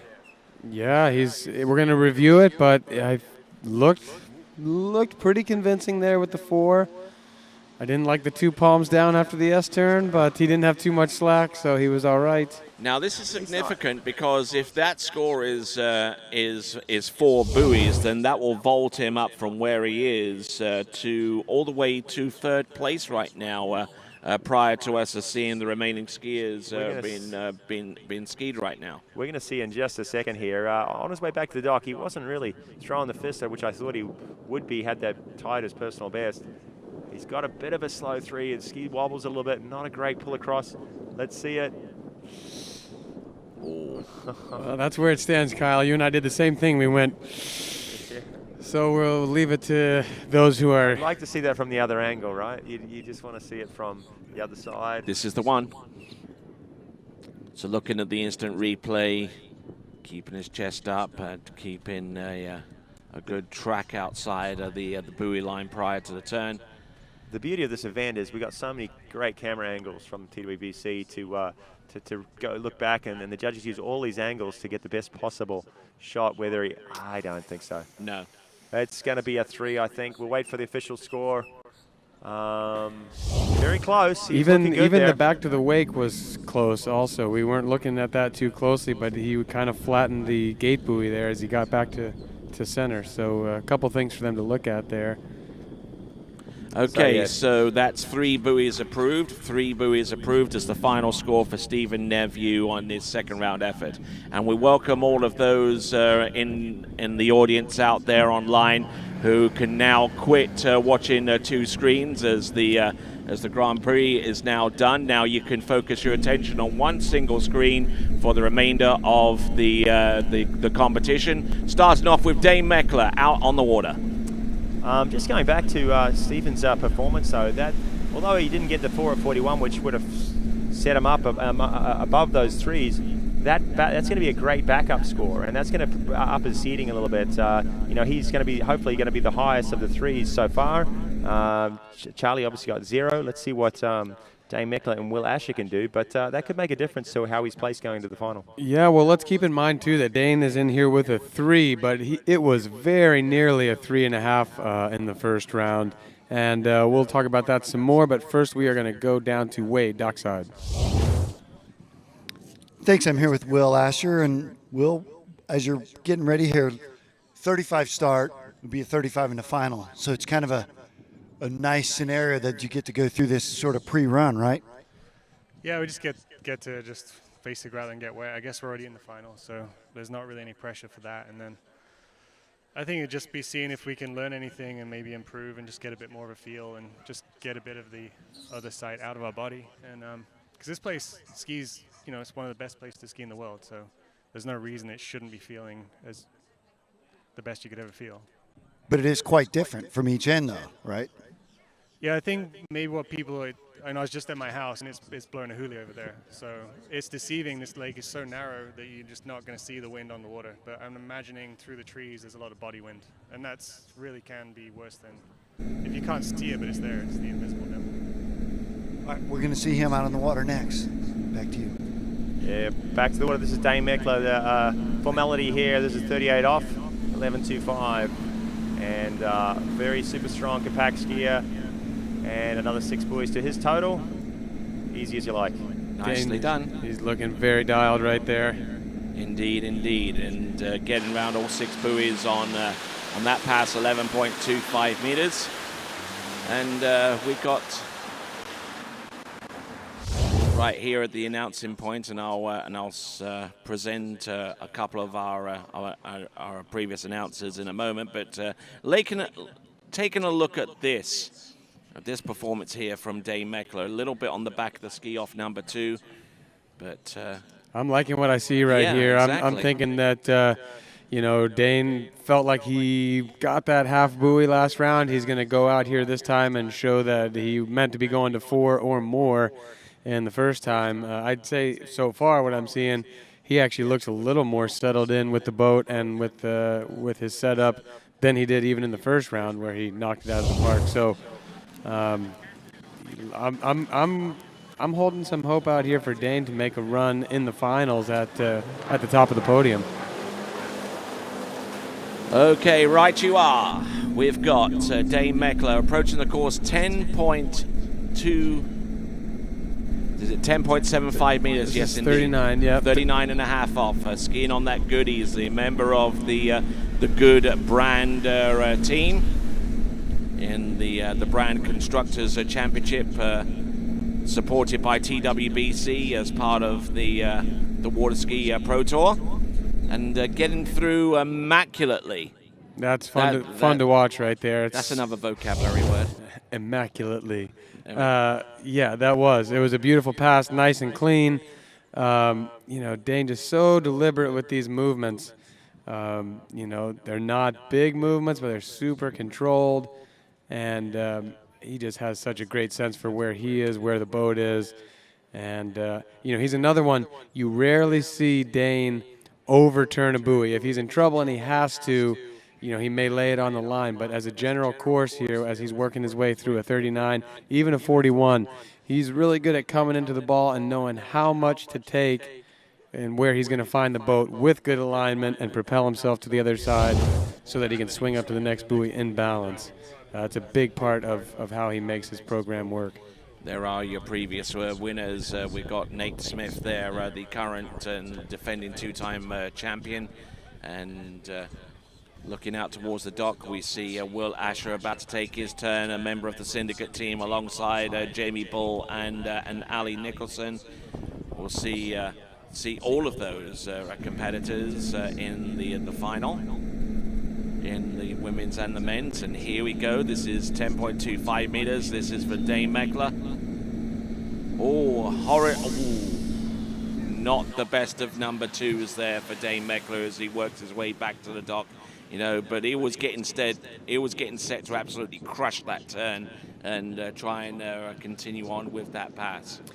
Yeah, I mean, the good news for Dane here is that nothing was really on the line right there. It was just an opportunity to feel out the 41 start. He's going to have it presumably from this same direction in the finals. And so, he had a good one right there.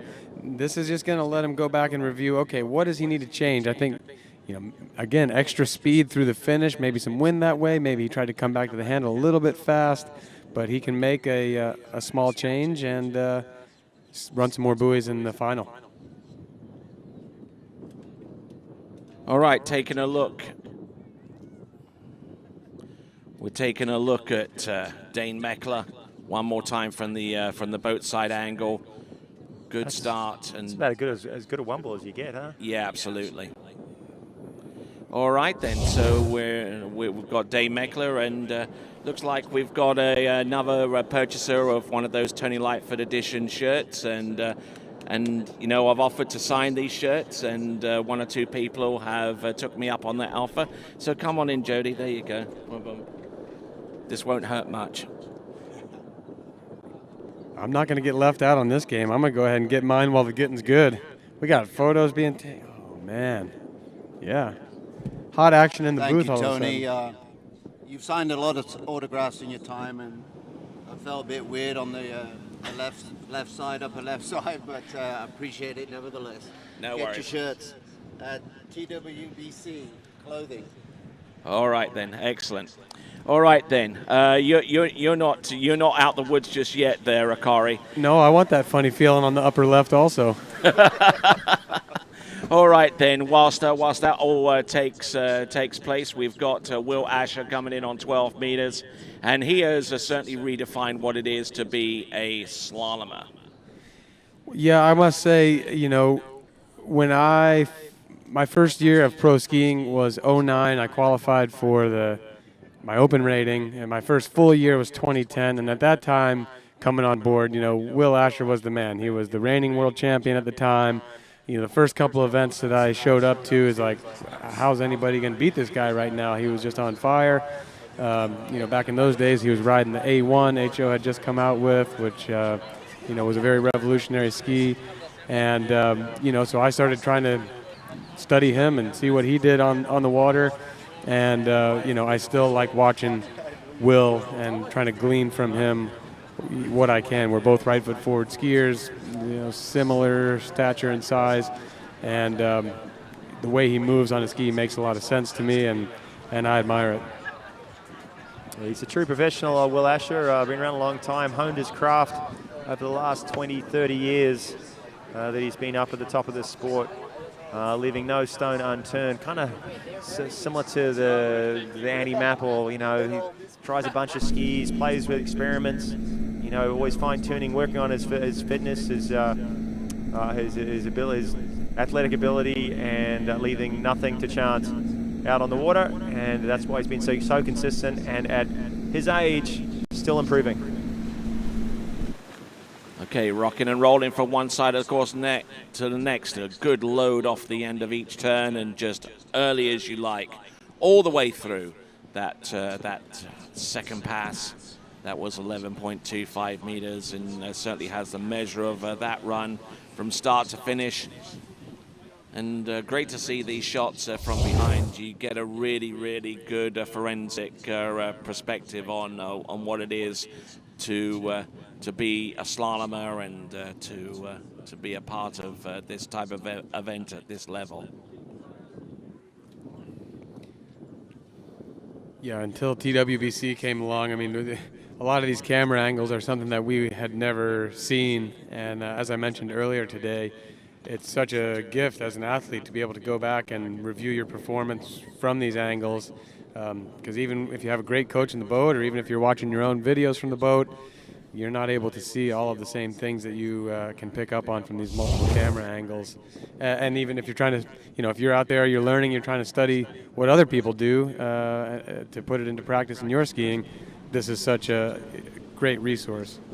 All right, now we're taking a look at our bow camera as it works its way back into the course, 10.75 meters. He scored a 3 at 10.25 meters, which is the pass after this. But first things first, needs to get through 10.75 meters, you know.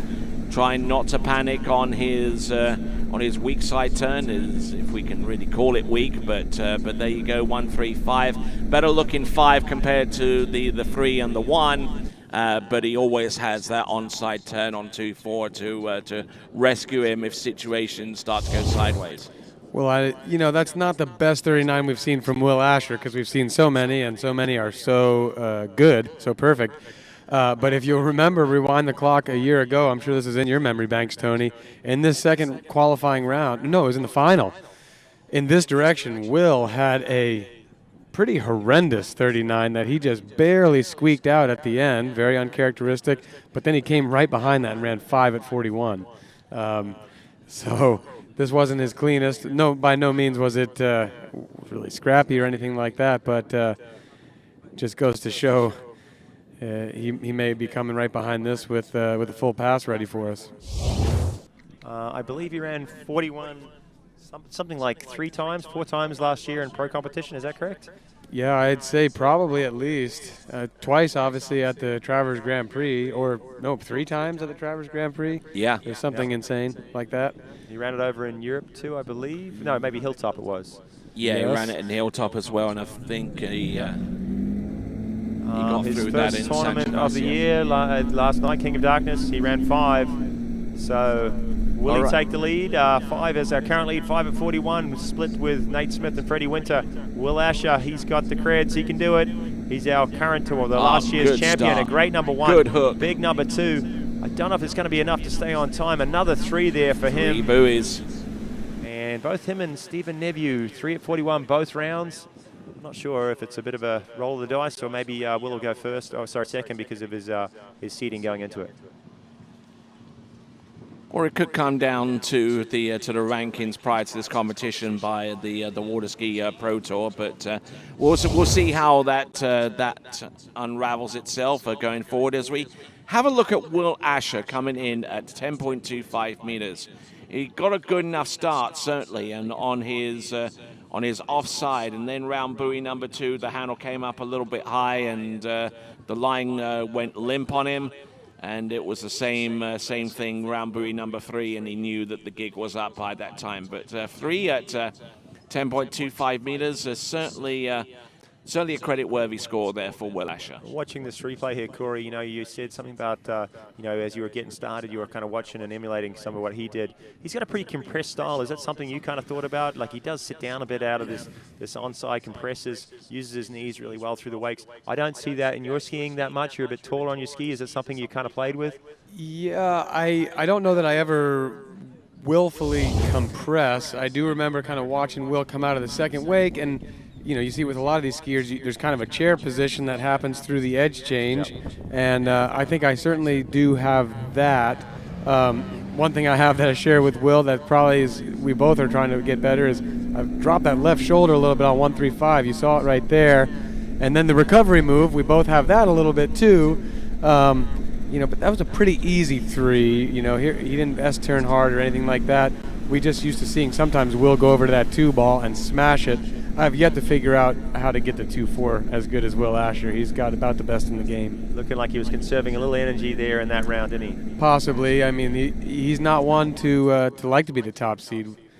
And with that, I think we're going to go over to Wade. Indeed. Well, thanks, guys. I'm here with Will. And Will, you said seemed kind of hard, right? So explain that.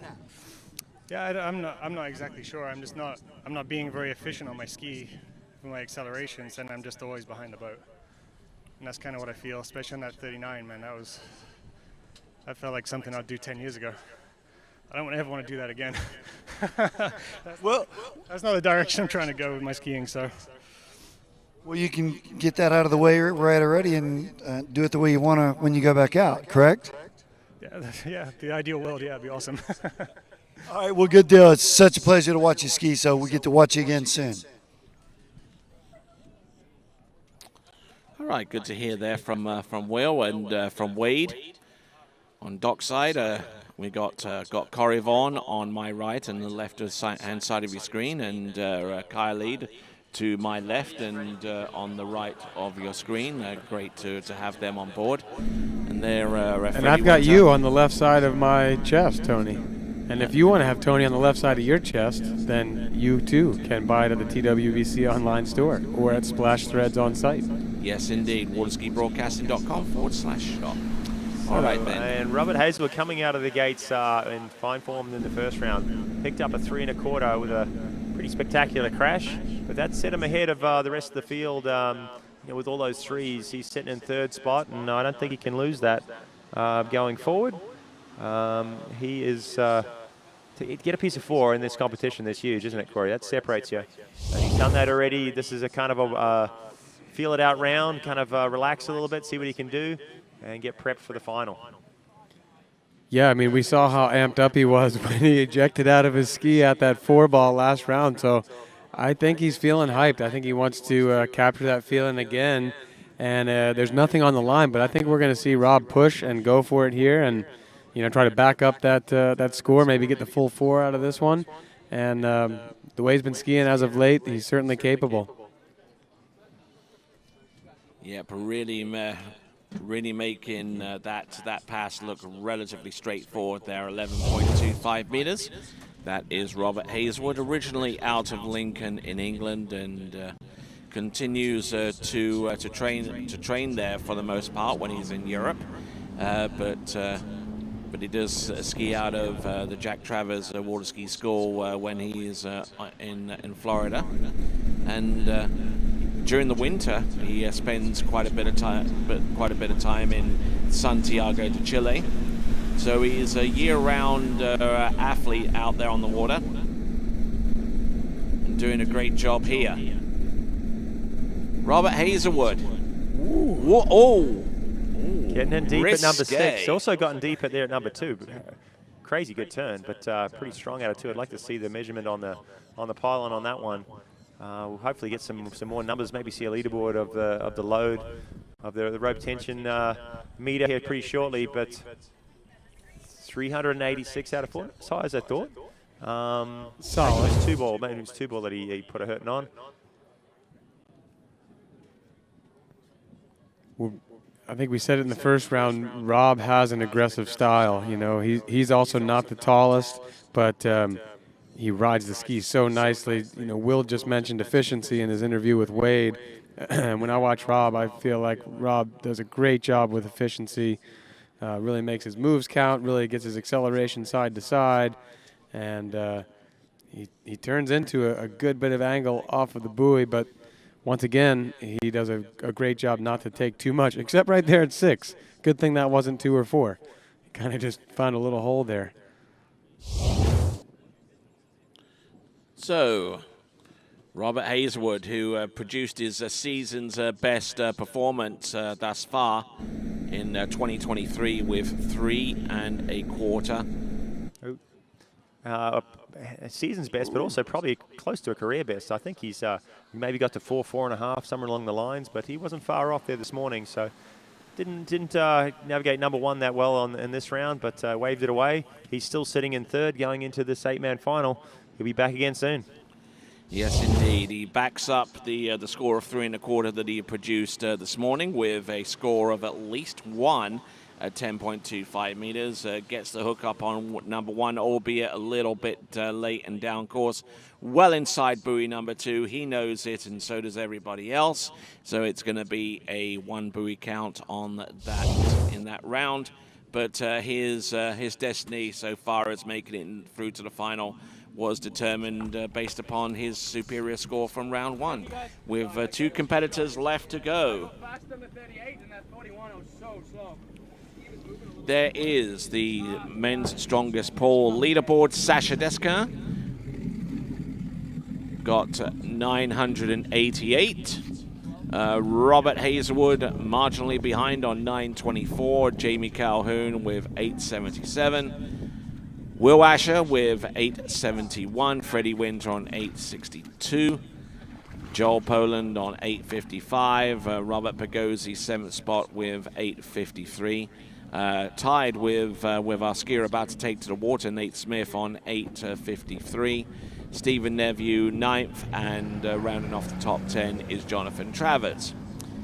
So folks, let's continue right along. Our penultimate skier in round number 2. This is Nate Smith, the current world champion and world record holder. And we'll just be kind of quiet here as you watch him and just marvel at the efficiency of what Nate Smith does on the water. 12 meters, simple. Yep, pretty simplistic whenever you boil it down to its basic key elements on 12 meters. Getting the good slingshot from the left through to the right to get things up and rolling, and once you establish that rhythm round number 1 and round number 2, it would certainly behove yourself to maintain it all the way through, as we see. Freddie Winter from Great Britain about to take to the water next, and on the water right now from the United States, Nate Smith.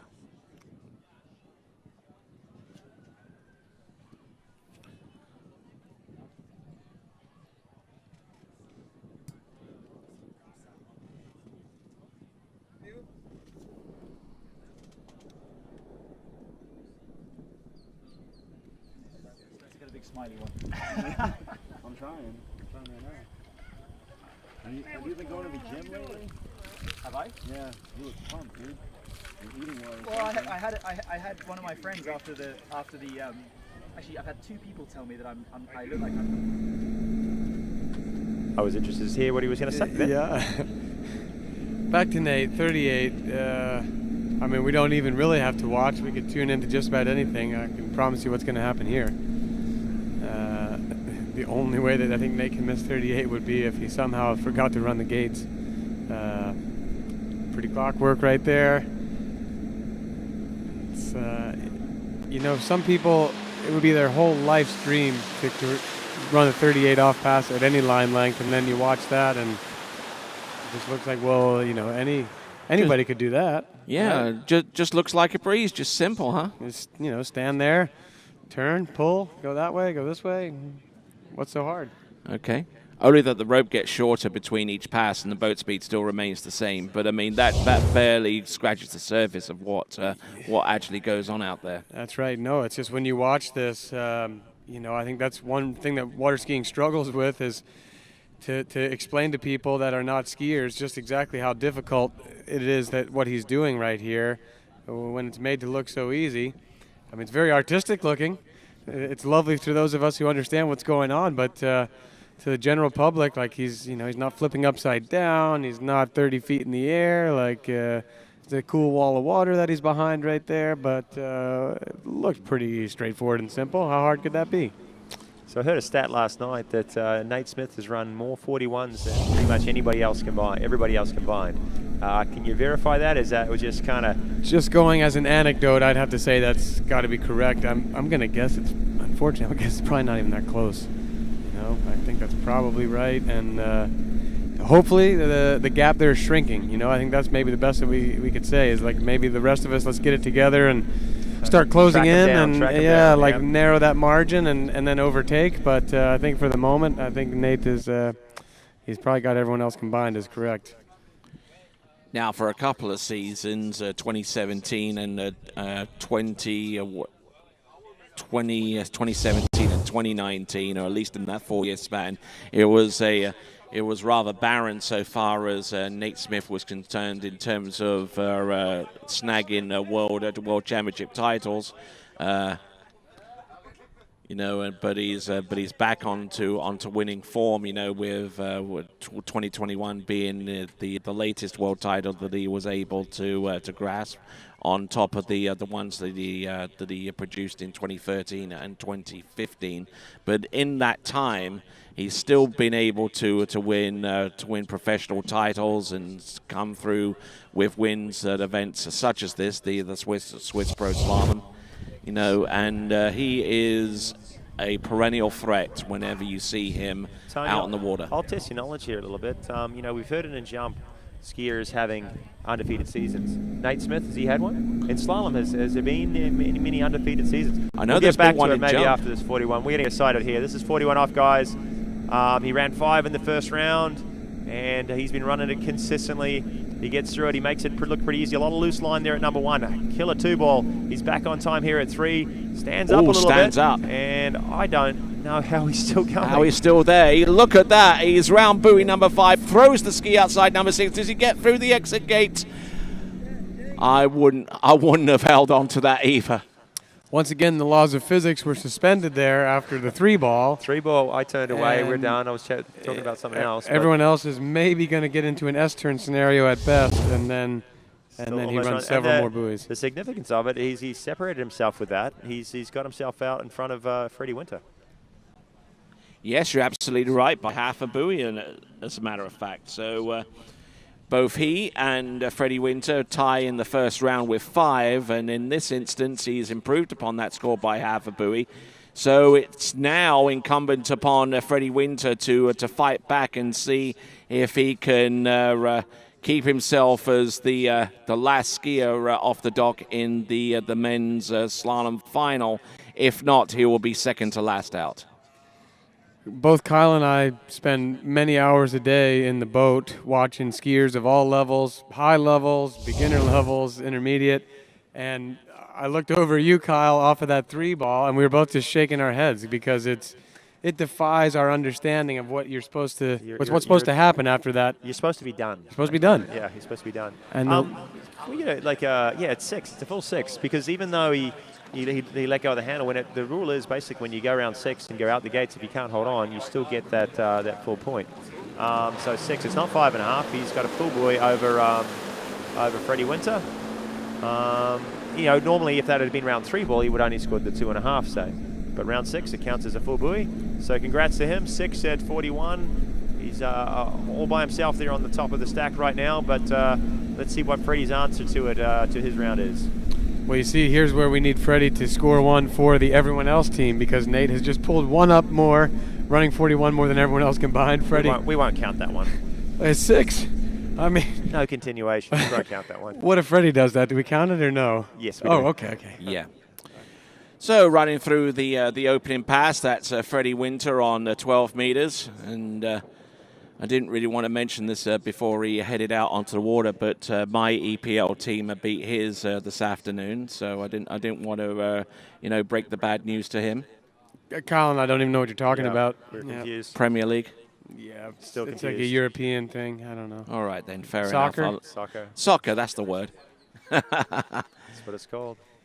For those of you who are watching soccer instead of this, shame on you, but thanks for tuning in now. Yes, and a thanks a lot for those of you that have tuned in on 2 screens watching this event and also the Formula One Grand Prix. Obviously, I won't play spoilers so far as the results are concerned, but for those of you that are still watching, having your attention kind of split between one and the other, we thank you for continuing to watch the action here as we headlong towards the finals in both the women's event and the men's event. This is the last skier in round number 2.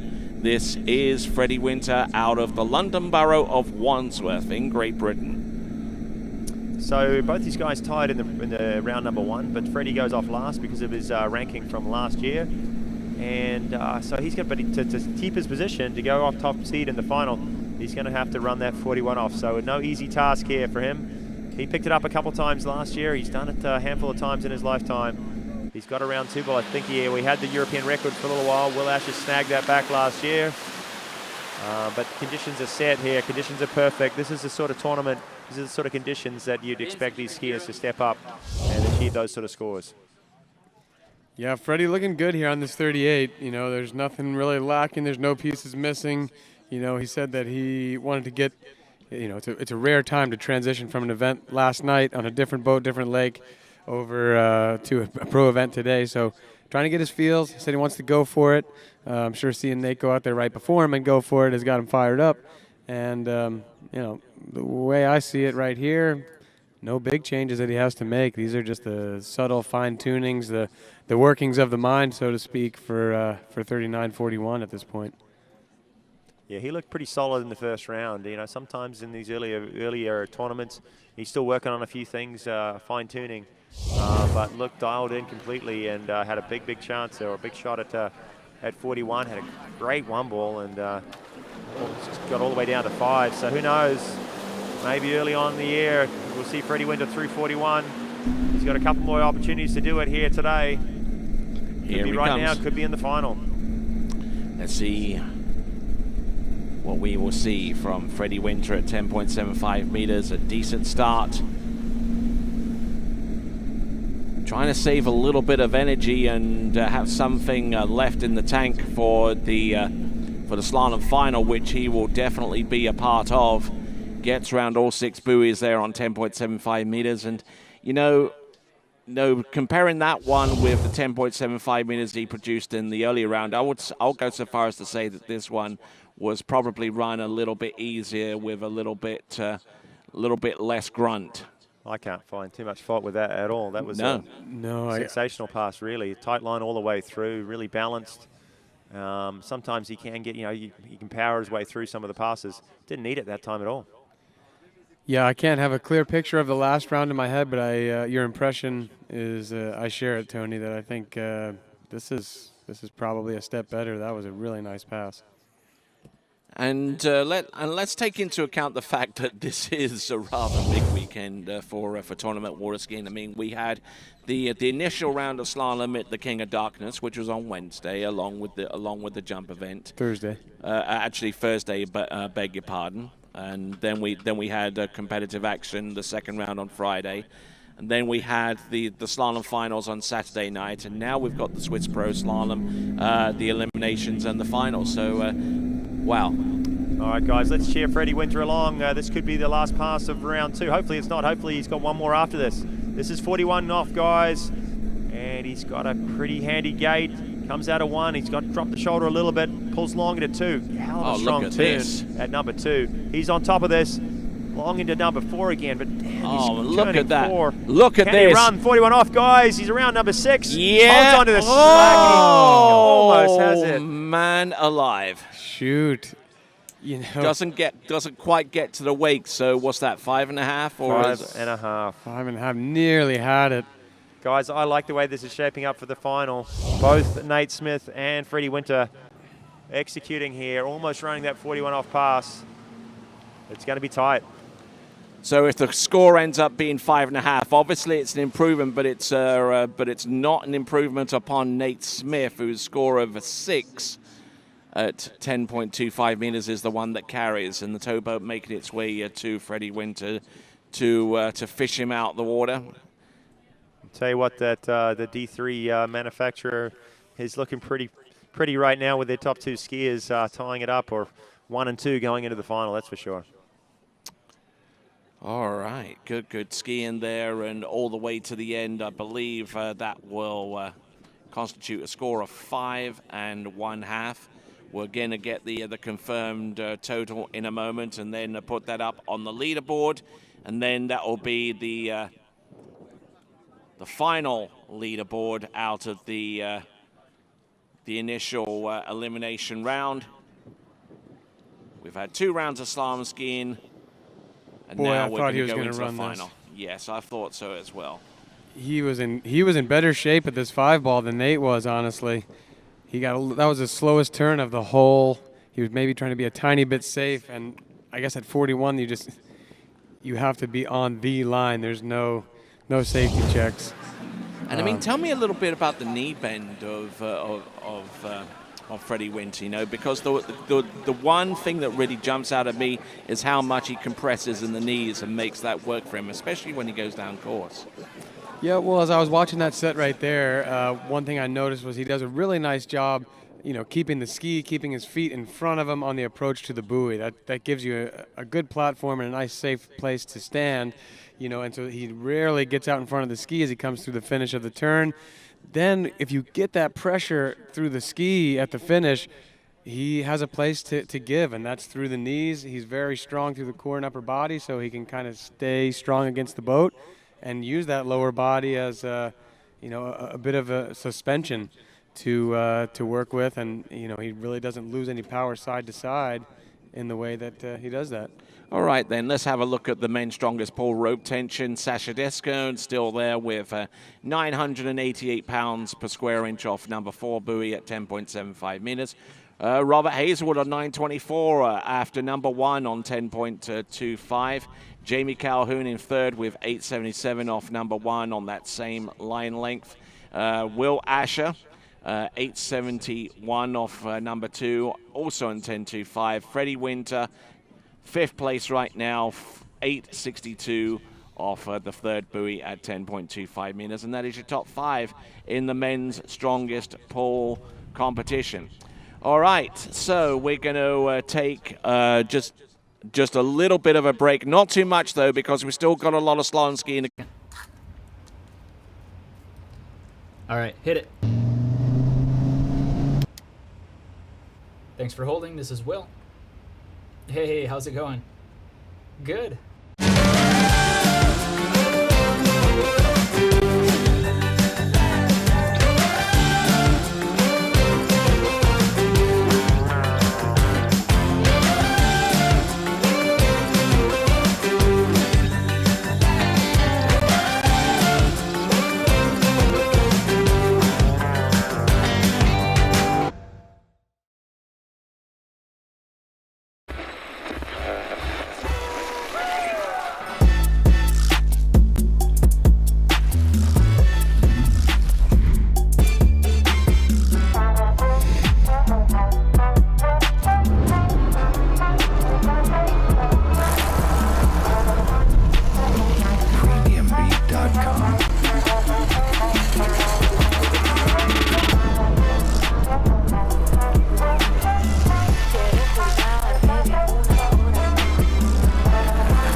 Phenol, the lifeblood of your car.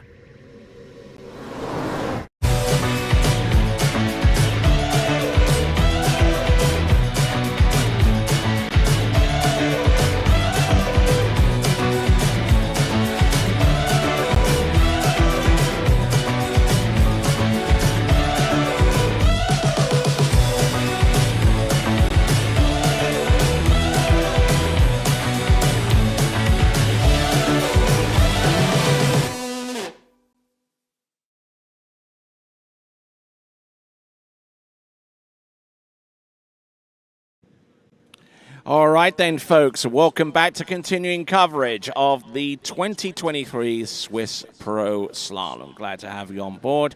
On my left and to the right of your screen is Kyle Kiwi-Eid. How you doing there, Kyle? Oh, I'm doing good, mate. There's been a lot of slalom so far today, but it's come down to this. We've got the final set, Tony. All right then, and on my right and to the left on your screen where we see him again, it'll be none other than peace, love, and water skiing again, coming from Bumpus in Virginia. It is Corey Vaughn. Howdy, howdy, everybody. Let's get this party started. Indeed. We're going to start with Chelsea Mills, as she'll be taken to the water first, followed by Ali Nicholson, then Jamie Ball, Regina Jaquist, and Whitney McClintock. Now, just glancing over our shoulder here, Tony, I'm seeing Ellie Nicholson suiting up, getting her ski on. Yeah. I have a feeling Chelsea Mills has pulled out. She had a horrific stack in that second round. Janked up her ankle pretty badly. So it's Ellie Nicholson starting at our minimum line length. That's 13 meters. She skied exceptionally well in the second round with a 2 at 39, 2 at 10.75, and she'll be leading the way here for this open women's slalom final.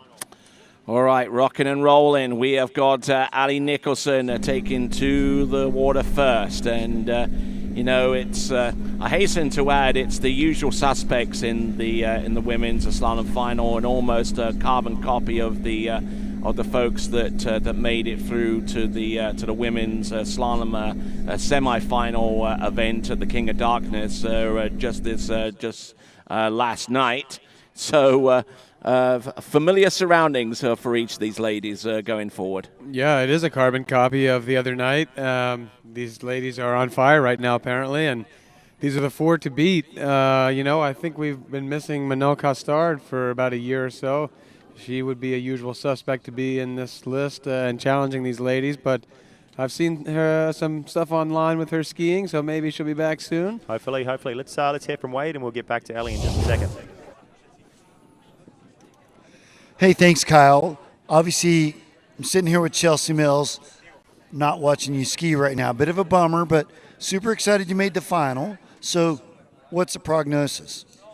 Yeah, I've done this enough times, so I think it's a couple-week thing, and I just want to give myself a chance to ski in the qualifiers if possible. So I felt like going out there right now would prolong the recovery and might not be a smart call, so that was... No, I think it's a smart call, yeah. So anyway, congrats on the finals and best of luck with everything. We'll see you in the water soon. Yeah, so back to you, Tony. Little bum there for Chelsea, but playing the smart card there. I know if she could, she would be out there joining these other girls. But here we go. This is Ellie Nicholson, 12 meter, and her story is so far she's been improving every round. 4.5 at 11 the first. She picked it up a notch the second round, and looking for big things here in round number 3 of the finals. With the top 4 girls going out again. She made that semifinals last night. She did exceptionally well, and she's in touch. Coming back in 11 meters in just a second. And all of those team members on Team Syndicate will be appearing, including Natalie Nicholson, who is out in the water. So Team Syndicate really coming through clutch right now, starting off with Ali Nicholson in the women's slalom final, making it through 13, and indeed this 12-meter pass coming back. And plenty to be amazed by out there on the water there, Corey. Yeah, I really like this start. That gate in 1 and 2. I mean, I know this is 35. This is her usual second pass. But just like Kyle said, 2 rounds in a row she's improved. And I would say these opening 2 passes, they look like they have even a more settled, more in-sync rhythm than what we saw in the first 2 rounds. So let's see if we can keep that progress as she takes on her harder passes, 38-39. And don't forget, she was the only competitor between the women's final and the men's slalom final to have to fight her way back into contention on the strength of her first round total. She was not guaranteed a spot through to the women's slalom final based upon the first round tour, and had to fight to make it this far. That's right, and just a shout out to Neely Ross. Maybe she left the site. I thought maybe they'd let her in Chelsea's spot. Ooh, Allie, a little wheelie. And having to fight to make any impression here. So that was 11.25 meters, and that is going to end up being 4 1/2, unfortunately, there for her. That is unfortunate there for Ellie Nicholson. She had some momentum going through the rounds, didn't she? And she started this pass extremely well. 1, 2, 3 looked on form. She was nice and early. Just stood up a little bit forward. Maybe got a little casual. Thought she had it in the bag. A bit of a wheelie around number 4, and put her late into 5. It's unfortunate. She knows she needed a lot more than that to take a shot at the podium tonight. Yeah, I was carrying on the conversation as if this pass was going to be a done deal right there. That's what you said, the 4 ball. Just too much of a delay to get what she needed out of 5. That one hiccup, and that's all she wrote. After watching so much great skiing all day, we get a little complacent with passes at like 38 where, hey, one mistake and you're done. Absolutely. Oh, heartbreaker. A little disappointing, yes, but that combined with her performance in the King of Darkness this past evening, she's got some points to work with on the Waterski Pro Tour, and also earning some significant points towards the brand championship that recently instituted by the Waterski Pro Tour and being supported by TWBC. You can find out more by going to waterskiprotour.com. and check out a new dimension in professional water skiing, the Brand Championship. Now, there it is, our first score, 4.5 at 11. She can do no worse than 4. So, hey, still, to be in the finals, exceptional skiing. I know Ellie's maybe a little bit disappointed with that performance right there, but 4th at the Swiss Pro Slalom. A pretty good start to the year, I think. Absolutely. And I guess we should just shout out, since we missed Chelsea on the water, she actually was 5th place also at the King of Darkness. There only 4 went into the final, so she missed that, but another consistent finish for Chelsea too. So some points in her book as well. all right then, off to a pretty good start to those 4 aforementioned individuals, and next of them is going to be the current world women's slalom champion, and this is Jamie Bull.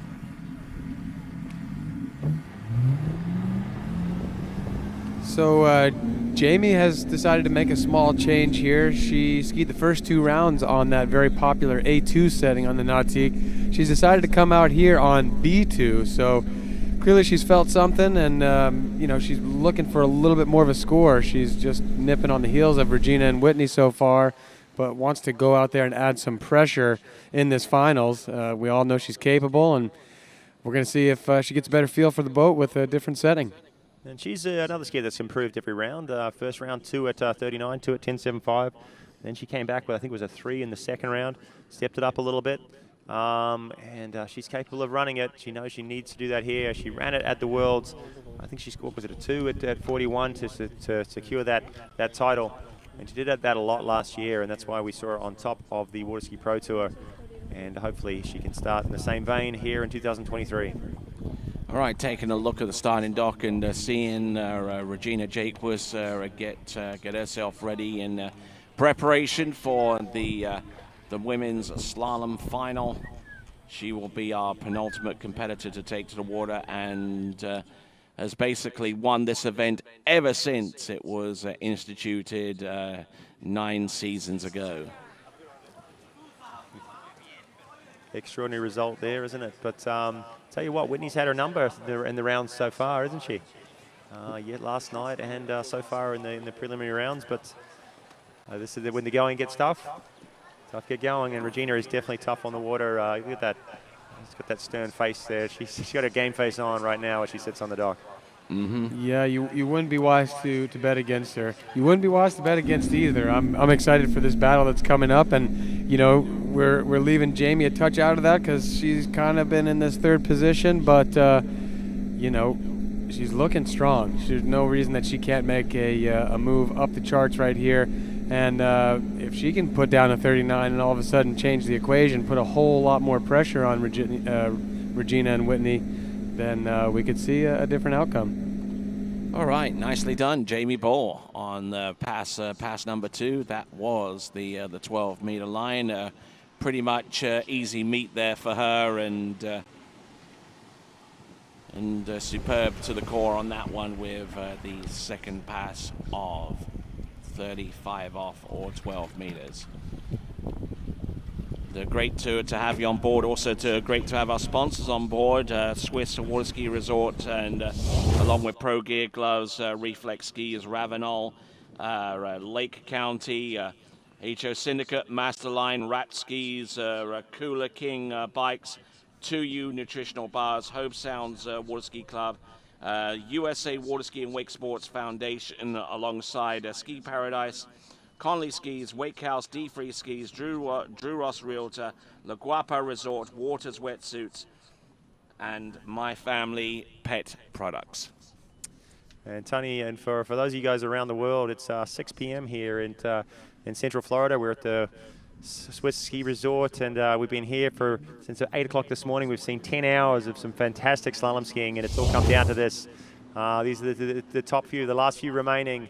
This is Jamie Bull. This is 38 off, and she's coming out third to last. A few more skiers, and we will know who's going to be the 2023 Swiss Pro Slalom champion. We, during the early rounds, I think we sit up here, we get a little critical on some of the techniques. We got to sort of go through what they're doing. When you get to the finals here, Corey, you just sit back and get amazed at the level of ability. Absolutely. I think that the key thing is we can't sit back. We've got to make sure we keep telling everybody what's going on. But yeah, now's not the time to nitpick the details. We've kind of seen everybody and what they can do. I mean, now it's all about laying it on the line. We've got the best skiers of the day out there. They've all proven themselves through 2 rounds. And I mean, this was a beautiful 38 pass for Jamie. I especially like this 3-4 combination coming up right here. Super tight 3-ball. Oh, we see a gate review coming up. We don't want to see that. Never good news, is Followed up by this big, strong 4, nice and tight. That's the type of moves we want to see as he gets shorter. Let's just hope that there's not a gate issue here. Feel like the judges have had eyes of a hawk today. No one's getting off easy. If it's close, they're going to review it, and we have all these camera angles to work with. So a little pause in the action as our officials look back at the gate camera angle, see if she went through them. Did she squeak inside those 2 red buoys at the start of the pass? You're allowed to touch it on the inside, maybe run over it slightly, but you're not allowed to displace it. And it's a very marginal call. We got the best officials in the business here, and best angles from TWBC to make sure it's fair for everybody. And hopefully we'll be back underway here and hear that she did make her gates. We want to see her back at 39, don't we, guys? Absolutely. Yes, we do. We want to see her through 39. That's quite a view. The drone seems so still. I'm sure. Oh, here we go. The boat's moving. So, okay, the gates are approved. That's exactly what we wanted to hear. Now, come on, Jamie. Let's make something happen at this 39. We've had a couple of girls through 39 so far in this tournament. Can we see another one? This is Jamie Bull. She's done it many times before. More than 4.5 is required to take the lead at this stage. It's a big one. She's got tempo. Ooh. She's going to have to work. Oh, and getting in a little bit deep there. That was Jamie Bull. I believe was that 10.75 meters? Yes, indeed it was. Yes, 2.5 unofficially for Jamie Bull. A little bit unorthodox number 1. You see the ski slide or kind of trip a little bit. She looked a little unsettled. She wasn't in a bad spot.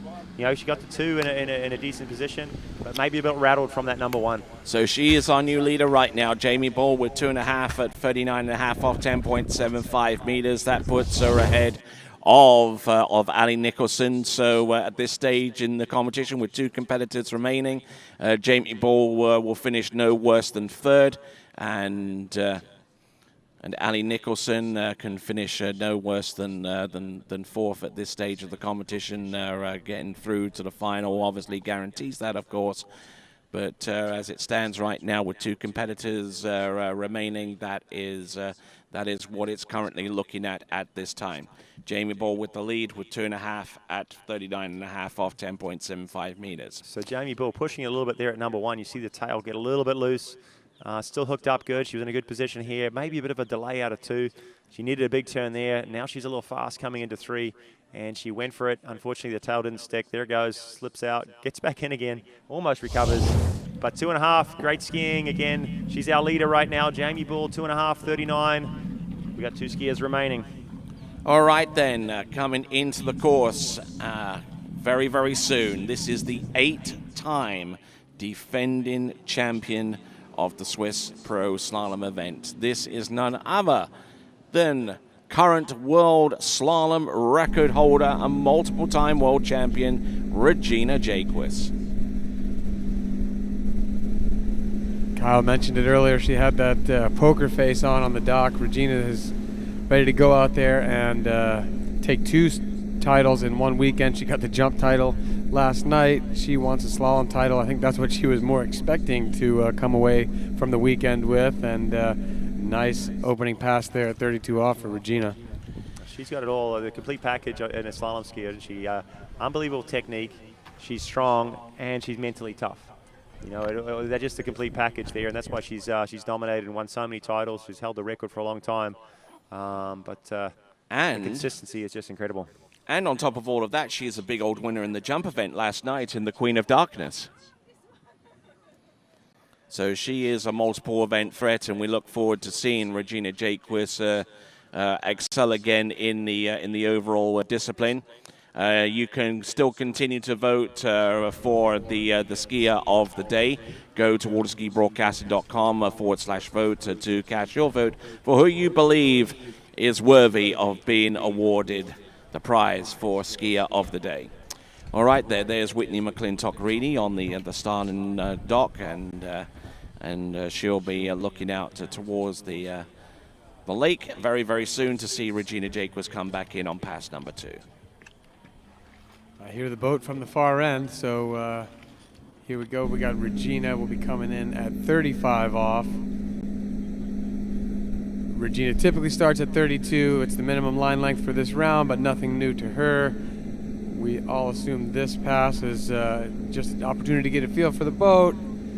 She's looking early, up course, balanced, all the things that you would expect. She really does have that 135 whipping right now. I mean, it is tight and connected to the boat, and she's going to be leaning on that as she gets shorter.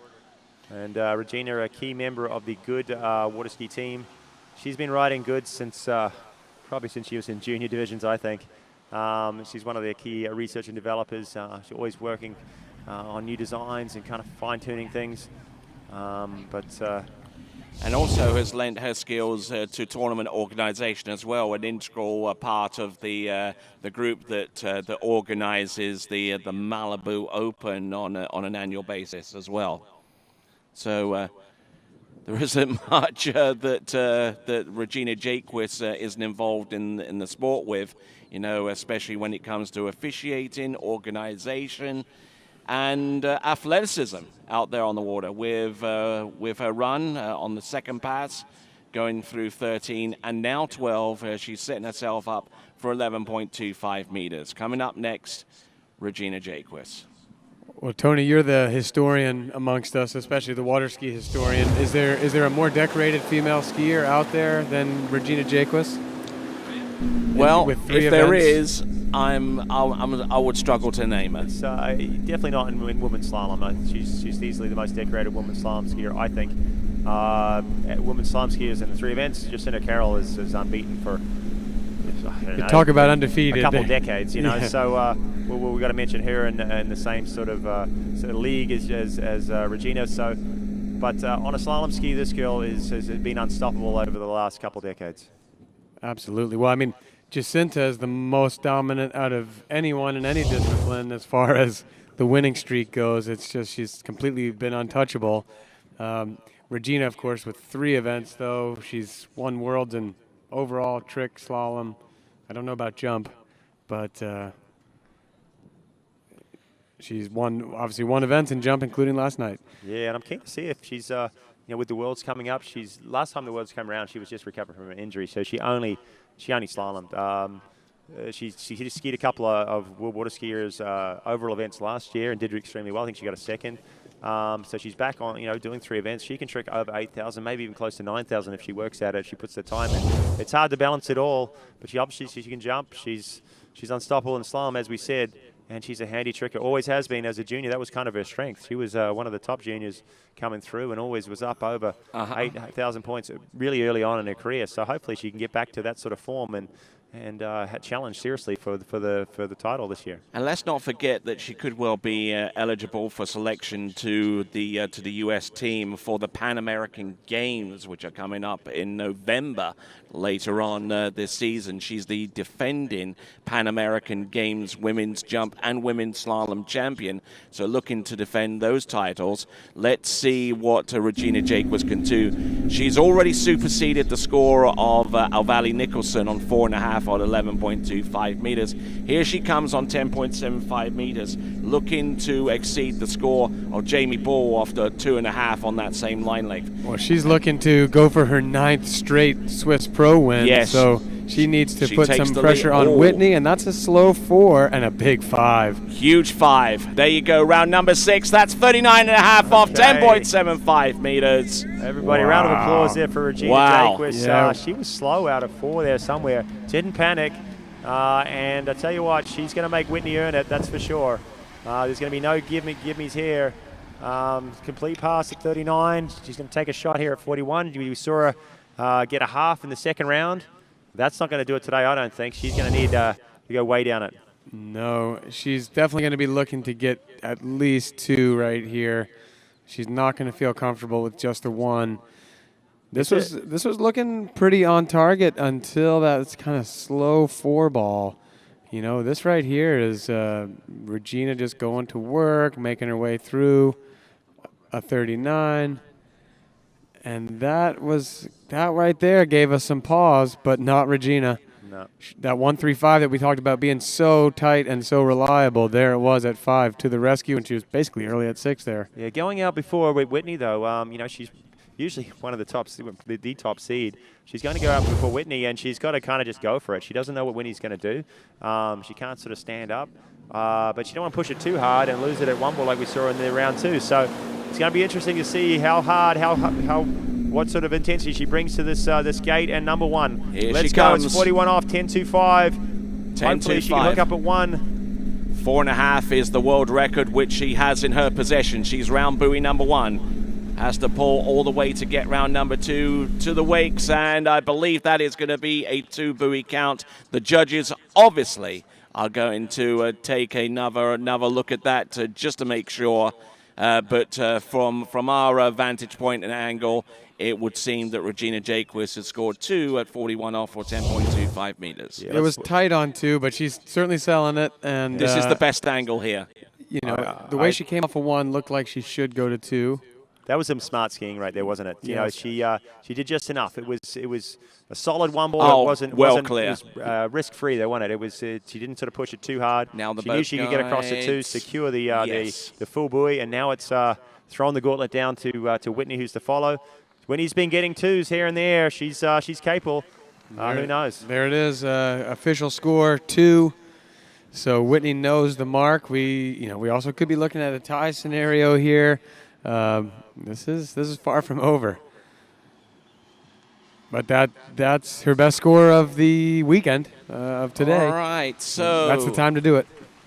Regina Jacquez back at dockside and with 2 buoys at 41 off to her credit.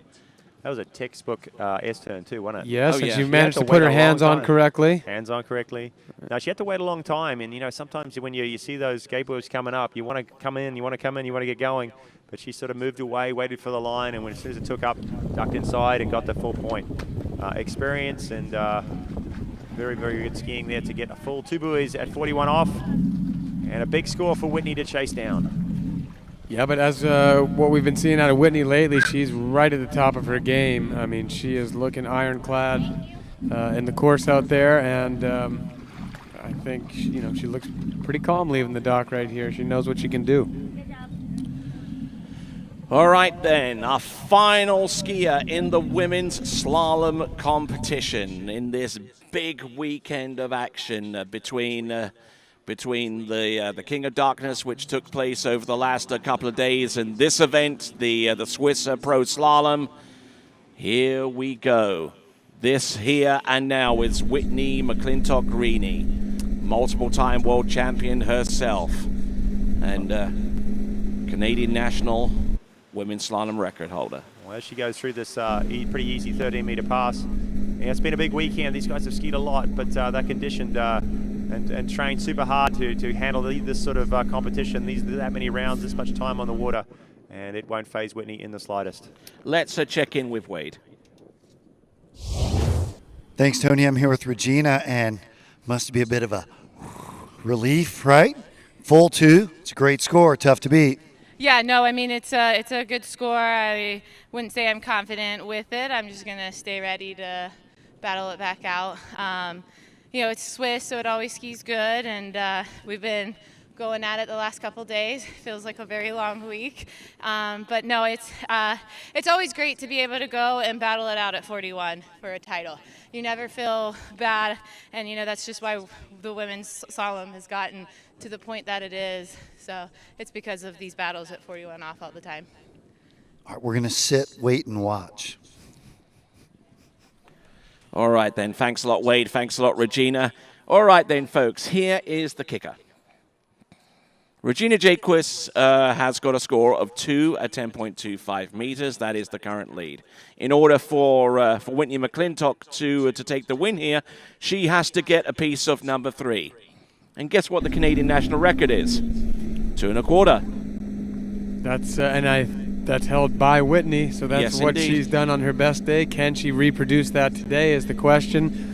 And like I said before, though, too, if she's in a little bit of a predicament over at that 2 ball, she's already run 2 today. She could stand it up, force the runoff scenario. And I don't know about you guys, but I wouldn't mind seeing that. Yeah, definitely. I have a feeling, like obviously she's capable. She's got to 3 ball before. Maybe only once, but she's definitely doable. She's going to have one killer 1 ball, though, to have the confidence to turn 2 and risk that fall and go ahead and win it outright right here, right now. I have a feeling, if one's a little bit dicey, she's going to check it and force the runoff, which we'd all love to see. No, that's right. Let's watch her work through this pass,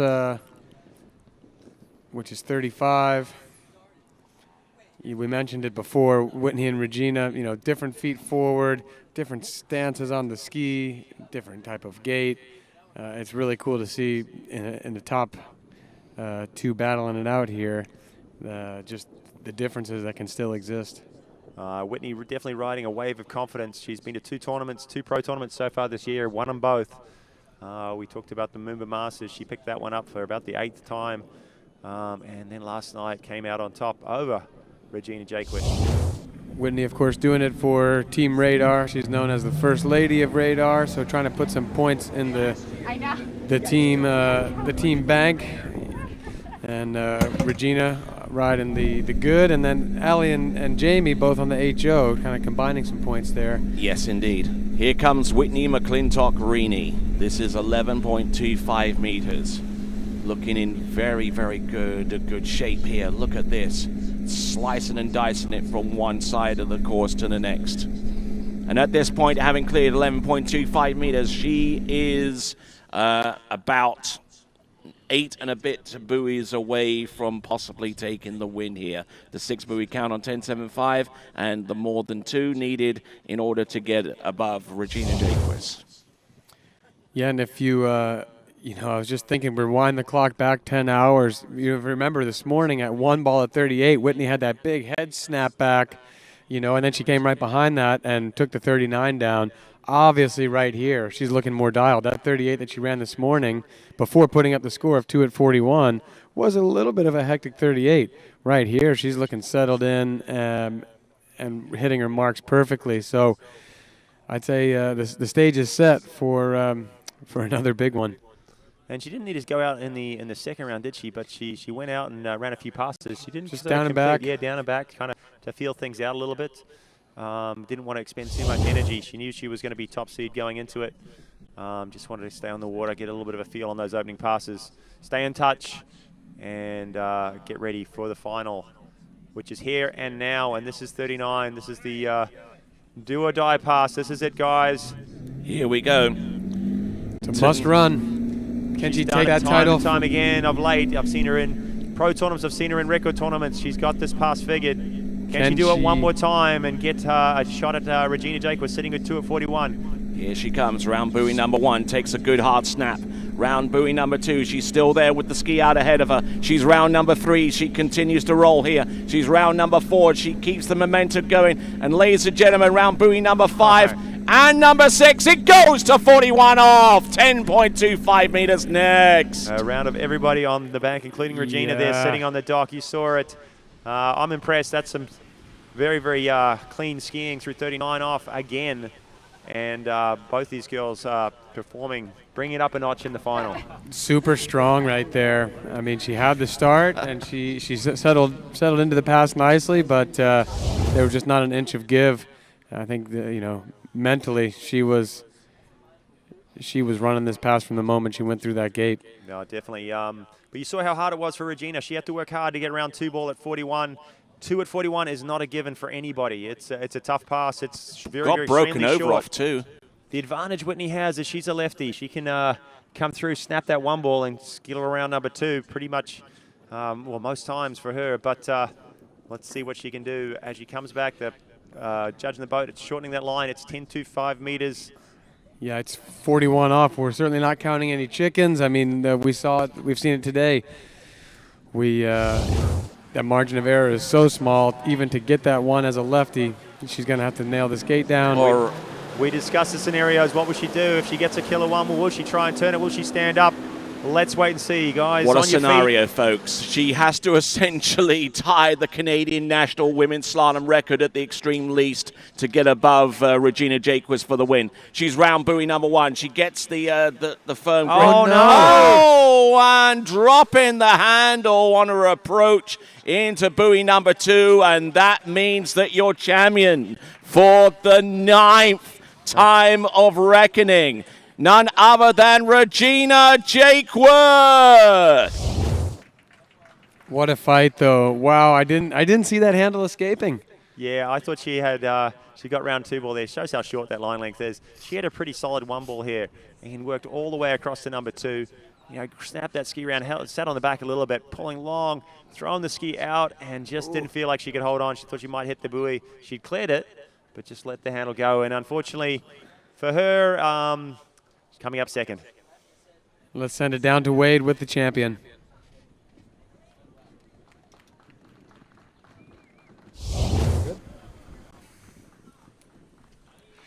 Sorry. Thanks, Corey. Regina, 9 times you've won this event. This was maybe one of the hardest ones to win, right? I mean, from the weekend, you won jump, slalom didn't go so good, and then first round in slalom wasn't great for you. We're used to your greatness, and then 2 at 41 to force Whitney to set a PB to win the tournament.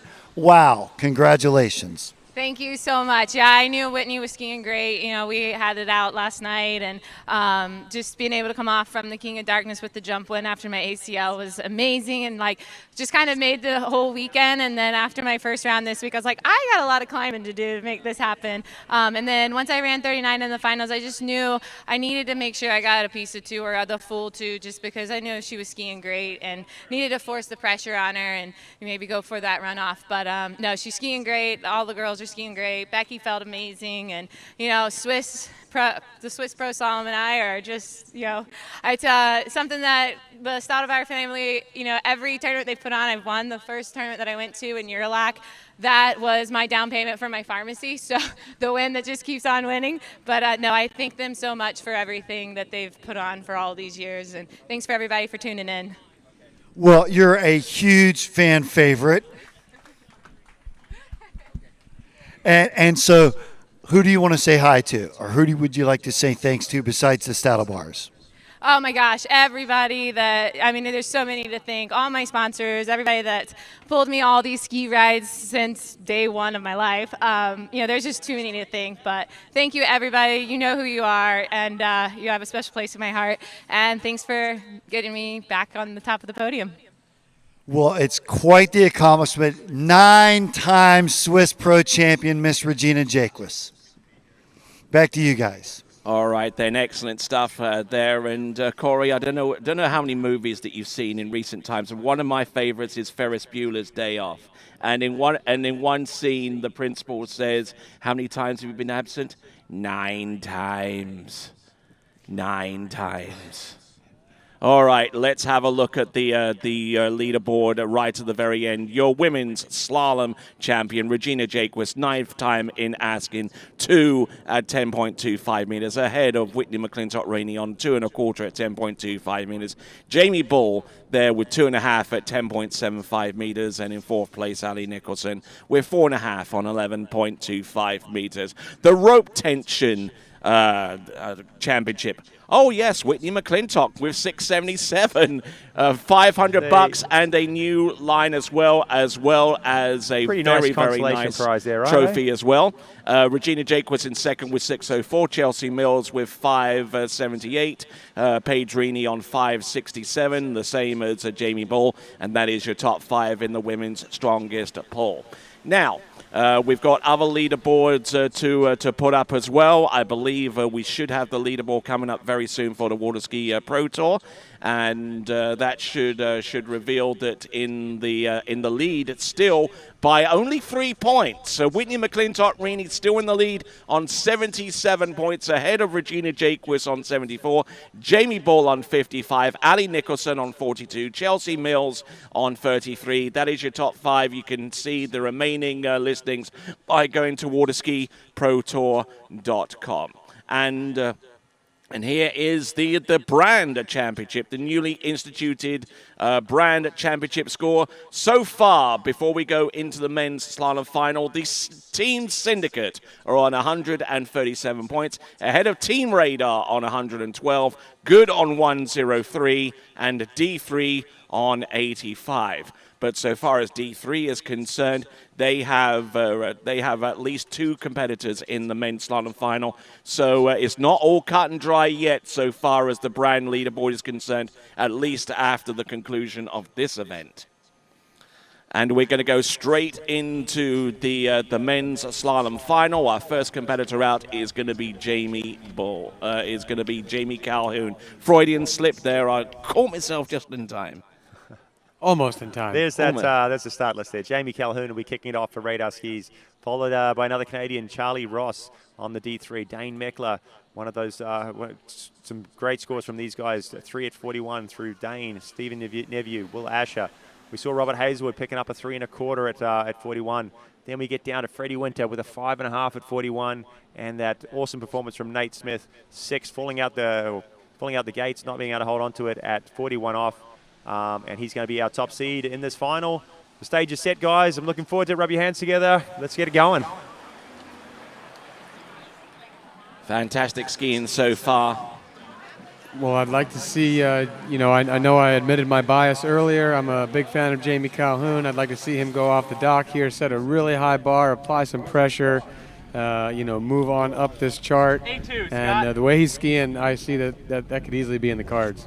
Yep, 2 successful passes through 39 in rounds 1 and 2. And as we said, he's on form on his offside. And when that's happening, he's standing on his feet correctly. Things are set up well.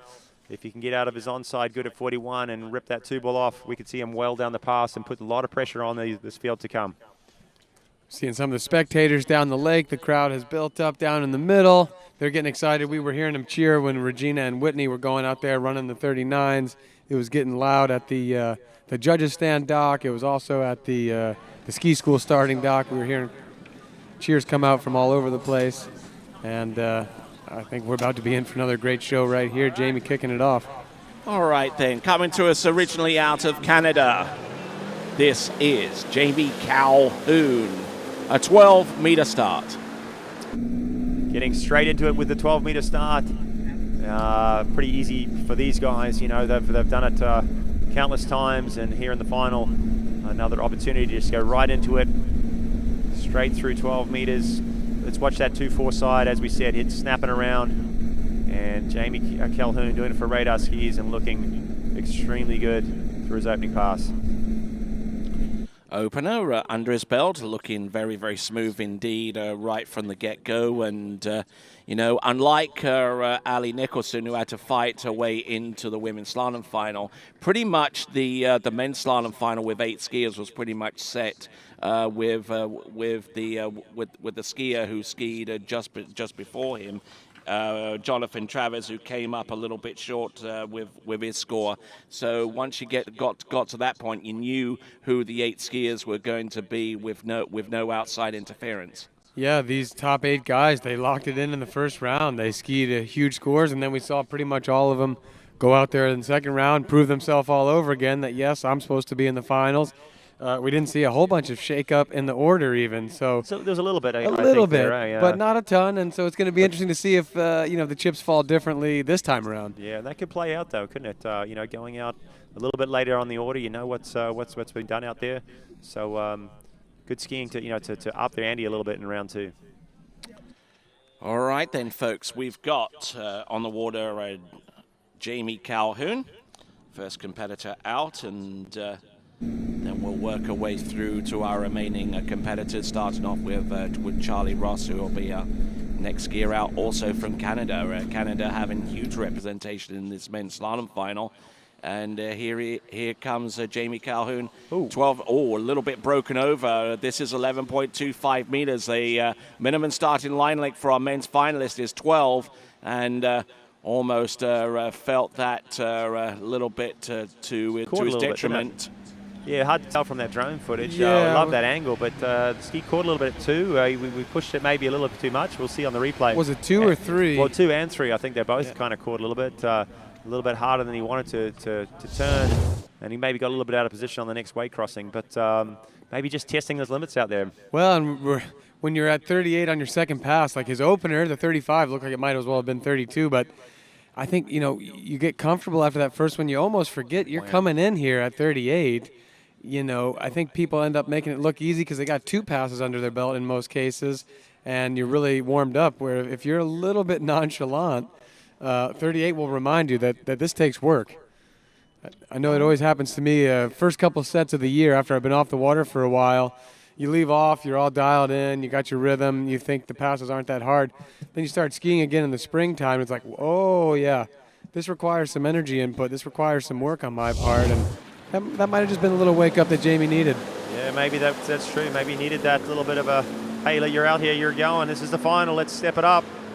It caught a little bit at 2. Maybe he was pushing it. Hopefully he can settle it down and make it work here at 39. He's been doing it all tournament long so far. Rounds 1 and 2 through this pass. And another solid 2-ball there. He's on time here at 3. Looking the goods. Leans in a little bit at number 3. He's a little bit in trouble, but settles it back down at 4. And a lot of loose line at 5. Sneaks round 6. A little slow and safe at 5. Up until that point, it was looking pretty on target. The 5 gave me a little hesitation. Luckily, he was in good enough shape there that he played it smart, just remained patient. I'm going to call that a few nervous moments through that pass. Yeah, I think that's fair. I think that's fair. You know, he's the forerunner right here. He's going out first off the dock in the men's. He doesn't know what score he's got to beat. He's got to throw one up there. But for me, in this situation, a big weight comes off your shoulders once you get through that 39, because it is such a difficult pass. Now all things are equal as you approach this 41. He knows he's been getting down to the 3-ball a lot. He knows that that's a strong score to put out there to the field. You know, everything is fresh and blank slate coming in here, and I bet 3 is kind of what's on his mind. And actually one of our youngest skiers going into this final, not the youngest by any stretch of the imagination. The person that you're looking at on the screen is the youngest in the form of Charlie Ross. But you know, Jamie Calhoun, he's aged just 23 at the moment, you know, and he's still got a long career ahead of him if he managed to continue on this level of consistency. Absolutely. I imagine he's just going to continue to pick up his performances, and I know his heart's in it. He's committed to pushing his limits. And here we go. Speaking of pushing the limits, it's 41, a little slow off of 1. That's more rope than he wanted to eat off of 2. 2 is going to be the best he can do. Yeah, that's unfortunate there for Jamie. He's been hitting around it and had a great score the first round, 2.5, but didn't look all that settled on his 135 on the 39 down. tried to rely on a big two ball there, but didn't quite pan out. So two boy, a respectable score, but today it's going to take more than that to earn a spot on the podium. Any single one of these remaining 7 skiers can get, they can all get deep 41 or run it. So all of them have a shot at getting a spot on that podium. The top spot, well, hey, who knows what that's going to take, but it bounces a little bit there at number 1, a little bit of a delay, tries for a big 2, and the line's not there for him, and that's his day on the water. He's in the final at least. Hey, great skiing from Jamie Calhoun. Like you said, a respectable score. You can't break it loose every time. 2 is very solid. He's gonna, let's see if he can, hang in the middle of the pack, maybe take home a little bit of cash, and that's always a great feeling when you get to make money from water skiing. I mean, there's really just nothing better than that. Indeed, indeed, and he's also looking for points on the Waterski Pro Tour as well. The athletes are working towards the season-long prize in all of the competitive events on the Waterski Pro Tour. You can find out more by going to waterskiprotour.com. That's waterskiprotour.com, and to find out more about the webcast and the services offered by TWBC, you go to waterskibroadcasting.com. That is waterskibroadcasting.com. All right, then, on the water, coming to us from Canada, but resident in nearby Winter Garden. This is Charlie Ross. This is the young phenom, Charlie Ross. And this is not his first pro final. It's I have a feeling he's maybe a second, though. Is that correct? Mastercraft Pro, it stands out. I remember that one. Rewinding before that, I'm not sure.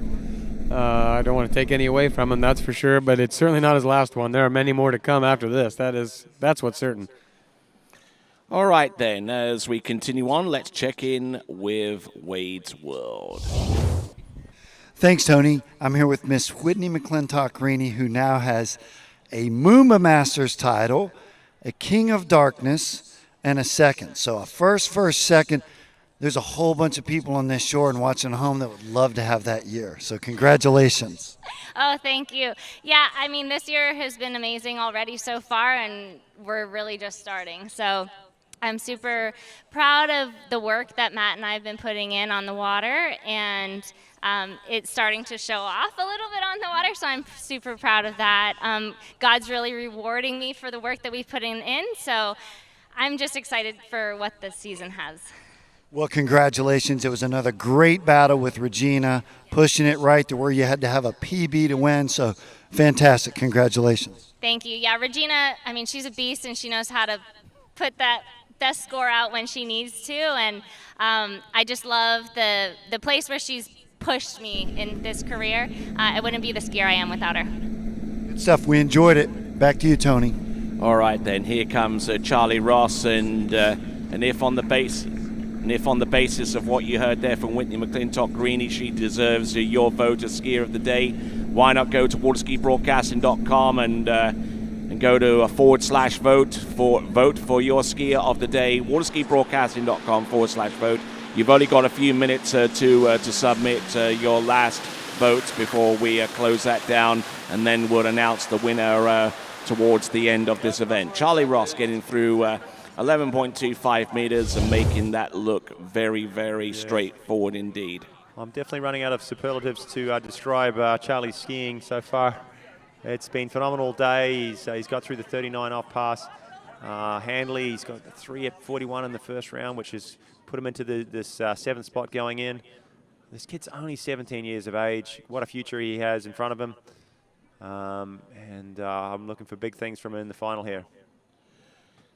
Yeah, but I think we all are. I mean, he definitely ratcheted up the expectation for him going forward as early as 2 years ago. You know, in the very, very same event. I mean, you saw that video that went viral amongst the folks in the waterski world, and you know, I mean, he's been going on from strength to strength. He recently set the world under-17 junior boys slalom record this past November with a score of 4 buoys at 41 off, or 10.25 meters. And it's that kind of score that he's going to need here in this slalom final if he's to hang tough with the likes of Will Asher and Freddie Winter and Nate Smith and the rest. But he gets round all 6.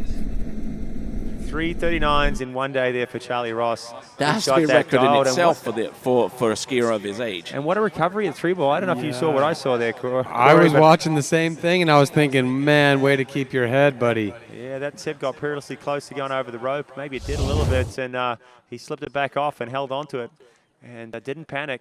He looked pretty casual going around, too. He looked like he was, hey, I'm all in control here. 3 got away from him a little bit. Let's watch the replay here as he comes in. Sweet 2-ball, just great relaxes, 1-2. Let the ski swing out. Let's see what happened here at number 3. Yep, that tip just went over the top of the rope, but he didn't panic. From that angle, it didn't seem as severe as what we were watching in real time, you know. And then by here, he was kind of back to managing the pass just fine. He was so far ahead before that little mistake that he really didn't pay a great penalty. But I was a little nervous from that boat view when he had that stall at 3, but yeah, he just moved on like it was nothing. All right, then. Now we are on 10.25 meters, and that is the World Under-17 Boys World Record pass. 4 buoys was the score that he produced, as I mentioned, this past November to set that record.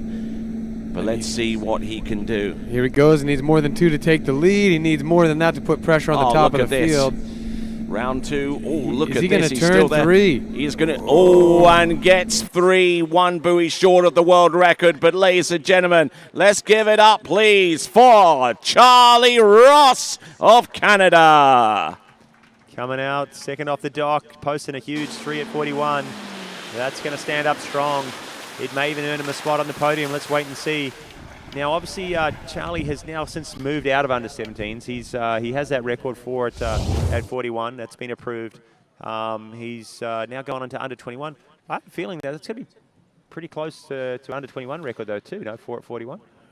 Yeah, let me take a look at that, as a matter of fact, because I do happen to have the Canadian spreadsheet of national records. I'm struggling to think of who in under-21 would have surpassed. Actually, Jamie Calhoun and Stephen Neveu were way back in the day. 4? Let's have a look at that. U21. While you're doing some research, there we for go. us there, Tony. Yeah, Stephen Neveu in 2013 and Jamie Calhoun in 2021, both timed with 3 at 10.25 meters. So well, actually, that's 3. That's 3. If he's under 21, it's a three-way tie for the national Canadian record. And what about the world record? Well, we're talking about world under-21 record. I don't know if it's the same as the under-17. You know, when you're skiing under-17, you can also take a record under-21 as well, if that performance is good enough. Yeah, so we'll debate that a little bit later on anyway. But the next skier on the water, this is Dane Meckler. Dane Meckler. I'm gonna admit some more bias here. I really want to see Dane do well. I'm kind of always rooting for him. You know, he also comes out of the Midwest. He currently lives in North Carolina. In Charlotte, North Carolina. Yep. Yeah. And with that, we're gonna head on over and check in with Wade. Thanks. I'm here with Charlie Ross, and Charlie, quite impressive. Sort of similar to Regina's big run of wins here.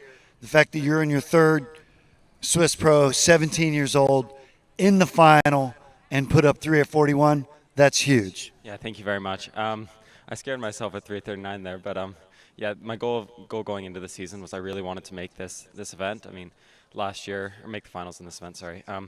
Last year, you know, I didn't get the result I wanted here, but, you know, 2 years ago, running 39 here was a big deal, so I wanted to get back. Let's talk about both my buddies up there in the booth. They saw your 3 at 39 as I did. So what went through your head quickly there? I was just trying to save it. Like I was like, oh, this could end up bad quick. But well, nice recovery, as Corey said, and great finish. And man, stay ready. You never know. You may be going out again. Back to you guys. All right. Thanks a lot, Wade. Thanks a lot, Charlie, as we continue to monitor the situation out on the water, the skier out there at this time. Yeah, I didn't think about that scenario, about a runoff. I know that the backup scores will come into play if it's a runoff for something below first place. But there are some ties there, too. I'm not sure what the rules say beyond that. Probably it will go back to seeding. Or they'll split the money, actually, and remain tied. Like if it's a tie for 3rd.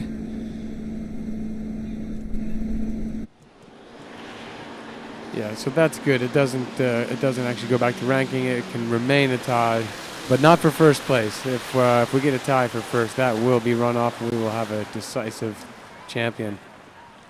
So Dane Meckler, who during the week works in the realm of mergers and acquisitions, a man with his finger on the pulse in the world of high finance, and he's certainly got his finger on the pulse when it comes to a high-level tournament slalom skiing, as he shows with this entrance gate on 11.25 meters on pass number 2 there, Kyle. Yeah, maybe small in stature, but big in performance and ability and technique. And this guy definitely has a technician on the water, running at 38 as early and as wide and as easy as you could possibly imagine. Yeah, that's a beautiful pass right there. That's just a little bit of practice for what's to come. I feel like it didn't take a whole lot of energy out of him right there. No heartbeat spikes. Caught his breath nicely at the end, and now we're about to see 39. See, I have a feeling it's going to be a carbon copy of that 38, the way he's in form right now. We saw him at 41 last round and had a killer one ball and was going for it there at 2 as well. So he's got a few more turns here at 39 before he gets that pass in his pocket. Add 6 more buoys to his score. He's chasing down Charlie. Charlie set the pace. It's 3 at 41. Dane's been there. He's done that. He's got bigger scores than that. But 3 at 41, I'd be sitting pretty happy if I was Charlie. Absolutely. We just watched Dane run 39, which looked like a walk in the park. I mean, once again, he's keeping his heart rate low here. I mean, he's just dialing in for 41. We didn't have to really say anything because there was nothing to gasp about. No moments of pause. No little whoopsies in this pass. I'd say that's probably the best 39, Dane's best 39 of the day. Let's see if he can translate that into the start he wants at 41. That one ball, I think, right there was his nicest of the 135, and that's what he's going to need at 41 to get into this pass. Well, it's a lot of skiing for these guys that make it through to the final. 3 rounds in one day, but it's great when you see the momentum build. They're figuring things out. They're getting better and better, and providing bigger and bigger scores. Dane Meckler coming back now. Like I said, I thought his one at 41 in the second round was huge. It was tight. He was in position to hold it, and he was going for turning 2. It didn't quite pan out for him, but hopefully here, right now, in about 30 seconds, we're going to see him. He's pulling out for the gates. This is 41, guys. Can he get another snappy one ball? He does. Oh, look at that. Hope he stays over his ski at 2. Buckles a little bit. Almost over-rotates on buoy number 2 and buckles on 3, and that puts him in a tie with Charlie Ross. Yeah, that's going to be a fun 3 to watch again because in his mind off of that one ball, he was going far down the lake. Then 2 didn't come together the way he thought. He still ended up with a little space at 3, so it's almost like he was turning it to not S-turn, like a real turn, but then he had to play it safe and make sure he got the full 3. Brilliant gate here. You're not overworking it, staying completely over the top of his ski, and just really nice one. Kills one ball there. This is a turn like he looked promising coming in. Ooh. Just sort of ducked a little bit there at the end and wasn't in a position to get much leverage, and not being the tallest guy, just did a phenomenal job to get around 3 that time. Couldn't make the turn though, secured his 3. He's in a promising spot.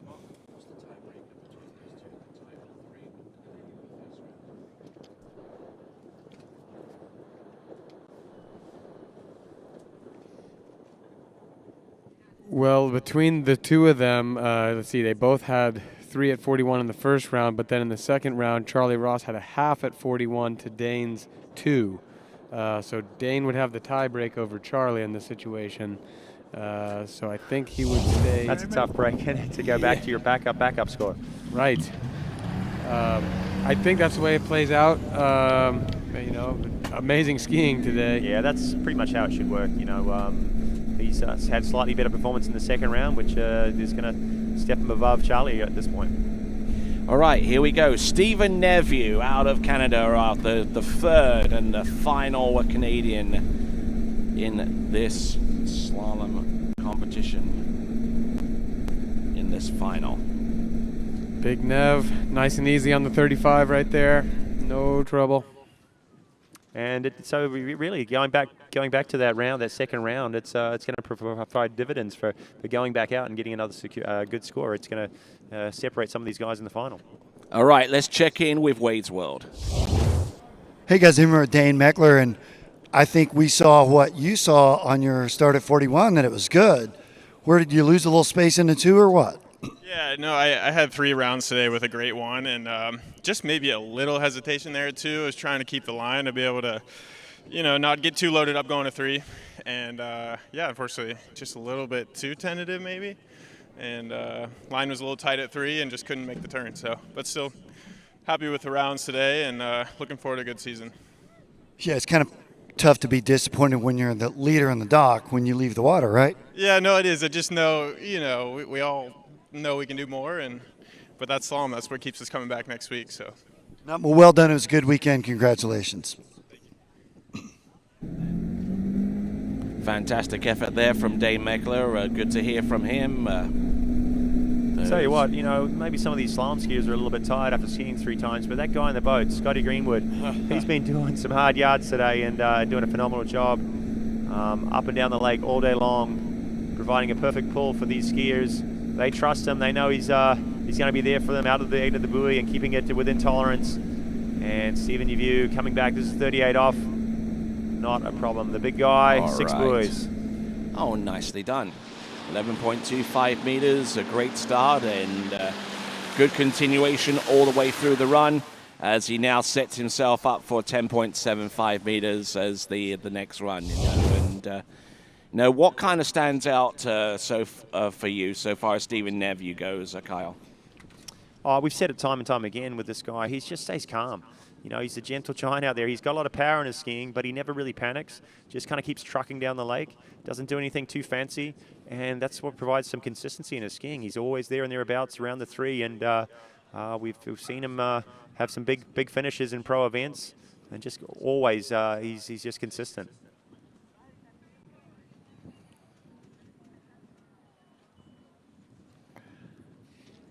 Yeah, you're right about Scott Greenwood having to maintain focus and put in the work here, but I was thinking you and Tony, Kyle, have been talking for about 20 hours straight with just a little bit of a nap in there somewhere. So I'm the fresh legs today, and I feel the length of the day. Let's see here. We got 39. We've been spoiled by seeing so many, but this is 39 and a half off right here. Stephen must run to have any shot at challenging the lead. And in decent shape off the back of 2. Just what you said, Kyle. No panic. Just trucking down the lake. I like that. I think that's very accurate representation for what Stephen does. And as Tony would say, does it to great effect right there. Kind of Fantastic. the same as Dane Meckler. It looked like basically the same passes as 38. Yep. Except that Stephen Yevue is considerably taller. Yeah, they did it in very different ways, but I think, Kyle's point's a good one, that the difference from the 38 to the 39 was not significant, which shows that they've got their sense of feel out there, not having to make big adjustments. Now the question is, how well can that carry over to the 10.25? So Corey, it has been probably a long couple of days, being up here behind the mic, but I couldn't think of a better position, to be honest. We're watching this. We have the best seat in the house, and watching some amazing skiing last night, and then today this slalom skiing has been great. So hey, I love watching this action. No, it's great being in here with you guys, and it's kind of wild that we're watching this actually through the TV screen, which is an amazing, all these great views. It's almost a little disorienting when I turn around and realize that, this action is actually happening right behind me, and all these people that we're looking at on the TV are just standing about 50 feet to our right side. I kind of get lost and sucked into the TV here. All right, Big Nev. Here we go. 41. Here's his chance to take the lead, which is off. Currently at 3. If he secures 3, he will go ahead of the other competitors because of his backup score. He's got a loose line at number 1. He's late at 2. He snuck around it, I think, and maybe secured a full 2. He wanted to get ahead of, obviously, maybe Jamie Calhoun, who also had 2. But it's unfortunate he didn't have the 1 ball he was looking for. And sitting out front still, Dane Meckler. He can do no worse than 5th. And Stephen Yevue, on the strength of his score of a 2 to 10.25 meters, he has the superior backup against Jamie Calhoun. So he's currently lying in third place after 4 competitors, and this is the national record pass for Canadian water skiers. The national record currently stands at 5 in Canada, and just didn't quite get the start needed to get that far, unfortunately.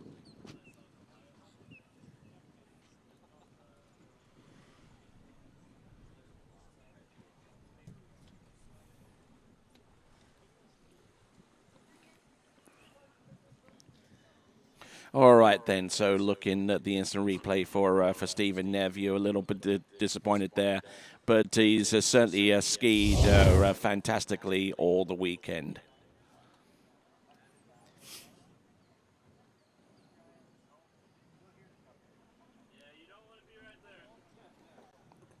All right, then. Here is our leaderboard recap. We've got Dane Meckler with 3 at 10.25 meters. Because he had a superior score in the initial 2 rounds, he has the superior backup against Charlie Ross, also on 3 at 10.25 meters. Taking to the water right now, this is Will Asher, who absolutely dominated last year. He finished the Waterski Pro Tour in 2022 on top, and it was in the finals last night against Nate Smith. Unfortunately, came up second for him.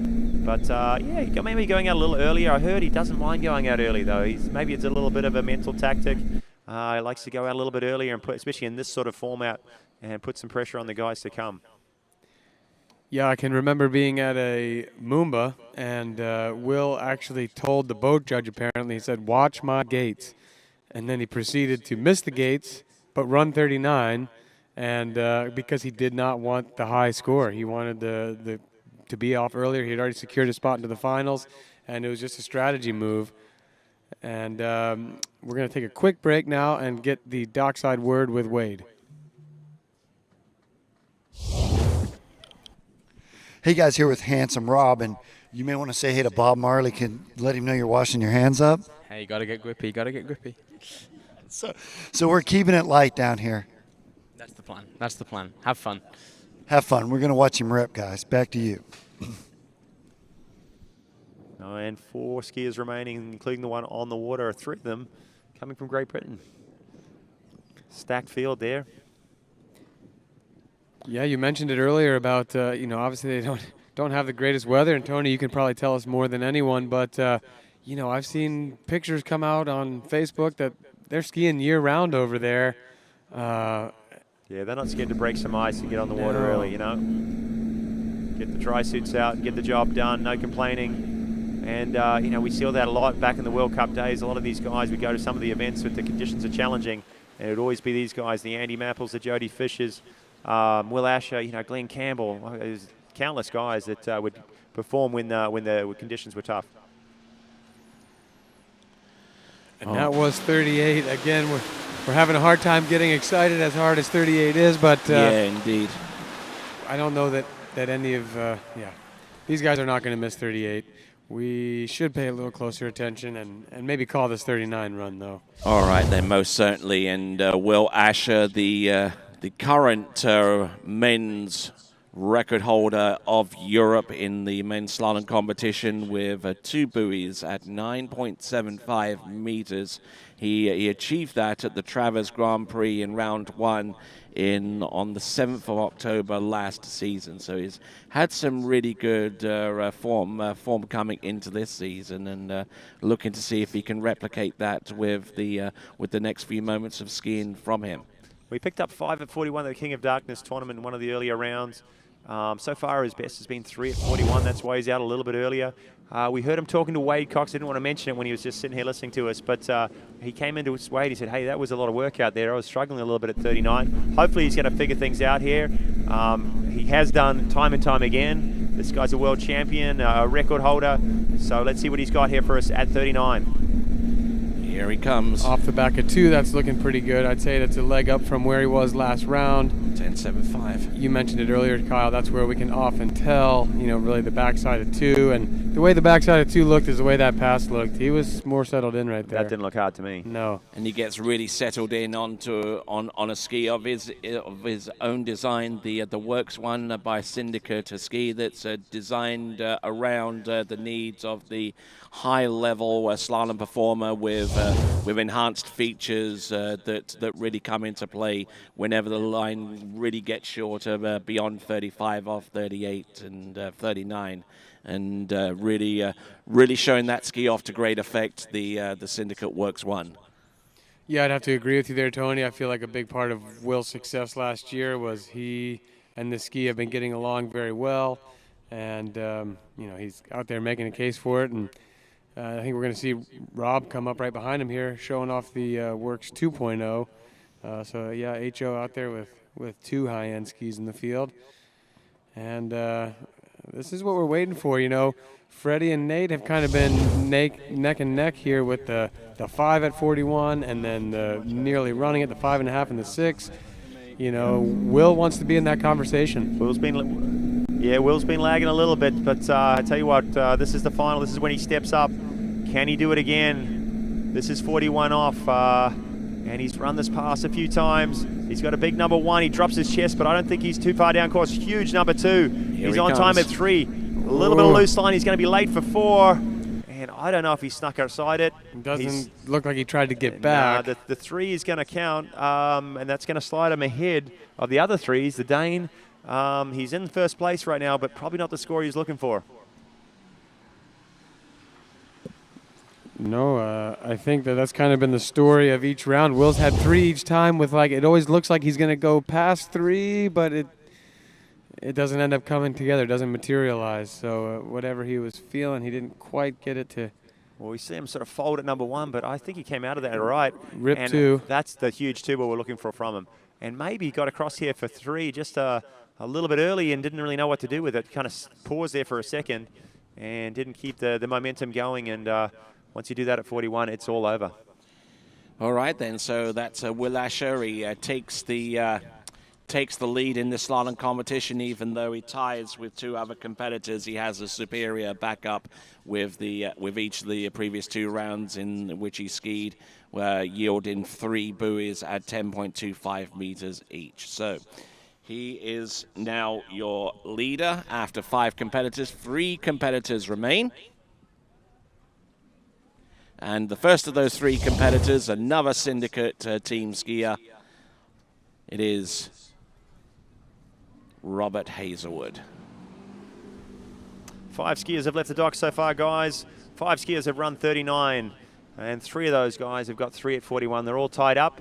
Should it eventuate that they're in first place, it'll be a runoff. Otherwise, we'll go back to their backup scores. The other 2 came up a little short with the 2s at 41, but some great skiing from them. None of them are, losing form here in the final.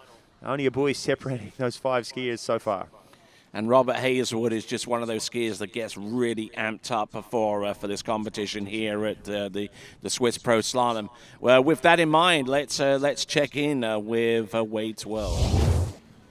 Thanks, Tony. I'm here with Will Asher. And, Will, you took the lead,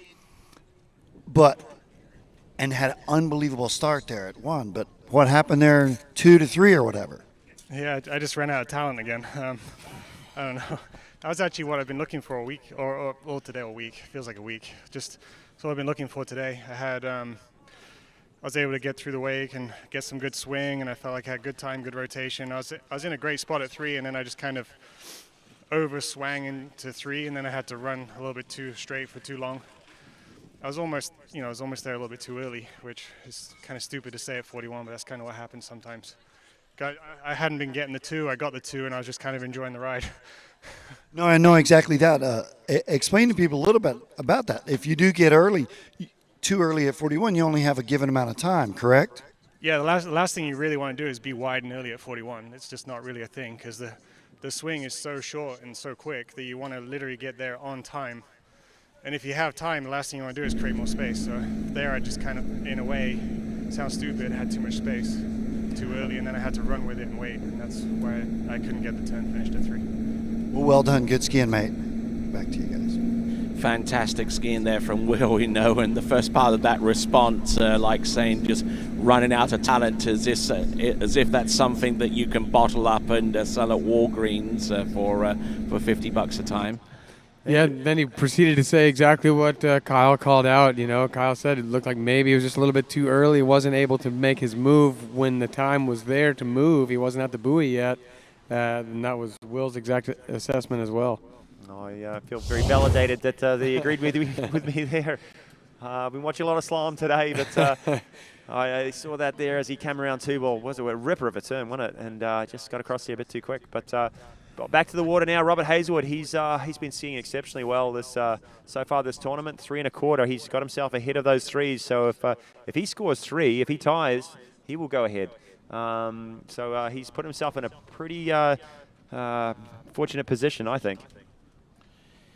Indeed, yes, because Robert Hazelwood scored that 3 1/4, didn't he? I mean, in the round one, and much to his amusement on that opening round, that 3 1/4 has really helped his cause.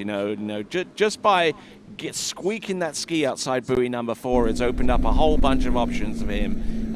Certainly in regards to a possible tiebreaker, and certainly here. And this is 39. 39. Here he comes. Not just sit through another pass. This is 39, but that's looking good. He's right on time here. Look at that. Works too. Slicing and dicing. Boom. Yeah, definitely one of the best 39s we've seen so far this weekend. Tight, no loose line at all on the backside of every single buoy there. And again, gathering momentum through these rounds. Hopefully, we're going to see a performance down 41 like he did in the first round. He's definitely showing us he's got the consistency. He's in touch. He's riding that HO ski extremely well. Well, 3 would put him into no worse than third spot, wouldn't it? And who knows what these guys after him will do, but they've been getting a long way down 41 so far. But hey, this is the final. It's a long day. Who knows what could happen? Well, yeah, and I think Rob has a PB of 4. He seems to be skiing kind of right at the top of his ability, and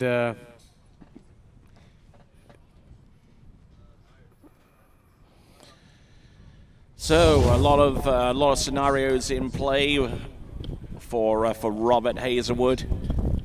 He's had as high as a 6th or a 7th place on a Pro Tour stop, but provided that if he comes through in the clutch with a score of 3 at the very least and take the lead, then that will that will ensure that he finishes 41. No worse than 3. Let's watch. Here he comes, Robert Hazelwood, 41 off, 10.25 meters. Good start. Look at him go. Ate a little rope at 1, goes for the big 2. It's going to be 3 at best. That's a solid score. He's pumped. Yeah. Look at it, 3 at 41. Yeah, because he knows that's the podium. That's what we were just talking about here. His backup score has set him aside. He's in the lead right now with 2 to go. At the minimum, he's going to come away with 3rd and his first top 3 finish in a pro event. He is definitely pumped, and so he should be. No, you know what? He got 2nd place at a California Pro-Am a couple years ago with Freddie Winter. I've definitely seen him on a podium So this won't be the before, first. But any podium, in the slalom event right now. When it's this hard. It's exactly, and he's done it the right way too. He's just been consistent every single time. Yeah, really.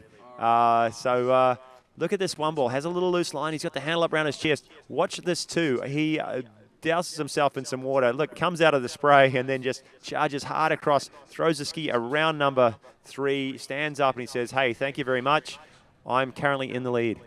All right, then. So moving forward on to our next competitor, it should be none other than Freddie Winter. I see Nate Smith on the dock there in the yellow bib, the defending champion. He's waiting for his turn.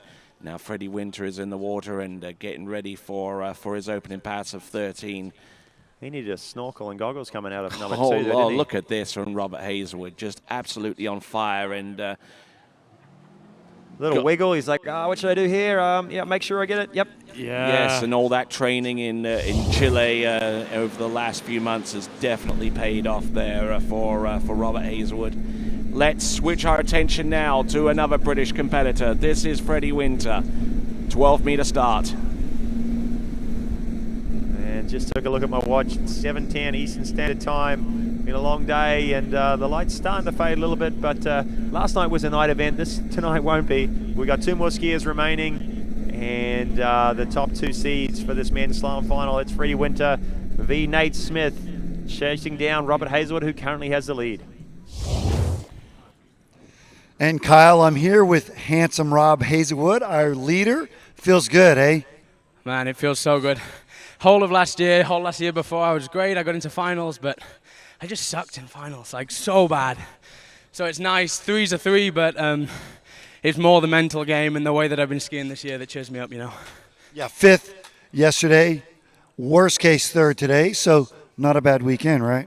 Yeah, it's good to be up there with the big boys, and yeah, just in such a better place this year than last year, in every possible way. So yeah, I'm looking forward to this year. Good stuff. Well done, mate. We're going to see lots more of this young man. Back to you.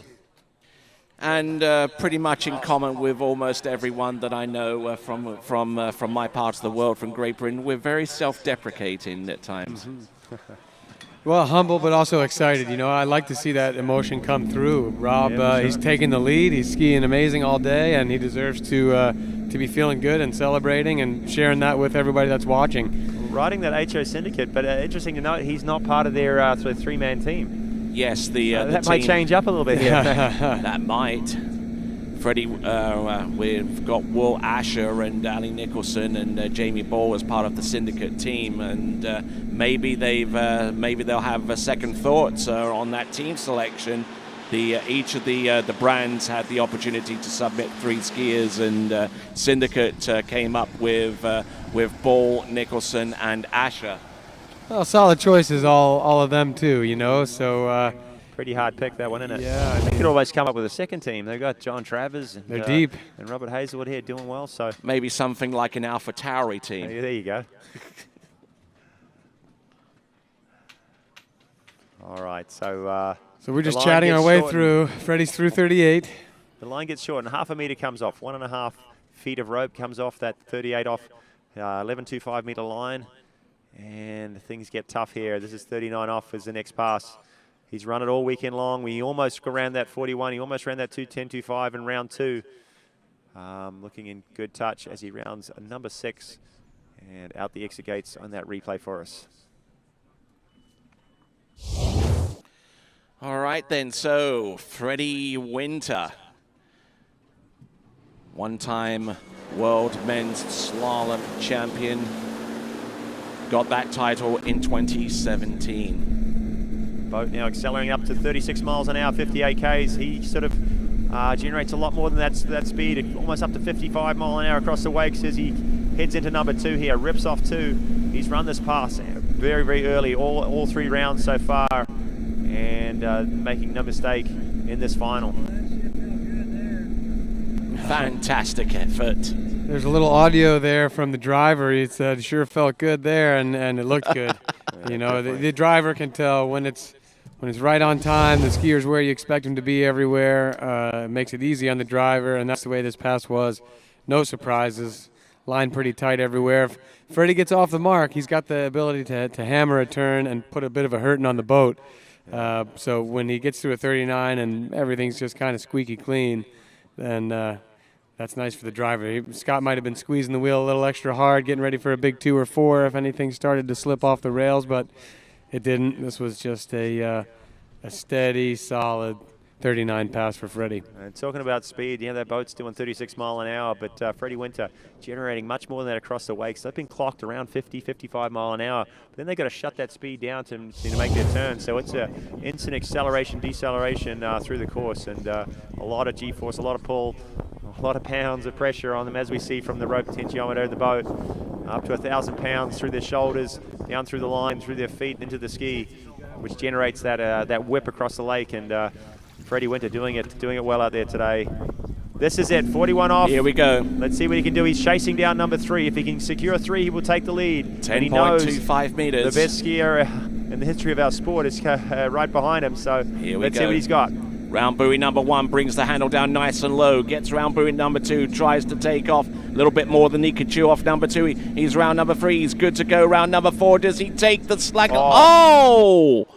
Oh, and he fell back just as he manages to get across the back of the boat's wakes.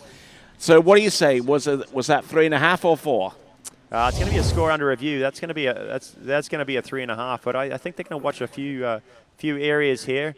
Hopefully it's not the gates. Hopefully he's got through that. It's the 4-ball. Yep. He's regardless of what happens here, though. If he goes, if they take the 4 away from him, he's still going to take the lead. His 3 is going to be higher than the other 3s remaining, but I know he wants that piece of 4 to put a little bit more extra pressure. Oh, that's a hard one, isn't it? It's into the sun. In the silhouette there as he goes around number 4. And look how close he was to the boat. That is dangerous there. All that rope wrapped very, very close to him. I'm glad he didn't get caught up in that and chose to sort of throw the handle away, get away from it. It's going to be 3.5 or 3. Who knows? And I think he actually skied outside of the boat guide, so I mean he didn't make it in time for the boat guides. So we'll have a look at this from a more forensically conducive angle. He was waiting for the boat to get out of the way. He couldn't come to the boat guides because the boat was still there. It was 2-ball there, yeah. No, but he had a strong 2, but his ski didn't really come through as much as he'd like. It sort of was facing the boat a little bit at the end of it. It's hard to see right there, but he can't come back because he's up past the boat. Then, yep. Too much to and hold. fires the handle into the back of the boat too. Held on a little bit, gave it a shot, but wasn't too committed with that much rope. We're still waiting for the official score for Freddie Winter, but on the water at this time, going in on 12 meters for the opening run, it is Nate Smith, the current world champion and world record holder.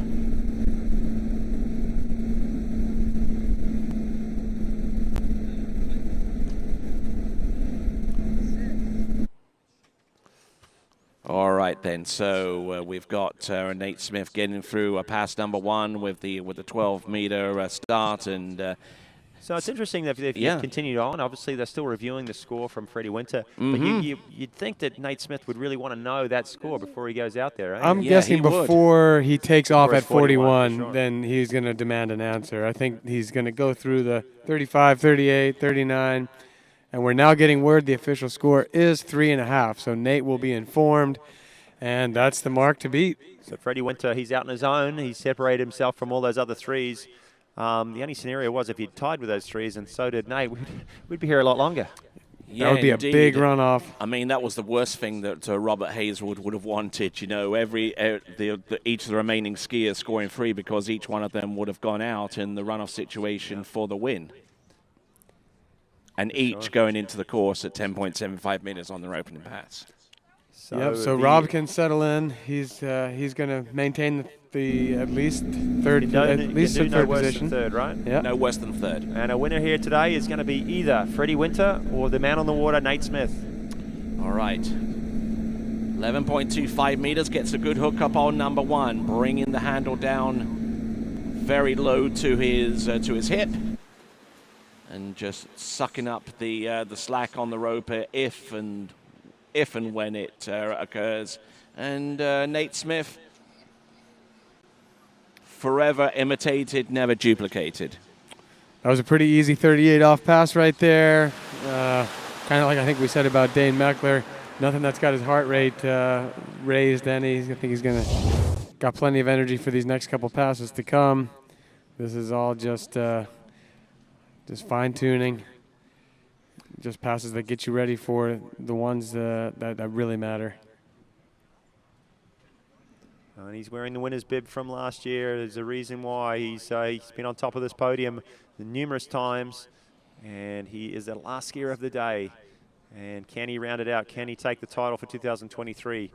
2 more passes remain, and then let's wait and see. All right, then. It's boiling down to this, folks.